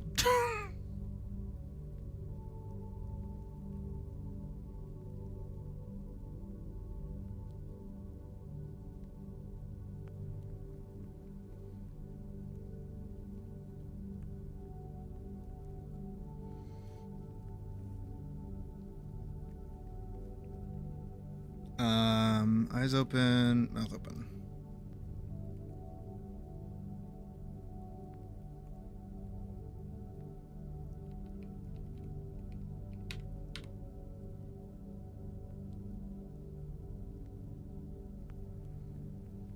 Now we gotta do Ophelia's dialogue. Yeah, so Elise has 12 lines, Ophelia has 18. So that's like 30 lines total. It's not bad.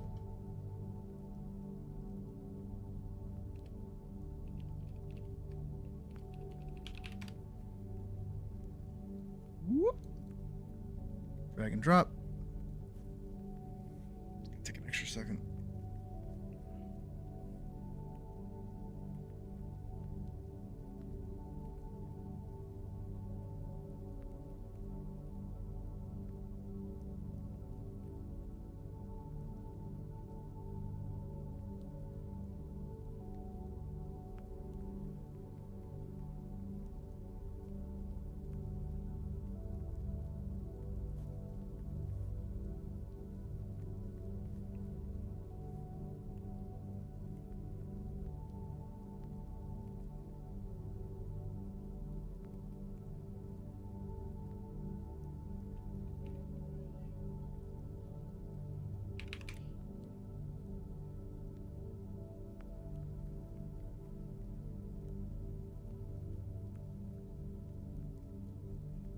I'm gonna give people enough time to like read each word.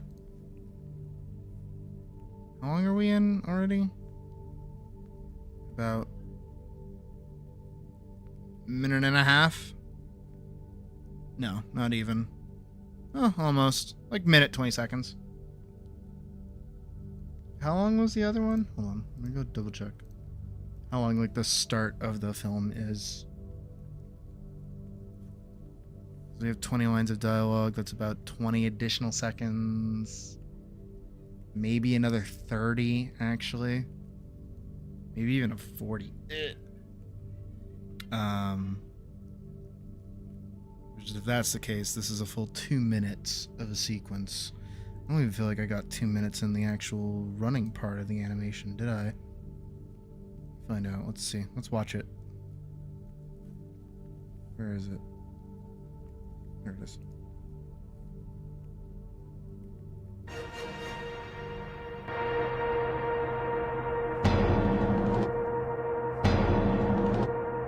Yeah, about a minute 30.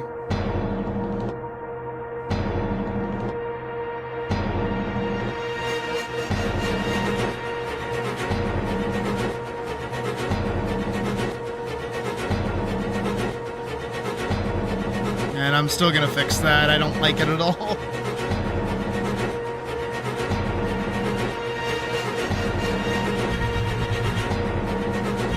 Go! Yeah, run!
Nice. Yeah, minute 42 seconds. Okay, that's not bad. That's not bad, actually. That's not bad at all.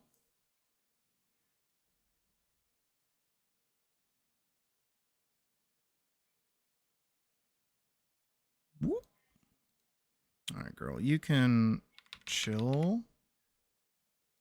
Defook out. You can just do like a little bounce, like a little whoop. There you go. That's what I want to see.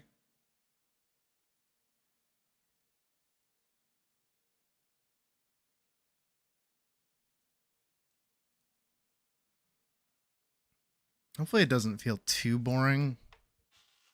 I don't know. I feel like the whole conversation bit is going to be the worst part. It's definitely going to be the bit where people actually like click off. That's the feeling there.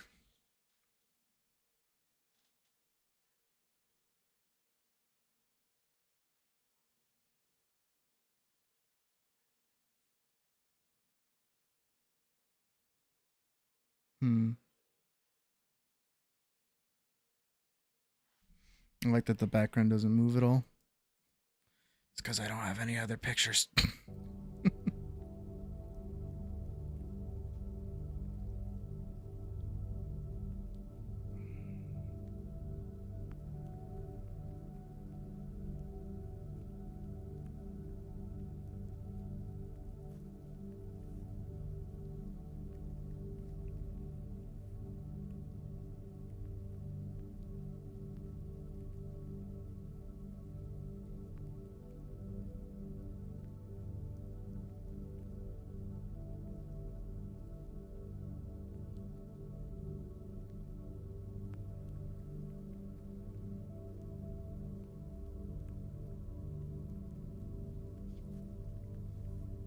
All right, let's see. Where am I going? Who am I? Who's doing what? Who's saying what?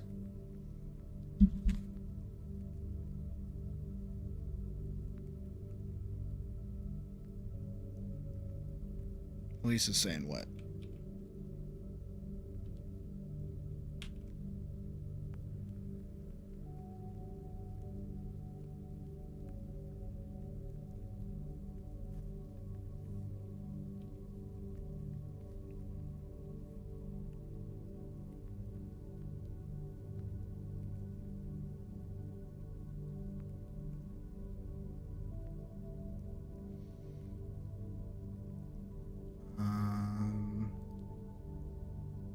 Lisa's source, Lisa's dialogue 2.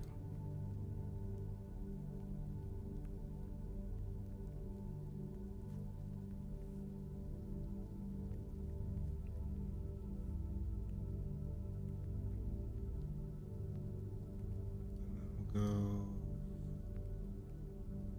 here.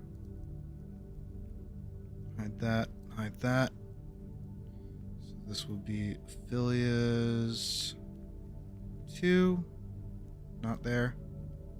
There. Ophilia's 2.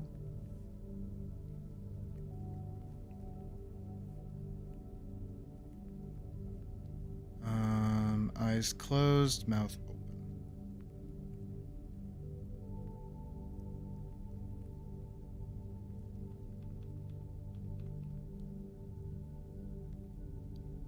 Shouldn't need to really super duper worry about it too much anymore. There.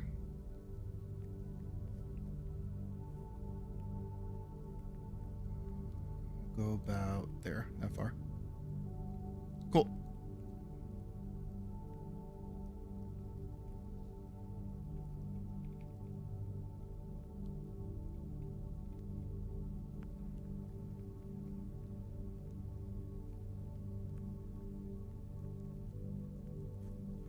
Who's next? She'll go eyes open to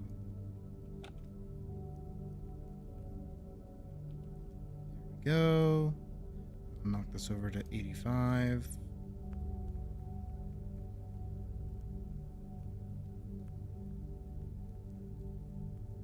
Bada bing, bada boom. Ophilia's dialogue number 3.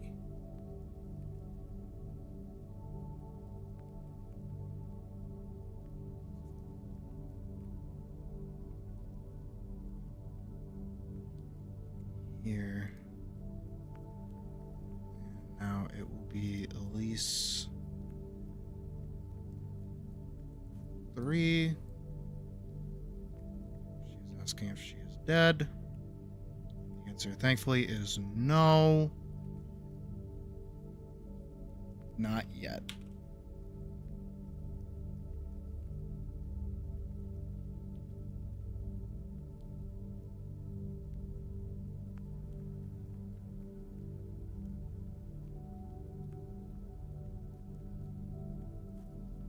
flip this around. Let's just whoop.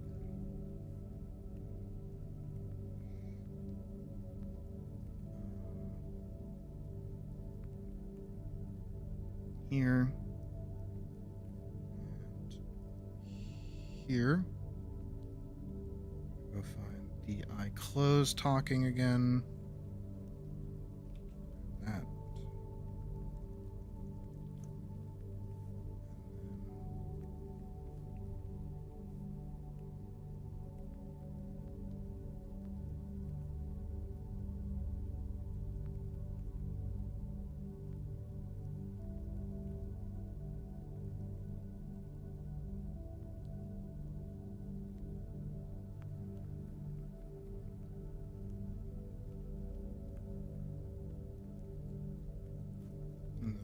Grab the eye open, talking again.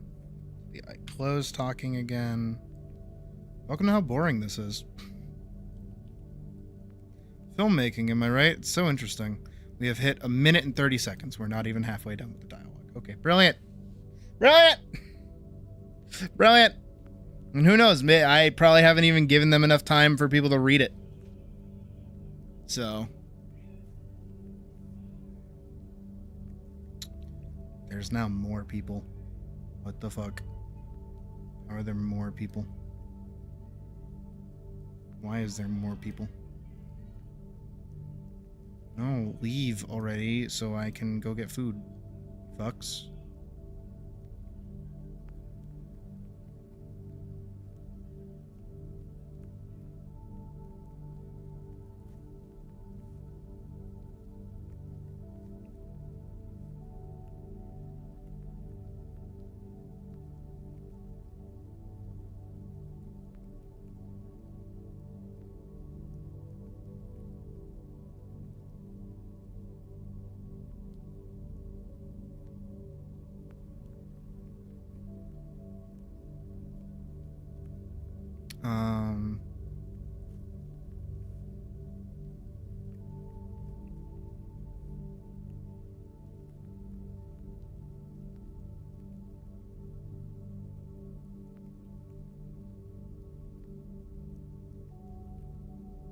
How long has this been so far?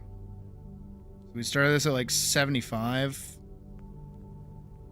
And it's been... we've just cracked 90, so what is that? It's like 15? That's how math works. Yeah, so 15 seconds of reading? That's not bad. Probably additional 15 more seconds of reading, I hope. Nothing longer than that. Probably more like 20.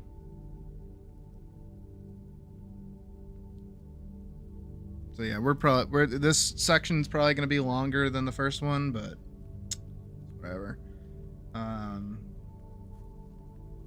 However, I will say I'll probably be able to finish this tonight, including my break, whenever I end up taking a fucking break. But I don't think we're going to be able to finish the film this weekend. Just because I know I have 2 more animated sequences I have to go through on top of animating the fight, on top of doing sound design. So I still have quite a big chunk of things to do. What I'll probably do, for my own sake, is... God.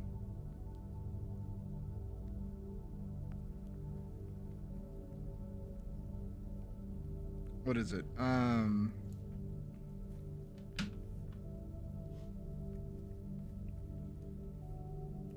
Because we do still have this week's raffle winners to work on. We have those to do. So I'm probably gonna be cooked for a while when it comes to art, for at least a little bit. I'm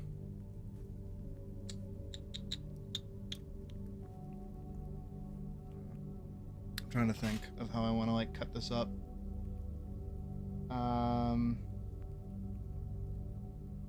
You know, okay, so next weekend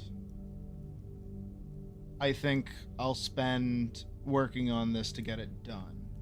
So we do have another 2 comic uploads. I want the comic to be fully uploaded before this actually comes out, admittedly. Sorry, punching my microphone. When I actually finish the film, though, I think I'll release it to Patreon members first. Like I did with Galahad, or Galandir. My bad. So I'll release it to Patreon members first, so whenever that comes out, that'll happen, and then a week later, I'll have the actual video come out on YouTube, whenever that is. It'll definitely be this month, though. I absolutely see it happening this month, which is cool. And then probably for the rest of the month, I'll kind of chill on animating. What the fuck? You're gonna leave like that? You look fucking phenomenal. You're not leaving the house. No, you're coming here. It looks fucking awesome. Let me see. Yeah. Yeah. Yeah.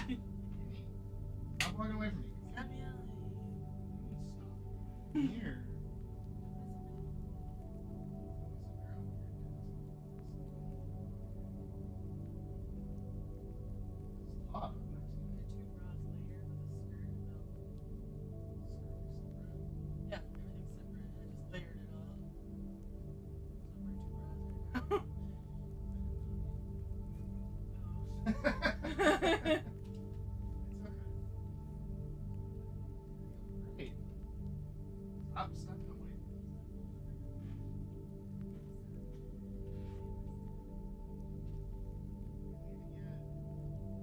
I'm hungry. Nobody's downstairs. No, I don't want anything downstairs. Fuck off.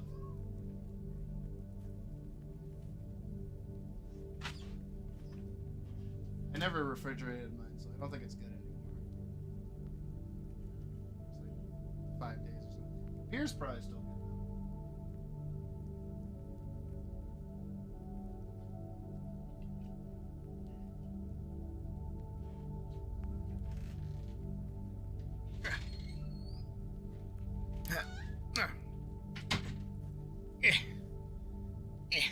That was Buck. She's about to leave. Like fucking crazy. I should probably get food. I know I said I wouldn't order food anymore, and I did get groceries. But I want like a McDonald's.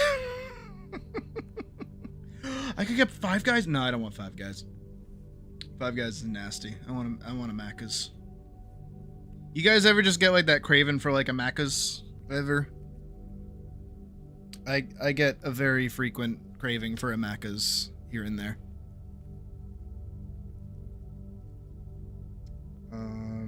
Should get like a deal. I shouldn't get just like what I usually get, because then it's gonna be like $1 bajillion that I don't want to spend.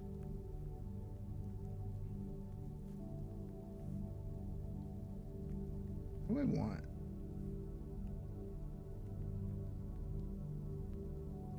You get a deluxe McCrispy. I like chicken sandwiches. Do you guys like chicken sandwiches? Who am I kidding? Of course you like chicken sandwiches. What are you, stupid? What are you, fucking dumb? Ooh.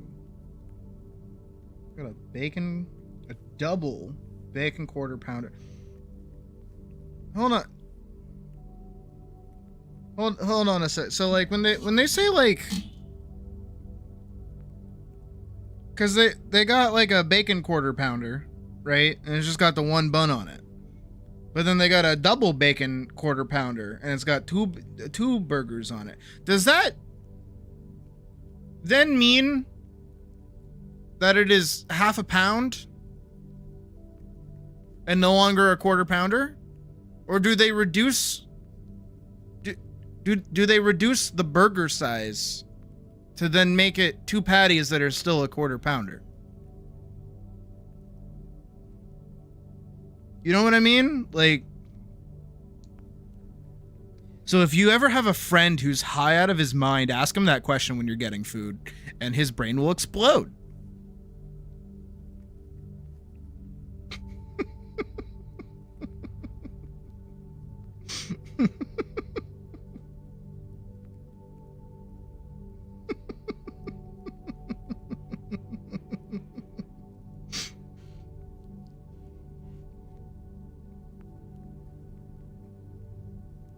Sorry, Puck came in here and had wine, and then I took a sip of the wine, and now I'm all giggly. Can I, like, level up the burgers to be better than just regular plain McDonald's burger? No? Okay, you beta cuck. Whatever. Let me get a bacon McDouble. Ah, shit at fuck. Cameron, thank you for subscribing and scaring the shit out of me.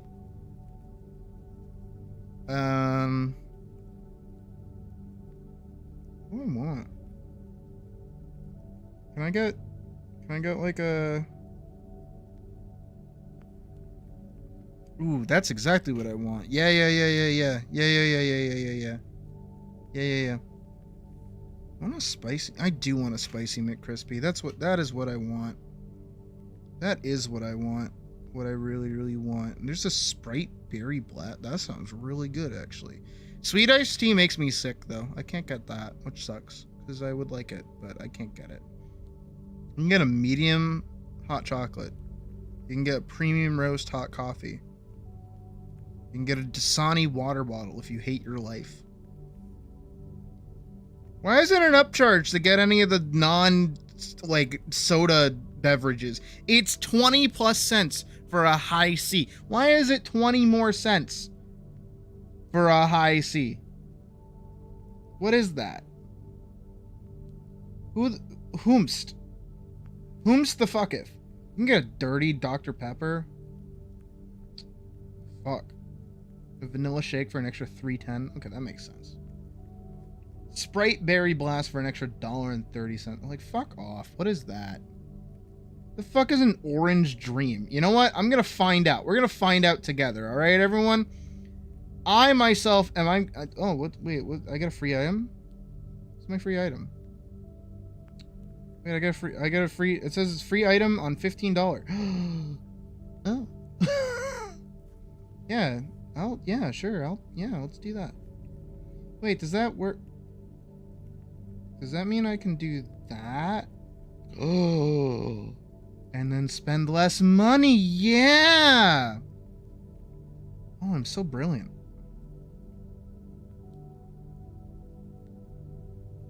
Yeah.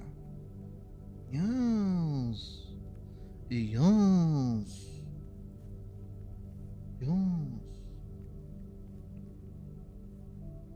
Yes. Yes. Alright, we have gotten the Maccas. I have gotten a spicy McCrispy meal with a large fry and an orange dream. What the fuck is that? I do not know.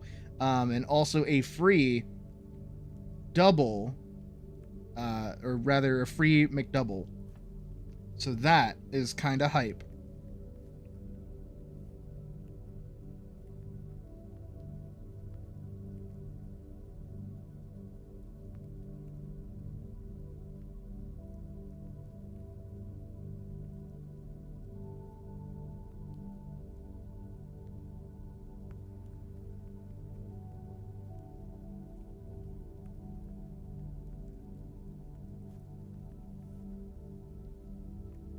Alright. With that on the way, I am now going to... Ooh. Hee.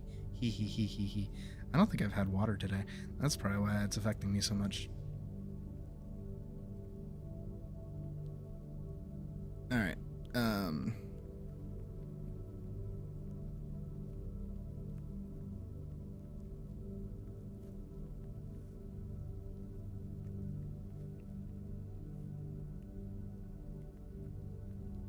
This. I'll do this. Ooh. Where am I going? Where am I going with it? Where's it going?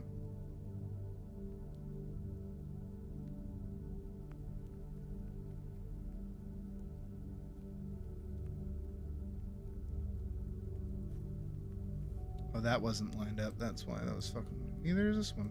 Fuck. I don't know if those are lined up. There's that one. Fuck, why are none of these lined up? The hell?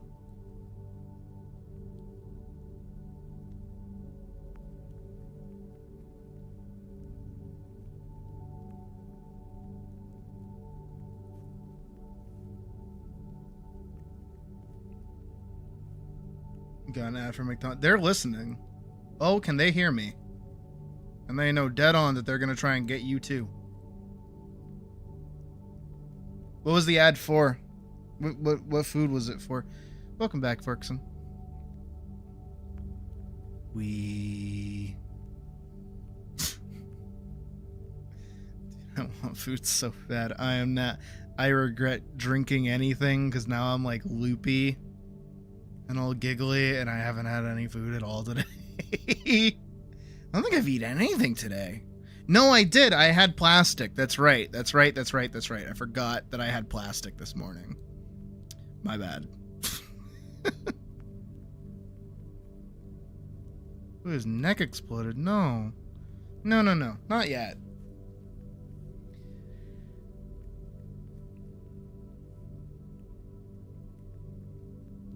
I mean, fair. Okay, so we're here. Right there. I need this.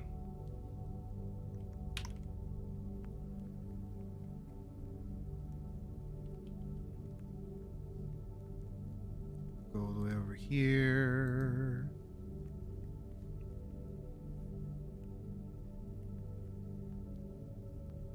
No, it's a joke. I'm not gonna pull an Evangelion. Don't you worry.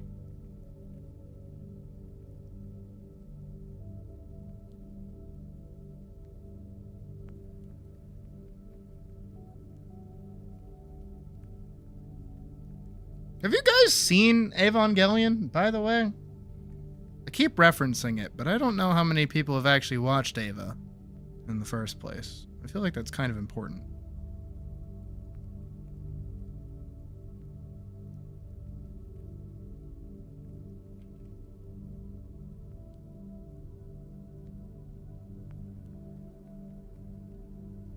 Oh, my tummy is a grumbling, dude. My tummy is a grumbling, dude. Well, yeah, Puck came in here and gave me wine. Well, she had wine in her hand, and I grabbed it, and then I drank it. You certain amount of research on the angels. Okay.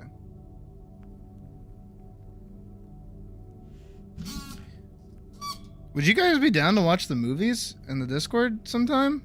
Like, if I can find them? I still haven't watched 3.0 plus 1.0, to be fair. Which apparently takes place after end of Evangelion. There's like a whole different fucking gaggle of problems.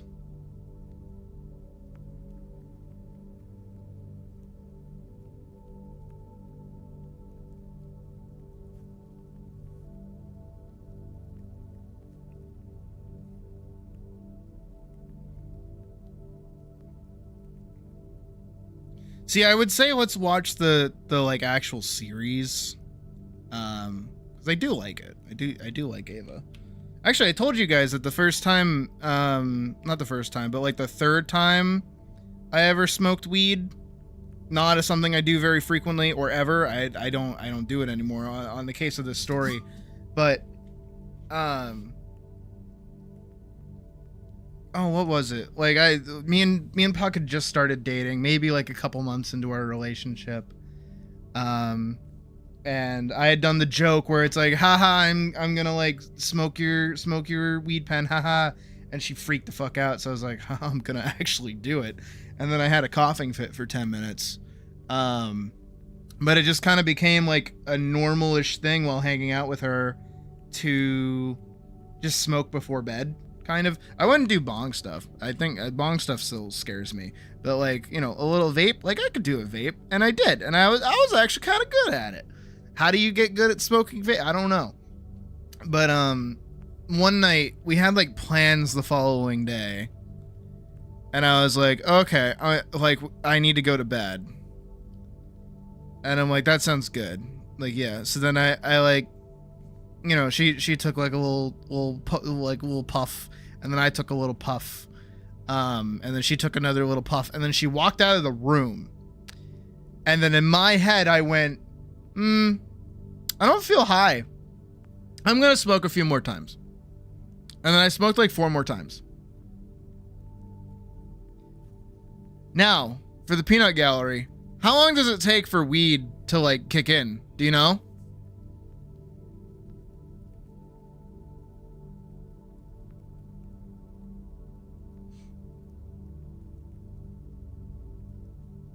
Do you know how long it is for weed to kick in?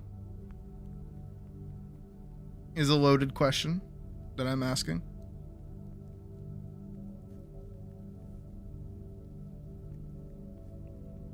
This is a very nice music to tell this story to, actually.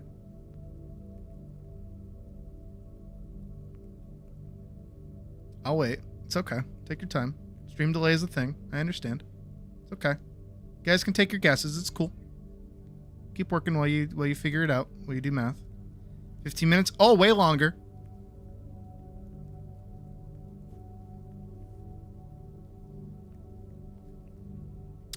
About an hour. About an hour. So Puck goes off to go do her stuff. I smoke 4 times in a row. And I'm sat there and I'm like, man, I still don't feel it. So I smoke another 2. And I'm like, huh. Now the room is starting to split.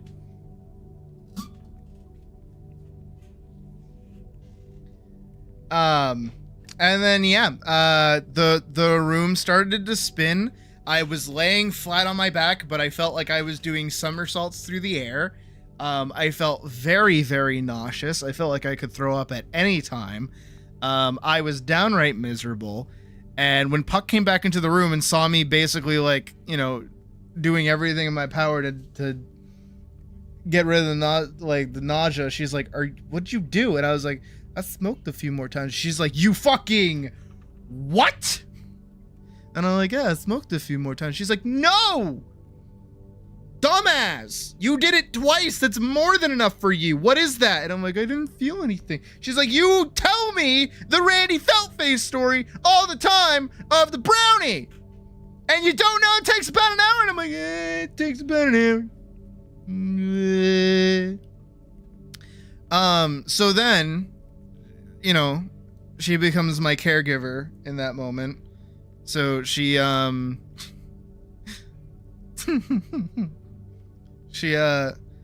she sets me up, she like puts me down, she gives me like a little sip of water, like I'm just sipping water, and she's like, okay, just stay out. Do you want to watch something? Like that'll hopefully like help you kind of like stabilize if you watch something. And I'm like, okay, yeah. And she's like, all right, what do you want to watch? And I'm like, I don't know, can I see? And so she pulls up Netflix and she's like scrolling through Netflix. And she passes Evangelion. I'm like, can I watch Evangelion? And she's like, you wanna watch Evangelion? I'm like, yeah, I do. Yeah, Evangelion, yeah. And she's like, all right, yeah, you can watch Evangelion, that's fine. And so she put it on. I'm like, yeah, Evangelion, yeah. So there I was, greened out of my fucking gills, stoned out of my gourd. Any more variety ways to say how fucking out of it I was, watching Evangelion. And I think I made it all the way up to the point Asuka showed up, and then I fell asleep. That's my weed story. And then after that happened, I've never smoked weed again. I just had a bad time. And I just never wanted to do it again. It was just a downright bad time.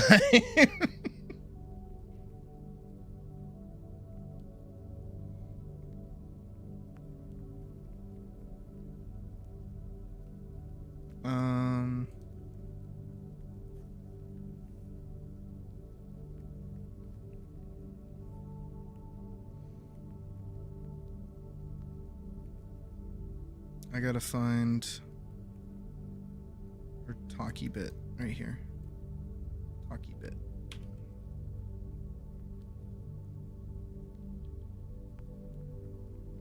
The many adventures me and Puck have been on in our time alive.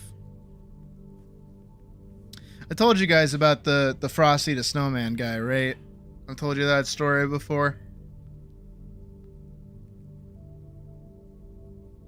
Well, tough. I'm telling it to you again. So me and Puck, we were in Boston. This is before we lived here. And we were romping around, and because I was still going to school here at the time, there were a few places that I had been to with like my school friends that I really liked, and I wanted to go back to, and I wanted to take her to. And one of these key places was a little ramen shop that I don't know of. I actually do not know the name of it. I'm not trying to like hide where it is, but it's in Cambridge. It's like right off the T. It's not anything far. And it's not anything fancy, but I think it's the only ramen shop I've ever been to that actually puts like Naruto's in it, like the fish cakes. I had never gotten one before. So I wanted another one, and I really liked that place. I really, really liked it a lot. And so we decided to go, but we were there on like the weekend, because that's when me and her would hang out usually. It was late at night. And it's Cambridge, so, you know, and it's also like around college time too. So kids are in school doing classes and stuff. So there's like, you know, the nightlife over there is pretty bumping. And so we try to get a reservation, and we have one, and we're kind of hanging around the area a little bit. We go to like a store, like a bookstore, and we're in there for a bit. But it's like a really fancy bookstore. It's a Cambridge bookstore, so it's like real fancy. It's got like old like leather bound books, some fucking ancient shit like that. And we didn't super feel comfortable like walking around. Hold on, I gotta double check. Here we go. Okay. I'm just gonna copy this one again. Oop. We didn't really feel comfortable like walking around in there. We definitely weren't gonna buy anything. But another important fact of this story is that it's around winter time. It is like early December, maybe late November, somewhere in that time frame. I can't remember. But it's snowy, it's cold, it's dark. So we're just trying to stay somewhere warm, and it's getting closer and closer to our actual like reservation. And I'm like, oh, cool. All right, neat. So I'm like, all right, well, let's go. Let's go over and like double check and make sure that they know we're here. So we went over, and there's not really a place for people to sit or even like stand inside the building for people waiting. So we walk in and we're like, hi, we have a reservation for blah blah blah time, and they're like, oh, okay, yeah, we'll text you when a table's available. So we're like, okay, and it's like, okay, cool. And so then we kind of usher back outside. And while we're standing outside of this ramen shop, there's a guy in the corner, like on the same side of the street that we're on, and he's playing the fucking tuba. Not very well, do mind. This guy is like,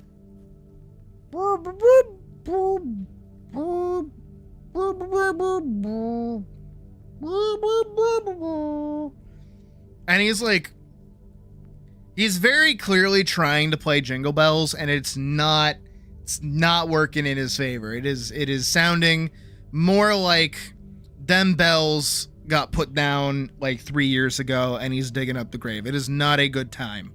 And, you know, me and Puck, we're horrible people, so we're just like giggling to each other like, hey, that guy sucks at playing the tuba. What a fucking loser. And then he goes into playing Frosty the Snowman, which sounds... Can I find out what it sounds like? Because I cannot for the life of me actually remember what it actually sounds like. Frosty Snowman song. Here it is. He starts playing this.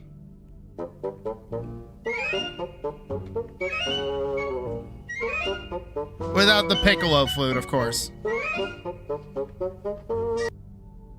Right? He starts playing that. And he does a pretty good job of it. It's like, oh shit, that's not half bad. Who the fuck is honking outside? I made the dasher, honestly. I don't know. Brother, you just gotta drop it over the door, my guy. My homie. The bell from Polar Express. That's a good one. So he's there and he's playing, like, you know, Frosty the Snowman or whatever. And it's pretty good. And we're like, man, that's not half bad. And then he goes into playing like another song and it's pretty bad. And again, we're sitting outside waiting for a fucking reservation at this point, right? We're just waiting for that shit to come through. It's taking a sweet fuck ass time. We're like, man, are they gonna text us soon? We were just in there. And we were keeping track by how many songs this fucking guy was playing. You know, he was trying to do all of them. Like all of the Christmas, like Rudolph the Red-Nosed Reindeer, fucking, I presume Carol of the Bell. I don't know, half the shit he was playing. The one that stood out to me was Frosty the Snowman.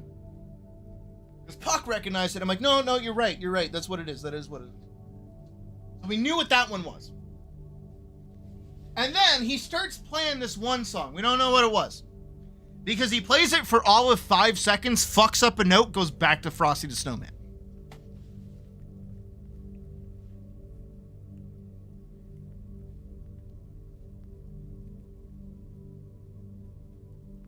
Now,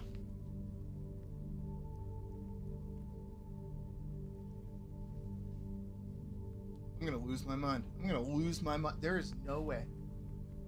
I should have waited. I should have fucking waited. That's what I should have done.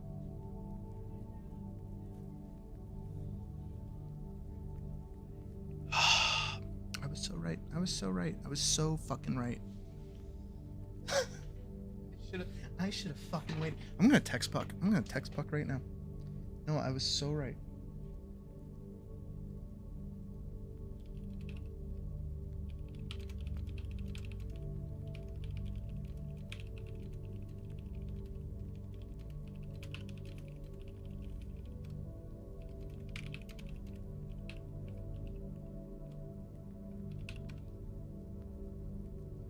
I'm not trying to do that right now. I like Christmas music. No, I don't mind Christmas music. I just don't like it when it's being played by a goofball who's barely good at the trombone, the fucking tuba. While we're waiting in the cold for a fucking ramen place reservation. That, by the way, we never got. We stood outside for so long that it was starting to get to a point that if we didn't leave to go do the other thing that we were going to do, which was go shopping, we were going to go to a supermarket, that if we didn't leave by then, the supermarket was going to close and we would miss our train. In that order, oddly enough. So, what did we do? We left. We went to the supermarket. We got ramen at the supermarket, actually. They had like a whole little cafeteria place. It was an H Mart. And that's what we got. And then, here's the best part, right? Because the way that we used to go... Oh, no problem. Sorry, Chaz. The way that we used to go to Boston is we would drive into... what was it called? Fucking one of the stations. It was an orange station. Oak Grove. We would drive to Oak Grove. Right? And then at Oak Grove, we would then take the orange line into Boston and then take the T wherever we wanted to go. Kind of how that would work. And then, you know, this is a part of the story. So, you know, we get on the red line, we go over to H Mart, we go to H Mart, we eat at H Mart, we shop at H Mart. I get banana milk, which is phenomenal, by the way. If you've never had banana milk, it's fucking awesome. Then, after that, we get back on the red line to transfer over to the orange line. We ride the orange line all the way to the end of the orange line. We hop in the car. We sit in the car. We go, man, we had a good day. And then my phone dings. And it's, your reservation at blah, blah, blah is ready. And we're like, huh? And then we never ate there. And we have never gone back since. Because now she likes the place that's like down the road from us. So... Also, the reason that banana milk exists, by the by, is because in Korea, I believe, kids did not like the taste of milk, so they began to flavor it with bananas instead, because banana was a very good flavor, like a very popular flavor, and then it just kind of caught on as like a thing for people to drink. It's just how it worked. Which I think is kind of consistent with a lot of like that era of history in terms of Asia specifically, is like that's also where ramen actually came from. It's not this ancient art. It's back in post World War II, or like slowly after World War II. The Allied forces were giving Japanese survivors of various different whatevers, they were giving them like powdered milk and wheat. So it's like make flour, make milk. And they're like, what the fuck is this? We don't eat this. So somebody turned around and turned it into like dried instant noodles. And that's where ramen kind of came from. So there you go. A little bit of history. Thought we should have your radio stations turn to that crap for the time. No.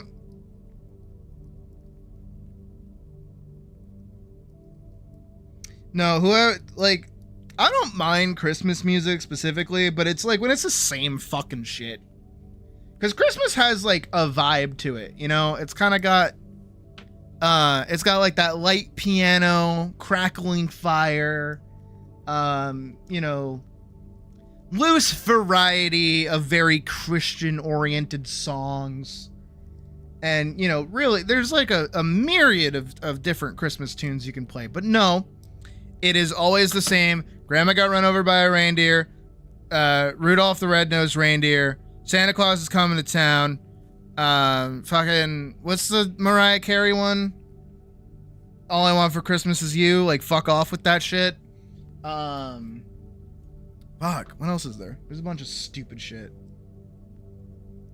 And they just play the same shit over and over again. The only good Christmas songs I like, unironically, is Schlatt. I like Schlatt. I love Schlatt. Schlatt's Christmas album was brilliant. Remember when I tried the duo with him and it sounded terrible and I hated it and I was like, I cringe at myself. Now when you hate that one? Yeah, everybody hates that one. I don't think there's a person alive who likes that one.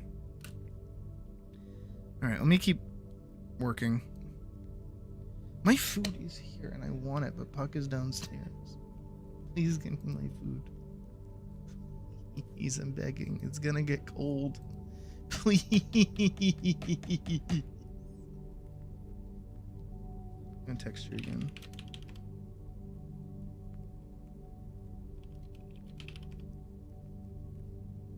I grab our food all the time, please.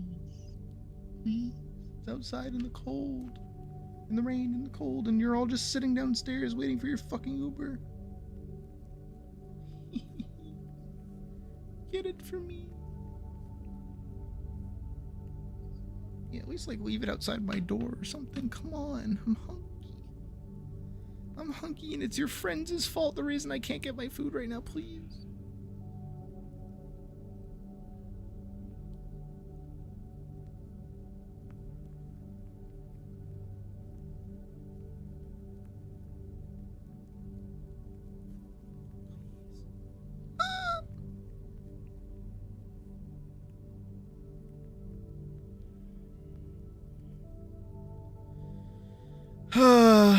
Okay, where am I?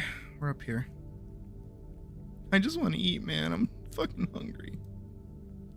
I'm gonna demolish those fries. I'm telling you right now.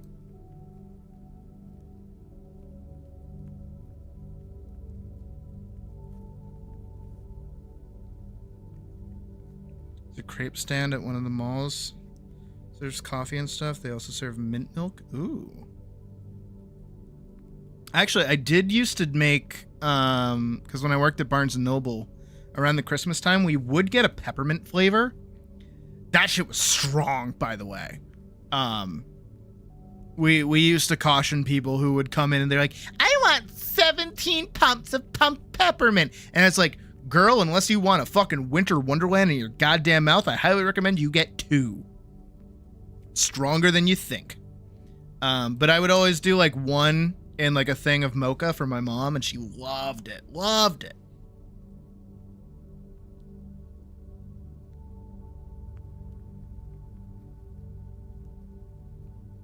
Yeah, I don't think I'm getting them fresh or eating them right away because they are still downstairs in Pucka's numbers.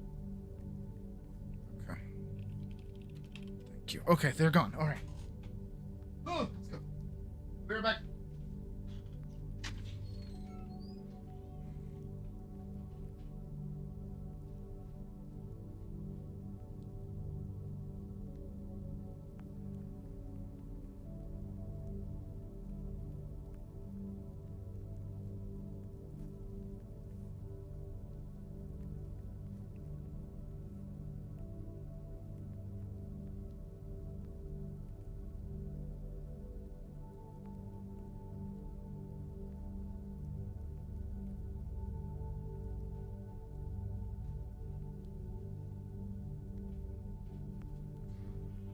It's burgie time!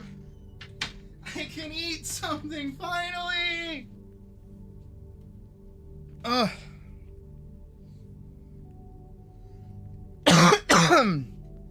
Sorry, my bad.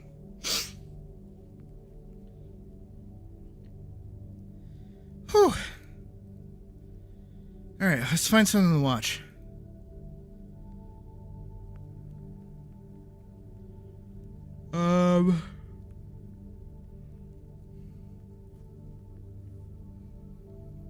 Let's see.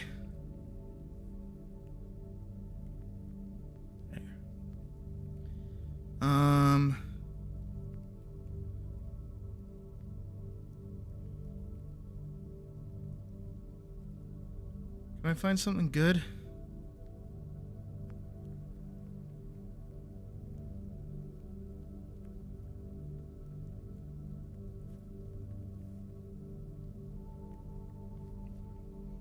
Let's go find Brutal Moose.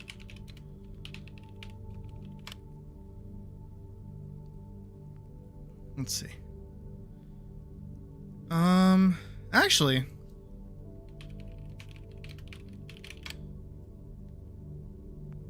here, we'll do after these messages.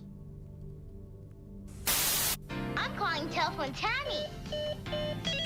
Hello. I've been waiting for your call. No! I have so much to tell you, Tam. Let's share secrets. Hey girls, ever want to talk on the phone with a toddler? Of course you haven't, because that'd be goddamn insane. All right, let's skip this one. Let's do this whole. Let's do this one. Do it! This is probably the best thing to watch, actually, because it's just like it's like a commercial break. Shaquille O'Neal, a.k.a. Shaq. Well, anything with Shaq's name on it has to be of quality. The Carnival 30-minute tour. Go big at JCPenney. For the age of beer, I got my mojo going strong. Cool. They put everything in bags. Award-winning Medea Baco. Why they put everything in bags? Everything's in a bag. Nah, my fries are in a bag. Why are my fries in a bag? As well as some choice words written in lights. What were you? They're still hot. Okay, so what do we have this time? It's a good day. Here's your target. Introducing Shaq Food. Ah, yes. The palate cleanser after watching Kazam. Lethal weapons! Right foot!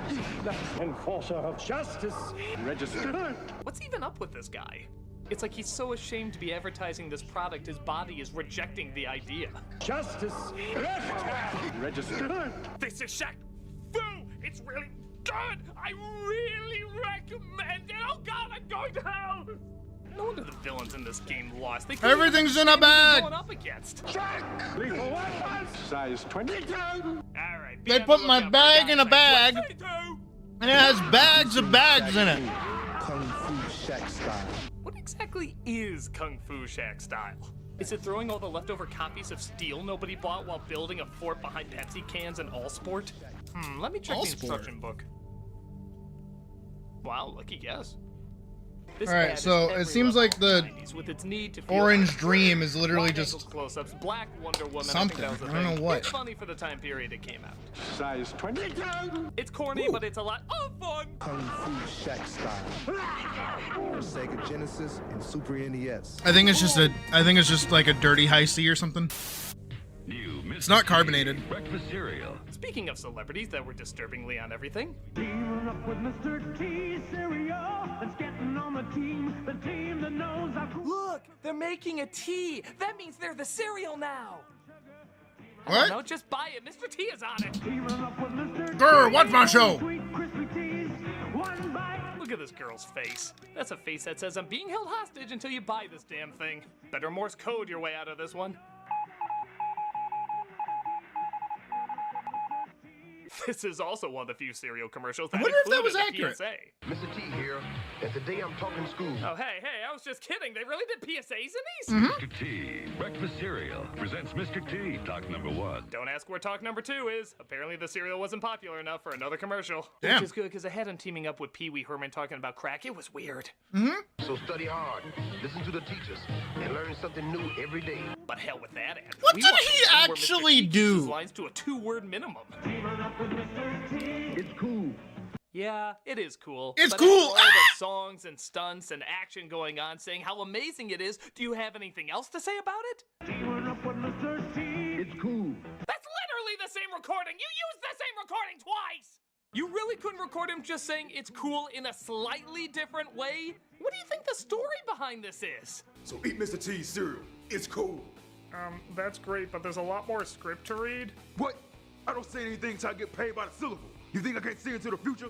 Look at this cartoon that you call it Mr. T and the Twits. I know I don't have long before this shit gets soggy like my nasty ass cereal. My popularity is gonna expire. Gotta store nuts for the winter. Can't you just say stay in school or something? Oh, you mean like stay in school so you won't have to do commercials for nasty cereal that tastes like crusted rabbit shit? I pity the spoon. Stay in school, or else you'll live in the bus with a bunch of kids and spandex tights. That's creepy. What was he You known could've for asked besides like A-Team? Look at this girl. She's swinging with her vagina. How can she do that? That's the devil's work. I know this chick can't last long. You want me to say more? Pay me. That's alright. I think we got all that we need. Is that camera on? Yep. You motherfucker. Mr. T cereal is You part pay of a me. complete You pay me, breakfast. goddammit. And remember, you don't get stay PSA in for school. free.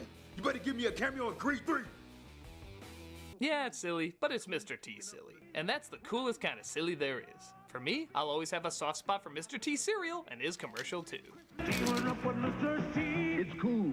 I just want to shake some sense into you kids. Pity the poor fool. Don't eat my cereal. I'm gonna beam down to the dunes. I'll race you. Here's a bike ad from the 80s, but it's supposed to be set in the future. It's an amazing time where people can unpause footage. Mannequins of Matt Frewer wearing Luke's blast shield helmet are all the rage, and bikes are so fast they beat people beaming down to a planet. What took you so long? Yeah, pity we have nowhere to go ever since the apocalypse hit. You want to make sandcastles again? That's all we ever do! Yeah, for a product He's called just like a Street regular Machine, actor. There's not really any streets to use it on, is there? But it's great down neon hallways and giant dreidels covered in saran wrap. The future! Like a lot of 80s sci-fi, if it was weird, made no sense, but was shiny, it was the most high-tech thing ever made. Yep. What took you so long? Slowest beam ever, by the way. What took that damn thing so long? Snotty beamed me twice last night. It was wonderful. He's a regular. Okay. Weird catchphrase. Did you see him in Lost in Translation? He was really good. He totally should have won that Oscar. I mean, look at him losing it. He looks so bummed out. You know Sean Penn's gonna get another one anyway. This was Murray's big chance. What a bunch of pretentious assholes. I blame politics. Oh my god. It's pretty stupid, but it's 80s sci-fi cheese stupid. I can't act like... I mean, I guess it was the time of, like, you know, Chuck Norris and such.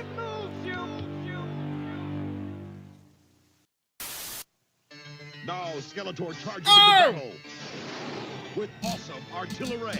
Oh, come on. That's just how Matthew McConaughey says artillery. Artillery. Stop it! Nothing except Beam Blaster. It actually fires a light beam to stop artillery. Light beam. That's a fancy way of saying we just put an awkward flashlight on He-Man's chest. And block Skeletor. Yeah, that's not the first time he blocked Skeletor. Remember when they both hit on Lion-O at that bar called the Extending Sword? New artillery beam blaster set, the first light-action weapon ever. Surprisingly, that's not a very big deal. I still miss 2011 fucking Thundercats. It was so fucking good. I forgot the name of it. But only with a blow. I have permission!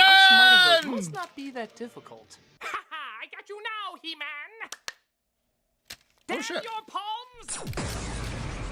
Give up, He-Man! Figures sold separately. You supply the batteries. I have the power. A pretty standard commercial for a pretty standard product. I expect more from the Masters of the Universe. I do have to wonder how the Masters of the Universe movie is going to be. I love the taste of your fresh brewed coffee, but it's not fresh brewed. It's new Trey coffee. Still going. Yep, most of us know the Energizer Bunny, but do you know where he started?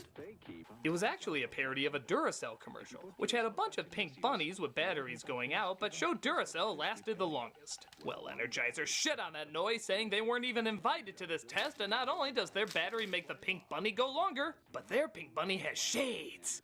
That means he's in cahoots with Attitude. I didn't know that. Attitude! They keep going and going. Stop the bunny, please. And going and... It soon became a running joke as it brilliantly interrupted other commercials. Yeah, you thought you were watching something else, but suddenly, still going. Into an amazing world. Still going. Nothing outlasts the Energizer. Yeah, you never knew when he was gonna pop up and ruin a product that maybe you wanted to buy. Tension headaches this bad need a pain reliever this good. New extra strength Darnatol. No, Still really, going. That sounds like it might be very helpful. Still going. God damn it, I wanted to buy that! It soothes my head from your dumbass drum! This bunny is rude. These people are just trying to do their thing and he keeps getting in the way of it. How would you like if you were just going along your everyday life and suddenly... Must be a fun day on set. Still going. Nothing outlasts the Energizer. They keep going and going and... Eventually they start hiring assassins to take him out. Shit, this battery business is hardcore. Oh, Mr. Energizer family. Your hippity-hoppity days are over. They're pretty funny for a while, but suddenly Darth Vader couldn't even take him out. What the shit is this? There is a great disturbance in the Force. Oh yeah, the old Emperor is so fucking weird. Why does the Empire even need his battery? Is it like the Force because there's a positive and a negative side? This is stupid. Get his battery. That seems kind of trivial. While you're at it, close down B. Arthur's Cantina and give Han Solo a name. We are the Empire.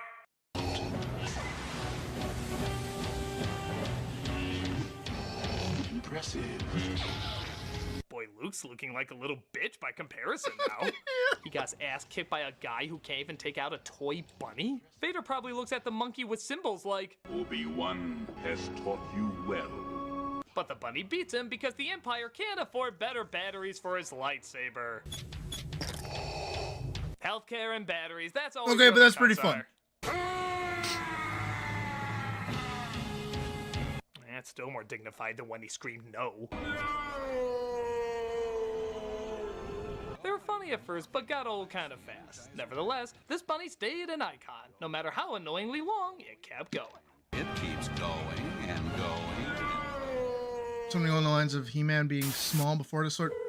Like he should be? I guess getting your nuts off didn't. I can't remember. Meaning. In this Payday commercial, I don't know. I had the toys. My grandmother always bought me toys for him. Ever. And that's saying a lot given. And that's because he had a sword, and I thought it was cool. Mel. Well, your credit card information says Frank, so I'll just call you Frank.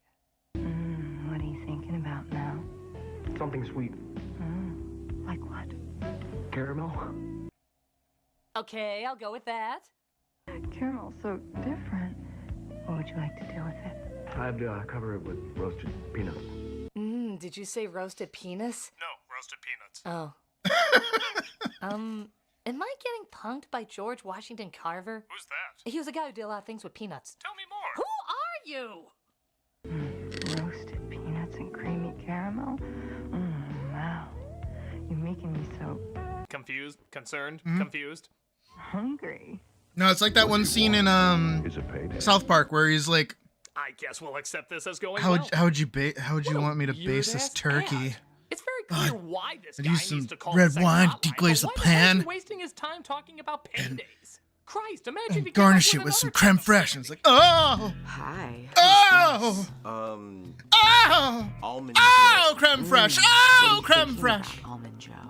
Something sweet. Like what? Not Something almonds. Long and brown. I'll do my best with that. I just want to put a great big nut in it.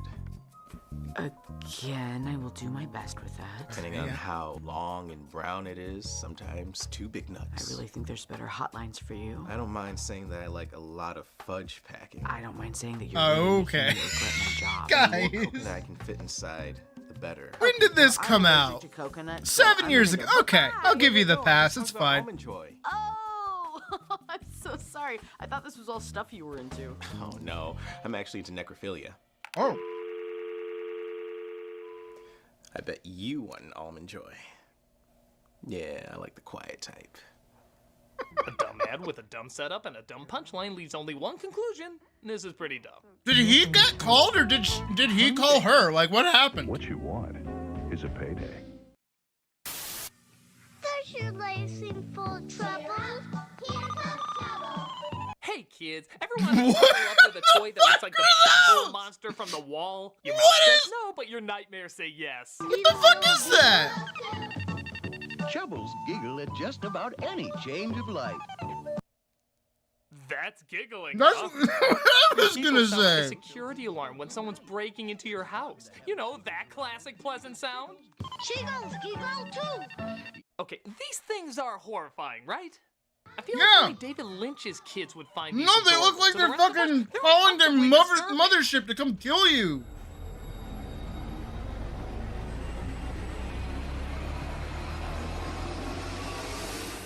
God, they're scary! It's like what Nell sees when she's trying to sleep in The Haunting of Hill House.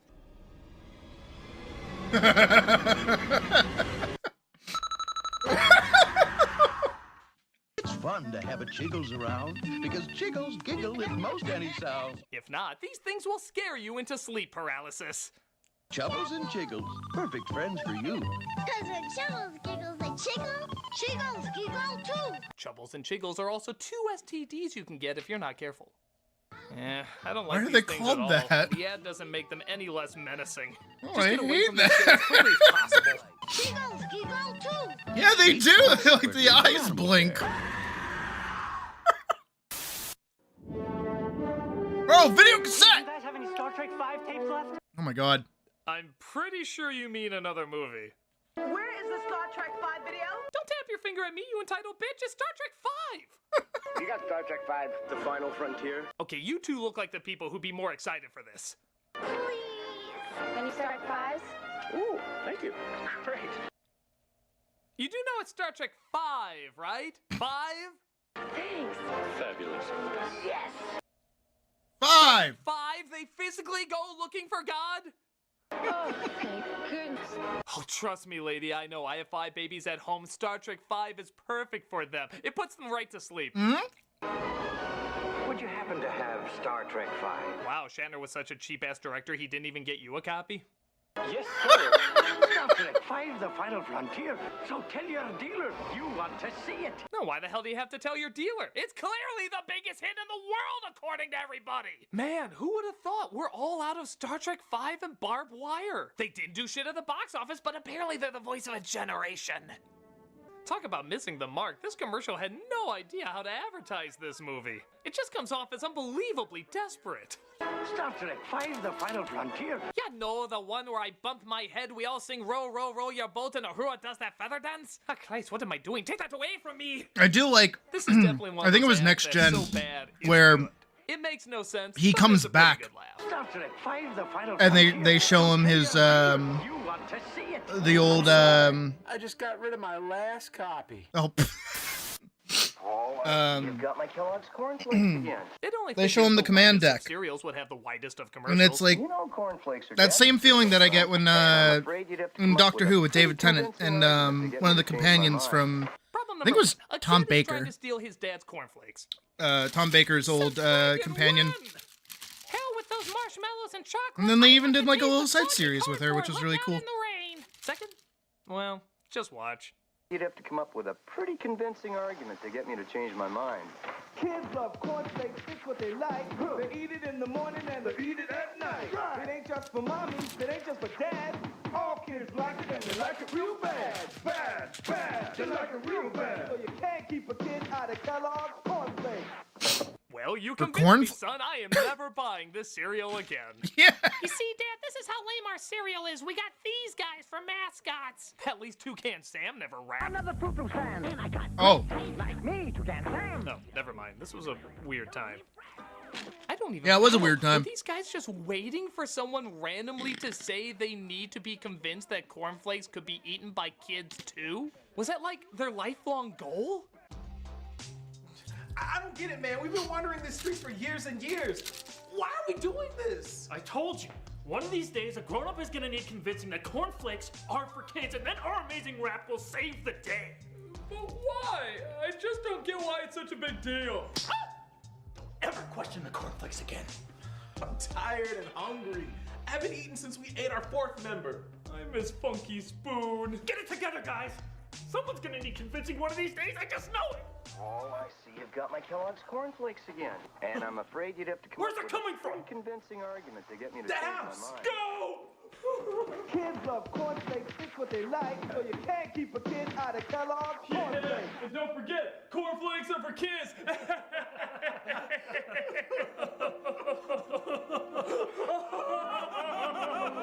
Oh my god! It was a difficult time.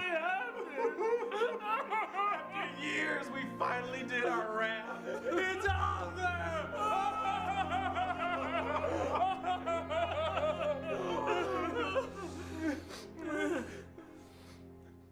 I think we wasted our lives. There's no think about it. Totally crazy and dated in all the wrong ways. This is a lame way to wake up to a lame cereal. Well, that was pretty convincing, son. Setup joke about reviewing a nostalgia commercial. That's a real commercial here. Uh-huh. Punchline. Thanks. We love each Yeah! These damn things. Yeah! In the early 2000s, Quiznos tried something hauntingly different by introducing the Yes! They were photoshopped acid dreams that looked like villains from Wonder Pets.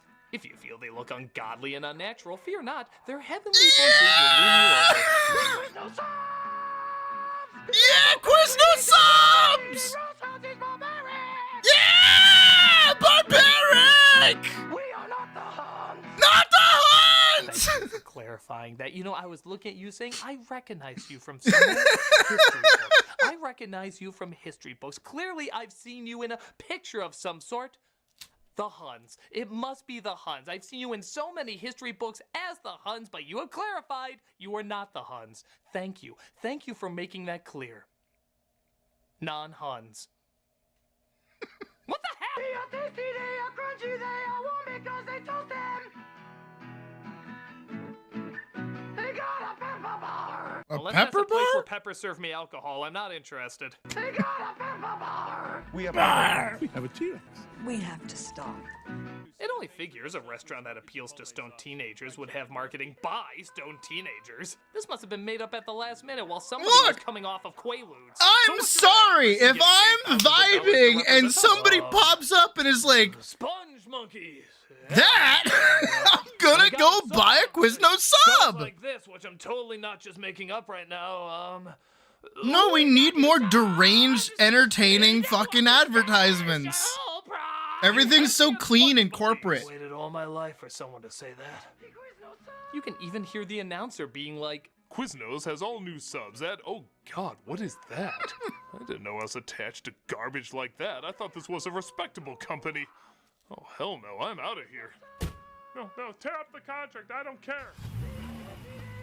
Don't follow my car, I'm not coming back. It makes no sense, and I guess that's the point, but to their credit, I do remember it, and so do a lot of people.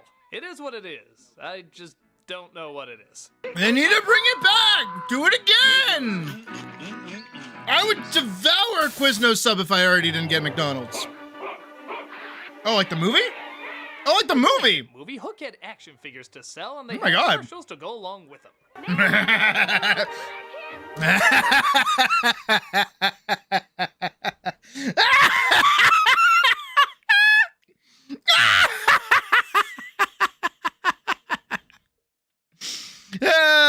My fucking dad! This motherfucker!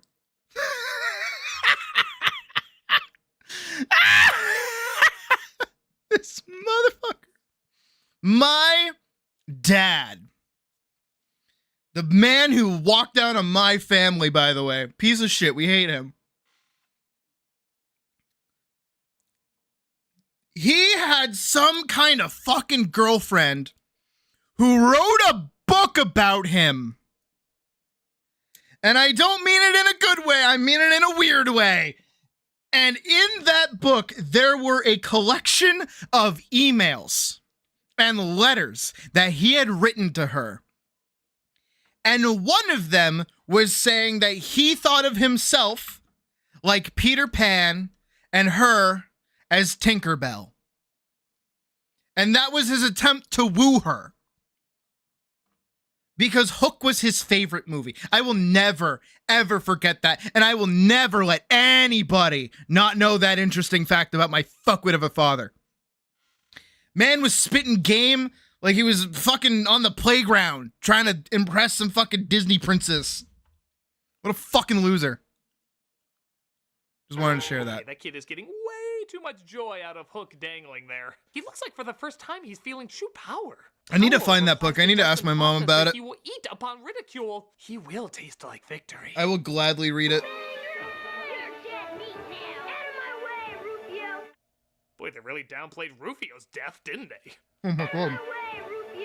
Honestly, I feel like a lot of these scenes could be more faithful to the movie. Now for preschoolers, Playmobil Hook action figures.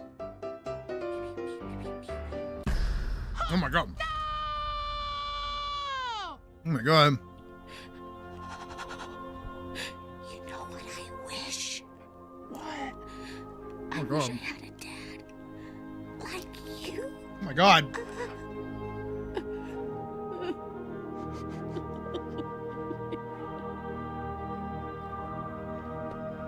Is that actually what happens in Hook? Hook action figures. Because if a grown woman lusted after a teenage boy all these years, I guess creepy is the new cute. Nevertheless, it's a lot of fun and captures most of the spirit of the film pretty well. A decent toy ad based on a decent movie. That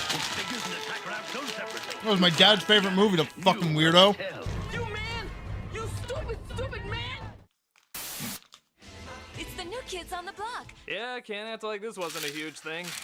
New Kids on the Block had so much merchandise, it was hard to keep track of. I don't know who they are. Stalkers will try. I'm the #1 fan. I've got all the kids, their stage, and the New Kids on the Block phone. I don't even go outside anymore. The day ball hurts my eyes. Me? I love it when the New Kids actually made it into an ad themselves. 24 hours a day on our brand new hotline. Just pick up your phone and call us on 1-900-9095 kids. These guys must have graduated from the Nottingham School of Acting because their acting is just being Nottinghams. Look at me. I'm nodding. I'm nodding on the phone, girl. Woo! That's right, I'm nodding. We're both nodding. Isn't that something? I'm nodding like a dog. All right, I'm serious again. Do they have like? But the best of these ads are the ones that pin the fangirls against each other to see who's the scariest. Who's their number one fan? I'm the number one fan. I've got all 5 concert kits with all 5 What? personal interviews. Is there like a single song by the New Kids on the Block that anybody knows off the top of their head? Even. Employment bills when they're not popular anymore. That's not just dedication, that's practical. Seriously, how far can these obsessions go? I'm their number one fan because I've collected samples of Johnny's hair to add to my voodoo doll. He'll go out with me if he doesn't want his testicles in a blender. I'm their number one fan because I've collected enough of Danny's blood to make several clones. Soon my army of Danny's will rise! I'm the number one fan because I have Johnny tied up in my storage room. Shut up! Shut your damn mouth! I know you love it here. I have guests out there that I am trying to entertain, and I know that you love living here. You're gonna marry me. We're gonna have a June wedding. You will burn if you Oh my don't God. marry me. I Oh my God. swear you will burn. Oh my God. Who's their number one fan? New Kids on the Block concert kits come with cassettes. A little obsessive, but I guess that was the intent. This ad did a good job making sure everyone tried to be their number one fan. All right. Stage, hang and loose kits, and accessories sold separately. Who do you think the number one fan is?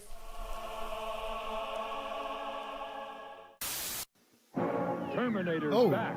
Yeah, remember when hard R films had kids' toys? How did Batman Returns get in trouble for having Happy Meals and yet a movie with countless impalings had these at every Toys R Us? What can we say? 'Cause We kids thought were the sequel would be definitely more for watching kids them. after seeing the first one. A family product. Fight evil with this mobile assault vehicle. Yeah, remember that from the movie? I think you're confusing that with Arnold's other vehicle from Batman and Robin, a film that should have been R on principle. Disguised as a policeman, Evil T-1000 aims to destroy. Oh my God. Boy, his shape-shifting's improving because that looks nothing like Robert Patrick. It looks more like Tom Arnold escaping questions about Roseanne. Evil T-1000 aims to destroy. Oh my God. Now, wait a minute. Didn't the movie kind of address this? Can't form complex machines. Guns and explosives have chemicals, moving parts. It doesn't work that way. Bullshit. Kenner disagrees. He can totally do that now. I think it'd have to be, seeing how his stabbing weapons look like a melting Washington monument. Terminated this time. Here's another one that's kind of cool. Actually pumping Arnold up with human flesh over the endoskeleton. Ooh. Damage. Add flesh compound. Okay, that's yeah. You know what? That's kind of cool. Drawback though. Terminator. I'm back. Arnold still got clothes before kicking some ass. Granted, you might be looking for a lot of these looks, but you know, with that package, I don't think you're gonna get much. I'm as anatomically impaired as a kendo. No, well, despite not being a ton like the movie, the commercials are still pretty creative and capture the tone of an R-rated gore fest. Seriously, this is so weird. The party's over, T-1000. Adios, amigo. Or wait, was it? He said something in Spanish. I don't know. Nobody will remember it. Adios, amigo. When you're a toy company, you have to ask the question, what are girls most likely to play with? Dolls, fashion, a wizard in a bubble that can predict the future? Like, I would, yeah. What was that last one? Ask Xandar. Wave your hand and he speaks. Ask Xandar is a dating game. No need to rewind the video. I'll repeat it. What? It's a dating game It's about which boy likes you. What? Ask him. Ask Xander. This game clearly understands every girl's need to talk relationships with a warlock. Xander, I would. am I going to the prom with a geek? Please say no. Excellent chance. You go to the prom with a geek? Lord knows there's no geeks in this room. Ask the wizard another question. Do I Absolutely. He knows everything. Is there a future for me and Bobby? That's a definite no. Hello, Bobby. It's Melinda. I think it's time we broke up. I really thought we were going somewhere too, but Xandar told me there was nothing for us. Xandar, a magic toy wizard that predicts the future. You know what's odd is that fast Could you say forward that again? 7 Your years voice after this became video was distorted made, because and you were yelling so much. however longer it is Hello? between now and Hello? that ad coming out, that's ChatGPT for a lot of He relationships. speaks, guess what he predicts, and the winner gets the special fortune read. Should I pull the plug on Grandma's life support? What? Absolutely.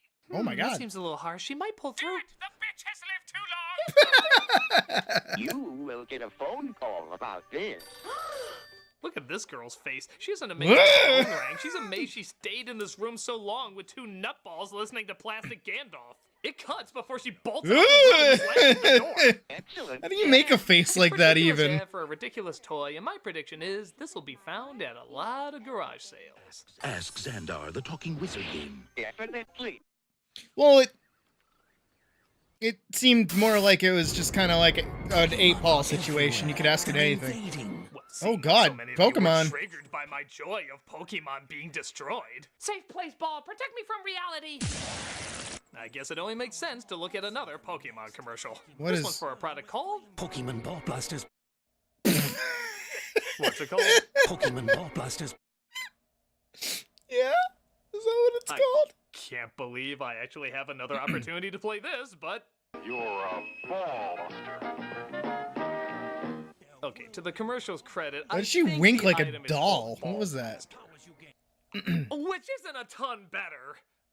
Apparently their popularity is so amazing, even Mickey Mouse has to chime in. Their whirlwind power blows them away. Yeah, you know just Bob down the hall was the one who recorded that line. Blows them away. Hey Bob, our actress couldn't make it in today. Can you just imitate Princess Peach turning into Mr. Bill? Oh no! Great, go back to cleaning the toilets. Even Pikachu sounds like he's half-assing it. Can they be mastered? Shouldn't he be more excited and less questioning? Pikachu? Come on, Pikachu, say it. I'm tired. I don't even know what I'm doing anymore. Come on, just say it. You know I used to play Hamlet at the Poke Theater. Just say it. I don't even care if you act like you mean it. Pikachu? Ha! You said the thing that makes us millions. Ha ha ha ha! I hate everything. Me too. Well, there's definitely one kid that takes this ball thing pretty seriously. You could put Pokemon Oh, powder in whoa, your whoa, pocket. whoa, whoa, whoa! He means the Whoa! in your pants, not your drawers. Whoa! Blasting my balls all throughout math class. Whoa! Okay, testicles is a fetish, but if it is, we know there's a hotline that'll take them up on it. Oh my God. I guess Okay, it's a all pretty right, standard yeah, sure. ad, and there's nothing annoying about it, but yeah, it's a little awkward. What's It's an with okay the commercial, like just black don't and ask what white makes this old kid squirt. movies? Stop putting the Pokemon Pokemon in your Blasters, pants, Power kid. Bouncers and talking Pokemon, each sold separately from Hasbro. You Hasbro? Well, I all the way Hasbro! from the 70s. Ah, the 70s. They knew what was sexy back then. Charlie's Angels, Wonder Woman, long hair, tight pants. For all its faults, this is a time period that knew how to be hot. So, what sizzling angle are they taking up here? There's one person nobody can resist, and that's a baby. Unusual start. Yeah, not. So love made baby soft, with the innocent scent of a cuddly, clean baby. I mean, I don't. No. What? In foaming bath, body lotion, body powder, and body mist. No, I'm. So innocent it may well be the sexiest fragrance around. No, I don't think that's how that works. No, I don't. Twilight. I don't look at a baby and imagine them at a bangable age. I just look at them and see a baby. Yeah. That grew up Yeah. very sexy. Loves No. baby soft. Stop. What's scaring me right now? Yeah, stop. Because Stop looking at me, woman! I never thought of innocence as sexy because I never wanted to. In fact, isn't innocence kind of the opposite of sexy? Yeah, a the little direct bit. opposite? If you Yeah, unless look you're in the fucked up in the dictionary, head. Wouldn't it just say it's this feels wrong? for your baby at Christmas. Wait, so What? my lover's a baby, or it's actually 4 babies? Both are insanely unsettling. I just want to know what kind of creep I'm dealing with. This is every layer of ew I think you can legally show. It's crazy how this starts off so alluring and quickly turns into super ew. I mean, it was a little bit ew to begin with that. Why do the most disturbing commercials always require babies to be in them? Okay, all right. Why'd we get to that guy? Why'd we bring that guy back up? I don't need that in my life. Stick some babies in there. The innocent scent of a cuddly, clean baby. This is ewy. This is so ewy. I don't like watching it. I don't like thinking about it. It's I like how he says ewy. Ew, ew, ew, ew. Shame on all of you and the ew you have let loose on the world. Ew. Because innocence is sexier than you think. Girl, can you like bite the fucking lollipop cookie Look, thing if you're there's eating? anything I want to leave you with before I take off here, it's that commercials can be creepy, commercials can be scary, commercials can be made by very disturbed people.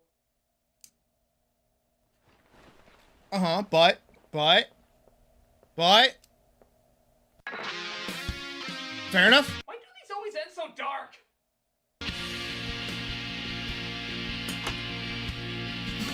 Fair enough. All right, let's keep going. Finish my food. It's time to work. Put this back on. All right. Feeling good.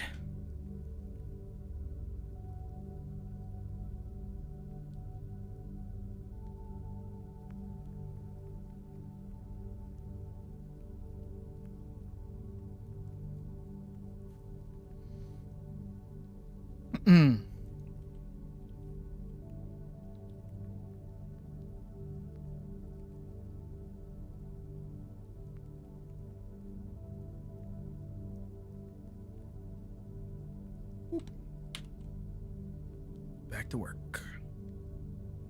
Working hard. Working diligently. Working at all, actually.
All right, we're well past a minute 46.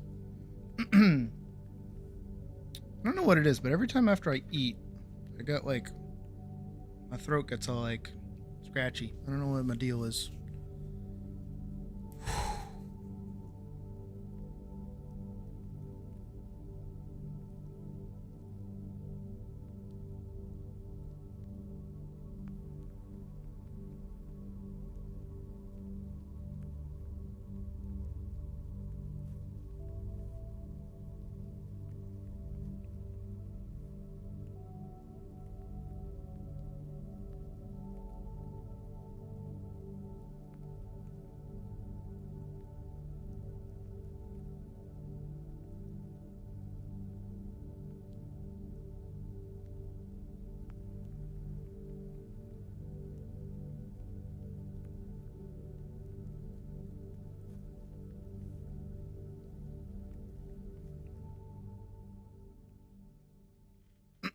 Okay, sorry. I had to check something for a sec.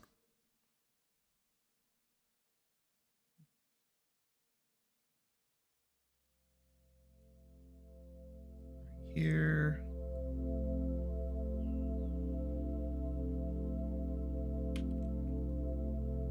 Yeah, like I said, she's super easy to animate right now.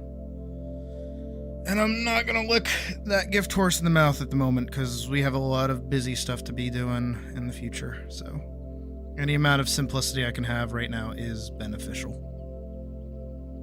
What am I looking for? Also, when is the 6th? 6th is Wednesday. Okay. Interesting.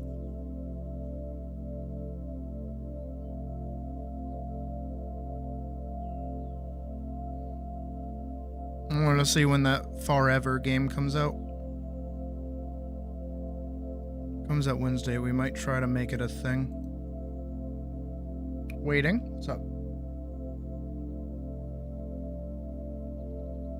Oh! Like a WWE wrestler? That makes more sense, actually.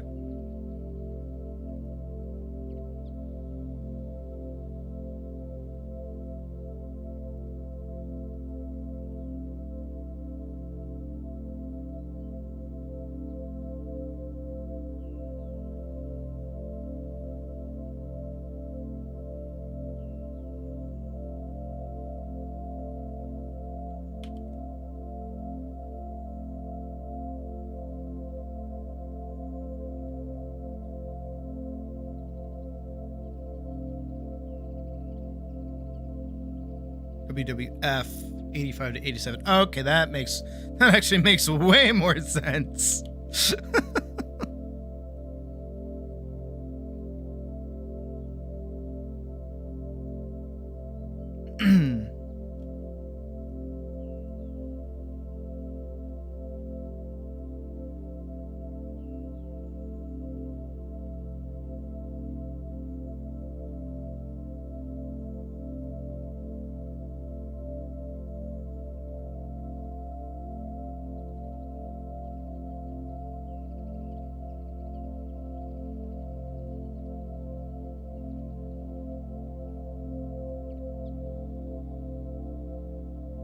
Okay, so we're gonna get another 3 here.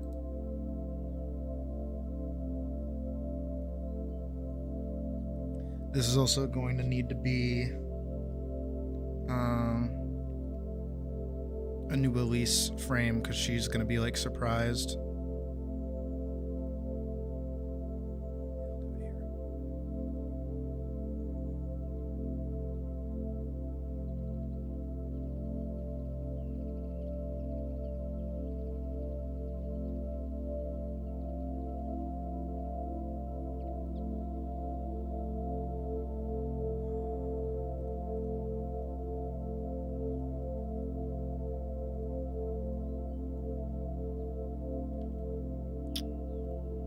For a sec.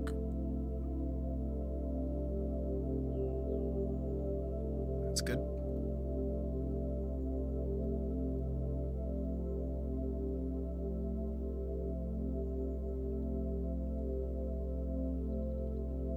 Right here, we'll grab that.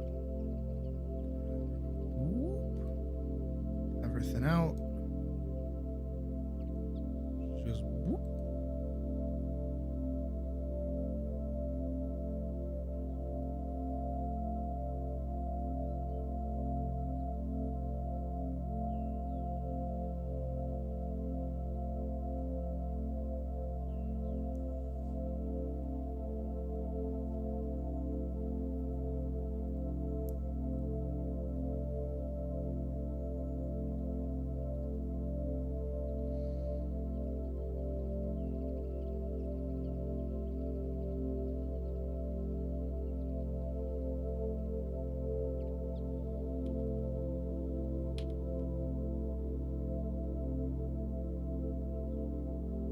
This.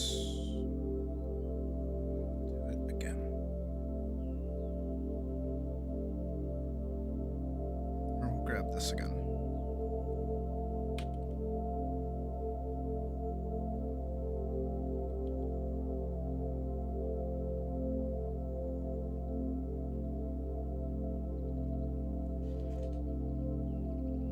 He also really likes curling. That's oddly specific, but all right.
This is oddly therapeutic. Just doing like really simple stuff like this. It honestly feels like desk work.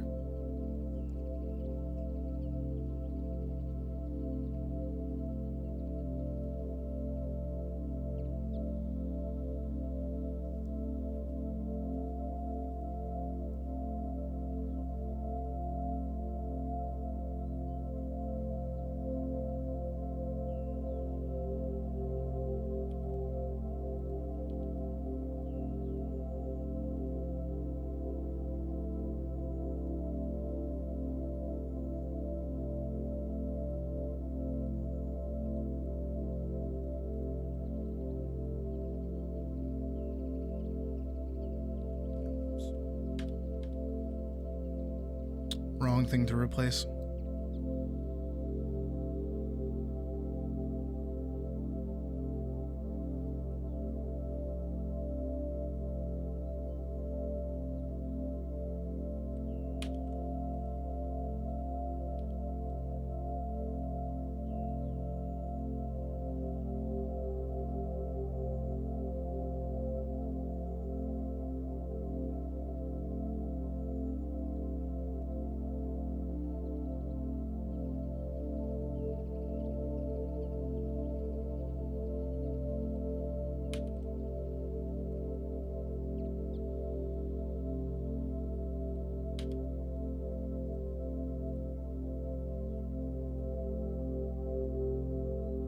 We're almost done with Elise here.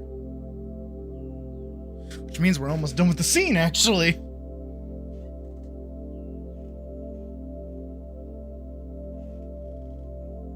Our second dinner. What'd you have for dinner, even?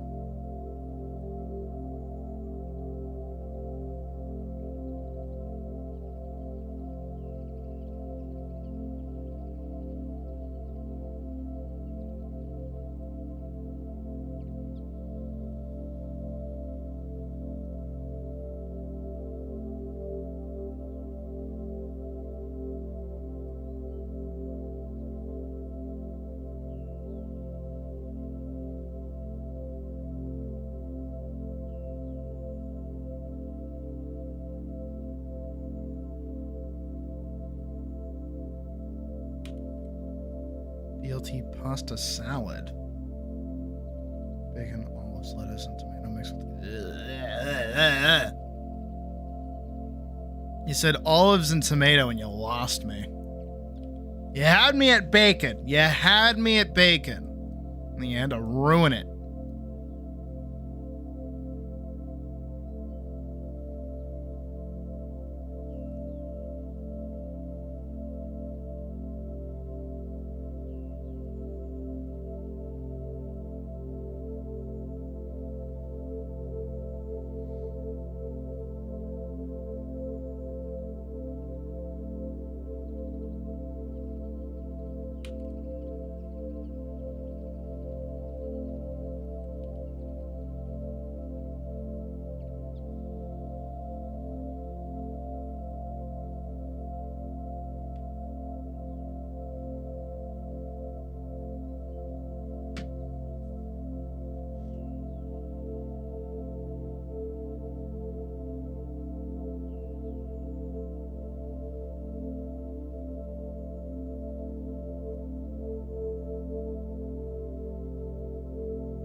Don't encourage him, Mouse. What the fuck?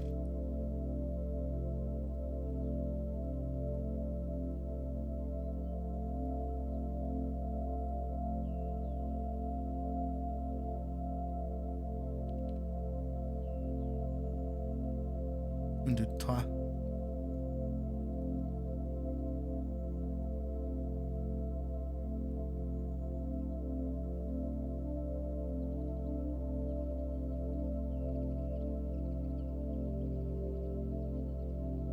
Of eating that fucking garbage. I'm joking. I'm just taking the piss.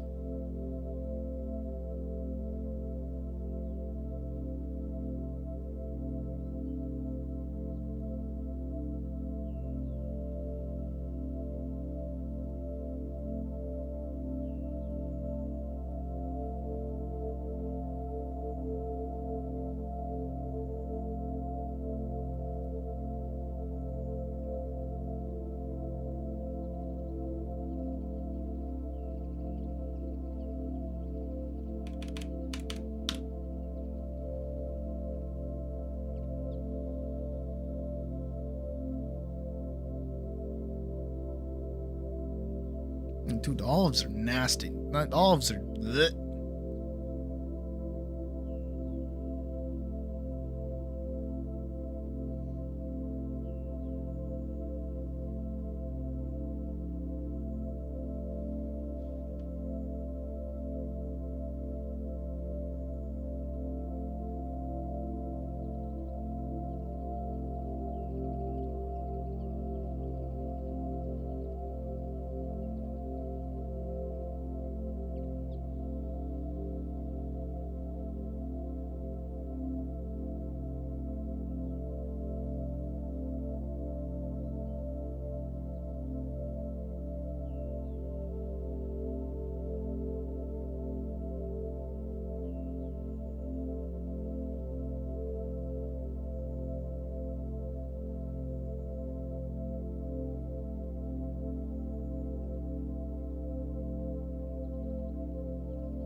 Or two cans of soup? Stop with the tomato. Ew, gross. You fucking tomatoes. Did I grab the right one? I didn't.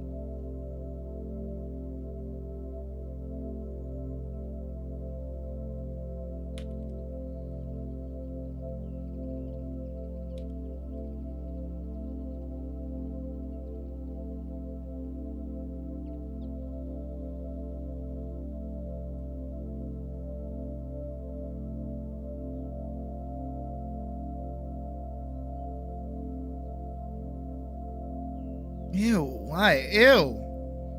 I don't think I've ever liked tomatoes in my life.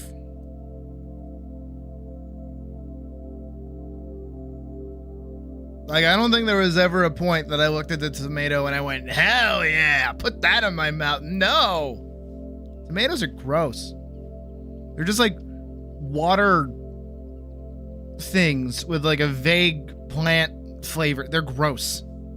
Can't even fry them. The fuck?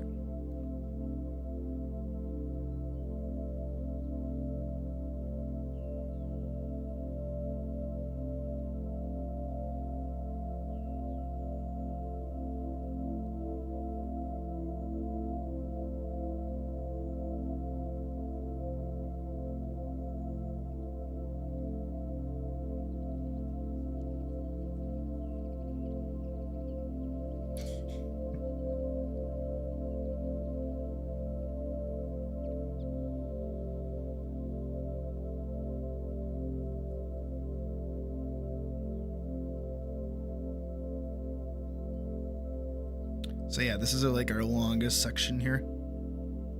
Let's give it a watch, shall we?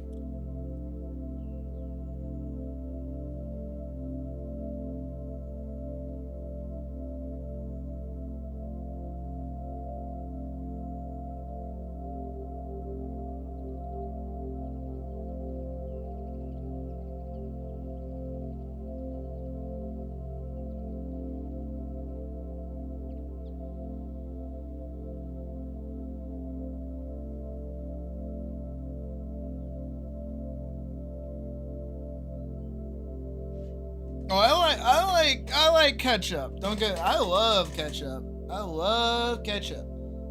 But like a whole regular tomato, nah, fuck off. Like a whole regular tomato, nah.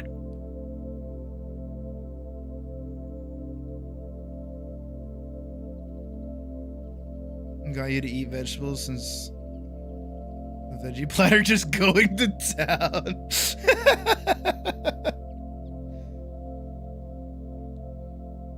Fucking psychopath.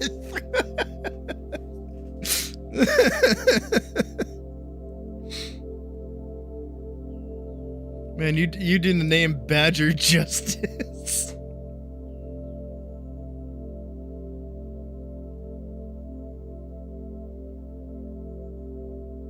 Yeah, I agree with that. And it can't be on anything. Like, don't... I like...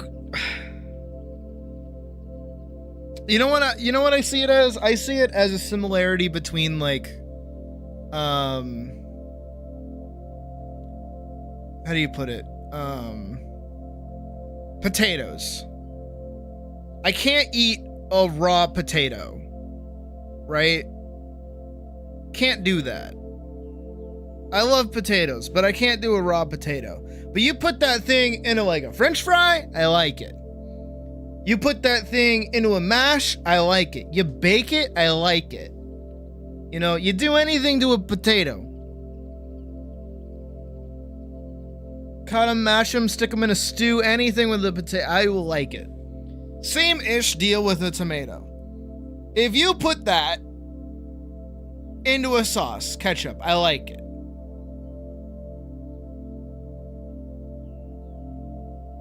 One time you were in the store, a woman came over to your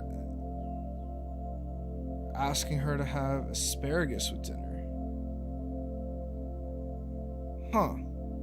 And by her you mean, yeah, I figured. And the mom's like, how do you get your kids to eat vegetables? And they're like, I don't fucking know. Don't tell them, they're not supposed to like it. That actually didn't feel that long, but I wasn't really paying attention.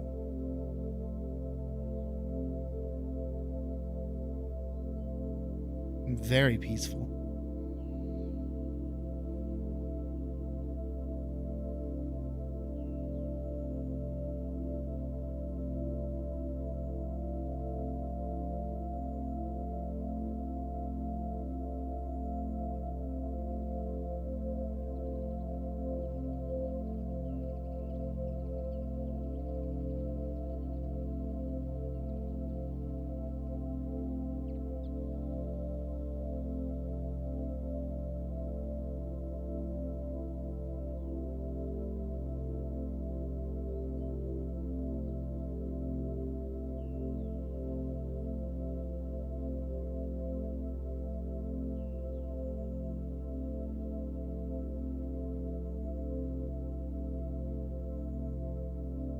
Yo, look how far away she gets.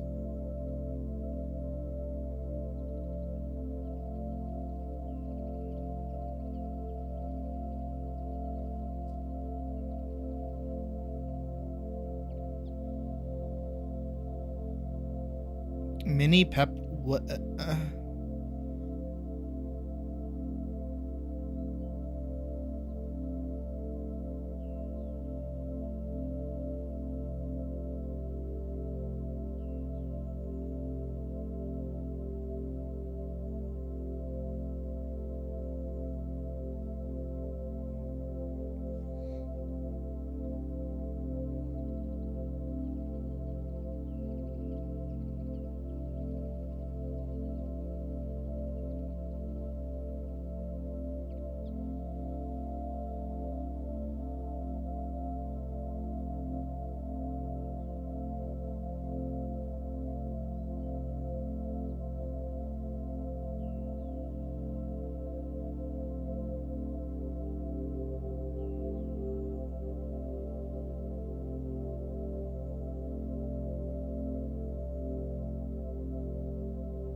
Yeah, I'm gonna have to go through and just like extend all of that. Because it does move like a little too fast. But honestly, that's fine. And then that's the end of that, which is pretty cool. Woo! Yeah, so let's go through and really quickly just start extending it. Where does this conversation happen? Are you feeling quite hungry?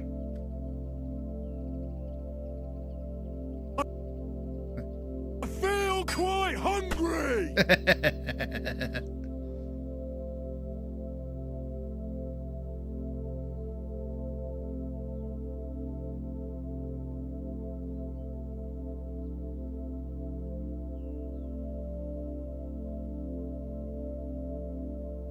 February 5th.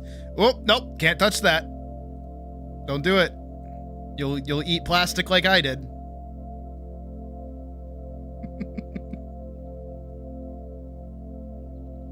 just missed it. By what? 2 months? 3 months, actually? Dude, you know that can had to be sitting there for a long ass time if it caught up to 2026.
I'm just doing this randomly. I don't even really know, like, time phrasing or anything like that. Just kind of going nuts to butts with, like, extending it out so it's just longer. Giving them all, like, an additional second, really.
Mark it all the way over to 170.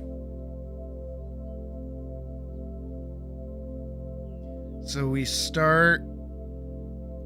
God.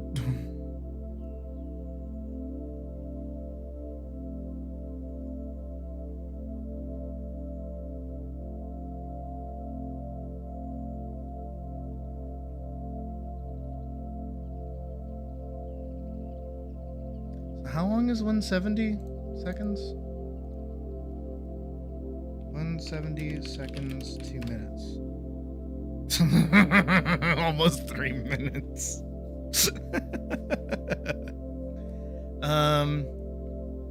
So their conversation is about 2 minutes. Eesh. It's a lot longer than I wanted it to be, but to get all that information out, you know, it's what we gotta do.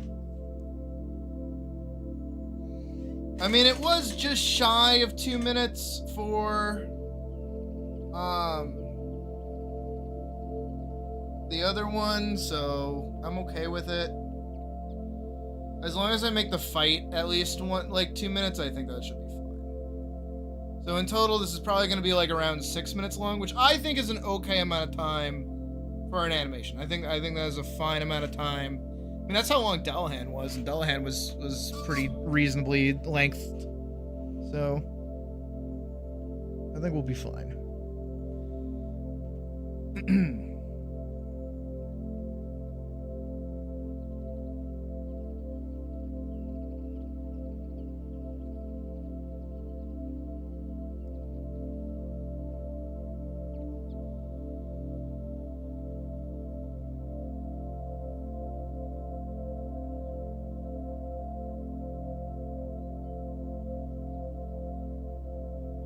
I just want to see it. I want to try and read it. You guys can too.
Hold on.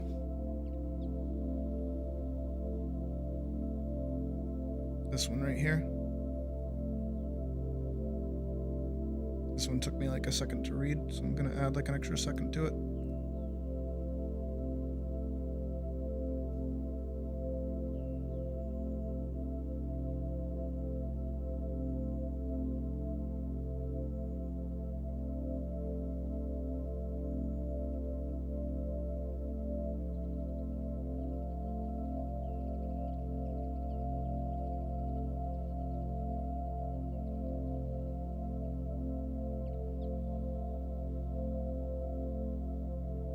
Not bad.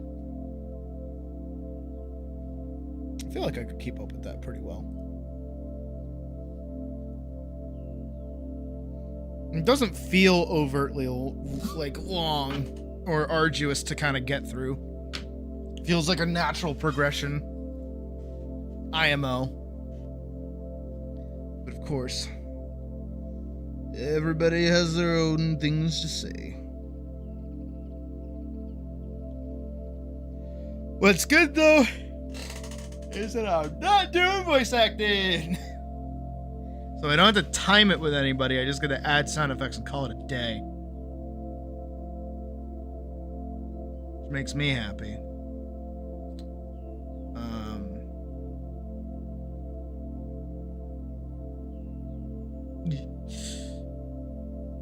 No, I'm pretty happy with those.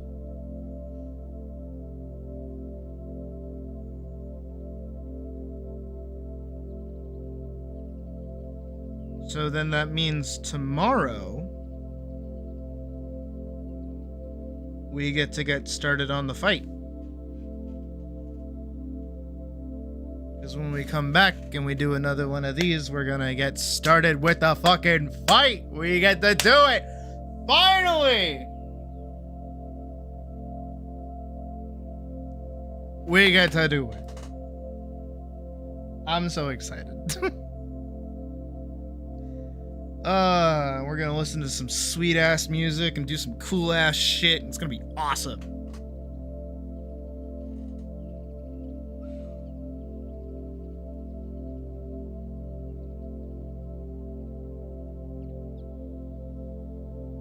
All right. But I do think, as the clock is about to strike 12 a.m., and we have been going for 11 hours and 13 minutes counting, I do believe this is probably our best place to call it for tonight. Because we finished scene 3! Woo! Woo! Woo! I'm gonna take off the nun outfit specifically so I can go, woo! We did it! We did it! Ayasima, we did it! Oof. Alright. No, we did it. We did it. We made it. We did 12 hours worth of work, and we finished scene 3. We're ready for tomorrow to hop into another animatic and start working on the fight. And honestly, here's the best part, right? Is that we took about an hour to chill out.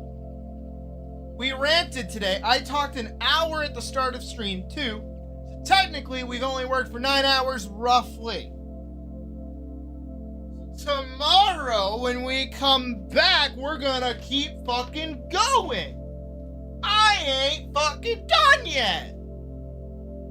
I'm far from done. Nuh-uh. I got this. We got this. We can do this, guys. So, with all that being said, thank you guys, as always, for watching today. I hope you guys have a good rest of your night, and I will see you hopefully back here bright and early at 12 p.m. Eastern Standard Time.